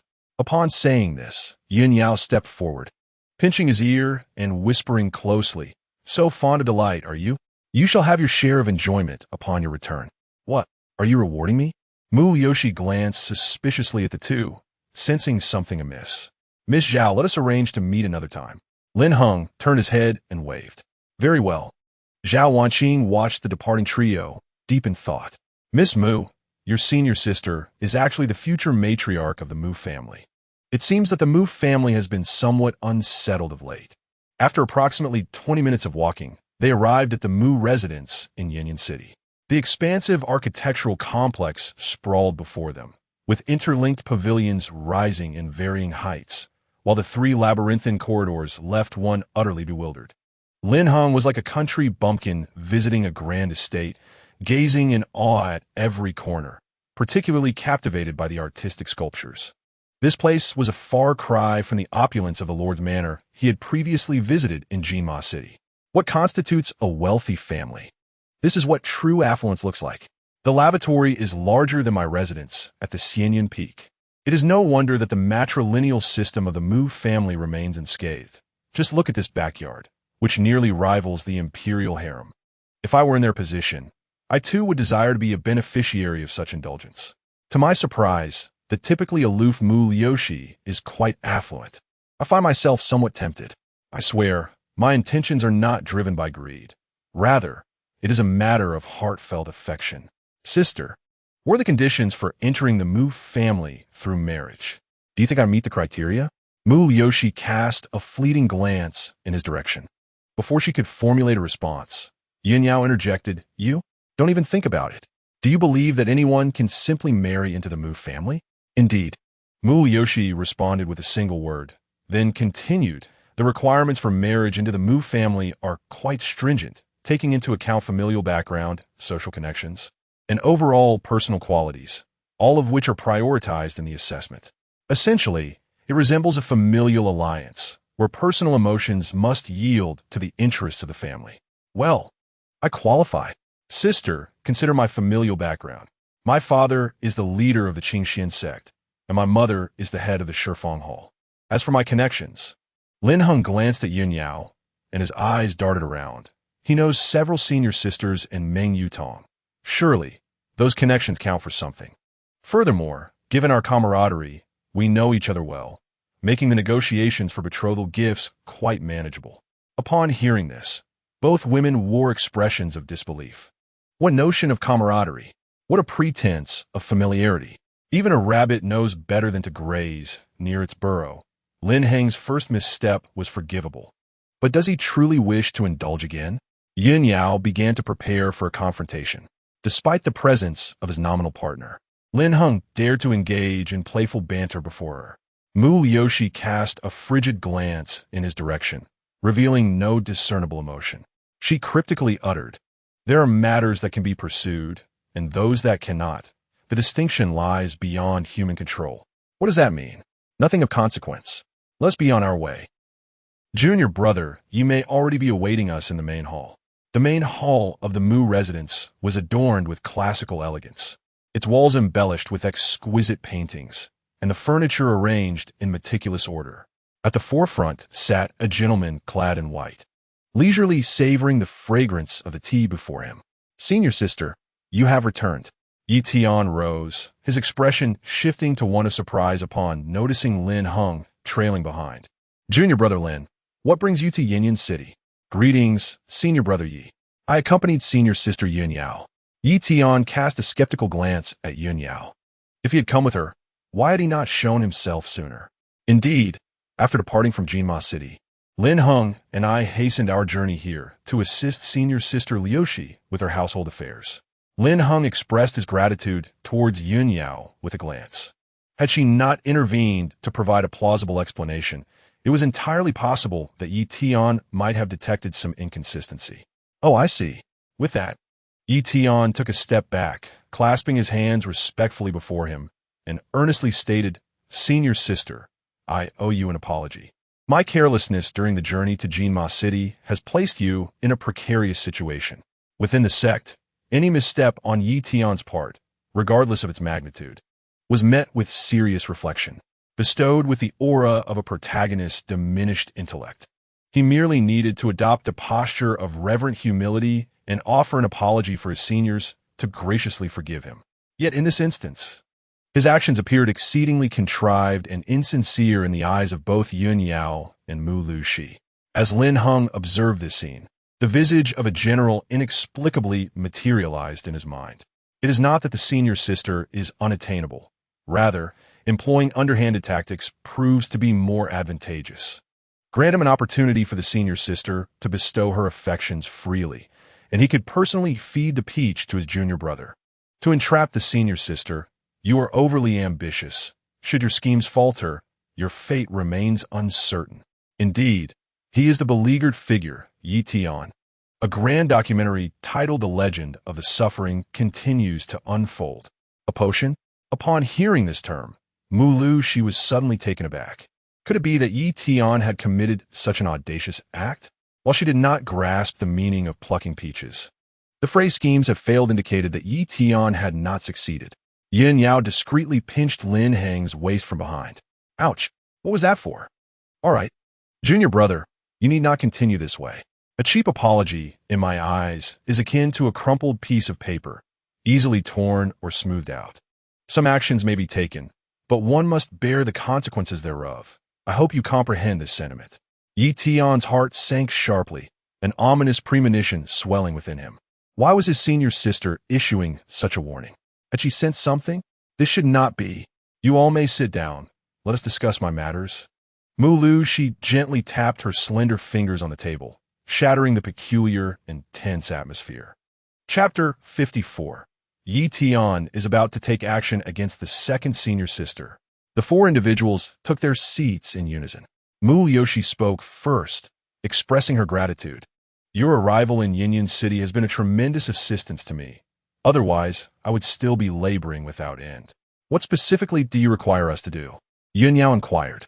Mu Yoshi succinctly outlined her predicament. The troubles I face can be categorized into three main issues. Firstly, there is the highly publicized matter of being coerced into marrying the eldest son of the Li family by the elders of my own clan. Secondly, there are disputes regarding the transformation of our clan. My supporters demand the dismantling of the matriarchal tradition, which is the most contentious issue, requiring robust strategies to persuade the matriarchs. Thirdly, and most importantly, this is where I hope for your assistance. The Mu family's extensive enterprises, numbering over 100, are being systematically suppressed by the city lord's office, solely because we have discovered a spiritual mine in the western outskirts. The first two issues pertain to family matters, where your assistance is unlikely to bear fruit. Hence, I beseech you to aid me with the final matter, Mu Yoshi implored, her tone imbued with a rare sense of earnestness. After all, when seeking help, maintaining a stern demeanor would not suffice. Senior sister, what do you mean by a spiritual mine? Is it possible that the city lord's office is suppressing the Mu family's enterprises due to this mine?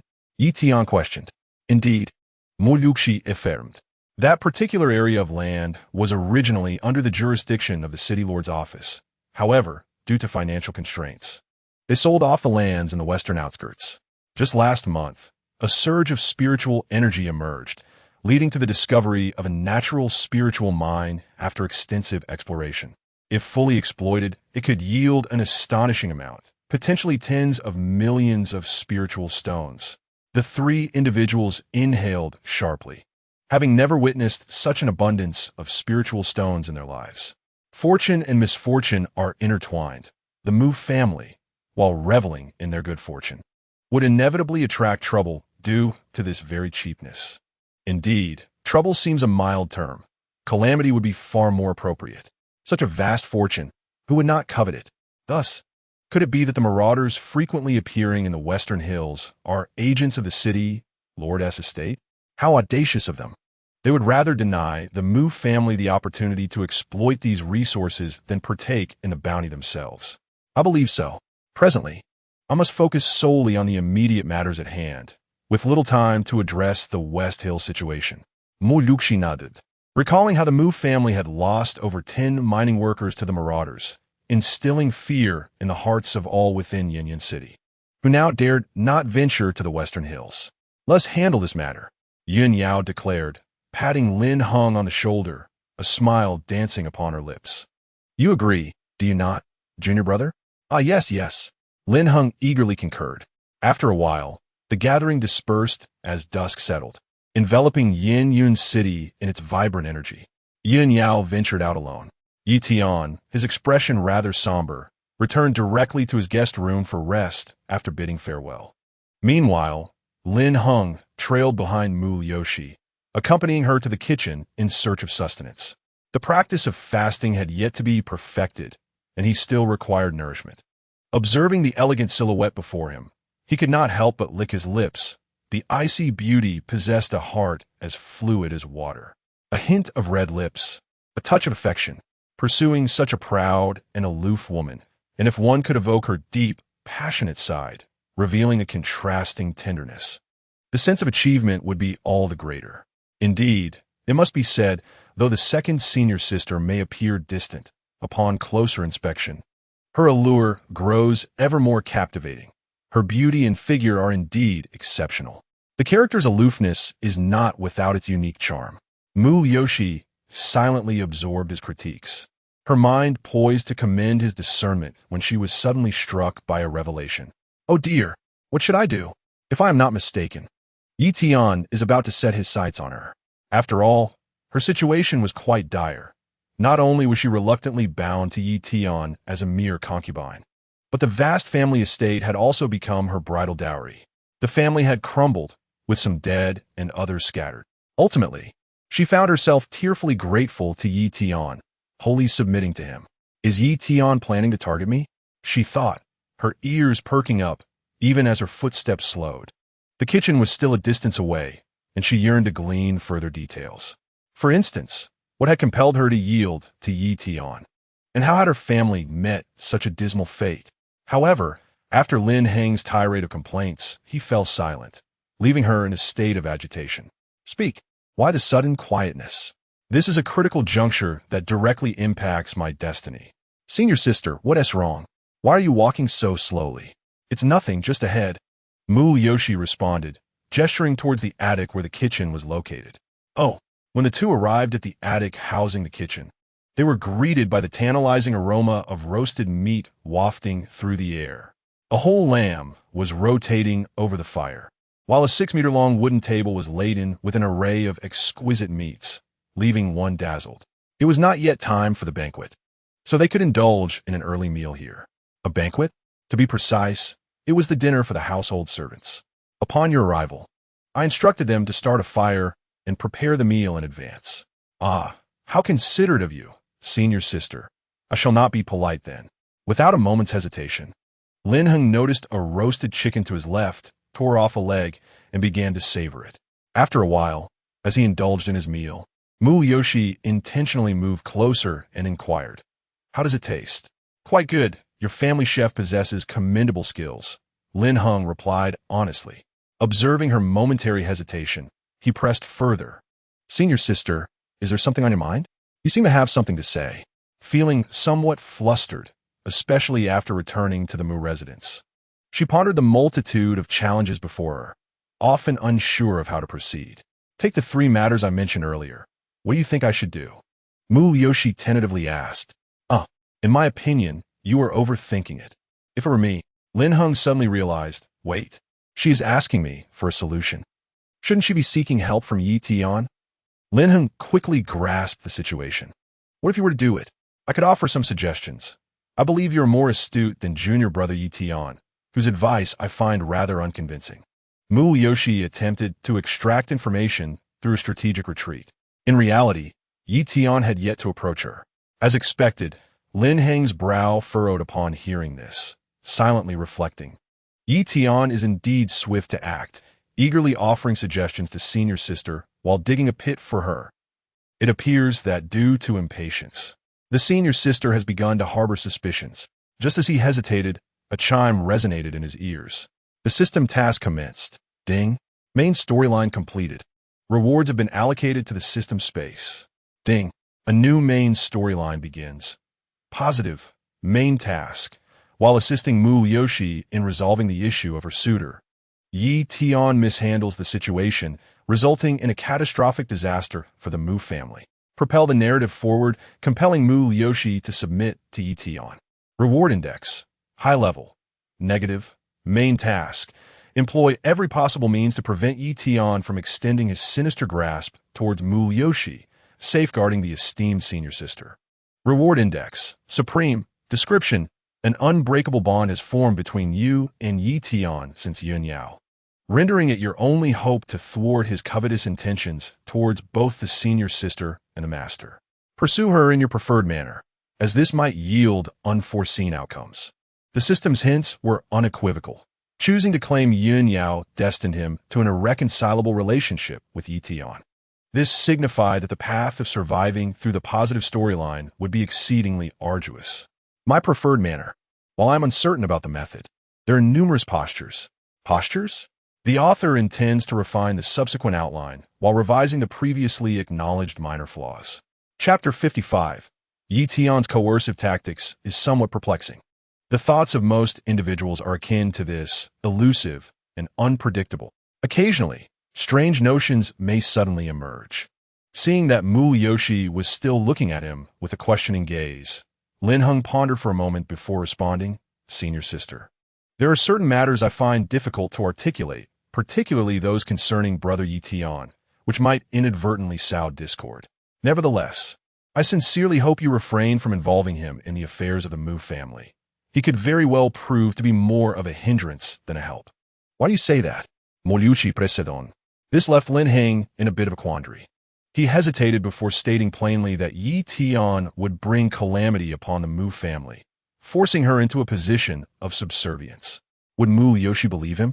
In the original narrative, upon entering Yinyan City, Yi Tian had promptly made his way to the city lord's mansion, which presently posed a significant dilemma for the Mu family.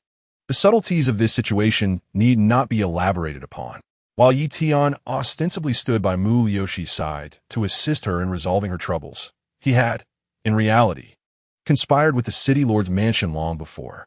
The city lord's mansion coveted the spiritual mine discovered by the Mu family, as well as the wealth of industries within the city, while Yi Tian's interest lay solely in Mu Yoshi herself. This was merely the first step, for the clandestine dealings between the two of them alone would not suffice to consume the Mu family, a prestigious lineage of a century. What if the Li family, which was supposed to form an alliance with the Mu family, turned against them instead? Should the two foremost families of Yinyan City unite against the Mu family, the consequences would be dire.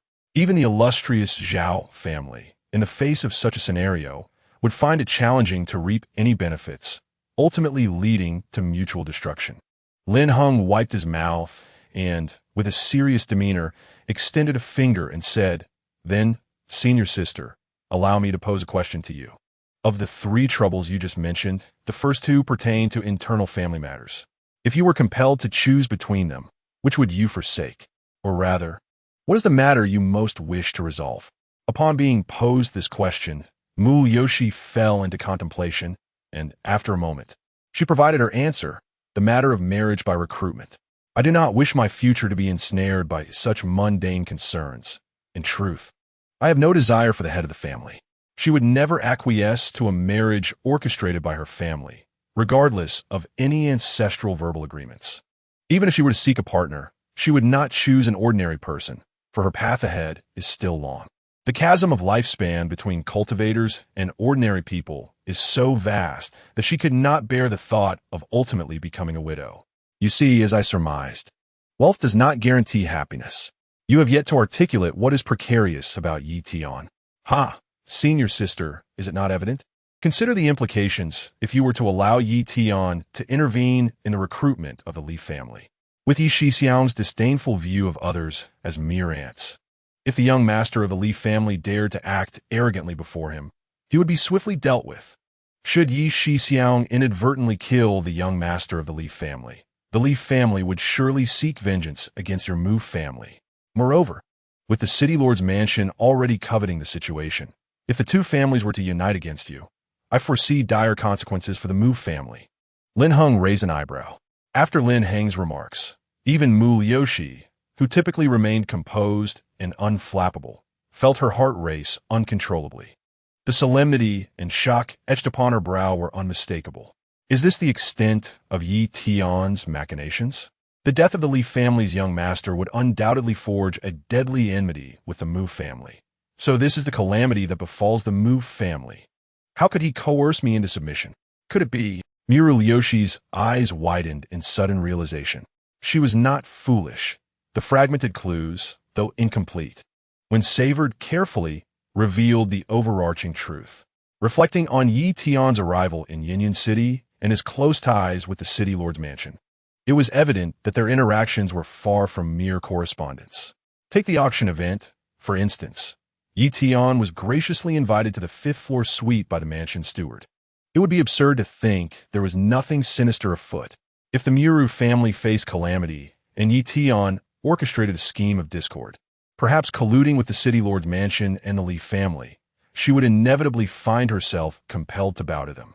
Indeed, as she had surmised prior to the disaster, Yi Tian had half-threatened and half-pressured Miru Ryoshi into agreeing to become his partner, under the pretense of resolving the Miru family's crisis. Following the catastrophe, he merely staged a facade with the Wang and Li families, leading Miru Ryoshi to mistakenly believe he had single-handedly averted disaster and repelled their advances. The familiar pattern unfolded. The heroine, moved by the charade, conveniently overlooked the earlier threats and willingly accepted a place in his harem. Consequently, the matriarchal tradition of the Miru family was disrupted, allowing Yi Tian to seamlessly seize their wealth. Ultimately, there was no need for further speculation. The thoroughly brainwashed Miru Ryoshi had completely forsaken the fate of her family. To be candid, Lin Heng felt that Yi Tian was more villainous than he himself, surpassing even the most barbaric of creatures. "Hey, senior sister." Lin Heng gently nudged her shoulder, noticing her dazed expression as she stared blankly with her large, captivating eyes. It's nothing. Please continue."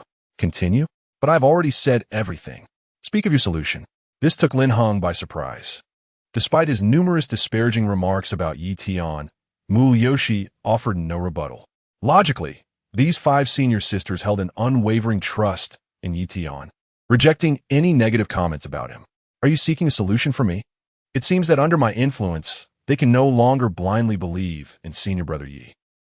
It is indeed a positive development for the protagonist to think critically, and he felt a sense of delight. However, he wished to maintain an air of mystery, abandoning the impulse to assist others and respecting their destinies. This should be the motto of every antagonist. "So, senior sister, if I were to offer you some advice, what would my reward be?" Lin Heng leaned closer, nudging her with his arm.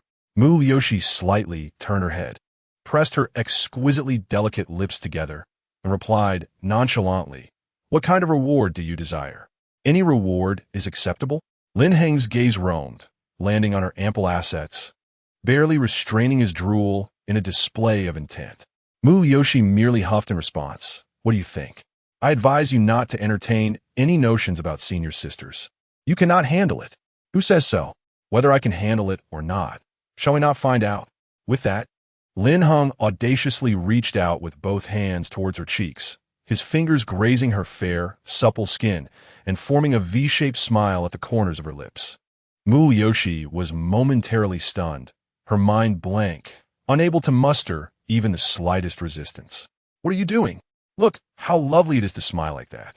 Lin Heng beamed, retracting his hand, and then said, "Senior sister, as a reward, I shall claim your smile exclusively. It matters not how aloof you may appear before others, but I expect an abundance of cheerfulness in my presence." "What? You? Fear not, senior sister.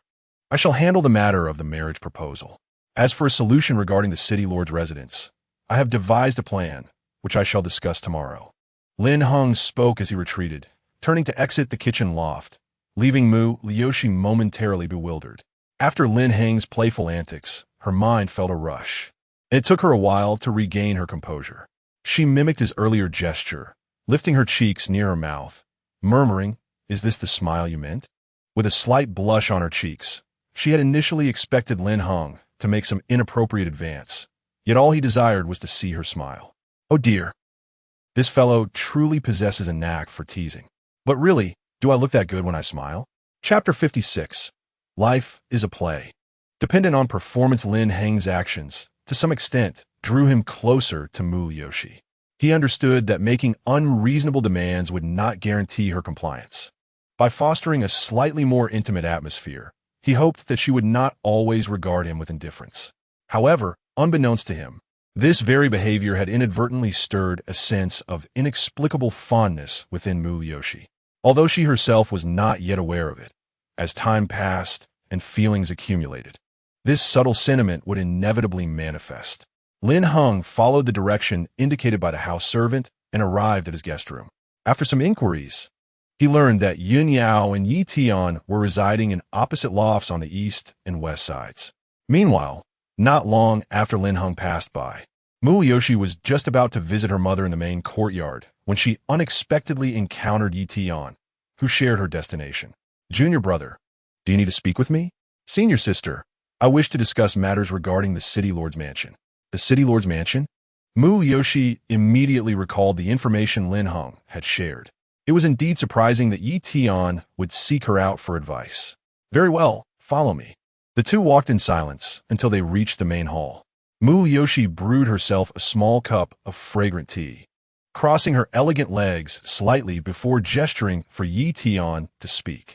Senior sister, regarding the situation between the City Lord's mansion and the Mu family, I have come to understand. Since my arrival in Yinyan City, I have been invited to the City Lord's mansion, where I met several golden core cultivators. The City Lord's mansion has expended significant resources to enlist our assistance for certain tasks, yet they have not provided detailed explanations. Initially, I was unaware of the magnitude of the matter. Only now do I comprehend that the City Lord's mansion has gathered so many cultivators in order to target you. Senior sister and the Mu family. Evidently, the City Lord's mansion was well aware of the Mu family's secrets. To Yi Tian's surprise, Mu Yoshi remained unfazed by this revelation. Was she not alarmed? He had heard whispers regarding the City Lord's mansion's intentions toward the Mu family. However, Mu Yoshi set down the cup in her hand, the collision with the table producing a crisp sound. With a tone tinged with playful irony, she continued, "Junior brother, your close association with the City Lord's manor and your attendance at the auction together surely must have garnered you some substantial benefits, no?" Yi Tian hastily rose, his expression grave as he replied, "Elder sister, do you not trust me? Or do you believe I would collude with the City Lord's manor to betray you?" His earnest demeanor, filled with righteous indignation, suggested he felt deeply wronged. Had it been in the past, she would undoubtedly have believed in his loyalty. "Umph." She let out a soft scoff, gently shaking her head. "How could that be? How can I not trust you? I merely worry that the City Lord's manor might discover our relationship as master and disciple, which could bring you trouble." Understanding the necessity of adapting her words to the situation, Mu Yoshi recognized the theatrical nature of life, where skillful performance is paramount. Before obtaining concrete evidence of Yi Tian's ulterior motives, she would not easily sever ties. Indeed, upon hearing her explanation, Yi Tian was deeply moved. "I apologize, elder sister. I misunderstood you. Rest assured, the people of the City Lord's manor are still unaware of our master-disciple bond. I will remain there to gather intelligence for you, and when necessary, I shall intervene to resolve these troubles." Furthermore, regarding the Li family, Yi Tian intended to broach the most crucial topic, but was promptly interrupted. "Enough, elder sister. I appreciate your kindness, but I will handle the murky waters of the Li family myself. You need only have Yun Yao and Lin Heng assist me in dealing with the City Lord's manor. I find myself somewhat fatigued now, so let us leave it at that." Witnessing the matter of the Li family being beyond intervention, Yi Tian's expression indeed grew dim, and ultimately, he could only depart with a resigned gesture. Mu Yoshi gazed at his retreating figure, her heart filled with immense gratitude for having sought Lin Heng's counsel this evening, and for Lin Heng's willingness to assist her. Otherwise, had Yi Tian succeeded, she could only envision how utterly debased her future self would become. Upon returning to the guest room, Lin Heng was diligently refining the remaining golden scales within. A rich aura of gold enveloped him, and with the operation of the Qingdi soul-devouring technique and the dual spiritual wheels of the mirror figure, one could visibly observe the golden scales gradually diminishing. The fifth spiritual wheel was still in the process of being established, consuming far more time than anticipated, truly embodying the old adage of one step at a time. At this pace, he was confident he could elevate his cultivation to great perfection within a month and a half. Great perfection, which refers to the 9th level of qi refining, eventually leads to the foundation establishment stage. Foundation establishment requires a foundation stone as a vessel, and one must also cultivate the attributes of the 5 elemental spiritual roots to great perfection. It seems almost fated in the grand scheme of things. The 5 elemental spiritual roots, in conjunction with the first stage of the primordial immortal body, exhibit a compatibility that could only be described as perfect. Thus, cultivating the 5 elemental body effectively enhances the attributes of the 5 elemental spiritual roots. Here, it is imperative to clarify certain concepts. The spiritual root is reflected in one's affinity for the Tao and determines the upper limits of a cultivator's innate talent. For instance, a practitioner endowed with a water spirit root possesses an innate affinity for the water element. When cultivating water-based techniques and comprehending the corresponding principles of the Tao, their efficiency surpasses that of others by a significant margin. The physique influences combat prowess, as the advantages of one's constitution are vividly displayed during battles among practitioners of the same realm. This can also be interpreted as a bloodline. For example, the physical forms of monstrous beasts are inherently formidable. The foundation determines the upper limits of one's path. It serves as the vessel for the principles of the Tao and is crucial to whether an individual can harmonize with the Tao. Most individuals possess a foundation capable of accommodating only a single principle, meaning that even if their spirit root is attuned to two elemental attributes, they ultimately must choose one path to refine into their source of power. Naturally, there exist particularly exceptional foundations throughout the history of the celestial realm. Even the most remarkable individuals have only inscribed 6 principles upon their foundations. Moving forward, in addition to seeking out treasures rich in the 5 elemental energies, one must also prepare the foundation. The elements aligned with the mutated 5-element spirit roots are not limited to merely 5. Their intricate intermingling can also give rise to affinities for elements such as ice and thunder. After all, it is a variant spirit root. What's wrong with being extraordinary? Having practiced until the late hours of the night, Lin Heng exhaled deeply, his fists clenched, feeling an overwhelming surge of formidable power coursing through him. Indeed, with a few more days, once he fully refines the golden scales, his metal body will not only reach a minor completion, but will also surpass expectations by a considerable margin. Just then, faint footsteps echoed in the courtyard, followed by the sound of a door closing. Peering through the window, he noticed that the compartment on the right was illuminated, while the left remained shrouded in darkness. Oh, has Yin Yao returned? It seems that Brother Yi has not settled in the Mu residence. Lin Heng suddenly felt intrigued. Quietly pushing the door open and stepping out, his movements light as he approached the entrance of Yin Yao's pavilion. However, just as he crouched down to peer through the crack of the door, he was met with a pair of mischievous eyes. Startled, Lin Heng fell back onto the ground.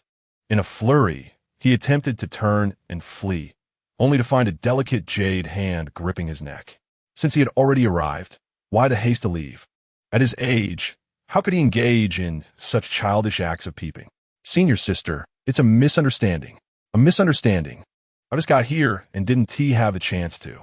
Wait, what do you mean? Am I not your Tao partner? How can this be called peeping? Lin Heng suddenly realized and turned around, nearly popping his eyes out in shock. Chapter 57.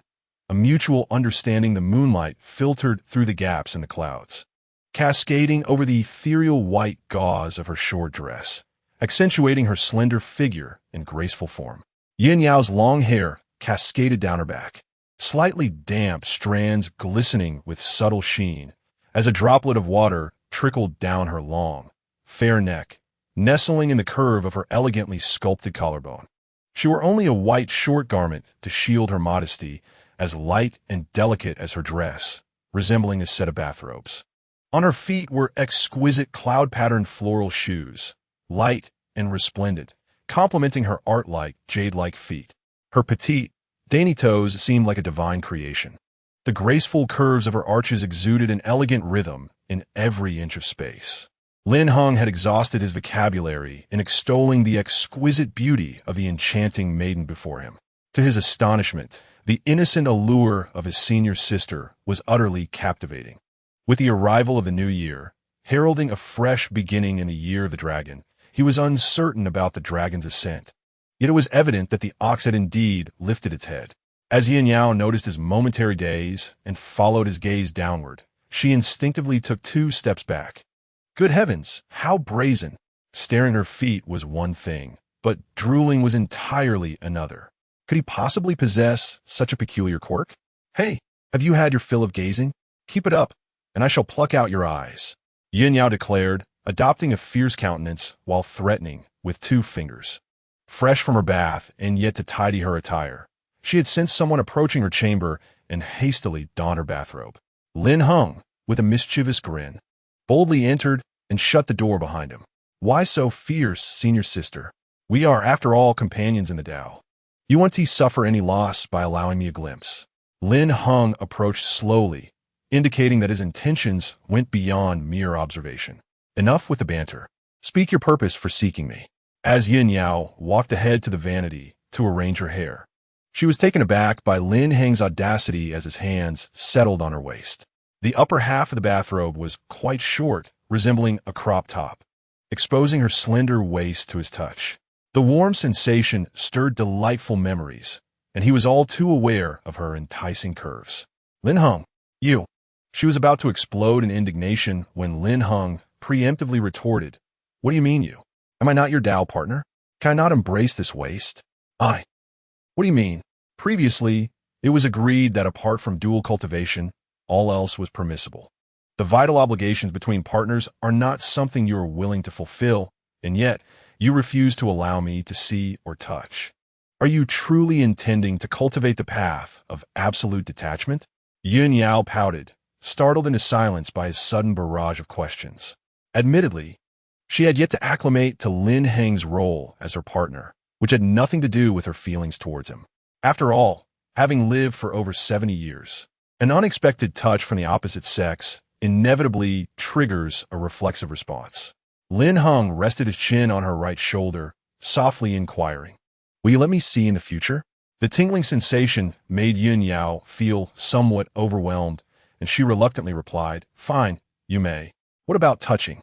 That too, but must not be excessive. And what of dual cultivation in the future? Allow it. Yin Yao's pupils constricted, and she quickly corrected herself, No. Lin Heng, it seems that your thoughts revolve solely around that aspect of dual cultivation. Do not look at me like that. I was merely probing for information. TSK, if you refuse to cultivate, must I not entertain such thoughts? But now I truly wish to enhance my cultivation. This waste is simply exquisite. If only there were some Hahuan powder. Yin Yao was momentarily taken aback. What? Hahuan powder? What do you mean? Are you suggesting I should be drugged? Must you be so beastly, so eager for dual cultivation? Lin Heng, I warn you against harboring such improper thoughts. If you behave appropriately, perhaps I might even consent to exploring dual cultivation. However, if you resort to such despicable tactics to coerce me, for instance, employing the spring poison, I solemnly swear I shall not spare you. What the heck? A mind that resonates with mine can foresee my thoughts. Fear not. Senior sister, I am not so beastly, Lin Heng replied with a hint of reluctance. If one performs well, mutual cultivation can be achieved.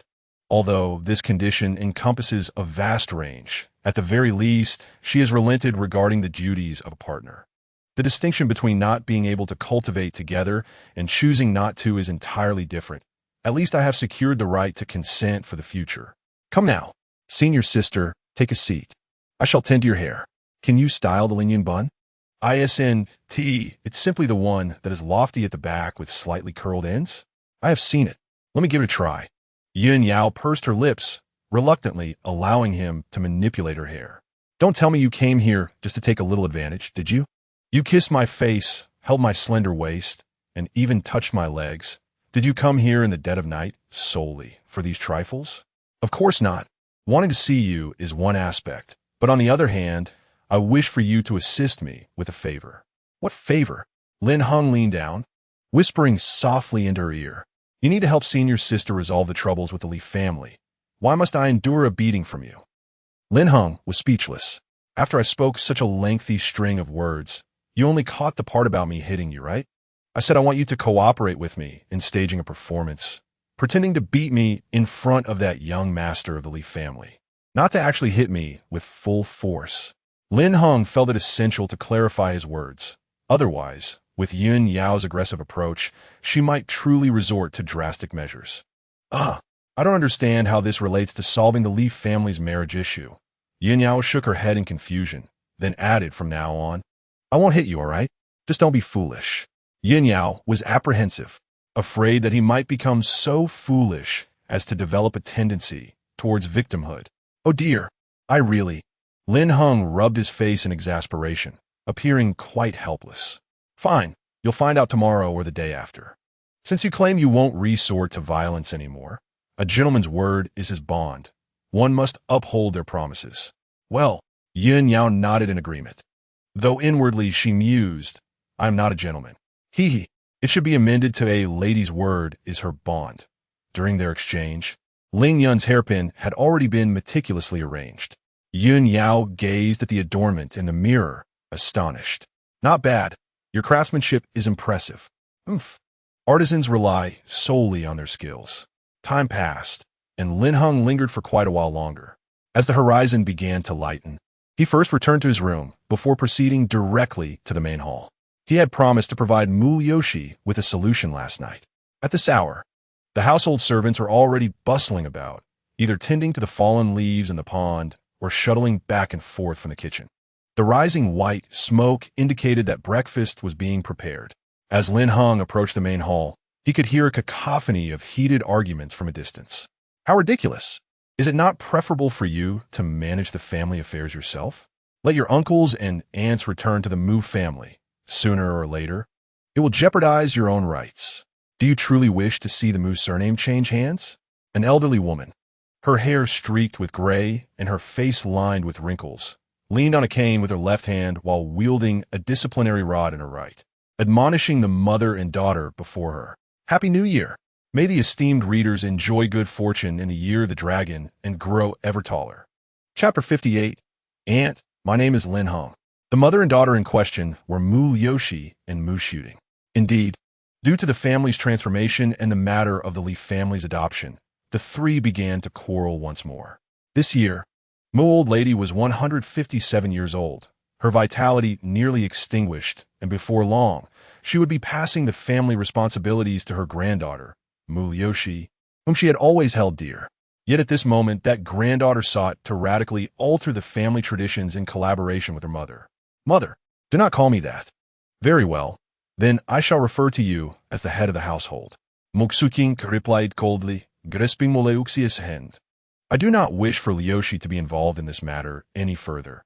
You may select another heir. We do not covet the position of head of the household. Even if you expel us from the Mu family or remove us from the family tree, it matters not.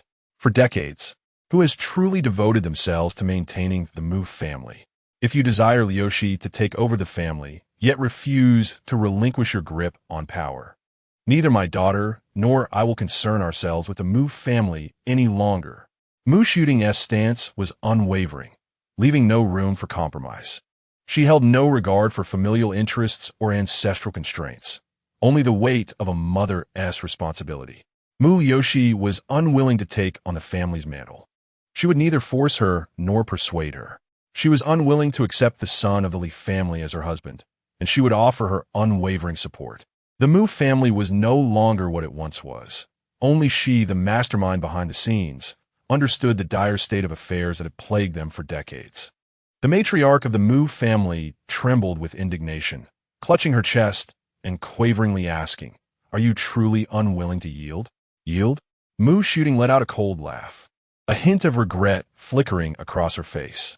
It was precisely because of my concession, your indifference, and the so-called ancestral teachings of the Mu family that I lost my husband, and Lu Shi lost her father. Now, with only Lu Shi as my daughter, no one shall ever use her as a bargaining chip. There existed an unwritten rule in the Mu family's legacy. Whenever a woman of the family bore a child, her husband was required to ascend the cloud ladder of Tai Bai Mountain, journeying to the ancestral grounds of the Mu family to offer incense and perform rituals for 3 days, seeking the protection of their ancestors, hoping to cultivate a lineage of transcendent beings. The cloud ladder of Tai Bai Mountain consisted of 1,634 steps, worn smooth over the years by the relentless rains. A moment's carelessness could result in a fall into the abyss, resulting in a shattering demise. The Mu family had already lost no less than 5 sons-in-law to this peril. Yet, despite this absurd and ludicrous ancestral edict, they remained obstinately unyielding. After Mu Shooting became pregnant, under her firm insistence, the matriarch refrained from compelling her husband to undertake the ascent to Tai Bai Mountain. However, On the very day of her labor, the matriarch, steadfast in her adherence to tradition, barred her husband from entering, coercing him to fulfill the ritual, threatening expulsion from the Mu family if he refused, thereby condemning him to an eternity without his wife and daughter. On the third day, heavy rains fell, rendering the cloud ladder treacherously slippery, and thus tragedy ensued. The outcome was that, after 3 days of anxious waiting, Mu Shooting received the news of her husband's unfortunate accident. In the Mu family, an extraordinarily rare celestial vein seed has emerged, accompanied by a wife who lost her husband during childbirth and a daughter bereft of her father. Following this event, Mu Shooting voluntarily relinquished her position as the family head, returning it to the elderly matriarch. Had she not stepped back initially and forcefully dismantled the outdated ancestral teachings, they would not have found themselves in a situation where only the two of them are left to rely on one another. Fortunately, Mu Yoshi has shown remarkable promise, achieving the golden core stage in just over 50 years, providing her mother with considerable solace. Now, as they wish for Mu Yoshi to take over the family, Mu Shooting is determined to pave the way for her daughter, allowing her to pursue her aspirations without the constraints imposed by those antiquated traditionalists. Lin Heng, leaning against the corner outside the door, was profoundly shaken by their heated exchange. His astonishment stemmed from Mu Shooting, the mother of Mu Yoshi. It was indeed possible to possess such selflessness and unconditional love in a mother's devotion to her child. Although he had arrived in this world, not everyone is blessed with a mother. Here, there exists only a father who is oblivious and a mother who is unheard of, both distant figures in his life. Some spend their entire existence like a mouse, hiding in filthy crevices, peering enviously at the happiness of others. The elderly matriarch was carried out, having fainted from anger. Her eyes rolled back in distress. As Mu Shooting prepared to leave the main hall, she unexpectedly spotted Lin Heng hiding nearby. With a hint of surprise, she inquired, "Who are you?" "Mother, he is my junior disciple," came the voice of Mu Yoshi from within the hall, as she sensed Lin Heng's presence before he could approach. "Oh, you must be Tian, whom Lu Shi has frequently mentioned. Indeed, you are quite the handsome figure." "Oh no, Mom, I am Lin Heng. Yi Tian is my senior brother." Lin Heng scratched his head, feeling somewhat awkward. Mu Shooting chuckled lightly. "You are here to see Lu Shi? Then I shall not intrude upon your meeting." "All right, ma'am. Please take care." Lin Heng sighed in relief. Given the intensity of the earlier argument he witnessed between Mu Lu Shi's mother, he had expected her to be an exceptionally formidable woman. To his surprise, her speech was soft and gentle, exuding a warm demeanor. Truly, it resonates with the old adage, while women may be delicate, they become fierce when it comes to motherhood. "Senior sister, I have arrived." Lin Heng entered the room, only to find Mu Lu Shi seated at the table, holding a ring stick. "You heard everything?" She lifted her head, a slight smile gracing her lips. However, this smile deviated from Lin Heng's expectations, tinged with a hint of stiffness and coldness. "Indeed, I heard it all. But senior sister, do not misunderstand. I certainly did not take it as amusement. On the contrary, I believe your mother is a remarkably great parent, far superior to my own mother, whom I have never met. Come, sit down. Let us discuss the solutions you have devised throughout the night."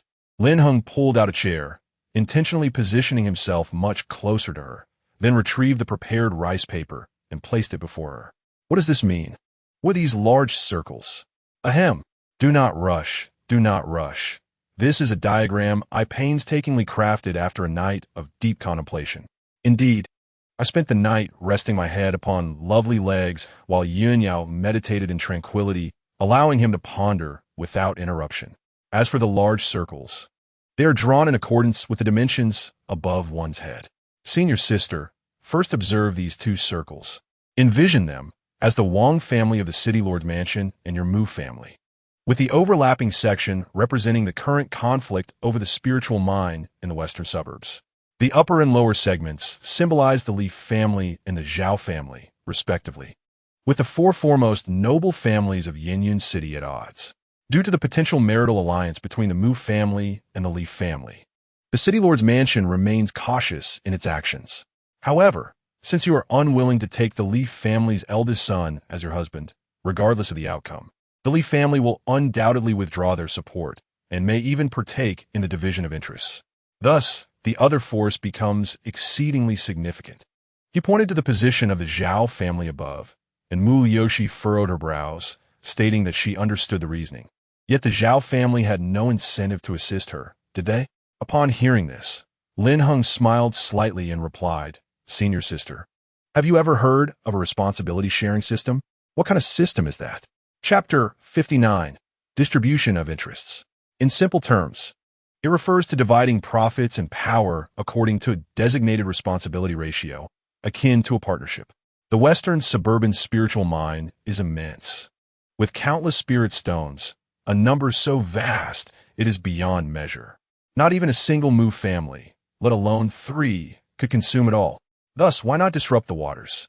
While ensuring that the Mu family retains a substantial share of the benefits, the ownership of the spiritual mind can be distributed, creating a more chaotic environment.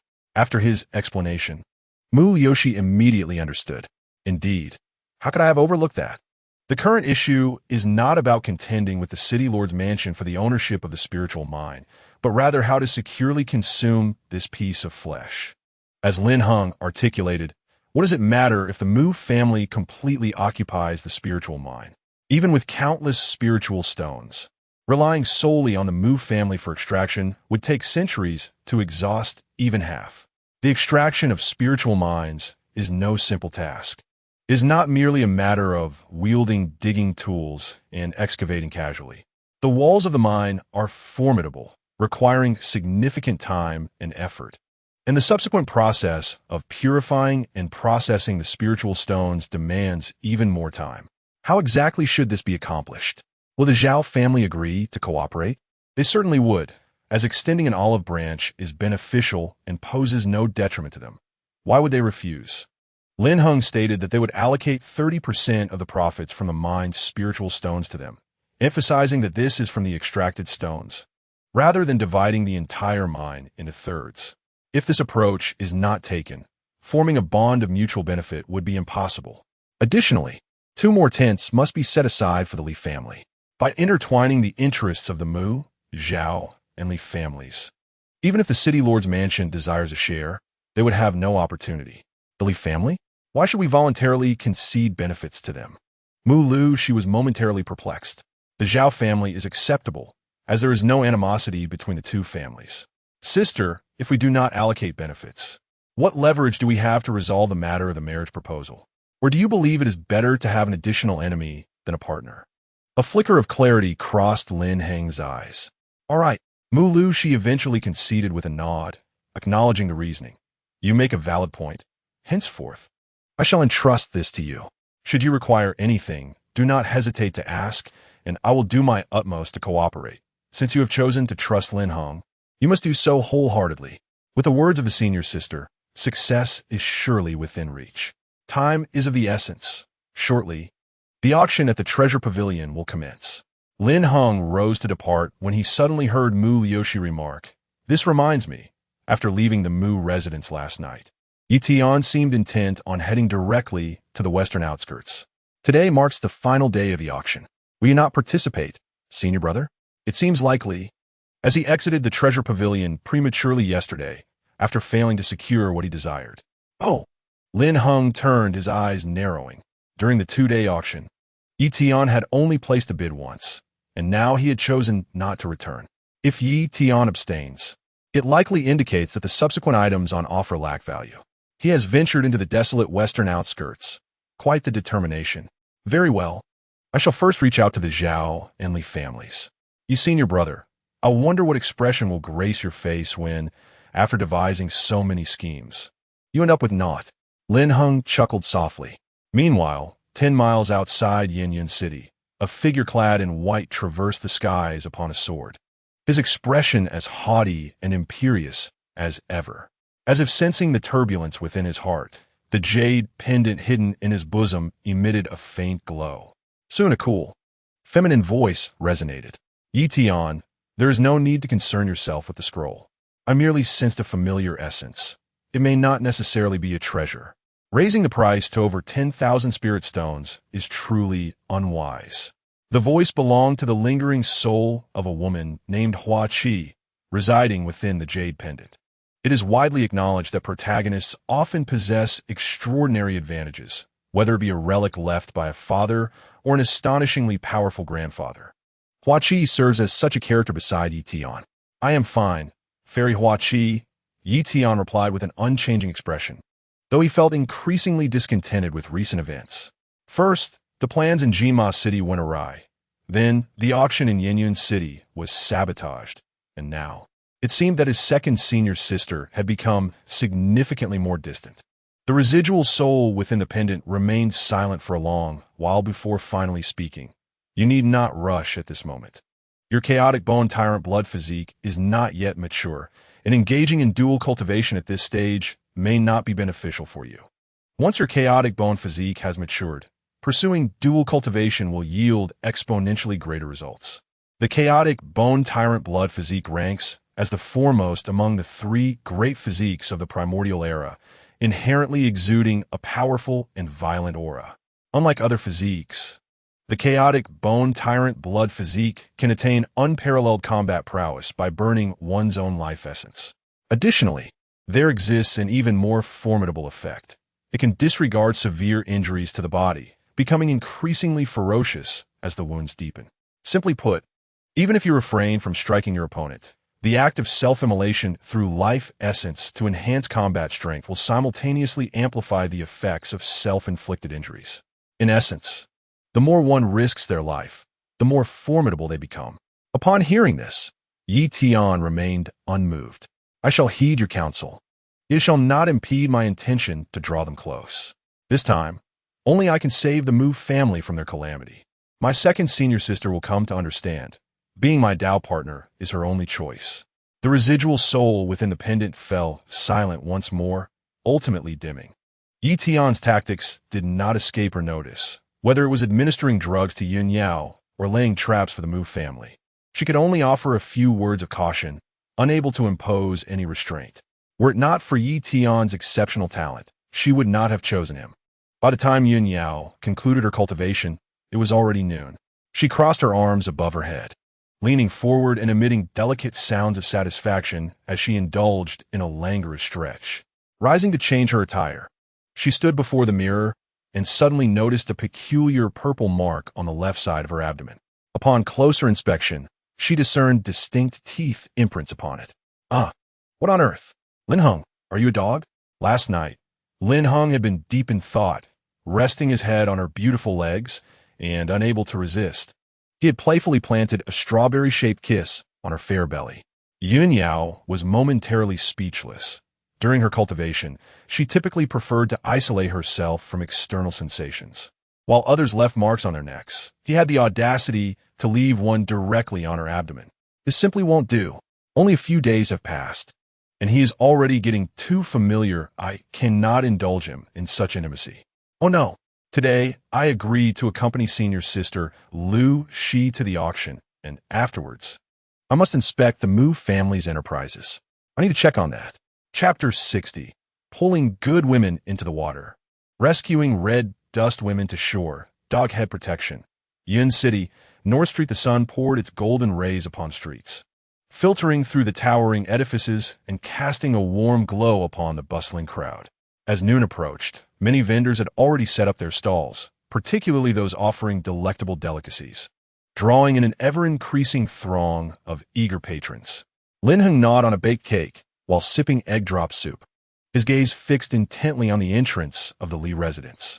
The flavor was not overly salty. A touch of pickled vegetables would have been delightful. Oddly enough, at such an hour, was no one from the Li family emerging?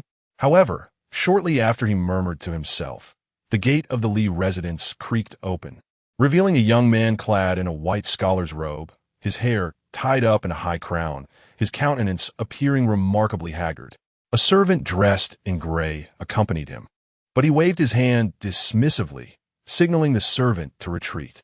It could not be mistaken. He was indeed the eldest son of the Li family. Yet, why did he appear so frail? Lin Heng shook his head, dismissing further thoughts, and stealthily followed behind. Indeed, to resolve the issue of the Li family's marriage proposal. The most effective approach would be to target the eldest son, Lin Heng. Of course, not in the manner of Yi Tian, who sought to eliminate him, but rather to fundamentally alter his desire to marry into another family.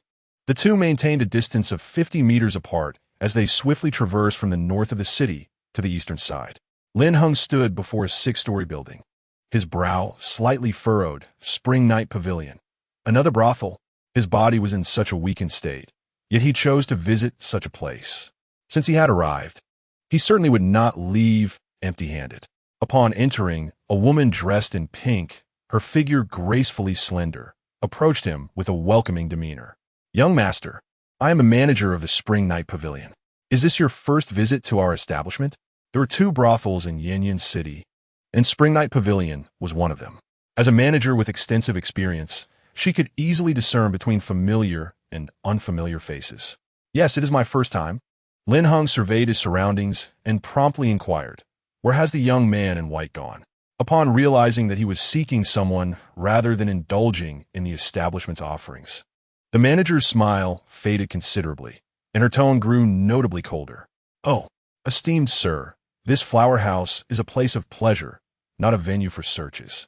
Moreover, that gentleman is one of our esteemed patrons. I cannot easily divulge such private matters." Before she could finish her sentence, Lin Heng retrieved a small pouch of spirit stones from his storage space and tossed it to her, an impressive 100 pieces. The manager's eyes widened, and her demeanor transformed instantly. "Ah, I knew you were a refined gentleman, not one to shy away from expenditure." Lin Heng raised his hand to interrupt. "Enough. I preferred your earlier haughty demeanor." Clearing her throat, the manager coughed lightly twice, and then, astonishingly, tucked a bag of spirit stones into the seam of her chest, right before Lin Heng's eyes. He was left somewhat bewildered. It was utterly surreal. He had encountered storage rings, bags, and bracelets before, but this was his first experience with a storage necklace. The necklace was nestled in the seam, giving the appearance of being directly inserted into her bosom. One might wonder, couldn't the necklace be adjusted for a shorter length? "Sir, you must be inquiring about young Master Li, correct? He has engaged a young lady from the Qi refinement stage and is currently entertaining her upstairs. I possess the guest list. If you have a preference, I can negotiate with the ladies to ensure you receive some favorable terms. Wouldn't it be delightful to enjoy oneself while awaiting young Master Li?" The adept manager skillfully reached into the seam of her garment, extracting a tome approximately 5 centimeters thick. This volume contained the illustrious catalog of flower houses across the entire Tianxian continent. She presented it for the gentleman's perusal. "Surely this is a jest. With so many flower houses scattered across the 4 continents, how could they all belong to your establishment?" The gentleman laughed. "Indeed, we are not the sole proprietors. Yet there is a seamless interchange of personnel. Should you fancy a maiden for the eastern continent, we possess the means to facilitate her arrival. The only consideration is the price." "Remarkable. Is such commerce truly feasible?" Lin Heng pondered, weighing the volume in his hands, which could certainly accommodate the names of at least 20 individuals.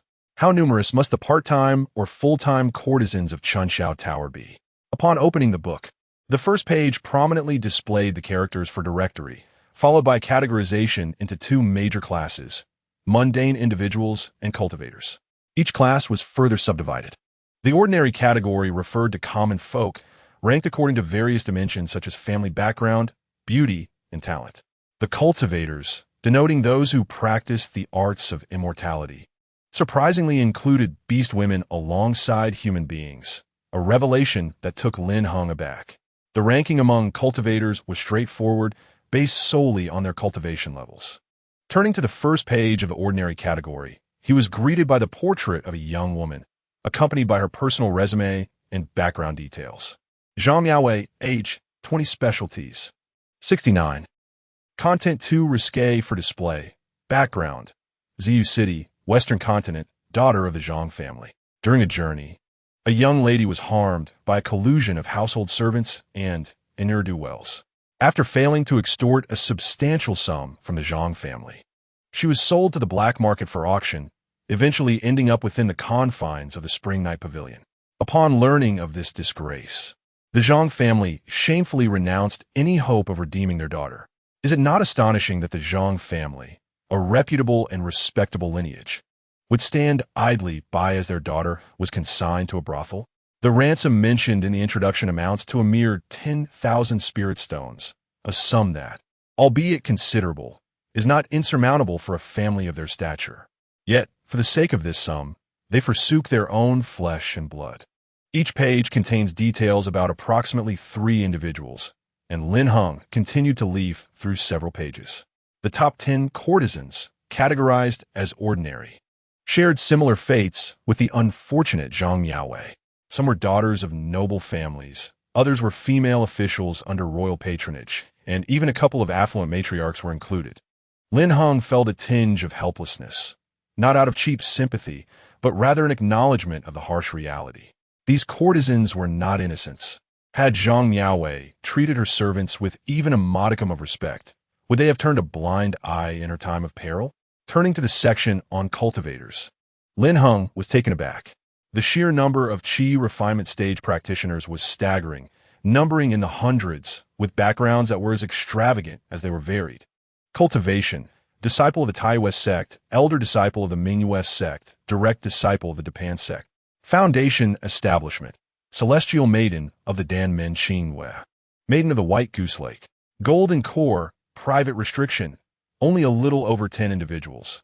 Had Lin Heng not encountered these names, he would never have imagined the existence of so many sects, cults, estates, and temples. Fortunately, after a thorough search, he did not find the name of their Qingxin sect. If disciples of the sect were sold to pleasure houses, it would be a disgrace beyond measure if their name appeared on such a list. Let us not speak of it, but reading the personal biographies of these young ladies is far more thrilling than reading novels. Oh, are all these sects long lost to the annals of history? It seems so. The scale of the pleasure houses in the Tianxian continent is indeed considerable. The ranking of realms concludes at the Golden Core stage, and the content is restricted to cultivators of foundation establishment and above. It appears that, despite their audacity, the pleasure houses dare not lay hands on cultivators above the Golden Core level. The repercussions of the Baohua tragedy have been catastrophic, compelling the dynasty to once again suppress the evil forces behind the pleasure houses. Yet, even so, there remain a dozen Golden Core experts ensnared within. The beauties have their beauty record, the prodigies have their heavenly ladder. Perhaps the pleasure houses should establish a flower maiden ranking as well. The roster appears quite substantial, but due to the extensive personal introductions, the total does not exceed 1,000 individuals. According to the steward, detailing the personal resumes and backgrounds would aid in facilitating the redemption of these flower maidens, allowing them to escape their plight. For human nature often reveals itself thus. The more steadfast the loyalty, the greater the desire to ensnare virtuous women, the more tumultuous the emotions, the stronger the urge to rescue the women of the mortal realm. As Lin Heng furrowed his brow, perusing the guest list, a familiar voice suddenly echoed from behind. "Lin, brother, the steamed dish is yours." Lin Heng turned around in astonishment. "Son, my dear brother." He beheld Sun Hao, flanked by others, gently supporting a youth reeking of alcohol, slowly approaching him. "Drink, keep drinking. Call Miss Yu out to accompany me for a drink." Sun Hao glanced at the man on his right, then gestured to the steward. "You all take young Master Wang upstairs first. I shall join you shortly." "All right, we'll wait for you." Chapter 61. The Red Demon Society, E-Pavilion. Once the inebriated youth was assisted upstairs, Sun Hao turned his attention back to Lin Heng. Slightly bowing. "Lin, brother, it has been several days since we last met. I thought you had already departed from Yinyan City." "Ha! I still have some matters to attend to," Lin Heng replied with a smile. "So, what brings you here for merriment?" Sun Hao countered. I am here to find someone. I have yet to savor the meat at home, and these outside distractions are inevitably a bit sordid." "Ha ha, I knew it. You don't seem like someone who frequents such places." "I am here to accompany the young master of the Wang family. He insisted on coming here to meet some Miss Yu after drinking too much. Thus, my companion and I had no choice but to bring him along." Lin Heng nodded, perceiving that Sun Hao was indeed a person who relished making friends. The Wang family. From the city lord's residence, it must be. The father and son should be the advisors of the Wang family. Perhaps they can extract some information from him, such as how to target the Mu family. Sun Hao took the initiative to speak. Brother Lin, shall we go up and listen to some music while enjoying a few drinks? Lin Heng regained his focus and replied with a smile, of course. The two followed a female attendant directly to the second floor, and upon entering the elegant room, they requested her to arrange for two young ladies skilled in playing the sheng. Soon, two women dressed in exquisite phoenix-patterned garments entered, one carrying a pipa and the other holding a jade sheng. After all, the flower house was a legitimate establishment and must have performers who sold their art rather than their bodies. The beverages here are indeed superior to those found in ordinary taverns. Lin Heng lifted his cup, savored a sip, then set it down again, remarking, strangely enough, I just glanced at the guest registry of the Chunshao Tower and noticed several cultivators at the transformation stage. How many transformation stage cultivators are there in the Tianxian continent? It is remarkable that Chunshao Tower possesses such influence. Lin Heng had previously fallen into a misconception.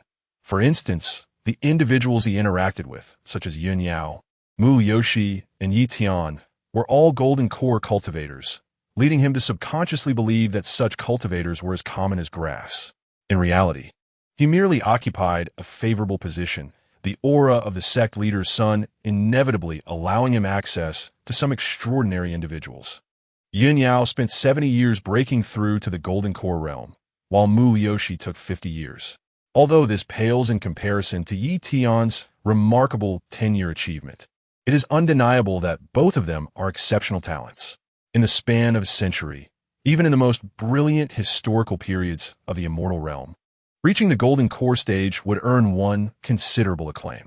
It is evident how exceedingly rare are the celestial infant patriarchs, transformation stage masters, and even the true monarchs of void return, as well as the great beings of harmonious Tao. However, to everyone's surprise, Sun Hao displayed no signs of astonishment. Brother Lin, you may be unaware of certain matters. The Spring Night Tower, Bright Moon Tower, and the Elegant Lantern Pavilion, among other flower houses, are all under the influence of a singular, formidable force known as the E-Pavilion. E-Pavilion. Lin Heng had never heard of such a name. I heard from my father that their origins trace back to the Red Demon Society, once the most notorious and malevolent organization on the Tianxian continent. However, due to various circumstances, their power was dismantled with the rise of the dynasty. Under the dynasty's constraints, the era of chaos came to an end, paving the way for the present state of peace. Yet, some elements cannot be eradicated, much like the darkness and sin that reside within every individual. With the emergence of the E-Pavilion, the black market has resurfaced, leading to the expansion of the flower houses and giving rise to many unspeakable dealings. As he spoke, Sun Hao's expression grew notably grave. Brother Lin, have you heard of the Hundred Flower Valley? Yes, Lin Heng nodded. Isn't that the site of the infamous Hundred Flower tragedy? Surely, no one on the Tianxian continent is unaware of it. The disciples of the Hundred Flower Valley, numbering over 100, were sold into the flower houses, and the Valley Master was even refined into a furnace cauldron. But do you know the reason behind the calamity that befell the Hundred Flower Valley? Sun Hao inquired. Could it be due to the Red Demon Society? Indeed, it was precisely because of the Red Demon Society. But wasn't the Red Demon Society eradicated by the dynasty? Lin Heng asked, astonished. Not eradicated, merely dismantled, Sun Hao clarified. When the dynasty initially besieged them, several prominent sects participated, including the Hundred Flowers Valley. This elucidates why the malevolent sect members targeted the Hundred Flowers Valley upon their resurgence. Imagine, even a formidable being of the Tao was forcibly dragged into their turmoil, let alone the god transformation practitioners. Upon hearing this, Lin Heng fell into a momentary contemplation. With Sun Hao's elucidation, many aspects of the Tianxian continent became clearer. The Red Demon Society initially represented the forces of evil, while the dynasty embodied the current notion of justice. Yet, the dichotomy of good and evil can never truly be reconciled. Sometimes, it can only lead to compromise. The Red Demon Society merely had many of its tendrils severed, but new ones have sprouted in the open, compliant flower tower, as well as in the clandestine black market. It is no wonder that the 13 cities of the Western continent are in utter chaos, from the royal powers down to ordinary families. This reflects the dynasty's inclination towards compromise. There is a saying that the righteous path requires the underworld to resolve troubles, while the underworld needs the righteous to provide refuge. Over time, this symbiosis persists. Even the most prosperous dynasty will eventually face decay and collapse. The repercussions of such a downfall are far more profound than those of an ordinary secular dynasty. After discussing some aspects of the black market, the two did not stray from their main purpose. While Lin Heng indeed sought to meet young Master Li, Sun Hao now invited him to visit young Master Wang. Engaging with this young master of the Wang family might yield valuable information, and he naturally would not decline. The two ascended to the 3rd floor. Upon entering the 4th elegant room of the western window, they found young Master Wang, one hand holding a cup and the other embracing the enchanting Miss Yu, engaged in a lavish toast that radiated opulence. Brother Sun has returned. Come, take a seat. Wang Tao squinted at Lin Heng beside him, puzzled, and asked, "Who is this?" "This is Lin Heng, my friend." "Oh, your friend."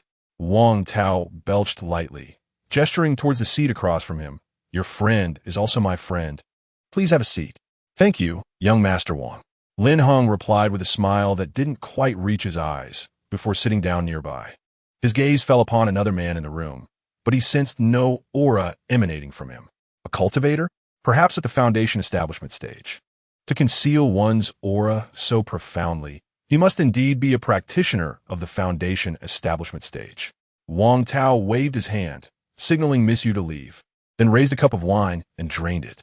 "Ah, you two truly understand my sentiments, unlike that fellow with the surname Yi, who struts about as if he owns the world.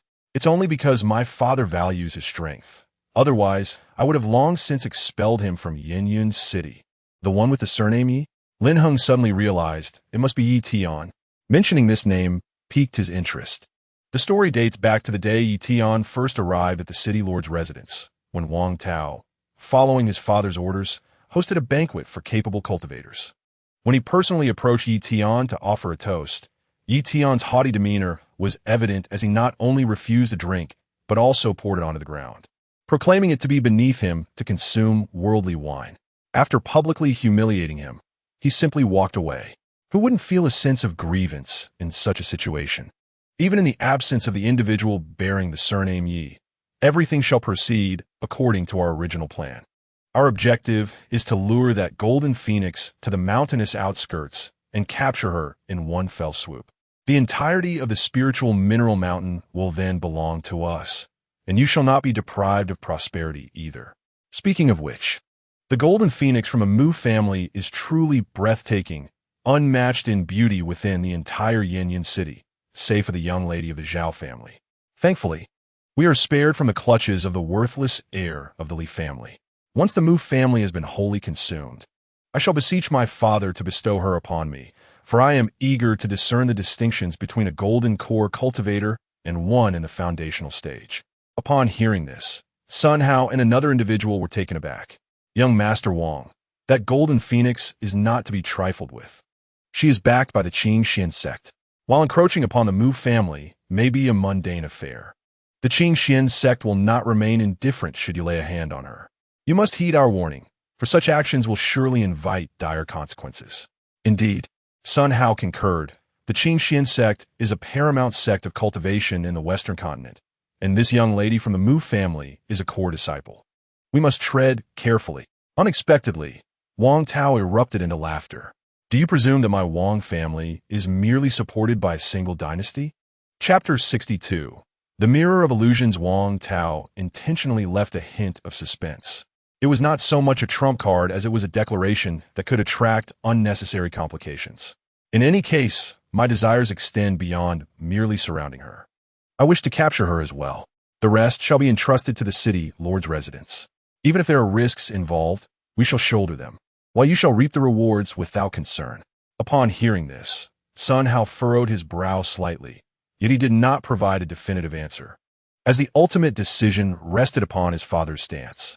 The father and son duo had always approached matters with caution. only engaging in pursuits within the realm of their capabilities and acceptable benefits. I shall elucidate this matter to my father. The specifics will entirely depend on his judgment. Of course, it is not an issue. The ensuing dialogue swiftly detached from the western suburbs and the Mu family. After Lin Heng symbolically indulged in a few glasses of wine, he proclaimed that he had urgent matters to attend to, thus departing from the private room. However, in that brief interlude, when he sought out the steward, he was informed that the eldest son of the Li family had already taken his leave. Departed? Indeed, I too did not anticipate that young Masterly would depart so swiftly. A look of regret flashed across the steward's face. Very well. Lin Heng nodded and subsequently exited the Chunshao building. Today was not without its gains. At the very least, he discerned that the eldest son of the Li family preferred to frequent the flower house at noon. Henceforth, he merely needed to await him along the way. Additionally, he had acquired some crucial information. Sun Hao and Sun Daoya, as secondary antagonists, undoubtedly harbored secrets far more intricate than they currently appeared. The Hong Yao Society, the E-Pavilion, and the black market, elements beyond his reach, were, however, well within their comprehension. Yet, there was something amiss. The city lord's mansion, in collusion with the Li family and Yi Tian, conspired against the Mu family. The former sought industrial gains, while the latter pursued beauty. From Wang Tao's demeanor, it seemed he too harbored intentions towards the second senior sister. This situation has become rather delicate. According to the original text, the second senior sister would undoubtedly find herself under Yi Tian's influence. Would Wang Tao not be courting his own demise by intervening? The author's penchant for narrative twists is evident. Once the protagonist's harem is targeted, one can be certain that none shall survive. The Wang family and Yi Tian initially had a collaborative relationship. If discontent arose due to a division of interests, how could Yi Tian later present himself as the savior of the Mu family in front of Mu Lushi? Could it be that Yi Tian ultimately betrays his allies, winning the second senior sister's affections and eradicating the lord's estate? A sudden thought of this treachery against allies crossed Lin Heng's mind. The term ally feels somewhat inappropriate, as it implies mutual trust rather than the deceitful machinations of those who share the same ambitions. There remains a degree of confusion. In the ensuing hours, Lin Heng opted not to return directly to the Mu residence. Instead, he sought accommodation near the Spring Night Tower, choosing a nearby inn. As the auction neared its conclusion, many had already departed from Yanyan City, making it considerably easier to secure a room compared to his initial days of arrival. Naturally, the prices had also decreased slightly. Accompanied by the innkeeper, he ascended to the central room on the third floor, where the two windows afforded a clear view of the entrance to the Spring Night Tower. This vantage point was ideal, and Lin Heng was quite pleased with it. Remember my instructions. Should any significant events transpire outside Yanyan City, relay the news to me immediately, and ensure that I am not disturbed at any other time. Rest assured, my lord, this minor task shall be handled with utmost diligence. After the innkeeper departed, Lin Heng promptly secured the room. He then sat cross-legged, recalling the recent anomaly he had sensed with the dream-making mirror. It appeared that the spiritual wheel had encountered an issue and inexplicably come to a halt. Upon extracting the dream mirror, Lin Heng was astonished to discover that the previously coarse backside of the mirror had transformed into a translucent ice blue hue, while the surface itself had shifted from its former smoothness to an ethereal quality. He placed the dream mirror back into the system space. Item: Illusory World Mirror Complete Edition. Description: a world of illusions forged from countless luminous crystals, serving as a bridge connecting the fictitious and the tangible. In this realm, where reality and illusion intertwine, there is no distinction between truth and falsehood. It can be utilized to enhance the evolution of consciousness and accelerate cultivation speed, allowing one in the void-returning phase to tear through the veil of reality and enter the realm of illusions. Note: a higher advanced version of the dream realm. When did this upgrade occur? Lin Heng felt a bit bewildered, but soon smacked his thigh in realization. It's all that wretched system's fault. The rewards for the map of mountains and rivers and the main quest popped up almost simultaneously, leaving me no time to check what the reward was. The previous dream mirror was incomplete, and the reward was its restoration. After the map of mountains and rivers lodged itself in his dantian, He felt an odd sensation in his body, initially attributing it to the influence of the map. It turned out that the dream mirror had upgraded, and the figure within the mirror had ceased its labor. Let me see how this works now. Filled with joy, Lin Heng examined the illusory world mirror in his hand. However, the moment his finger grazed the surface of the mirror, it felt as though he had touched a water curtain, which erupted into rippling waves of order. In the next instant, it felt as if his soul was being drawn inward, surging into a swirling vortex from the depths of his being. Lin Heng's heart skipped a beat. This sensation was eerily reminiscent of being pulled by the map of mountains and rivers. Immediately before him lay a vast expanse of whiteness. Lin Heng instinctively lowered his head and, after observing his own hands and feet, experienced a fleeting moment of mental blankness. He pinched himself, the sharp sensation rendering him momentarily bewildered. He could not discern whether his consciousness had merely entered the illusory mirror or if his physical body had traversed into this realm. Recalling the system's prior introduction, which had explicitly stated that only those in the void return stage could tear through the boundaries of reality, he surmised that it must be his consciousness. Murmuring to himself, he turned around, only to be confronted by a face startlingly close to his own. Goodness! Lin Heng nearly suffered a cardiac arrest, stumbling back several paces in shock. Before him stood a figure that mirrored his own likeness perfectly. Anyone witnessing this would exclaim in astonishment. With vigilance, Lin Heng scrutinized the other version of himself, only to gradually realize that this must be the reflection he had conjured within the dream-making mirror. He closed his eyes. As he spoke, his thoughts surged forth, and, true to his expectations, the doppelganger promptly shut its eyes as well. Ah, how intriguing! Now, I command you to activate the Qing Emperor's soul-devouring technique and continue to open the spirit wheel. He settled into a meditative posture, closed his eyes, and began to form hand seals.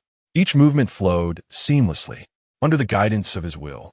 The mirror image indeed proceeded to open the spirit wheel as he had instructed. Just as he reveled in this accomplishment, a human silhouette gradually emerged from the distant white expanse. With sword-like brows, a long beard, and clad in a white robe, it bore an almost translucent lower half. Lin Heng coughed nervously, cautiously inching closer to the mirror image. The elder was drawing nearer, gliding through the air with an unnerving grace. A bizarre scene sent shivers down his spine. He was certain that the figure before him was not a mere figment of his imagination. The old man stood 5 paces away, enveloped in a soft glow, murmuring, "The mirror of illusions. Has someone finally completed it?" Chapter 63. The Sword of Time. Could he be the master of the mirror of illusions? Lin Heng pondered, sensing no malice from the stranger. A fleeting sense of astonishment crossed his mind, and he bowed respectfully. "I am Lin Heng, a junior. May I inquire as to your identity, esteemed elder?" "Me?" The old man's brow furrowed as he clasped his hands behind his back, his expression shifting unpredictably as if he were grappling with a profound question. After a lengthy pause, he appeared to recall, "It has been so long. All I know is that they refer to me as the Sage." "Sage? What realm does that signify?" Lin Heng muttered to himself. This was certainly not a rank within the celestial realm, nor a title of any known domain. Could it be that he belonged to a higher echelon? The elemental roots, the spiritual wheel cultivation system. He hadn't encountered those in ages. The old man suddenly turned his gaze to Lin Heng and uttered, as if piercing through the secrets that cloaked him, "Do not be alarmed. I mean no harm. I am but a remnant thought, and possess no power to seize your essence. If I had any ill intent, I would have acted long before you summoned the figure from the mirror to forge your spiritual wheel." The elder seemed to discern Lin Heng's thoughts. "Your talent appears to surpass that of the previous young man. It's a pity that he, though diligent, could not prevail against the passage of time." "Young man?" Lin Heng inquired. "Are you referring to the one from the secret realm of the fallen kingdom? I discovered the dream-making mirror within a hidden chamber." "Perhaps. It was a long time ago. After I imparted the final sword technique to him, the figure in the mirror shattered, and he never appeared again." With his words, there could be no mistake. In the realm where the secret of the nation's destruction lies, practitioners vanished overnight, their skeletal remains standing as if a colossal hand had erased them from history itself. With the demise of the original owner, the mirror figure would undoubtedly fade away with the shattering. Little one, do you wish to learn my skills? I can teach you. The elder's tone bore a distinct air of, young man, I see great potential in you. Would you care to acquire a peerless technique? Free of charge? Lin Heng inquired, skeptical of the notion that anything could fall from the heavens without cost. As anticipated, upon hearing this, the elder could not suppress a hearty laugh. It may be so for others, but not for you. Why not? What does that mean? Is there a distinction? Because I will impart my treasured skills to you, provided you assist me in constructing a vibrant world. How's that sound? I do not comprehend your meaning. How does one construct a vibrant world?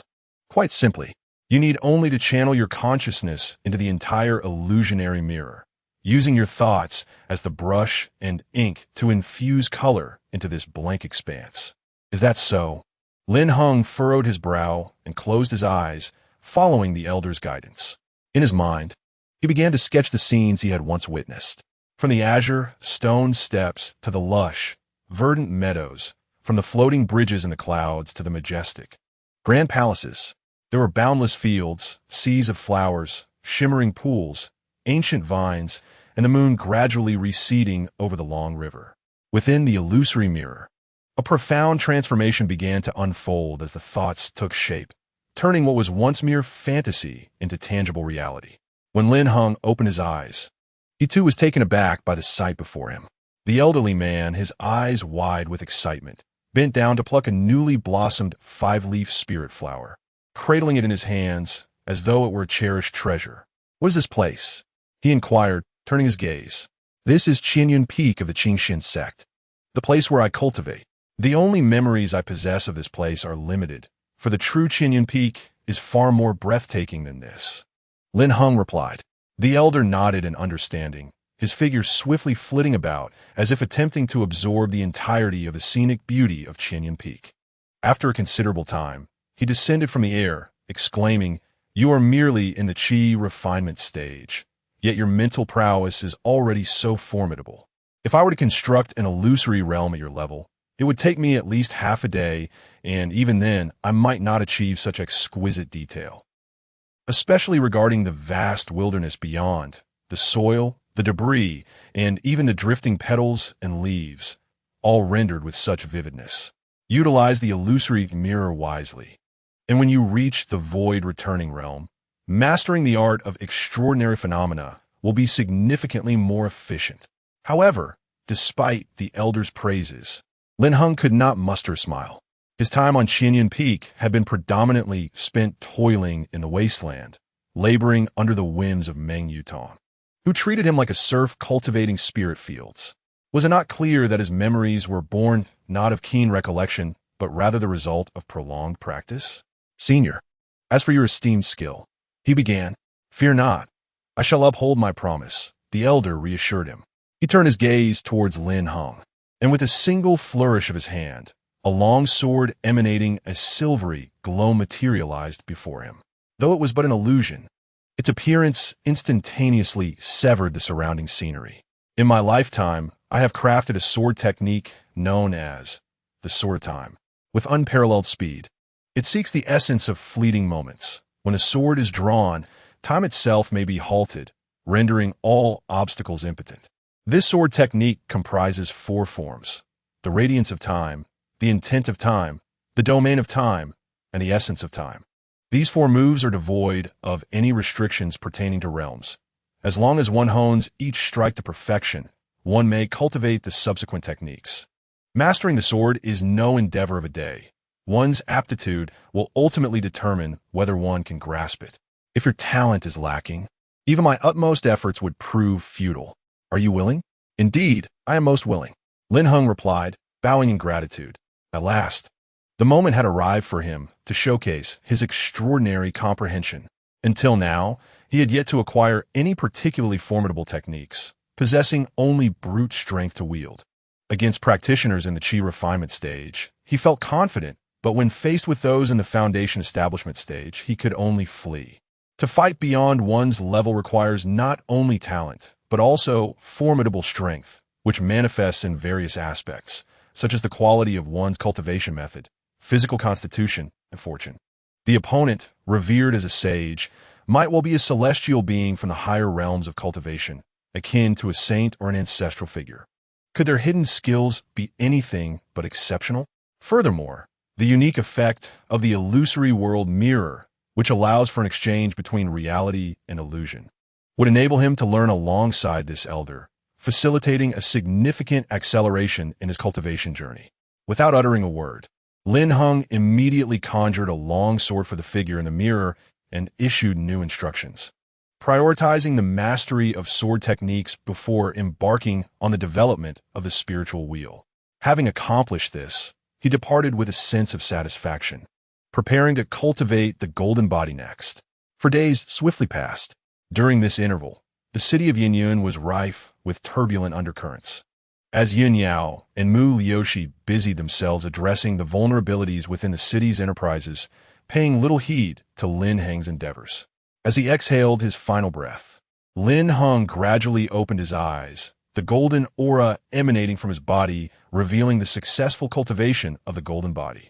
Simultaneously, a new sword technique name resonated in his mind. Sword Light of Time, the first form, Sword Light of Time, had reached minor completion. At this moment, the elder within the illusory mirror gazed intently at the figure before him, who was now gracefully wielding the sword. The beams of sword light crisscrossed, threatening to revert Lin Heng's constructed world to its original form. Where the sword light reached, the illusion shattered, restoring a landscape of pure white radiance. Impossible. Absolutely impossible. The sword techniques I have painstakingly developed over a lifetime took me an entire year to master, yet he has grasped their essence in merely 3 days. Who is this individual? Young master, the information you requested has arrived. The innkeeper gently knocked on the door of the guest room. Come in, Lin Heng replied, rising to stretch his neck as he inquired. Is it news from the western outskirts of the city? The young master truly possesses an uncanny foresight.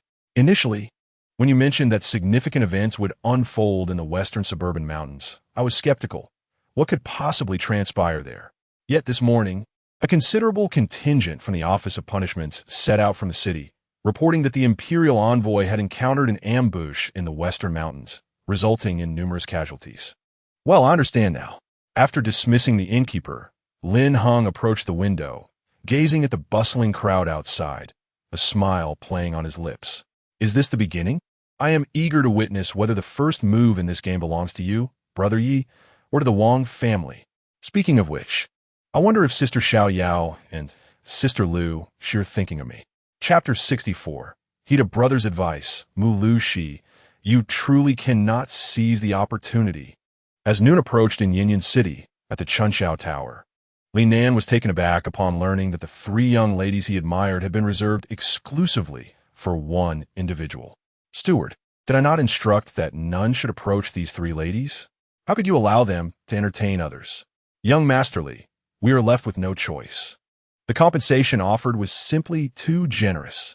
With so many ladies at Chunxiao Tower, not everyone can encounter someone as affluent as yourself. Many depend on their livelihoods. Moreover, if you genuinely hold affection for those 3 ladies, why not redeem them? With your financial means, it should be a trivial matter. Li Nan found himself at a loss for words, rendered speechless. With the engagement to the Mu family in place, his family would never permit him to take a mortal woman as a concubine. Previously, there indeed existed a desire for redemption, yet upon discovering this, my father nearly beat me to a pulp. Before he could utter a word, the steward interjected, It seems that the gentleman above has some connection with you. Young Masterly, he inquired about you not long ago. Inquiring about me? Indeed, if it pleases you, young Masterly, perhaps you might consider paying him a visit. Li Nan furrowed his brow, casting a scrutinizing gaze towards the steward, discerning that this was a deliberate arrangement on his part, and that he was the one who conveyed such words. Was he not? Ha ha ha! The steward chuckled lightly, patting his shoulder gently. Young Masterly, isn't it enough that you are aware? How might I respond if it were spoken aloud? What a predicament! I must discern his intentions. Li Nan rubbed his nose thoughtfully, then, with a flick of his sleeve, proceeded towards his customary private chamber. After a gentle knock, a distant voice responded indifferently. Upon entering, He was greeted by the sight of a remarkably handsome young man clad in white, flanked by two maidens, one attending to his legs, the other offering him divine fruits. A third stood behind him, massaging his shoulders, appearing to revel in the indulgence. Lin Heng's expression softened slightly. Thankfully, this man was not engaging in any indecorous acts before him. Upon seeing Lin Heng enter, the three maidens' countenances immediately shifted, their gazes evasive and shifty, as though they had committed some transgression. After all, they had previously vowed to serve only him. Yet this was, after all, a brothel, where personal desires were often set aside. Lin Heng opened his eyes to regard Lin Heng, and slowly spoke, "Young Master Li, I trust you have been well. Please take a seat. Please, everyone step back. I have matters to discuss with young Master Li." The three young ladies left reluctantly, and once the door was closed, Lin Heng, filled with suspicion, inquired, "We are strangers to one another. What could we possibly discuss? Furthermore, who are you? Today, we shall consider ourselves acquainted. I am Lin Heng, a disciple of the Qingxin sect, and also a junior of Mu Liuxi." Lin Heng's eyes widened in surprise. "You are Mu Liuxi's junior? Then what is the purpose of your visit?" "I wish to converse with you regarding the Li family's proposition of marriage. You may regard me as an intermediary. I hope you will take the initiative to dissolve the verbal engagement with your family. If you refuse, the union between our families will inevitably come to naught." Ha ha ha! Who would have thought that Mu Liuxi sent her junior to convey such sentiments? I am well aware that she harbors no affection for me, yet she is powerless against her family's wishes. Do you believe she can compel me to concede and fulfill her desires? Mu Liuxi is a paragon of beauty and talent. Who would not wish to seek an extraordinary celestial being? If I could marry into the Mu family, the Li family would undoubtedly prosper, which would be beneficial for both me and the Li family. Beneficial? Are you truly convinced it is advantageous? Linan raturta. Lin Heng smiled faintly and replied, "I cannot ascertain if it is advantageous for the Li family, but for you, it would certainly be a calamitous misfortune, one you would regret for a lifetime." I am eager to hear more. Having entered the Mu family, do you truly believe you can still revel in places like the Spring Night Tower? Do you think that with Mu Liuxi's temperament, she would permit you to take a concubine? The ethereal beauty you imagine, if she possesses only grace and charm, you may gaze upon her from afar, yet may not touch her. I dare say such a life would be utterly intolerable for you. This remark struck directly at the heart of Lin Heng's predicament. Essentially, it conveyed that by joining the Mu family, he would not only be deprived of a carefree existence and the ability to take concubines, but if Mu Liuxi continues to reject him, he might as well resign himself to a monastic life of solitude in the next life. The desire for intimacy is an inseparable aspect of human nature, and should Lin Heng's passion be extinguished, it would be as if his very essence were snuffed out. Impossible. Even if she remains aloof, I believe that with time, affection will inevitably blossom within her heart. Oh, and just how long do you envision this period of time to be? 10 years, 20 years, or perhaps 50 years? Lin Heng seized upon his words and continued. Let us not forget, she is a cultivator of the golden core stage, while you are merely an ordinary man. A century hence, she will still radiate beauty, while you will have long succumbed to the grave. Should she find a kindred spirit in that time, what remains for you but the title of a mere son-in-law, augmented by the burden of infidelity?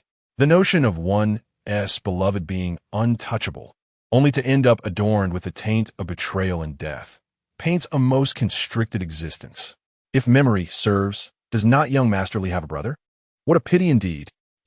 What is it that you find so pitiable? You hold the esteemed position of the eldest.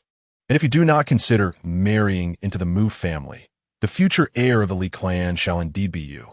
You are destined to become the future head of the family. However, for now, that burden must rest upon your younger brother's shoulders. Should you find yourself unsuccessful within the Mu family, unable to provide any substantial benefits to the Li clan, you will undoubtedly be cast aside. Will your brother allow you to remain in the Li family? Lin Heng was struck with profound astonishment upon beholding Mu Liuxi's exquisite beauty. He had daydreamed of winning her heart, never once contemplating the deeper implications of a situation. With Lin Heng's enlightening perspective on the stakes, he immediately recognized that marrying into the Mu family was a perilous gamble from which he might never recover. While the prospect of winning Mu Yoshi's affection remained uncertain, one thing was clear. Without entering into that union, he would assuredly become the head of the Li family in the future.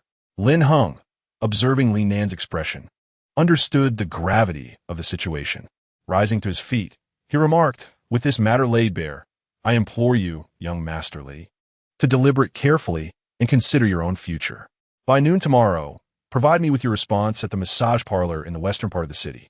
Heed my counsel, for winning Mu Yoshi's heart is a challenge you may not be able to surmount." With that, Lin Heng departed, his confidence burgeoning. He was merely a step away from securing control over the Li family. Next on his agenda would be the Zhao family. Chapter 65. A request for dual cultivation from Lady Zhao at the Zhao residence in the southern part of the city. The mother and daughter were momentarily taken aback as the steward reported a visitor. Who was this individual? He claimed to be a friend of the young lady. Introducing himself as Lin Heng, Zhao Wanqing exclaimed with delight, "Come, take me there." Soon, the two met in the garden of the estate, and it was only upon seeing Lin Heng that a gentle smile graced her face. "Miss Zhao, it is a pleasure to see you again." Lin Heng waved his hand. "Young Master Lin, you did not attend the last auction. I thought I would never see you again. I never expected you to come to the Zhao residence." "Indeed, Miss Zhao, my visit this time is not only to see a friend, but also to discuss a matter of greater importance with your family." "Discuss?" Zhao Wanqing nodded. "Then let us proceed to the main hall. My mother has been eagerly awaiting your arrival, expressing her desire to see you." "Huh? She wishes to see me?" Lin Heng was taken aback, as he believed he had never met her mother before. Why would she wish to see him? "Oh dear, let us go." Zhao Wanqing realized she had misspoken and quickly took on an inviting demeanor. Upon reaching the main hall, Zhao's mother had already cleared away all the account books, ensuring the table was tidy for guests. It would be inappropriate to welcome visitors in disarray. The moment Lin Heng laid eyes on Zhao's mother, both were taken aback. Lin Heng had not anticipated that Zhao Wanqing's mother would be so youthful. If they were to walk together down the street, they might even be mistaken for sisters. The reputation of the medicinal family was indeed well-deserved. Their expertise in beauty and skincare was undeniably exceptional. Zhao's mother, on the other hand, was astonished by the countenance of the young man before her. The realm of medicine is vast and intricate, giving rise to various forms of physiognomy. Through such observations, one could discern that some are born into wealth, while others into lowly status. Yet, Lin Heng's visage bore the unmistakable mark of a true sovereign.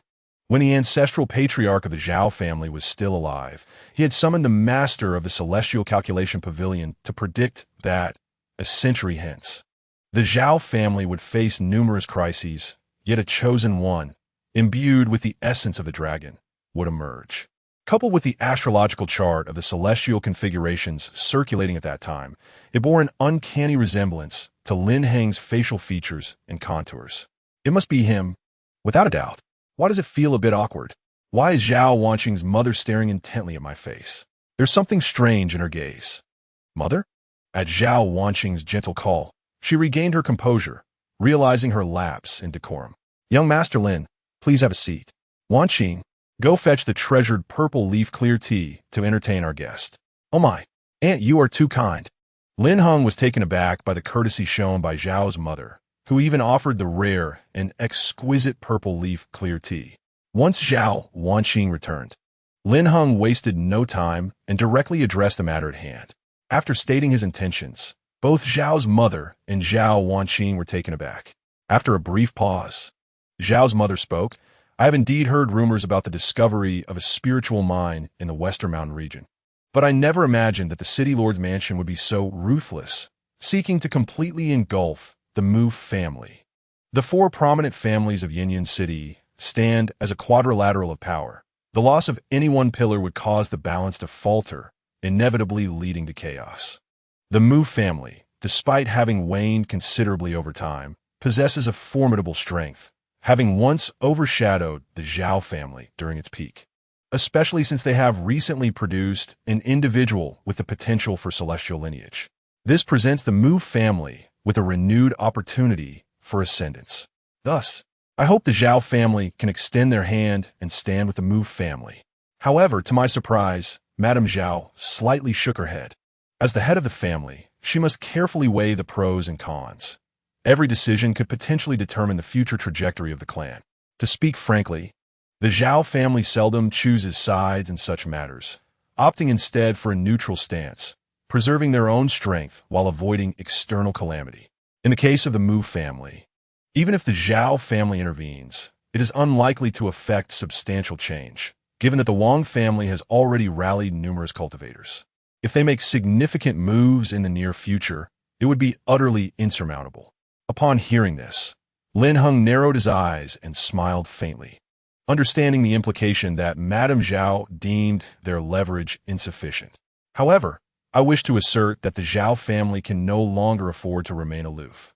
He then turned to Zhao Wanqing. Do you recall the incident of the ambush that occurred in Zigu? Indeed, I remember well. Had it not been for your timely intervention, I would have surely met my demise. At that time, the assailants bore conspicuous Wang envoy insignias. The Zhao family, spanning 3 generations in Hedong, had evidently encroached upon certain interests. From the moment Ms. Zhao was attacked, Madam, you must understand, someone has already harbored malicious intent towards the Zhao family. At these words, a flicker of imperceptible astonishment crossed Madame Zhao's eyes. She did not expect Lin Heng, an outsider, to discern the underlying implications so astutely, regardless of whom the Wang clan represents.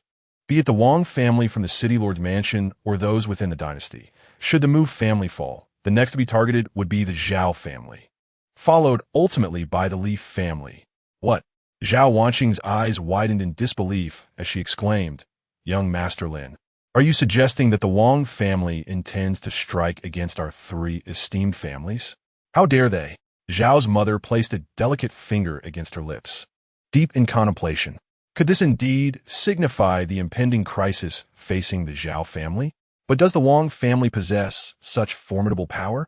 She hesitated to gamble, recognizing that the chosen one before her might be the Zhao family's beacon of hope. Following his guidance should prove prudent. Noticing her wavering stance, Lin Heng promptly rose and clasped his hands in a gesture of sincerity, proclaiming, to demonstrate our commitment, the Mu family pledges that once we navigate through this crisis, we shall bestow upon the Zhao family 30% of the profits derived from the spiritual stone mining in the western outskirts, allowing both families to jointly oversee the mining rights. It was now Zhao mother who could no longer contain herself, incredulously exclaiming, the mining rights to the spiritual stone quarry to be shared with the Zhao family? Indeed, the Mu family would not neglect those who support them. They would not allow the Zhao family to labor in vain.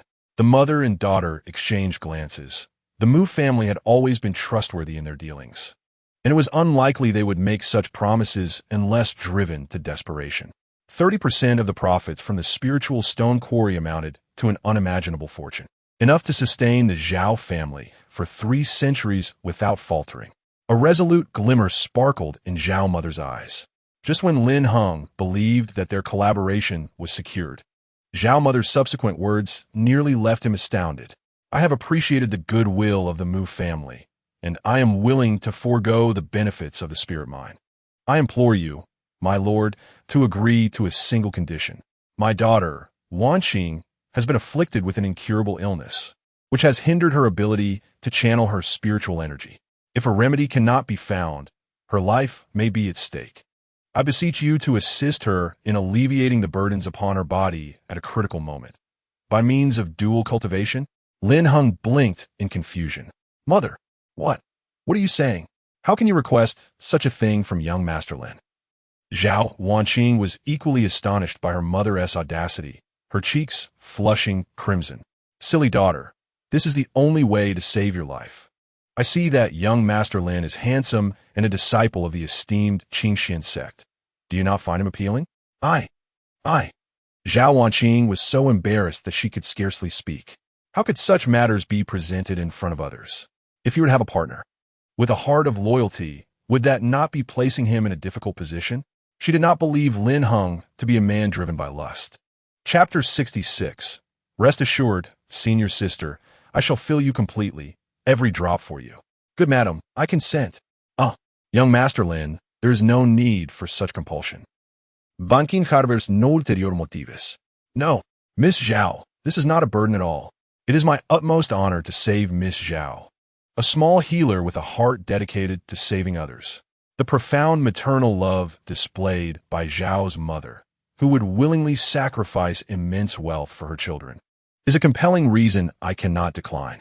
Lin Heng replied with unwavering determination, his words imbued with sincerity, embodying a sense of undeniable worthiness. He vowed that his intentions were not driven by lust for beauty or the allure of an innate sacred body, but rather a genuine attraction to Miss Zhao's gentle demeanor and a deep appreciation for her mother's love.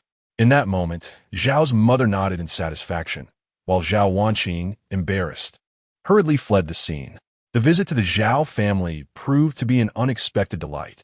Lin Heng was acutely aware of Zhao Wanqing's affliction, until a definitive cure was found. Having a cultivator as a companion was her only means of survival. To his surprise, after a mere meeting with Zhao's mother, she entrusted her daughter to him without hesitation. If he could assist, then why not? Having a destined partner is not a misfortune. As the Taoist saying goes, saving a life is more valuable than saving a life. Upon his return to the Mu residence, twilight had already descended. Lin Heng skillfully navigated through the 3 corridors, and, as he approached the main hall, he noticed several individuals clad in the attire of the judicial office moving about. Inside, the voices of Mu Liuqi and Mu Shooting could be heard, engaged in spirited debate with others. Just as he was about to investigate the commotion, a warm little hand unexpectedly grasped his neck. Turning around, he found Yun Yao, having appeared as if out of thin air, smiling at him with delight. Oh, you startled me. How are you, senior sister? Did you miss me? Come here for a hug. Lin Heng exclaimed, turning to embrace her. However, Yun Yao extended her arm to press against his face, preventing him from advancing even a step closer. Behave yourself. What are you doing? I've searched for you tirelessly these past few days, and you've vanished without a trace. Where have you been gallivanting? Yet, as soon as the words left her lips, she felt an unexpected sensation, as if her palm had been licked, a wave of tingling warmth enveloping her. Startled, she withdrew her hand, only to find herself instantly embraced. Ah, Lin Heng, are you out of your mind? Are you a dog? Enraged, Yin Yao struck his back repeatedly, her saliva smearing across his skin. The advantage of her petite frame became evident. Her strikes were diminished in force by at least half. As a cultivator in the golden core stage, his blows could easily fracture ribs, even in playful tussles. Now, she could at least rest assured that as long as she didn't use her full strength, there was little to fear. Lin Heng spun her around gently, wrapping his arms around her slender waist, resting his head against her fragrant shoulder, inhaling her delicate scent with sheer delight. Huh, I see you've grown bolder. If you don't release me, don't blame me for being rude. Yin Yao felt utterly speechless. She believed it was far too soon for him to be so brazen. Senior sister, I assure you, I haven't been fooling around. You have no idea how exhausted I've been these past few days. What is wrong with me wanting to rest in your embrace? Lin Heng held her tightly, refusing to let go unless she forcefully tossed him aside. He had begun to grasp how to navigate Yin Yao. As long as she didn't immediately resist or employ sharp words to deter him, he could shamelessly inch closer. After all, enduring a few more hits was a small price to pay. Yun Yao pressed her crimson lips together, ultimately suppressing the urge to strike him.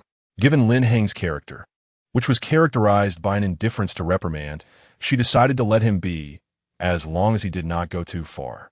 Yet, her tone still bore a hint of disdain. Are you tired? My senior sister and I are nearly overwhelmed with work, and we can't even catch a glimpse of you when we seek your assistance. Look, the people from the Criminal Justice Department have come knocking. The entire mansion is filled with women, not a single man to stand up and speak. Yeah, what brings the Criminal Justice Department here? What else could it be? The envoy of the dynasty was ambushed on his return to the royal city while traversing the mountainous region in the western suburbs. That territory belongs to the Mu family. Surely, they must be here to cause trouble. Is there a direct causal relationship with the Mu family? Yanyan City is not the same as the situation we encountered in Jima City. Here, the criminal justice department is nominally independent from the Lord's mansion, but in reality, it has been thoroughly infiltrated by the Lord's people. Do you think the Wong family from the Lord's mansion won't take advantage of this opportunity? Look, they're finally leaving. It seems my senior sister is quite agitated. TSK, TSK. Lin Heng clicked his tongue, finding the entanglement of mundane rules exceedingly troublesome. If this were a confrontation between cultivators outside, it would simply be resolved with a direct clash. Upon entering the main hall, Mu Yoshi and Mu shooting cast inquiring glances at Lin Heng upon his arrival. While Yun Yao was unaware of Lin Heng's specific dealings, they were fully cognizant of them. Senior sister, aunt. Lin Heng fulfilled his mission, having successfully persuaded the Zhao family and communicated the matter of the contract termination to the young master of the Li family. By tomorrow, it is certain that the young master of the Li family will take the initiative to annul the agreement, and the subsequent handover will rely on you. Senior sister, has the Zhao family truly agreed to assist the Mu family? Mu shooting exclaimed in astonishment. Are you implying that the young master of the Li family will consent to the dissolution of the engagement tomorrow? Mu Yoshi's beautiful eyes quivered. Indeed, indeed. Huh? Yin Yao looked at the three with a puzzled expression, inquiring about the situation. Second senior sister, did you send Lin Heng out these past few days solely to handle these two matters? I cannot believe he could persuade the young master of the Li family to voluntarily annul the engagement. Senior sister, my abilities are indeed substantial. How substantial? Have you not experienced it yet? Perhaps we could wager on it? Lin Heng spoke with a hint of intrigue. A wager? How shall we wager? Yin Yao raised an eyebrow. Do you recall the plan I discussed with you previously? Tomorrow, you shall feign striking me. If the young master of the Li family comes to annul the engagement on that very day, I shall win. Otherwise, you shall win. Should I emerge victorious, you will gain a deeper understanding of my capabilities if I lose. I shall fill your wine gourd to the brim. What do you say? Yun Yao was momentarily bewildered by the phrase "how substantial" until she noticed a subtle bulge in a certain area, prompting her to quickly comprehend. What audacious words! In front of so many, including Mu Yoshi, Lin Heng dares to propose such a wager. Fortunately, Mu Yoshi and her daughter discerned nothing amiss. As Yun Yao touched the small wine gourd at her waist, she realized that the liquor contained within had been consumed over the past 2 years, indicating the considerable quantity needed to refill it. Recalling Lin Heng's carefree demeanor, she did not perceive him as possessing particularly astute persuasion skills capable of swaying that lecherous young master. Clearly, she was aware of the eldest son of the Li family's penchant for frequenting the spring night pavilion. Very well, let us gamble. Yun Yao promptly unfastened the gourd at her waist and tossed it to him, saying, take it for now, but remember to fill it to the brim. Not a single drop less. Lin Heng smiled, assuring her, rest assured, senior sister, I shall fill it for you, every last drop. The mother and daughter of the Mu family exchanged a glance, then shook their heads in exasperation. Truly, their hearts resembled those of children, seemingly unfazed by the impending crisis, still finding time to engage in a wager. Chapter 67. My brother used to run a shop after the banquet, seizing the opportunity while Yun Yao was away. Lin Heng querido tomulyu yedenashche. Senior sister, I implore you. I'm utterly out of funds. He lamented, look at me, your junior. I do not even possess a decent weapon. The sword I brought from Qing Xian sect was shattered into two, and the gatekeeper of Yanyan City confiscated the pieces. Mu Lu, she regarded him with a skeptical gaze and inquired, then what sword could possibly be worth 50,000 spirit stones? It was already late into the night. One ought to cultivate or rest as needed.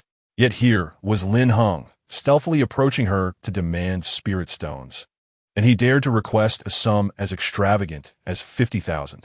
With so many items of the market, surely there must be something of exceptional quality. Are you truly out of money? I distinctly remember witnessing your extravagant spending at the auction, competing fiercely with Yi Tian for the items. You hardly appear to be in want of funds. Lin Heng was momentarily taken aback and instinctively inquired, how do you know that I was at the auction? Competing for the item that senior brother Yi had set his sights on? Rest assured, He is unaware. Lin Heng exhaled deeply, feeling a chill run down his spine. Previously, Yi Tian had ominously declared that he would sever the heads of those who opposed him. Mu Yoshi observed his reaction with amusement, a slight smile gracing her lips as she rose to retrieve a sizable storage bag from the cabinet on the left side of the room. There are no 5,000 spirit stones here, only 3,000. Use them as you wish. Ah, thank you, senior sister, Lin Heng exclaimed, his eyes widening as he eagerly accepted the storage bag. This unexpected windfall delighted him. He had initially sought spirit stones without any lofty expectations, deliberately quoting the figure of 5,000. To his surprise, Mu Yoshi, with her generous nature, had directly bestowed upon him 3,000 spirit stones. Without further ado, he resolved to head to the smithing pavilion on North Wong Street to purchase a weapon. The first form of one sword through time had already taken on a promising essence under the guidance of the mirror image. The immediate priority was to acquire a weapon. Upon his arrival in Yanyan City, he had strolled through North Wong Street and had been captivated by a jet black sword in a smithing shop, which priced at 7,000 spirit stones. At that time, his funds were insufficient, as he needed to reserve spirit stones for the auction, so he had refrained from making the purchase. He hoped that it was still available, even in the stillness of night. North Street was bustling with numerous vendors selling elixirs and spiritual items, as well as a scattering of pedestrians. Naturally, most of these passers-by were ordinary folk. In addition, a few Qi refining stage cultivators meandered about. The appearance of Lin Heng immediately captured the attention of numerous merchants. Previously, he had accompanied Sun Hao in plundering the stone gambling house, where they unveiled a plethora of treasures from the raw stones. Many individuals had already placed both of them on their blacklist. Goodness, it has been so many days. This lad still dares to come to North Wong Street to wreak havoc. A newly opened merchant selling raw stones, curious, inquired, "What is the matter with him, brother? Don't blame me for not giving you a heads up. If he comes to buy raw stones, remember just one word. Leave. Tell him to scram." "Huh? Why?" The man appeared puzzled. Unexpectedly, the stall owner next to him revealed a pained expression. "Let me put it this way. I used to run a shop. Most of the stores on North Street are primarily for rent or sale. It's rare for anyone to buy outright. Even so, the rent isn't something an ordinary person can afford. It requires considerable financial backing. Before encountering Sun Hao and Lin Heng, I was brimming with ambition, using the funds given by my family to start my business. However, after those two showed up, they took all the valuable items from the 300 raw stones in my shop, leaving only a pile of worthless stones that I couldn't sell, which effectively ruined my business. Thus, I was forced to transition from a once prosperous shop owner to a mere street vendor. What is going on? Why are so many people staring at me? It can't be the one buying raw stones is Sun Hao. I'm merely providing the funds. Lin Heng shook his head. His purpose for coming here was not to scheme against them. Upon reaching the entrance of the weapon forging pavilion, the drowsy attendant, noticing someone approaching, promptly stood up and said, "Esteemed guest, are you here to view weapons? Please come in, come in.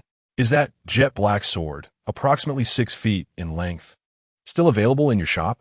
The attendant scratched his head, scanning the walls before suddenly exclaiming, "Are you referring to the ink-scaled sword? It has been reclaimed and returned for reforging." Returned for reforging? Wasn't it a 5th-grade treasure? Indeed it was. However, due to its color, from a distance it appeared as if it had been charred. After sitting unsold for 6 months, the owner, in a fit of frustration, sent the sword back to Maple Leaf Town for rework. Nevertheless, I can recommend a prized possession from our store. Let me see it. This sword is named Nine Heavens. 50 years ago, our proprietor stumbled upon it while excavating in the mountains. It is said that when discovered, it was still stained with blood and seemed to possess a form of sentience. It took the combined efforts of 5 foundation-building practitioners to fully subdue it, yet since then, it has shown no peculiar traits. Its grade, at best, is 4th. If you find it appealing, I can authorize a discount of 1,000 spirit stones, bringing the total to 6,000 spirit stones. A treasured weapon for only 6,000 spirit stones? The market for weapons has been sluggish lately, and since this sword did not originate from Maple Leaf Town, it is merely regarded as a trinket by our owner. Upon hearing the explanation, Lin Heng carefully examined the sword in his hand. After a moment of contemplation, he declared, "Very well, I shall take it." The instant he grasped the sword, he sensed a faint trace of killing intent emanating from it. The sword, devoid of consciousness, nonetheless emanated a palpable intent to kill, which led him to realize that this weapon was far from ordinary. With a budget of 30,000, spending 6,000 still fell within an acceptable range. Time slipped by quietly. After leaving Beiwang Street, Lin Heng went directly to the vicinity of the massage parlor in the western part of the city to await the proprietress's opening and the arrival of the young master Lin Nan from the Li family. Meanwhile, Yin Yao and Mu Yoshi were also prepared. After a simple breakfast with moose shooting, they followed Lin Heng's guidance towards the west of the city. On the way, Mu Yoshi had a question. "Xiao Yao, Lin Heng mentioned you should accompany him in a performance. What exactly are we acting out? And why do we need to pretend to beat him?" Yin Yao blinked her large eyes and replied, "Isn't he going to the massage parlor? It's difficult to determine the legitimacy of such places that operate under the guise of a medical establishment. He invited the young Master Li to that location, and I will play the role of his partner to catch them in the act, then confront Lin Heng in front of the young Master Li. That's the plan." Mu Yoshi felt somewhat bewildered. So this is the scheme? The young Master Li would agree to voluntarily breach the contract just because you hit him? To this, Yin Yao admitted her own confusion, stating that if she could understand it, she wouldn't have made a wager with Lin Heng. As the parlor opened, the proprietress was overjoyed to see her regular customer, Lin Heng. Before long, a frail white figure appeared on the street, looking pale and clearly exhibiting signs of weakness. Upon arriving at the parlor, they found Lin Heng already sprawled on the bed, indulging in a massage. "They've arrived. Please do not stand. There's a place reserved for you beside me. I insist." The proprietress turned to her female apprentice, Xiaoya. "Attend to this gentleman." Li Nan, taken aback, thought to himself, "What a surprise. I came here for serious discussions, yet I am being invited for a massage." Reluctantly, he leaned over and turned to Lin Heng, "Brother, perhaps we should discuss the matter at hand regarding the Mu family. I have communicated with my father, and he. Do not rush. The results of our communication can wait," Lin Heng interjected. However, just then, the figure they had been eagerly anticipating finally appeared at the door. Yin Yao, clad in a delicate red gown, stood with her hands on her hips, while Mu Yoshi, dressed in white, surveyed the interior of the clinic with her arms crossed. Oh no! Chapter 68. The embarrassment of being caught. What is the matter? Lin Heng feigned an expression of extreme panic. "My Dao partner has arrived." Lin Heng glanced up and, upon seeing Mu Yoshi alongside Yin Yao, felt his pupils constrict. "Is the one in the red dress your Dao partner?" "Indeed. She is also my senior sister. A fierce one at that. Not only does she refuse to fulfill her duties as a Dao partner, but she also forbids me from indulging in extravagant meals outside." Lin Heng, in the astonished gaze of the proprietress and Li Nan, Yin Yao suddenly appeared before Lin Heng, seething with anger. She grasped his ear firmly and admonished, "After just a few days of my absence, you come here to fool around. Enjoying massages, are we? Just wait until you return. I shall show you how to align your bones properly." "Ouch, ouch, ouch. Senior sister, I was wrong. Please stop pulling." Unbeknownst to him, his recent actions had indeed irked Yin Yao. The proprietor's gaze and demeanor were already unsettling. Yet Lin Heng remained blissfully unaware, grinning as if he were privy to some hidden amusement. It was apparent that the performance was genuine, and his indulgence in this experience was equally authentic. Assuming the role of a partner, his overwhelming desire for control was proving to be a double-edged sword. Suddenly, a sharp sound sliced through the air, and Lin Heng, who had been reclining on the bed, found himself embedded in the wall outside. Li Nan was left in a state of shock. Wasn't it merely a massage? Was such force truly necessary? Was this the way to win the favor of these celestial beings? He cast a glance at the frigidly composed Mu Yoshi, and even the once-ardent Nyo was instantly cowed into submission. Not only Li Nan, but even Mu Yoshi was taken aback. Hastily rushing to the wall and exerting considerable effort to extract Lin Heng from his predicament. "Are you all right?" she inquired with concern. Lin Heng waved his hand dismissively. I'm fine, just a bit dizzy from the impact on the back of my head. I've cultivated the golden body. Such minor collisions pose no threat to me. Yeah. Xiao Yao, perhaps you were a tad too forceful. Wasn't he agreed that we would simply act? He questioned. Oh dear, senior brother. You demand realism, yet expect me to restrain myself. I assure you, I have controlled my strength adequately. While Yun Yao gently massaged his head, she inquired, You understand my intentions, do you not, junior brother? Pa, you are being deliberately mischievous. You will face repercussions for this. I comprehend you all too well, senior sister. Lin Heng curled his lip and then said, Just wait until evening, or perhaps before evening, and Li Nan will come to the Mu residence with alacrity. As Lin Heng had predicted, upon returning to the Li residence, Li Nan seemed to have suffered a mental blow. He knelt in the ancestral hall, clamoring vehemently to break off the engagement, declaring that he would rather die than marry into the Mu family. The head of the Li family was bewildered by his eldest son's sudden shift in demeanor. He had been offering sound advice in the morning, but upon returning at midday, his attitude had undergone a complete volte-face. Ultimately, driven by his son's suicidal behavior, the Li matriarch, unwilling to witness her beloved grandson's distress, compelled Li's father to acquiesce. As the onus of initiating the annulment fell on the party proposing it, the head of the Li family, loath to lose face, instructed Li Nan to personally deliver the news to the Mu family. Before long, the Mu family's gates were struck. Accompanied by two servants bearing a chest of silk, Li Nan entered the Mu residence. Upon reaching the main hall and encountering Mu's shooting, he immediately prostrated himself. Oh child, what are you doing? Aunt. Li Nan is unfilial and fears he can no longer be your son-in-law. I have come to annul the engagement. Annul the engagement? Mu Yoshi and Mu shooting exchanged glances, a hint of delight flickering in their eyes. Indeed, Lin Heng had been proven right. Standing at the farthest point, Yun Yao was dumbfounded, muttering, How could this be? He actually came to annul the engagement. How did you manage it? Lin Heng, standing behind her, lowered his head slightly, whispering in her ear, Senior sister, I won't pursue the matter of you striking me in earnest during our charade. But when will you honor our wager? Yun Yao pressed her lips together, tilting her head to meet those eyes brimming with desire, shaking her head like a rattledrum. No, I refusa. Refuse? Are you attempting to renege on our agreement? So what if I do? No, you cannot act in such a manner. Lin Heng clenched his fists, expressing his frustration. Is it so easy for me to indulge in a feast? If you continue this obstinacy, when will I ever be able to lead a languid life? Oh dear, be serious. The senior sisters are still present. Startled by his restless hands, Yun Yao quickly conceded, Can we not address the senior sisters' matters first? Once those are resolved, will you honor the wager? Seeing her reluctance to respond, Lin Heng nudged her once more.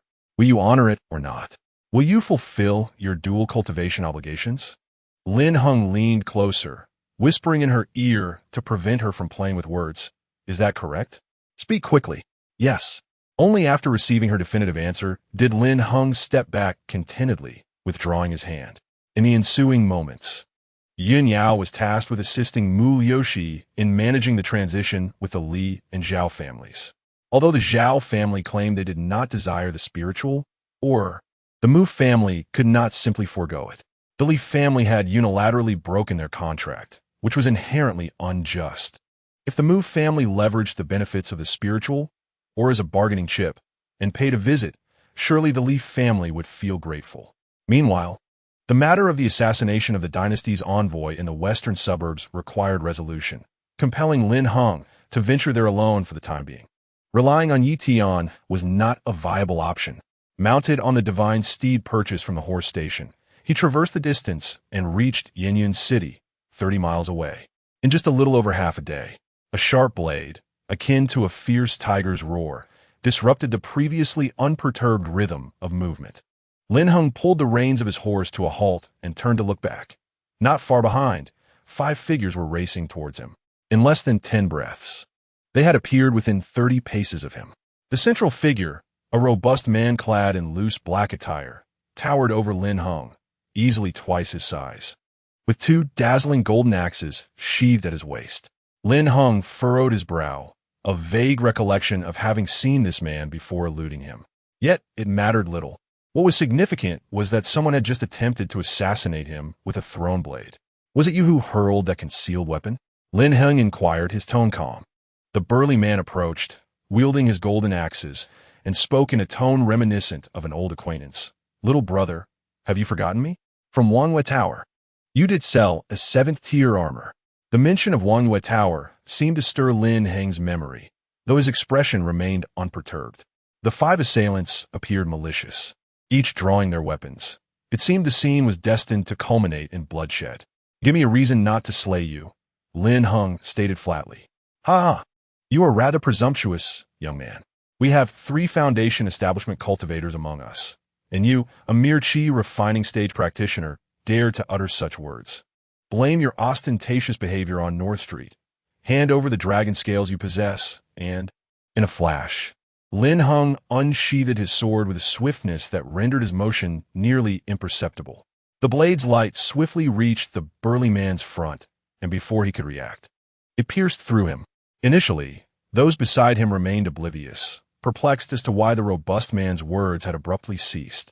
What was initially perceived as a deliberate pause transformed into a horrifying spectacle as the body was cleaved in two, blood splattering onto the bystanders. A gasp of terror erupted in the air.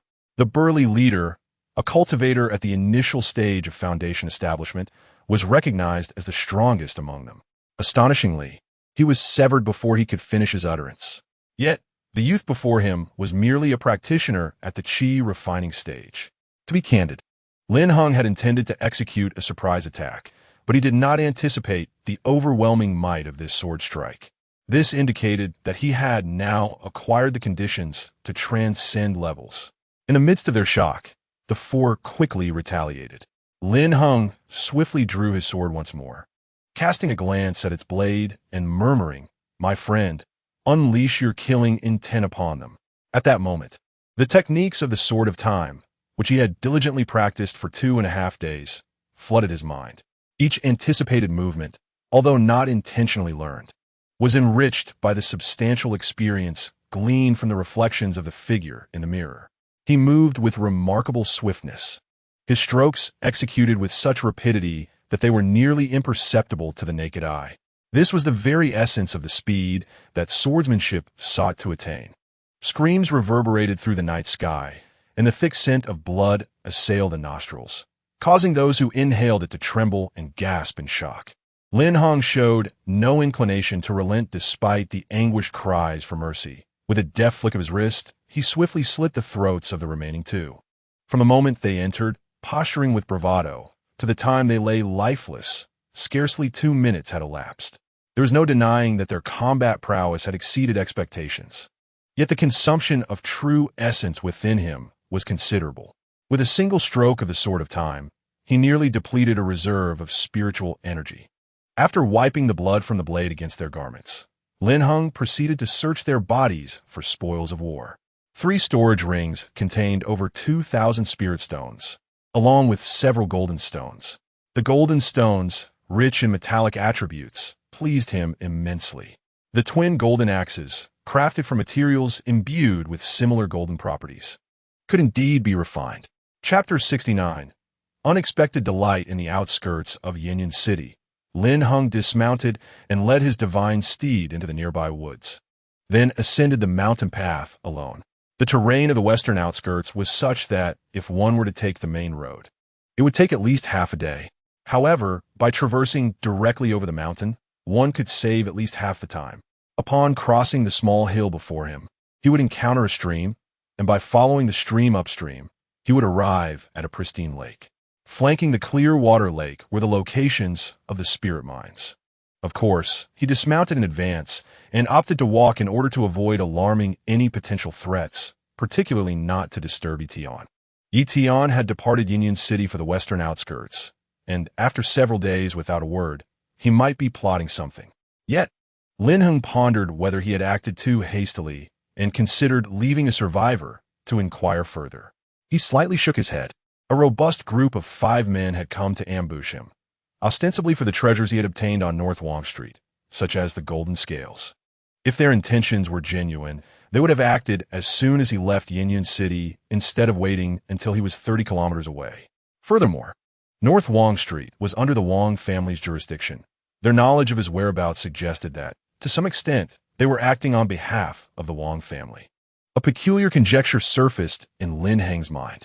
Is it possible that those who wish to take his life are not necessarily from the city lord's mansion or the Wang family, but rather Yi Tian himself? This notion warranted further contemplation. Lin Heng believed that thus far his actions had not encroached upon Yi Tian's forbidden boundaries, and it was unlikely that he would resort to lethal measures against him so swiftly. If he truly intended to eliminate someone, why not confront him personally? With his capabilities, making someone vanish would be a trivial task. Nevertheless, this chaotic situation resembled a tangled mass of confusion. It would be implausible to claim there were no connections. Yet to assert a logical relationship seemed equally strained. Lin Heng shook his head, resolving to think no more on the matter. After roughly 3 hours, Lin Heng traversed the mountains and followed the stream upstream for about a kilometer, finally encountering the recessed lake in the western suburban hills. The lake was not particularly large, spanning approximately 1,000 square meters, with the remnants of the morning light casting a serene glow upon its rippling surface. Rather than boldly striding directly across the lake's edge, Lin Heng cautiously approached the Lingquang mountain along the upper circular terrain. Goodness, this mountain is indeed quite substantial. Lingquang mountain should have mining openings. He had set out in haste and forgotten to inquire about his senior sister's whereabouts, perhaps due to the nature of the spiritual ore itself. The vegetation on Lingquang mountain thrived far more robustly than that on other peaks. Even the mulberry trees appeared a full circle larger than usual. There was little to be done. After all, the mountain's interior was rich with spiritual ore, providing ample nourishment. Logically, the mountain should also yield valuable spiritual herbs and plants. And the extensive excavation marks clearly indicated that precious resources had nearly been depleted. As Lin Heng continued on his path, he suddenly sensed that something was amiss. Why does this stone evoke a sense of familiarity? The stone is immense, towering to a height comparable to a person, approximately 6 feet wide. With a texture reminiscent of jade cotton, Lin Heng furrowed his brow slightly and continued to walk to his right. After traversing a distance of about 100 meters, he unexpectedly discovered another colossal stone beneath a different tree. It was imperative to examine this closely. Clearly, the grass and branches compressed beneath these gigantic stones indicated they had been relocated. He reached out to touch it, feeling a distinct chill that seemed to penetrate the soul, setting it apart from ordinary stones. Soon, he noticed peculiar engravings adorning the top of the stone, resembling a serpent, its head and tail intertwined in a continuous spiral. A formation? 3 gigantic stones aligned in an east-west orientation, suggesting that there must be a solitary stone in the northern direction if this is indeed a formation. Lin Heng immediately propelled himself in that direction, and, as anticipated, he soon located yet another massive stone approximately 100 meters from his previous position. There was no doubt. This was indeed a formation, though regrettably, he could not discern its specific function. The soul-stabilizing power emanating from the stones should, to some extent, exert an influence on the spirit. It is essential to understand that the spirit is the most vital aspect for a cultivator, and it must not be easily harmed. Could it be that the cultivators recruited by the Wang family intend to utilize this grand formation against Senior Sister? TSK. If they wish to subdue and capture Second Senior Sister, this method might be their only recourse, unless an ancient being of the nascent soul stage were to apply overwhelming strength. Just as he was preparing to turn away, a sudden, thunderous shout resonated through the air. Immediately, the colossal stones emitted an enigmatic radiance, and 4 monoliths aligned to form a transparent wall of light. Who are you? Several figures materialized, one wielding a formation disc, evidently manipulating the array. The moment the oppressive aura descended, Lin Heng was suddenly overtaken by a suffocating sensation, reminiscent of the last time he experienced it in Yun Yao's presence. Golden Core Stage. A wave of dread surged within Lin Heng. The emergence of a golden core cultivator spelled dire consequences. Even with his formidable abilities, escaping from such an opponent was implausible. Moreover, there were 5 adversaries, and he found himself ensnared within the array, leaving him to contemplate how to preserve his life. I have merely come here for leisure and exploration, unaware that a formation had been laid by your esteemed predecessors. I hope for your forgiveness. The middle-aged man, clad in a white robe and holding the formation disc, responded with a cold smirk. Young man, from the moment you stepped into this array, I discerned your presence. Your actions do not resemble those of a mere adventurer. Ah, Brother Lin, what a surprise to see you again. Son Hao, Lin Heng exclaimed, a mix of astonishment and joy flooding him. Sun Hao had initially stood at the back, oblivious to the identity of those within the array, but he recognized Lin Heng's voice instantly. You know him? Father. This is the friend I mentioned from Yin City. I believe there has truly been a misunderstanding. A misunderstanding? The man in white turned to the hunched figure beside him, inquiring, Dahlia, do you wish to spare this young man? Regardless of whether he has inadvertently stumbled into this place, if he were to disclose our presence, our plans would be irrevocably compromised. The one surnamed Yi is arrogant and disdainful, unwilling to collaborate with us. Without the assistance of this formation, it is unlikely that we could suppress that woman with merely the strength of the 2 of us. Father, Brother Lin is truly a good man. Sun Daoya cast a glance at him and said, However, some matters are not merely a question of good or bad people. You should reconsider your habit of making friends. Having many friends is not always a blessing. Taoist Bai, grant this young man a reprieve. He is but in his 20s, having achieved the 4th level of Qi cultivation, which is no small feat. He turned to Lin Heng and continued, I can spare your life, but until our goal is accomplished, you must remain by our side at all times.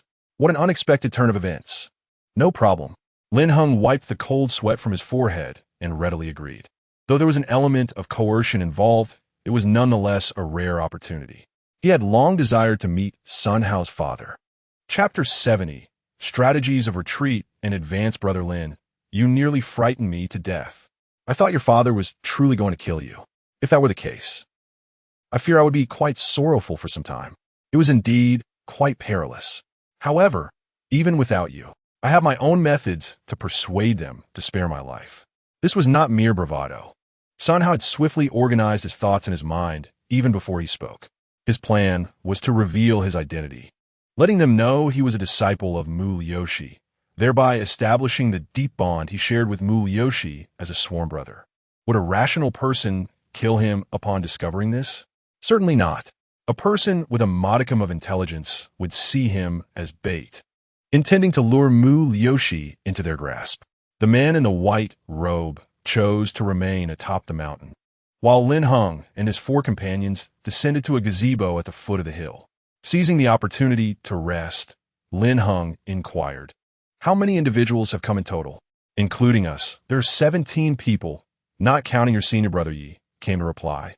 I find it somewhat perplexing that you, as disciples of the Qingxian sect, would resort to harming your fellow sect members behind their backs, even if you are not well acquainted. Sun Hao was referring to the conspiracy against Mu Liushi. He was aware that Lin Heng, Yi Tian, and Mu Liushi were all disciples of the Qingxian sect, yet he was unaware of their close kinship as senior and junior disciples. What if that young lady from a Mu family is actually your biological senior sister? Who? Yi Tian's senior sister. Biological senior sister? Indeed, one master. No way. Moreover, I can inform you that the 3 of us share the same master, which should, in theory, foster a profound bond. This revelation left Sun Hao further astounded. During their previous acquaintance, he had often heard tales of Yi Tian's notorious deeds and questionable character. To discover that the 2 of them were, in fact, disciples of the same master was shocking. It was one thing to be like sworn enemies who had not seen each other for ages, but to conspire with outsiders against one's own biological senior sister? That was utterly inhumane. Regardless of the benefits offered by the city lord's manor, a true gentleman should uphold integrity and honor, and not harm his kin for petty gains. Overy. Well said. Lin Heng applauded enthusiastically. Even the second antagonist could grasp such fundamental truths, yet Yi Tian, as the original protagonist, was straying far from the righteous path. Now you understand that my previous assessment of him was not unfounded. He is indeed a hypocrite. His mind is consumed solely by women, and he will resort to any means to achieve his ends. So, Brother Lin, you are aware of his intentions. Is your purpose for being here not to? Suddenly, Sun Hao realized something and hastily fell silent, glancing back towards his father's direction. Fortunately, he remained oblivious to the content of their conversation. Indeed, it is as you suspect. My aim is to expose his schemes, but that is merely one of the reasons. There is another reason? Allow me to offer a word of caution to you and your father. Lin Heng fixed his gaze on the distant figure of Sun Dao, speaking slowly. His tone was neither hurried nor loud, deliberately drawing the attention of the two. From the moment he began to speak, every word was artfully crafted to guide Sun Hao's emotions and to unveil the underlying intentions of their interactions. Everything appeared exceedingly natural, all meticulously orchestrated by him. At this distance, he was certain Sun Dao could not fail to hear their exchange. Indeed, as soon as he finished his statement, Sun Daoya's body visibly tensed. Brother Lin, I do not comprehend your meaning. I offer you a warning. Beware of Yi Tian. I have a foreboding that he may turn against you, the recruited cultivators, posing a threat to your very lives. No sooner had he spoken than a swift sound pierced the air. In the next instant, Sun Dao stood before him, coldly declaring, You'd best clarify your words, young man. I detest those who sow discord. While Hauer may be oblivious to your machinations, I am not so easily deceived. Esteemed seniors, may I inquire whether the City Lord's Manor has summoned you with promises of benefits based on your contributions, or are they merely offering incentives? Surely, it must be based on actual contributions. Otherwise, it would be unreasonable for some to reap rewards without making an effort. The City Lord's Manor is not naive. Among your contingent of 17 cultivators, is there anyone capable of contending with Yi Tian? My senior brother Yi, possessing mid-stage golden core cultivation, is able to engage in a back-and-forth battle with cultivators at the pinnacle of golden core, even spanning 2 minor realms. Sun Dao furrowed his brow. In such a comparison, although I too am at mid-stage golden core, I would undoubtedly fall short against him. Thus, are you suggesting that even with your combined efforts, you may not be his match? Lin Heng inquired. What exactly are you trying to convey? Indeed, Brother Lin, your questions seem largely irrelevant to Yi Tian's potential actions against us, considering we were all invited by the City Lord's Manor. Sun Hao also expressed his confusion. You have yet to grasp the essence of the struggle between the City Lord's Manor and the Mu clan, nor do you understand the role my senior brother plays within it. When 2 powerful families clash, casualties are inevitable. It all hinges on who falls. Should Yi Tian eliminate young Master Wang and subsequently silence you, the conflict between the City Lord's Manor and the Mu clan would erupt entirely. At that juncture, he would simply need to navigate the situation adeptly, swallowing the benefits that should rightfully belong to you and then seizing opportunities from the Mu clan. In such a scenario, both the Mu and Wang families would be left in a state of mutual destruction, while he would not only reap the rewards, but also secure the affection of a beautiful companion. How could this possibly be? Sun Dao was taken aback by Lin Heng's words. Could that man named Yi truly be so ruthless? If that were the case, would it not mean that all of us have been ensnared in a scheme? He is my senior brother. How could I not understand him? Lin Heng chuckled softly.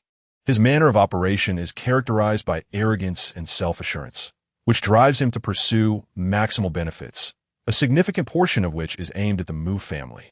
When a volatile seed is buried deep within the human heart, no matter how implausible or dubious its potential for detonation may seem, it inevitably leads one to believe that an explosion is destined to occur sooner or later. The reactions of the Sun father and son were sufficient to illustrate the profound psychological impact this notion had on them. Having achieved his objective, Lin Heng continued, These are merely conjectures based on the clues at hand. I cannot guarantee their absolute certainty, yet necessary preparations must be made. If the esteemed elders trust me, you may validate the veracity of my speculations by following my suggested methods. What methods? Sun Dao inquired. Esteemed elders, for the time being, refrain from participating in the encirclement of my senior sister. Even with the support of that man in white robes, he may not necessarily be a match for her. Lin Heng spoke earnestly, Pausing briefly before continuing, you need only to guard Lord Wang, remaining vigilant against any attempts on his life. Maintain a posture of observation. This way, regardless of whether Yi Tian plays the role of a double agent, retreating a step ensures your own safety. By safeguarding Lord Wang's life, the City Lord's residents will undoubtedly express their gratitude. Should circumstances turn unfavorable, you can swiftly extricate yourselves from any ensuing chaos. Lin Heng's strategy of advance and retreat is undoubtedly the optimal solution. Should Yi Tian truly kill young Master Wang, their timely intervention would not only allow them to escape, even if they were unable to overpower him, but would also grant them the reputation of having protected their master. Even if Yi Tian refrains from attacking them, they would still struggle against the likes of Yun Yao and Mu Yoshi. The combat prowess of Yun Yao and Mu Yoshi is difficult to gauge precisely, yet facing them, the 17 of them would undoubtedly feel as if they were slicing through vegetables. Sun Daoya fell into a brief contemplation. Chapter 71. Senior Sister, I understand your urgency, but please do not rush. Lin Heng, however, remained unhurried. Whether they agreed or disagreed bore little significance for him. He merely offered a strategy. The emergence of opportunity lay in fate, while seizing it depended upon their own actions, matters beyond his control. If everything were to unfold according to his design, Yi Tian's assassination attempt on young Master Wang would undoubtedly provoke the furious retaliation of the City Lord's mansion. Previously, at Chunxiao Tower, young Master Wang, Wang Tao, alluded to the fact that, aside from the Wang dynasty, there were other forces backing the Wang family.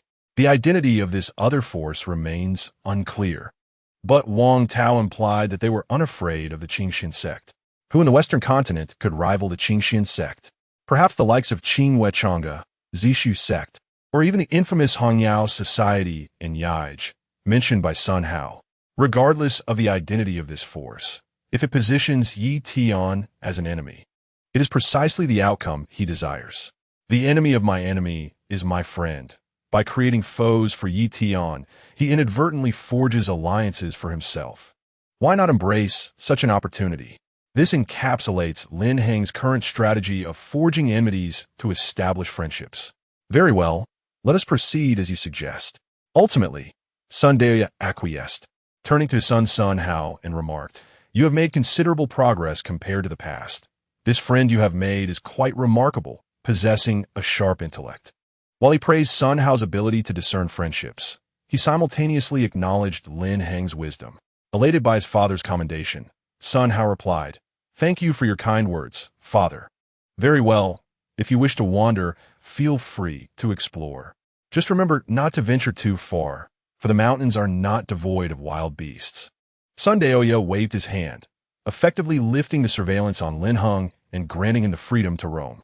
3 days later, Mu Yoshi and Yun Yao successfully completed the cooperative arrangements with the Zhao and Li families, uniting their efforts to jointly divide the benefits of the spiritual mine in the western suburbs. The mine itself belonged to the Mu family, yet all 3 families would partake in its extraction. However, the harvested spirit stones would ultimately be distributed in a ratio of 5, 3, 2, with the Mu family receiving the lion's share, followed by the Zhao family, and lastly, the Li family. Upon witnessing that Mu Yoshi bore no resentment over their abrupt termination of the engagement and personally visited to discuss collaboration, the head of the Li family felt a sense of embarrassment. Without further ado, he accepted the agreement, expressing that the relationship between their families would remain as close as ever, ensuring an unbreakable bond of friendship, with both profit and goodwill at stake. Any further alliance with the City Lord's manor against the Mu family would unequivocally lead them into a realm of immorality. During these 3 days, the Mu, Zhao, and Li families issued recruitment notices, swiftly attracting numerous capable individuals to Yinyan City, among whom were 2 gold core stage cultivators who had received life-saving favors from the Zhao family, thus accounting for Yun Yao and Mu Yoshi. There were a total of 4 experts on their side. With a steady stream of newcomers, their numbers were bound to increase. The Zhao family typically maintained a low profile, but once their connections were revealed, even the formidable Mu and Li clans were left astounded. The combined forces of the three families numbered over 100, marching resolutely towards the western suburbs, their imposing presence casting an air of solemnity wherever they went. Many passers-by were so intimidated by the spectacle that their legs grew weak under the pressure. Time seemed to stretch indefinitely. Standing atop the highest peak, Yi Tian gazed down with an air of detachment, murmuring to himself, "When my senior sister is besieged by them, that will be my moment to strike. I shall eliminate them all and fulfill my ambition." The jade pendant hanging from his chest shimmered with light, followed by the voice of a woman. "Is it truly to be so? Your scheme appears excessively grand. What will you do if it is exposed? Flower Chi, if I do not divulge my thoughts to you, can you decipher my intentions?"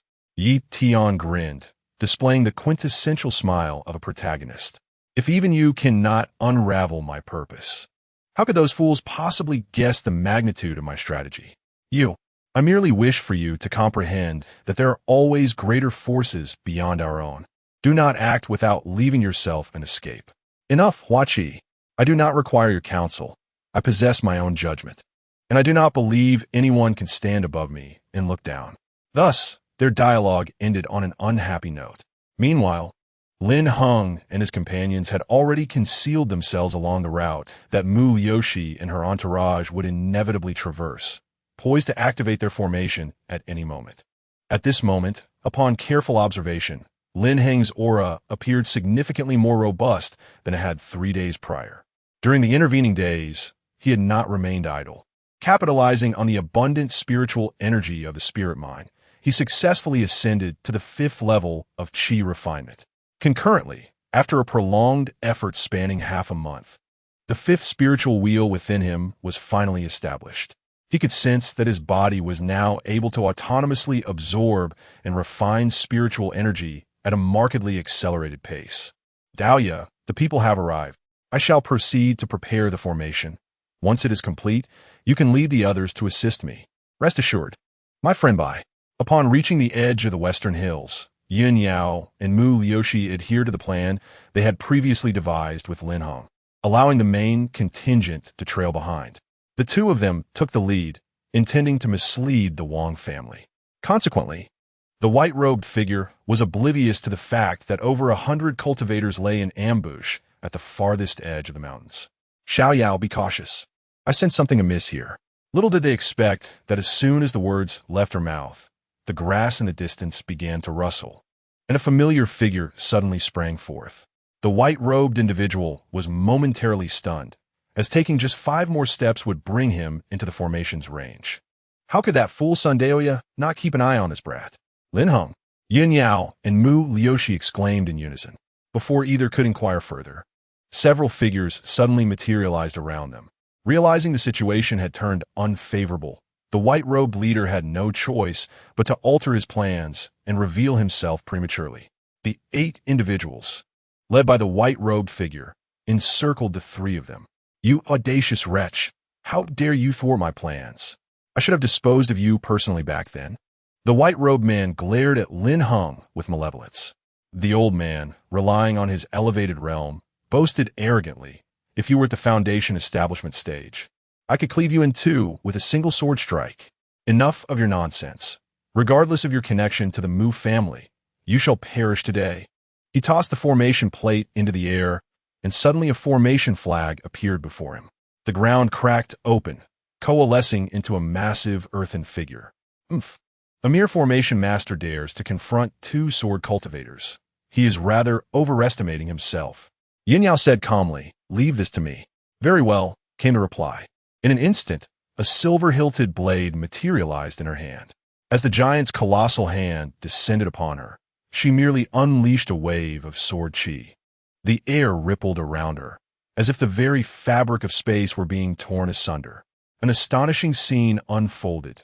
The white-robed figure, controlling the earthen giant, made no attempt to evade. With a mere grasp of his hand, he caught the sword chi, and with a sudden exertion of force, he shattered it to pieces.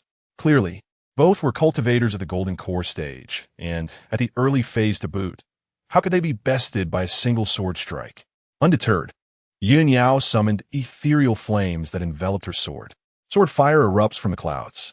The blade gleamed with a terrifying energy of fire as it sliced toward the white-robed man. In a desperate maneuver, the earthen giant rolled to the side, using its body to absorb the blow. Soon, the giant's form began to crack and crumble as if it were being scorched in molten lava, ultimately reverting to mere sand. The white-robed man did not anticipate Yin Yao's disregard for conventional combat etiquette. Instead of attacking the earthen giant, she directed her assault at him, its controller. This was the inherent flaw of a formation master. While invincible within the confines of their formation, they were as helpless as a chicken in close combat.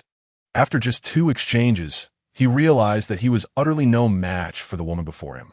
Moreover, with the enigmatic Mu Liushi present, he could foresee his inevitable defeat if things continued down this path. It was imperative to draw them into the formation. However, with Lin Heng around, he would undoubtedly voice a warning.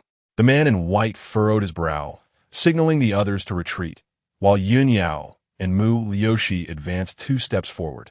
Strangely, Lin Heng appeared unfazed, showing no inclination to issue a warning. 3 steps, 2 steps, 1 step. Yun Yao wiped her sword, a faint smile gracing her lips. Do not think of escaping. You shall not evade your fate. Stand in a line, and let me send you on your way with a single stroke. Ha ha ha. Still daring to show off before me. The man in white's face lit up with excitement as he turned to Lin Heng, saying, Boy, although I do not fully comprehend, I must thank you for not exposing my intentions. Celestial Star, Soul, Extermination Formation, activate.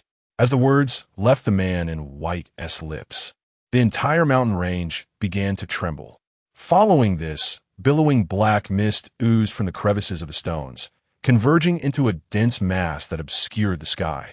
Lin Heng's expression grew grave. This formation seemed markedly different from the one previously set. Little brat, did you not anticipate this? I possess a plethora of formations, and the Celestial Star Soul Extermination Formation is far more perilous than the Soul Suppression Formation that ensnared you before.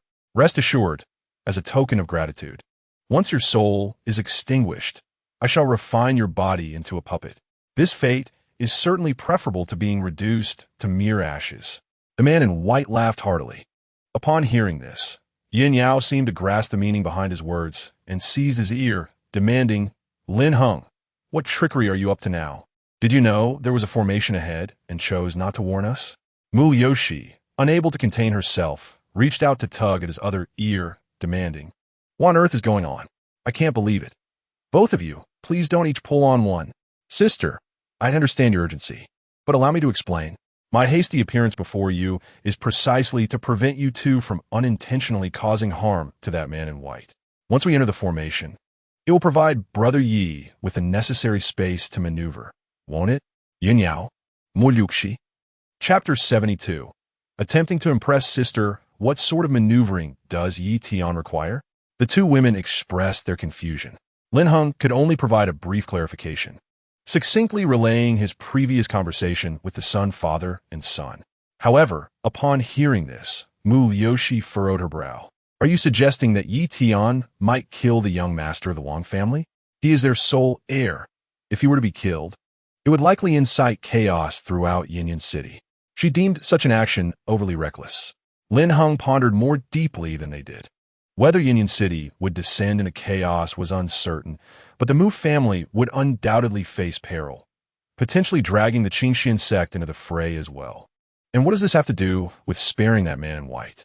Yin Yao inquired. He serves as a catalyst. Our observation of whether Brother Yi will rescue us also hinges on whether he is willing to eliminate him. I have successfully turned 2 individuals who are of significant assistance to us.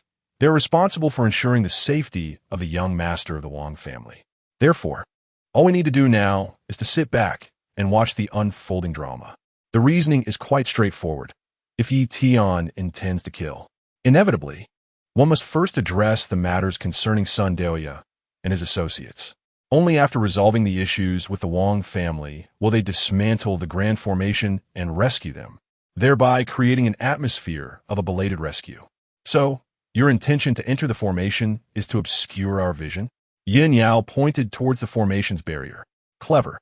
But what if your conjecture does not materialize? Mu Liushi inquired further. Oh, Lin Heng smiled faintly, naturally extending his arms and resting them on their shoulders. Then it shall be left to my two senior sisters to break the formation. Whatever needs to be done shall be done. Mu Yoshi glanced at the hand on her shoulder, her beautiful eyes shifting to cast another look at him. Oomph. With a light snort, she removed his hand, stating that if the formation cannot be broken, it would not trouble them, but his situation would be another matter entirely. Indeed, junior brother, those outside are vociferously proclaiming their intent to annihilate your soul, yet they have not threatened ours. Yin Yao remarked with a cheerful smile. Lin Heng was taken aback. Senior sisters, what do you mean? Are you truly willing to watch your cherished junior brother become a soulless puppet? That is hardly amusing. Ha! The two chuckled lightly, ignoring him as they began to examine the structural intricacies of the formation, moving outward from the center. Lin Heng shrugged, pouting as he settled to the side, opting not to involve himself in the matter of breaking the formation, and instead, he chose to use this time to further solidify his realm.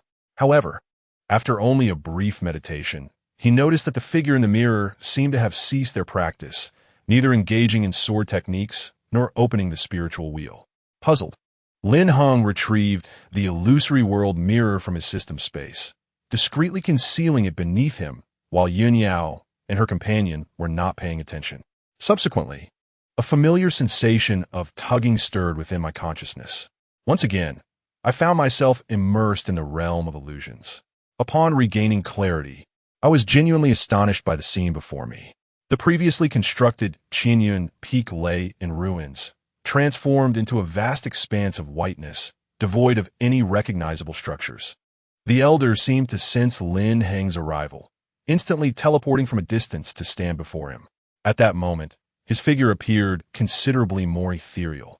Senior, what has happened to you? Why is my reflection absent? Lin Heng inquired, scanning the surroundings to find no trace of his mirrored counterpart. The mirror image you created is truly formidable. How could it possess such a potent sense of autonomous learning? It wielded a sword and attempted to engage me in combat, nearly dispersing my residual soul. Reluctantly, I had to subdue it. What? Senior, you could be harmed by your mirror image? Lin Heng was taken aback. No wonder the elder's form seemed so insubstantial. It had indeed been attacked by the reflection. I have mentioned that I am merely a remnant soul. My cultivation diminished to a fraction of my true self. Do not overestimate my abilities, the elder retorted, somewhat irked. You may reconstruct a new mirror image, but it is imperative to stipulate that the learning directives you assign must be limited solely to practicing sword techniques with me, rather than employing them against me. Of course, I shall ensure that this time. Lin Heng promptly closed his eyes, mentally sketching his own visage, physique, dimensions, and even the minutiae of his skin and hair. In less than 2 minutes, a new mirror image was successfully created. Likewise, Lin Heng replicated a sword resembling the Nine Heavens sword for it. Task accomplished. The elder nodded slightly, expressing profound admiration for his ability to construct thoughts. Once he reaches the stage of transformation, mastering spiritual awareness, he will wield the illusory mirror with remarkable ease, conjuring myriad worlds with a mere thought, or summoning hellfire in an instant. Esteemed elder, I still do not know your name after all this time. A name? The elder pondered. I can scarcely recall my own. You may simply call me Saint, for many have referred to me as such in the past. Very well, Saint. Addressing him in such a manner holds no detriment. Who knows what treasures this old sage might still possess? Learning from him is undoubtedly a stroke of fortune. Young Lin, conjure another world for me, but not that of the floating cloud peak. I desire something different, preferably one adorned with mountains and waters, inhabited by spirit beasts, featuring pavilions, basking under the great sun, and... Lin Heng furrowed his brow. Each element he mentioned he had encountered before, but mingling them together, what would that yield? A landscape of mountains and waters must certainly be themed around forests. Pavilions and bridges could only exist within city-states, and a vast prairie must also be included. He decided to replicate the biosphere system in a one-to-one manner. There was no alternative. A man's reach is limited. His requests merely demanded mental effort and imagination. Lin Heng could only close his eyes and sketch from intuition. The complexity of the imagery proved challenging, particularly as his mind occasionally wandered to other thoughts, leading to numerous interruptions. After approximately half an hour, Lin Heng opened his eyes once more, and the assembled world lay complete before him. Exhaling deeply, he observed the elder's gaze, filled with curiosity and scrutiny. The current architectural style diverges significantly from the memories I hold. The spiritual plants appear diminutive, suggesting that you inhabit a realm where spiritual energy is rather scarce. The growth of these spiritual plants serves as a direct reflection of the concentration of spiritual energy. I perceive the energy to be adequate. My cultivation has progressed rather swiftly, reaching the 5th level of qi refinement in less than 2 months. The elder turned to him and inquired, "Do you believe that the mirror entity has contributed to this acceleration?" "Ah, indeed." Lin Heng scratched his head. "The assistance from the mirror entity has indeed been substantial. Your spiritual wheel cultivation pathway is commendable. Its creator is undoubtedly a figure capable of astonishing an entire era." "Are you referring to the Azure Emperor? Do you recognize him?" "I do not. He is likely a figure from the previous era. I have encountered his name in historical texts. My current recollection is limited, with only fragmented memories that elude coherent organization. You should count yourself fortunate. I still retain clarity regarding some of my esoteric arts." Lin Heng noted the term some, realizing that the elder was indeed concealing additional knowledge. "Very well. If you have no further matters, you may take your leave. The mirror entity can train itself, and I would like to explore the new world you have constructed." "Wait. Holy Master, there is another matter for which I require your assistance." "Speak."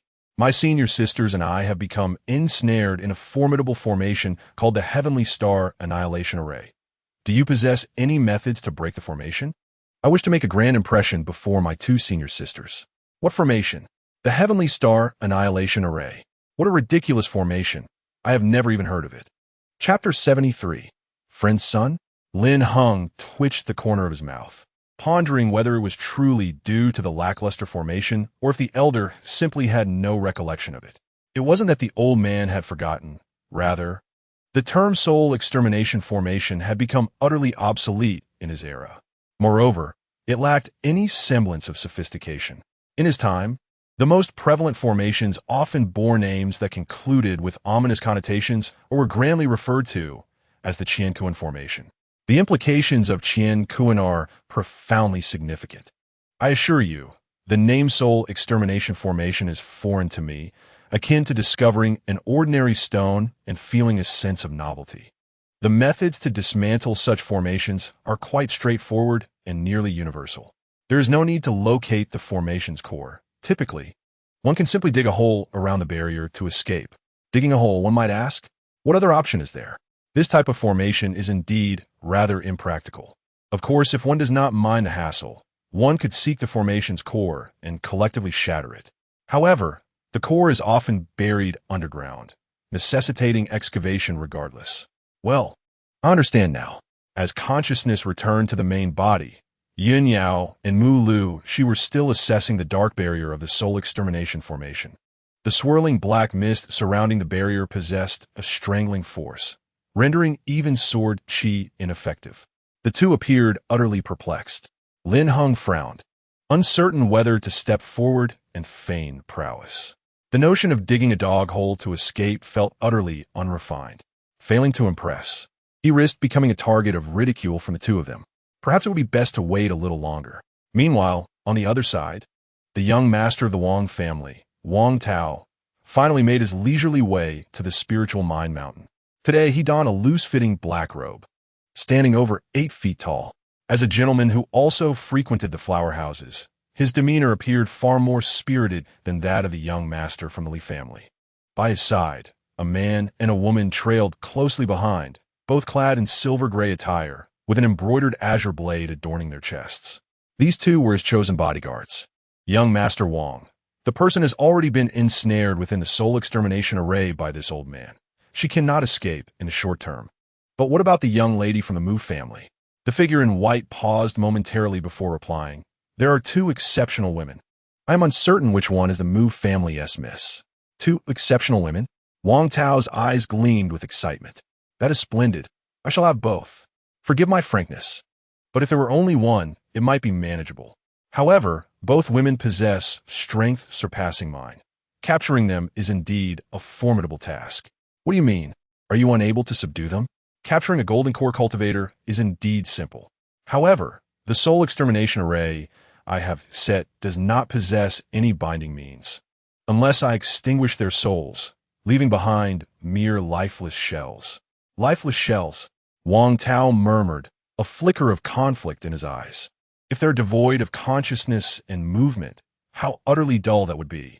What difference would it make to merely hold a doll? The figure in white fell into a contemplative silence, as the matter remained unresolved. Yet his mind began to wander into inappropriate fantasies. Such is the nature of worldly individuals. Their thoughts consumed solely by women. As these two conversed, a white figure gradually approached from the other side of the mountain. Yi Tian approached them with an expression of indifference, his steps light yet resolute. Father, Yi Tian has arrived. Sun Hao pointed below. I see him. Haoya, prepare the escape talismans. Should he dare to take action, I will promptly rush to rescue young Master Wang. You must activate the talismans to the location we agreed upon. Understood. The Sun Father and Son made their preparations. Upon seeing the newcomer, Wang Tao immediately donned a look of disdain. Ever since Yi Tian had humiliated him at the banquet, he held a deep-seated aversion towards this arrogant cultivator. As Yi Tian drew near, Wang Tao spoke with a mocking tone. I wondered who it was. When it comes to serious matters, one cannot find a trace of you. Now that the task is nearly complete, you choose to appear. Is there truly such a lack of shame to snatch at what is not yours?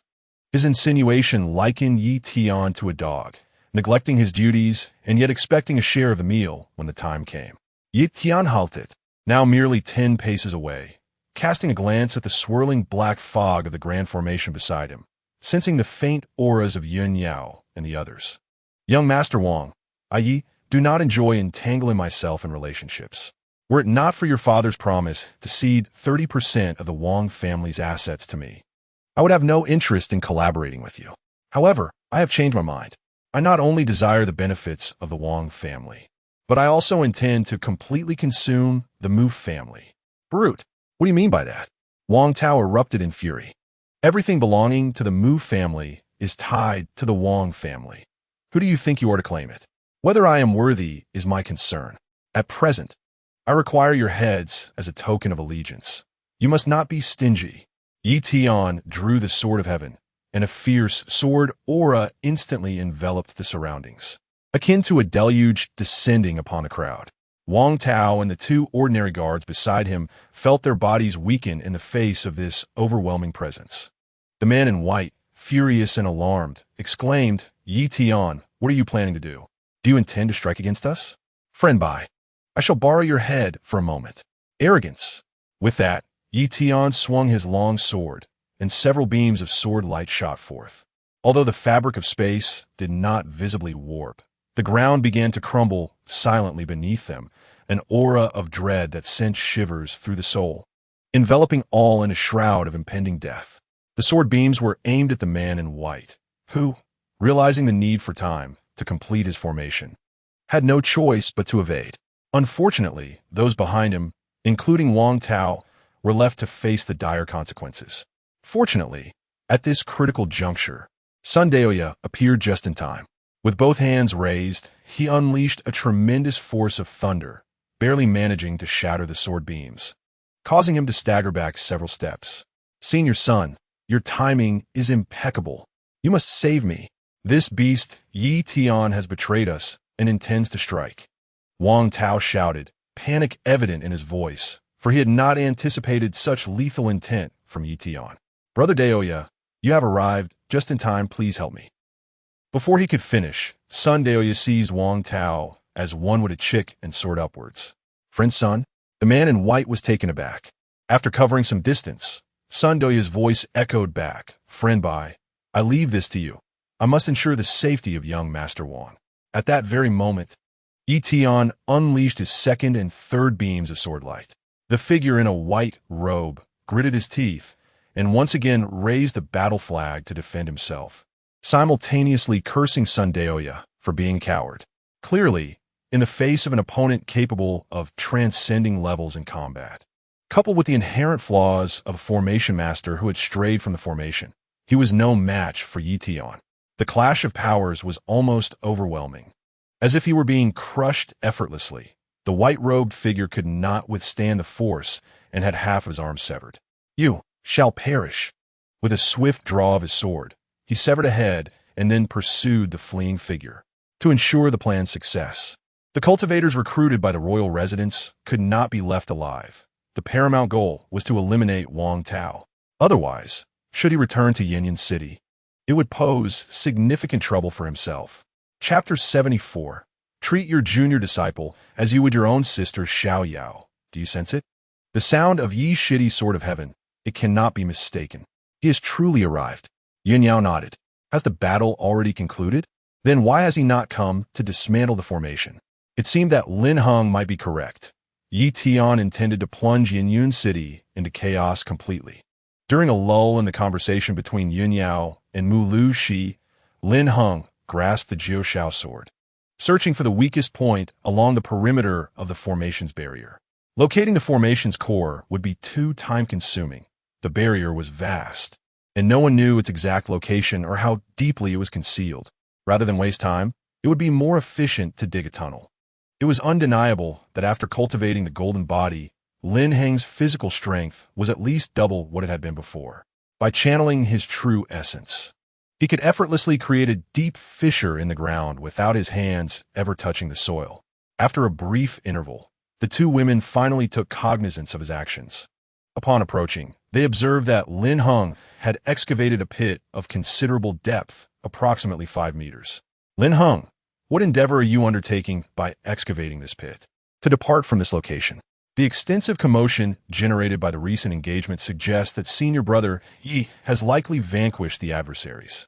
"The excavation of a pit will facilitate our departure?" "Indeed, more precisely, the excavation of a tunnel." The two women exchanged glances, their expressions tinged with bewilderment. "Very well, let him proceed with his excavation." Only he would be so naive as to believe that the excavation of a subterranean passage would enable their egress. Yin Yao, with her hands placed akimbo, gently shook her head. To a certain degree, perception delineates the boundaries of possibility. However, an excess of perception can engender complexity in one's approach to matters, rendering it arduous to believe that a more facile solution exists.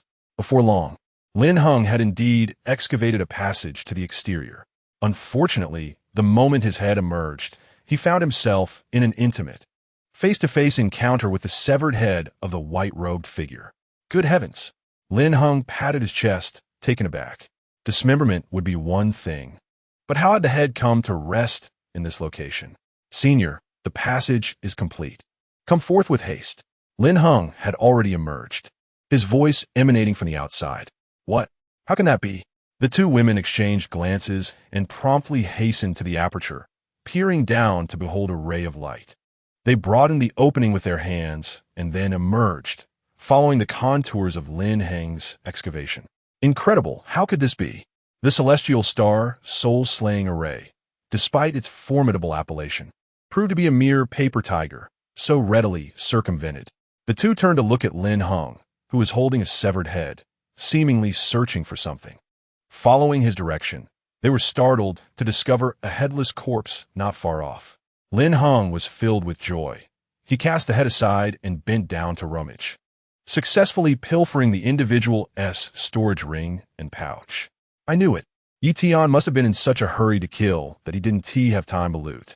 Indeed, it was quite bountiful. Over 5,000 spirit stones and several unknown elixirs. Lin Heng also found an array plate beneath the body, along with the flags used to activate the formation, all of which he promptly stored in his system space. Yun Yao and Mu Lu Shi exchanged incredulous glances, utterly speechless. Was it really necessary to be so unrefined? He was not only scavenging the spoils left behind by others, but also behaving like a thief, fearful of losing them. "How about that, senior sister? Am I impressive?" He referred to his success in discovering a method to exit the Tianqing Zhuhan array. Yun Yao approached and glanced at the storage pouch in his hand, Intrigued, it is indeed impressive. However, you've looted Etion's spoils. Are you not afraid he will come back and skin you alive? Lin Heng's eyes flickered. She had a point. While he doubted Etion would go so far, he certainly would be incensed. With this thought, he quickly devised a plan. He extracted 3,000 spirit stones from the storage pouch and placed them into the system space, then emptied the storage ring to fill it with 1,000 spirit stones. Subsequently, he stuffed the remaining 1,000 spirit stones from both the storage ring and pouch into their hands. What is this? She was somewhat perplexed. Well, now we have the spoils gathered by the three of us. Huh. This statement elicited a laugh from Yun Yao, who remarked on your clever tricks, dragging us both onto your pirate ship, employing the tactic of collective responsibility. Huh. Yoshi shook the storage bag, a hint of amusement gracing her otherwise indifferent face. Very well. Then I shall partake in the division of the spoils. That said, which step shall we undertake next? Lin Heng pondered for a moment before responding. We are nearing the conclusion.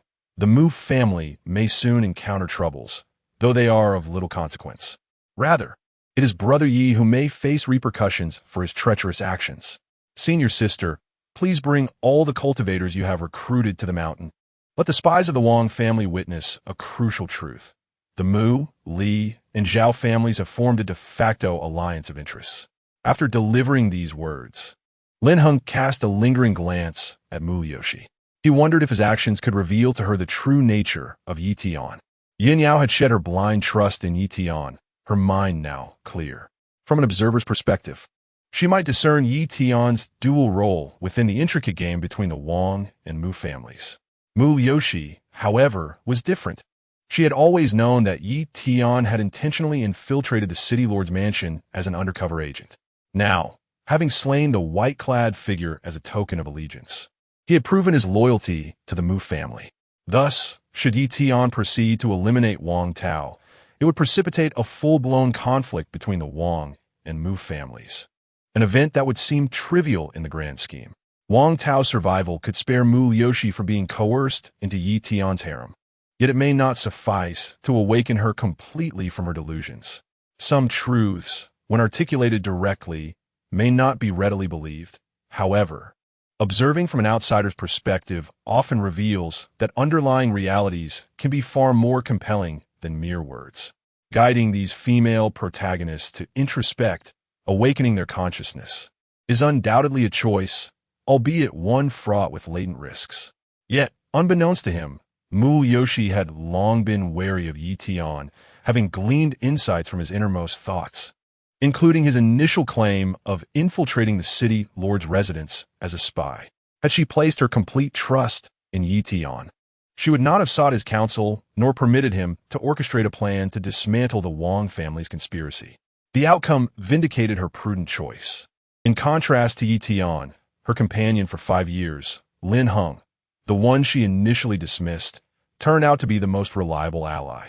Yoshi extended her delicate, fair hand to rest gently upon his neck, caressing it softly. This gesture startled Lin Heng, who feared he had misspoken, as Yin Yao had previously enjoyed playfully squeezing his neck.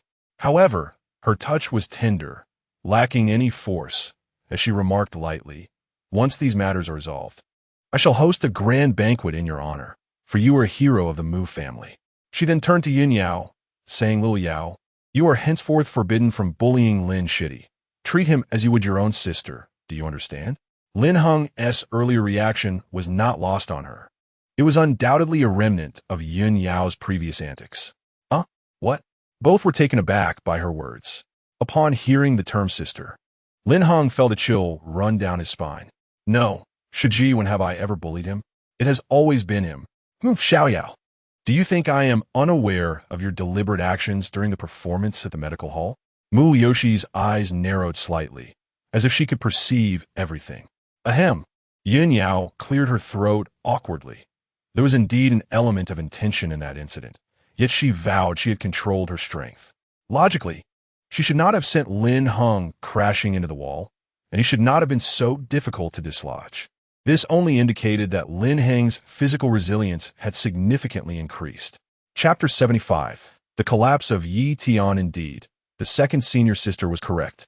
From now on, You must refrain from bullying me. Lin Heng feigned a look of grievance, as if he had been forced to endure under Yun Yao's oppressive presence. You. Yun Yao gritted her teeth, her fists clenched tightly. Ever since she agreed to become his hidden partner, there had been no intention to bully him. On the contrary, it was he who incessantly sought attention, engaging in petty antics that drove her to finally teach him a lesson. Lin Heng should reflect on which of those beatings were unwarranted. He had been the one to embrace her, caress her legs, and shower her with affection. Aside from their dual cultivation, he had taken advantage of her in every way imaginable. Yet he dared to claim that she bullied him. Very well. I shall descend the mountain now to gather some help. Mu Liuxi departed, leaving only Lin Heng and Yun Yao behind. Lin Heng approached with a cheerful grin. Senior sister. It seems that the second senior sister's family affairs are nearly resolved. Before we return to the sect, shouldn't we fulfill our obligations? Shall we set it for tonight? Let us find an inn and engage in some earnest cultivation. After all, one cannot engage in such activities at the residence of the second senior sister. Being discovered would spell disaster. Upon hearing this, Yun Yao tilted her head slightly, her face adorned with an innocent smile, her eyes radiating a beauty that seemed capable of drowning him in its depths. What you have said is utterly implausible. My primary concern is that, in a moment of carelessness, I might inadvertently offend you, and then you would go to the senior sister to lodge a complaint. What could I possibly do then? Henceforth, let us maintain a respectful distance, treating each other with courtesy, to avoid any misunderstandings that might lead to accusations of me bullying you. Please, senior sister. Upon hearing the suggestion of maintaining distance and setting boundaries, Lin Heng immediately expressed his reluctance. In our relationship, the notions of bullying or not bullying are non-existent. I merely echoed the words of the second senior sister. Why must you act so petty? Oof. Do not touch my hand. Smack. She swatted it away, only to have it grasped once more. It's fine. The second senior sister is not present. Meanwhile, on the other side, Yi Tian had dispatched the remaining 14 cultivators, leaving only Sun Daoya and his son, Sun Hao. Damn it. Could it be that they had prepared in advance? They even resorted to using escape talismans. Yi Tian furrowed his brow, having pursued them for 40 kilometers without a trace. They had likely been escorted to Yinyun City. Unlike Jima City, where he had the authority to eliminate the city lord due to his sex mission, he could not take action against the Wang family in Yinyun City.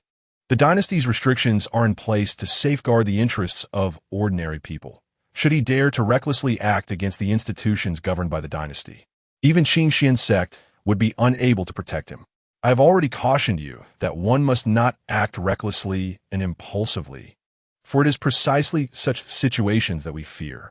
The flower spirit within the jade pendant spoke up, seeking to seize this opportunity to admonish him. However, Yi Tian appeared utterly unconcerned. I acknowledge that there has been a slight mishap, but so what? Even if the city lord is furious, would he dare to retaliate against me? Furthermore, at the very least, my senior sister will accept my declaration of allegiance.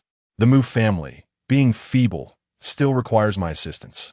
She has no other recourse but to submit to me, he declared with confidence. After stating this, he turned to return towards the spirit mine. He thought it was now time to rescue his senior sister and the others, seizing the opportunity to showcase his capabilities. While his intentions were noble, upon his return to the spirit mine, and after dismantling the grand formation, he discovered it was already devoid of life. No traces of anyone remained. Furthermore, the corpse clad in white had been thoroughly ransacked, as though someone had deliberately pillaged it, with even his magical artifacts vanished. Just as Yi Tian stood there, bewildered, a cold voice echoed from the mountain. Looking up, he saw Mu Liuxi and others. Yi Tian hurried over, and as he drew closer, he realized the mountaintop was swarming with cultivators, numbering well over 100. Senior sister, how did you manage to escape? He instinctively inquired. Yun Yao gave him a cursory glance, her tone somewhat frosty as she replied, since you were aware that we were trapped within the formation, why did you not come to our aid immediately after dealing with the white-clad figure? If it weren't for Lin Heng, we might still be ensnared. Lin Heng. He broke the formation? Yi Tian furrowed his brow. Impossible. How could that useless one possibly understand how to dismantle a formation? In a moment of urgency, my senior sister realized that I had to deal with the remaining members of the Wang family at once. If they returned to Yinyan City, they would inevitably summon more reinforcements. Thus, I hurried here, only to find that you had already emerged. He then curiously glanced at the individuals behind her. Senior sister, who are those people? Mu Yoshi replied nonchalantly. They are the reinforcements summoned by the Mu family. Reinforcements? How could that be possible? How could the Mu family enlist so many cultivators, including 2 golden core experts? Yi Tian, with a mere sweep of his consciousness, discerned the cultivation levels of these individuals, and he could not help but feel a sense of astonishment. If they were indeed reinforcements from the Mu family, then his plans would be utterly thwarted. The mere presence of these 2 golden core experts would already enable them to contend with the Wang family of the City Lord's Mansion, let alone the multitude of Foundation establishment cultivators. Over 100 cultivators. Had the Mu family truly exhausted their resources? It is known that in worldly disputes, hiring a single Foundation establishment cultivator entails a significant expenditure of spirit stones, not to mention the cost of this vast assembly. Seemingly sensing his bewilderment, Mu Yoshi offered further clarification. It is not solely the Mu family that has extended a hand.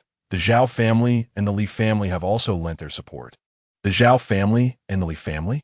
Are you suggesting that your 3 families have formed an alliance? Indeed.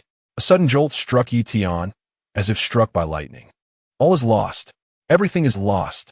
With this development, he could no longer use the City Lord's Mansion as leverage against the Mu family, nor could he compel Mu Yoshi to submit to his will. All his schemes were predicated on the notion that the Wang family of the Lord's Mansion sought to annex the Mu family, which was inherently weak. Now, with the 3 prominent families joining forces, they had little to fear from the Lord's Mansion. Thus, he would not only gain no advantage, but would also incur the envy of the Lord's Mansion, as betraying an undercover agent is a most disgraceful act. Why? Why would the Zhao and Li families assist the Mu family?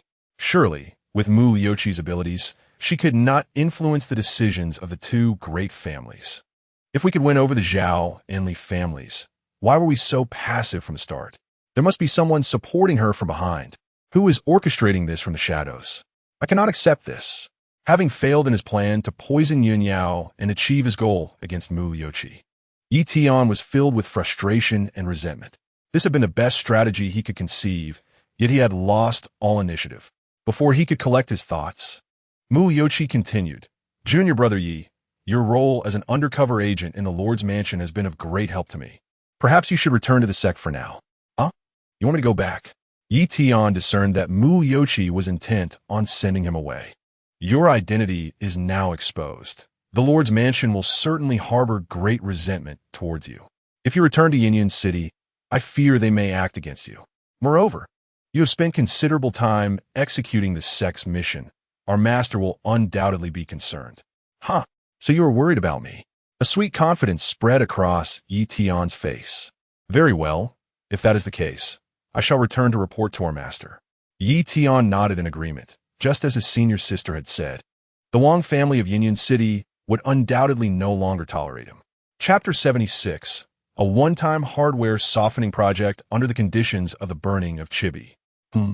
Lin Heng descended from the mountain peak and happened to catch sight of Yi Tian's departing figure. Senior sister, why has brother Yi left? He has returned to the sect. Oh, I see. What about the banquet? Lin Heng shook the rabbit he was holding in his hand, saying, Look, this is what I just discovered on the mountain. Remarkably, the creatures on Linquang Mountain are far more plump than usual. Isn't it fine, just the 3 of us for the banquet? Bring the rabbit you caught. Let the staff at senior sister's place roast it for you. I believe it should be quite delicious. Mu Yoshi found the exchange between the 2 amusing. Even before nightfall, they were already preoccupied with thoughts of dinner. Meanwhile, at the city lord's residence, the head of the Wang family finally breathed a sigh of relief upon learning that Wang Tao had returned to the city unscathed. However, upon seeing son Daoyin and his son's son Hao, he was taken aback. Immortal son, why are you 2 the ones bringing my son back? Son Daoyin snorted coldly, sweeping his sleeves as he sat down in a nearby chair, finally allowing himself to relax. You should inquire about your young master.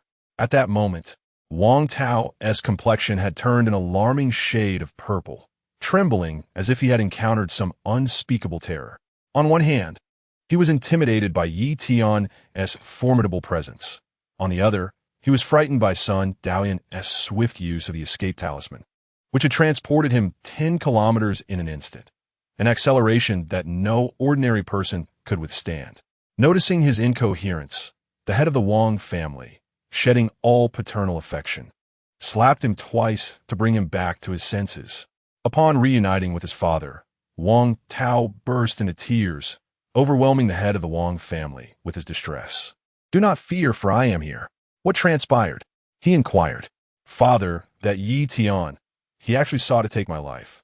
Had it not been for the intervention of Master Sun, you might never have seen your son again." "What did you say? Yi Tian intended to kill you?" The head of the Wang family turned to the son, father, and son, seemingly in search of confirmation. Sun Hao spoke up. "What young Master Wang says is indeed correct.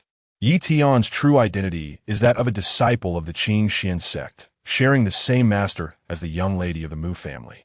He has always been affiliated with the Mu family. Had we not reacted promptly, not only young Master Wang, but we, too, would have met our demise." With a start, the head of the Wang family dropped the string of prayer beads he had been toying with, scattering them across the floor. He is actually connected to the Mu family. His anger seethed as he clenched his teeth. Does this not mean that our plans have long been laid bare before the Mu family? It is no wonder I pondered why the Li family and Zhao family so suddenly allied with the Mu family. He must be orchestrating this. He realized that Yi Tian was aware of the Zhao and Li families offering bounties for the recruitment of cultivators, as well as their joint venture this morning with over 100 cultivators heading to the Western Hills. The moment those cultivators appeared, he understood that the Wang family's plans were unraveling. Thus, he feared for Wang Tao's safety in the Western Hills. In the end, despite all his calculations, he never anticipated that Yi Tian would play both sides, reaping the benefits from the Wang family while aiding the Mu family, ultimately seeking to kill his son. That wretch! I shall never forgive him. Enough, Master Wang. Sun Daoya stood up and waved his hand to interrupt. I wish to no longer be entangled in the matters of Yinyan City. Allow me to offer you a final piece of advice. Do not oppose the Mu family. There is a young man, surnamed Lin among them, whose cunning is extraordinary. Were it not for his warning, you would undoubtedly have suffered greater losses.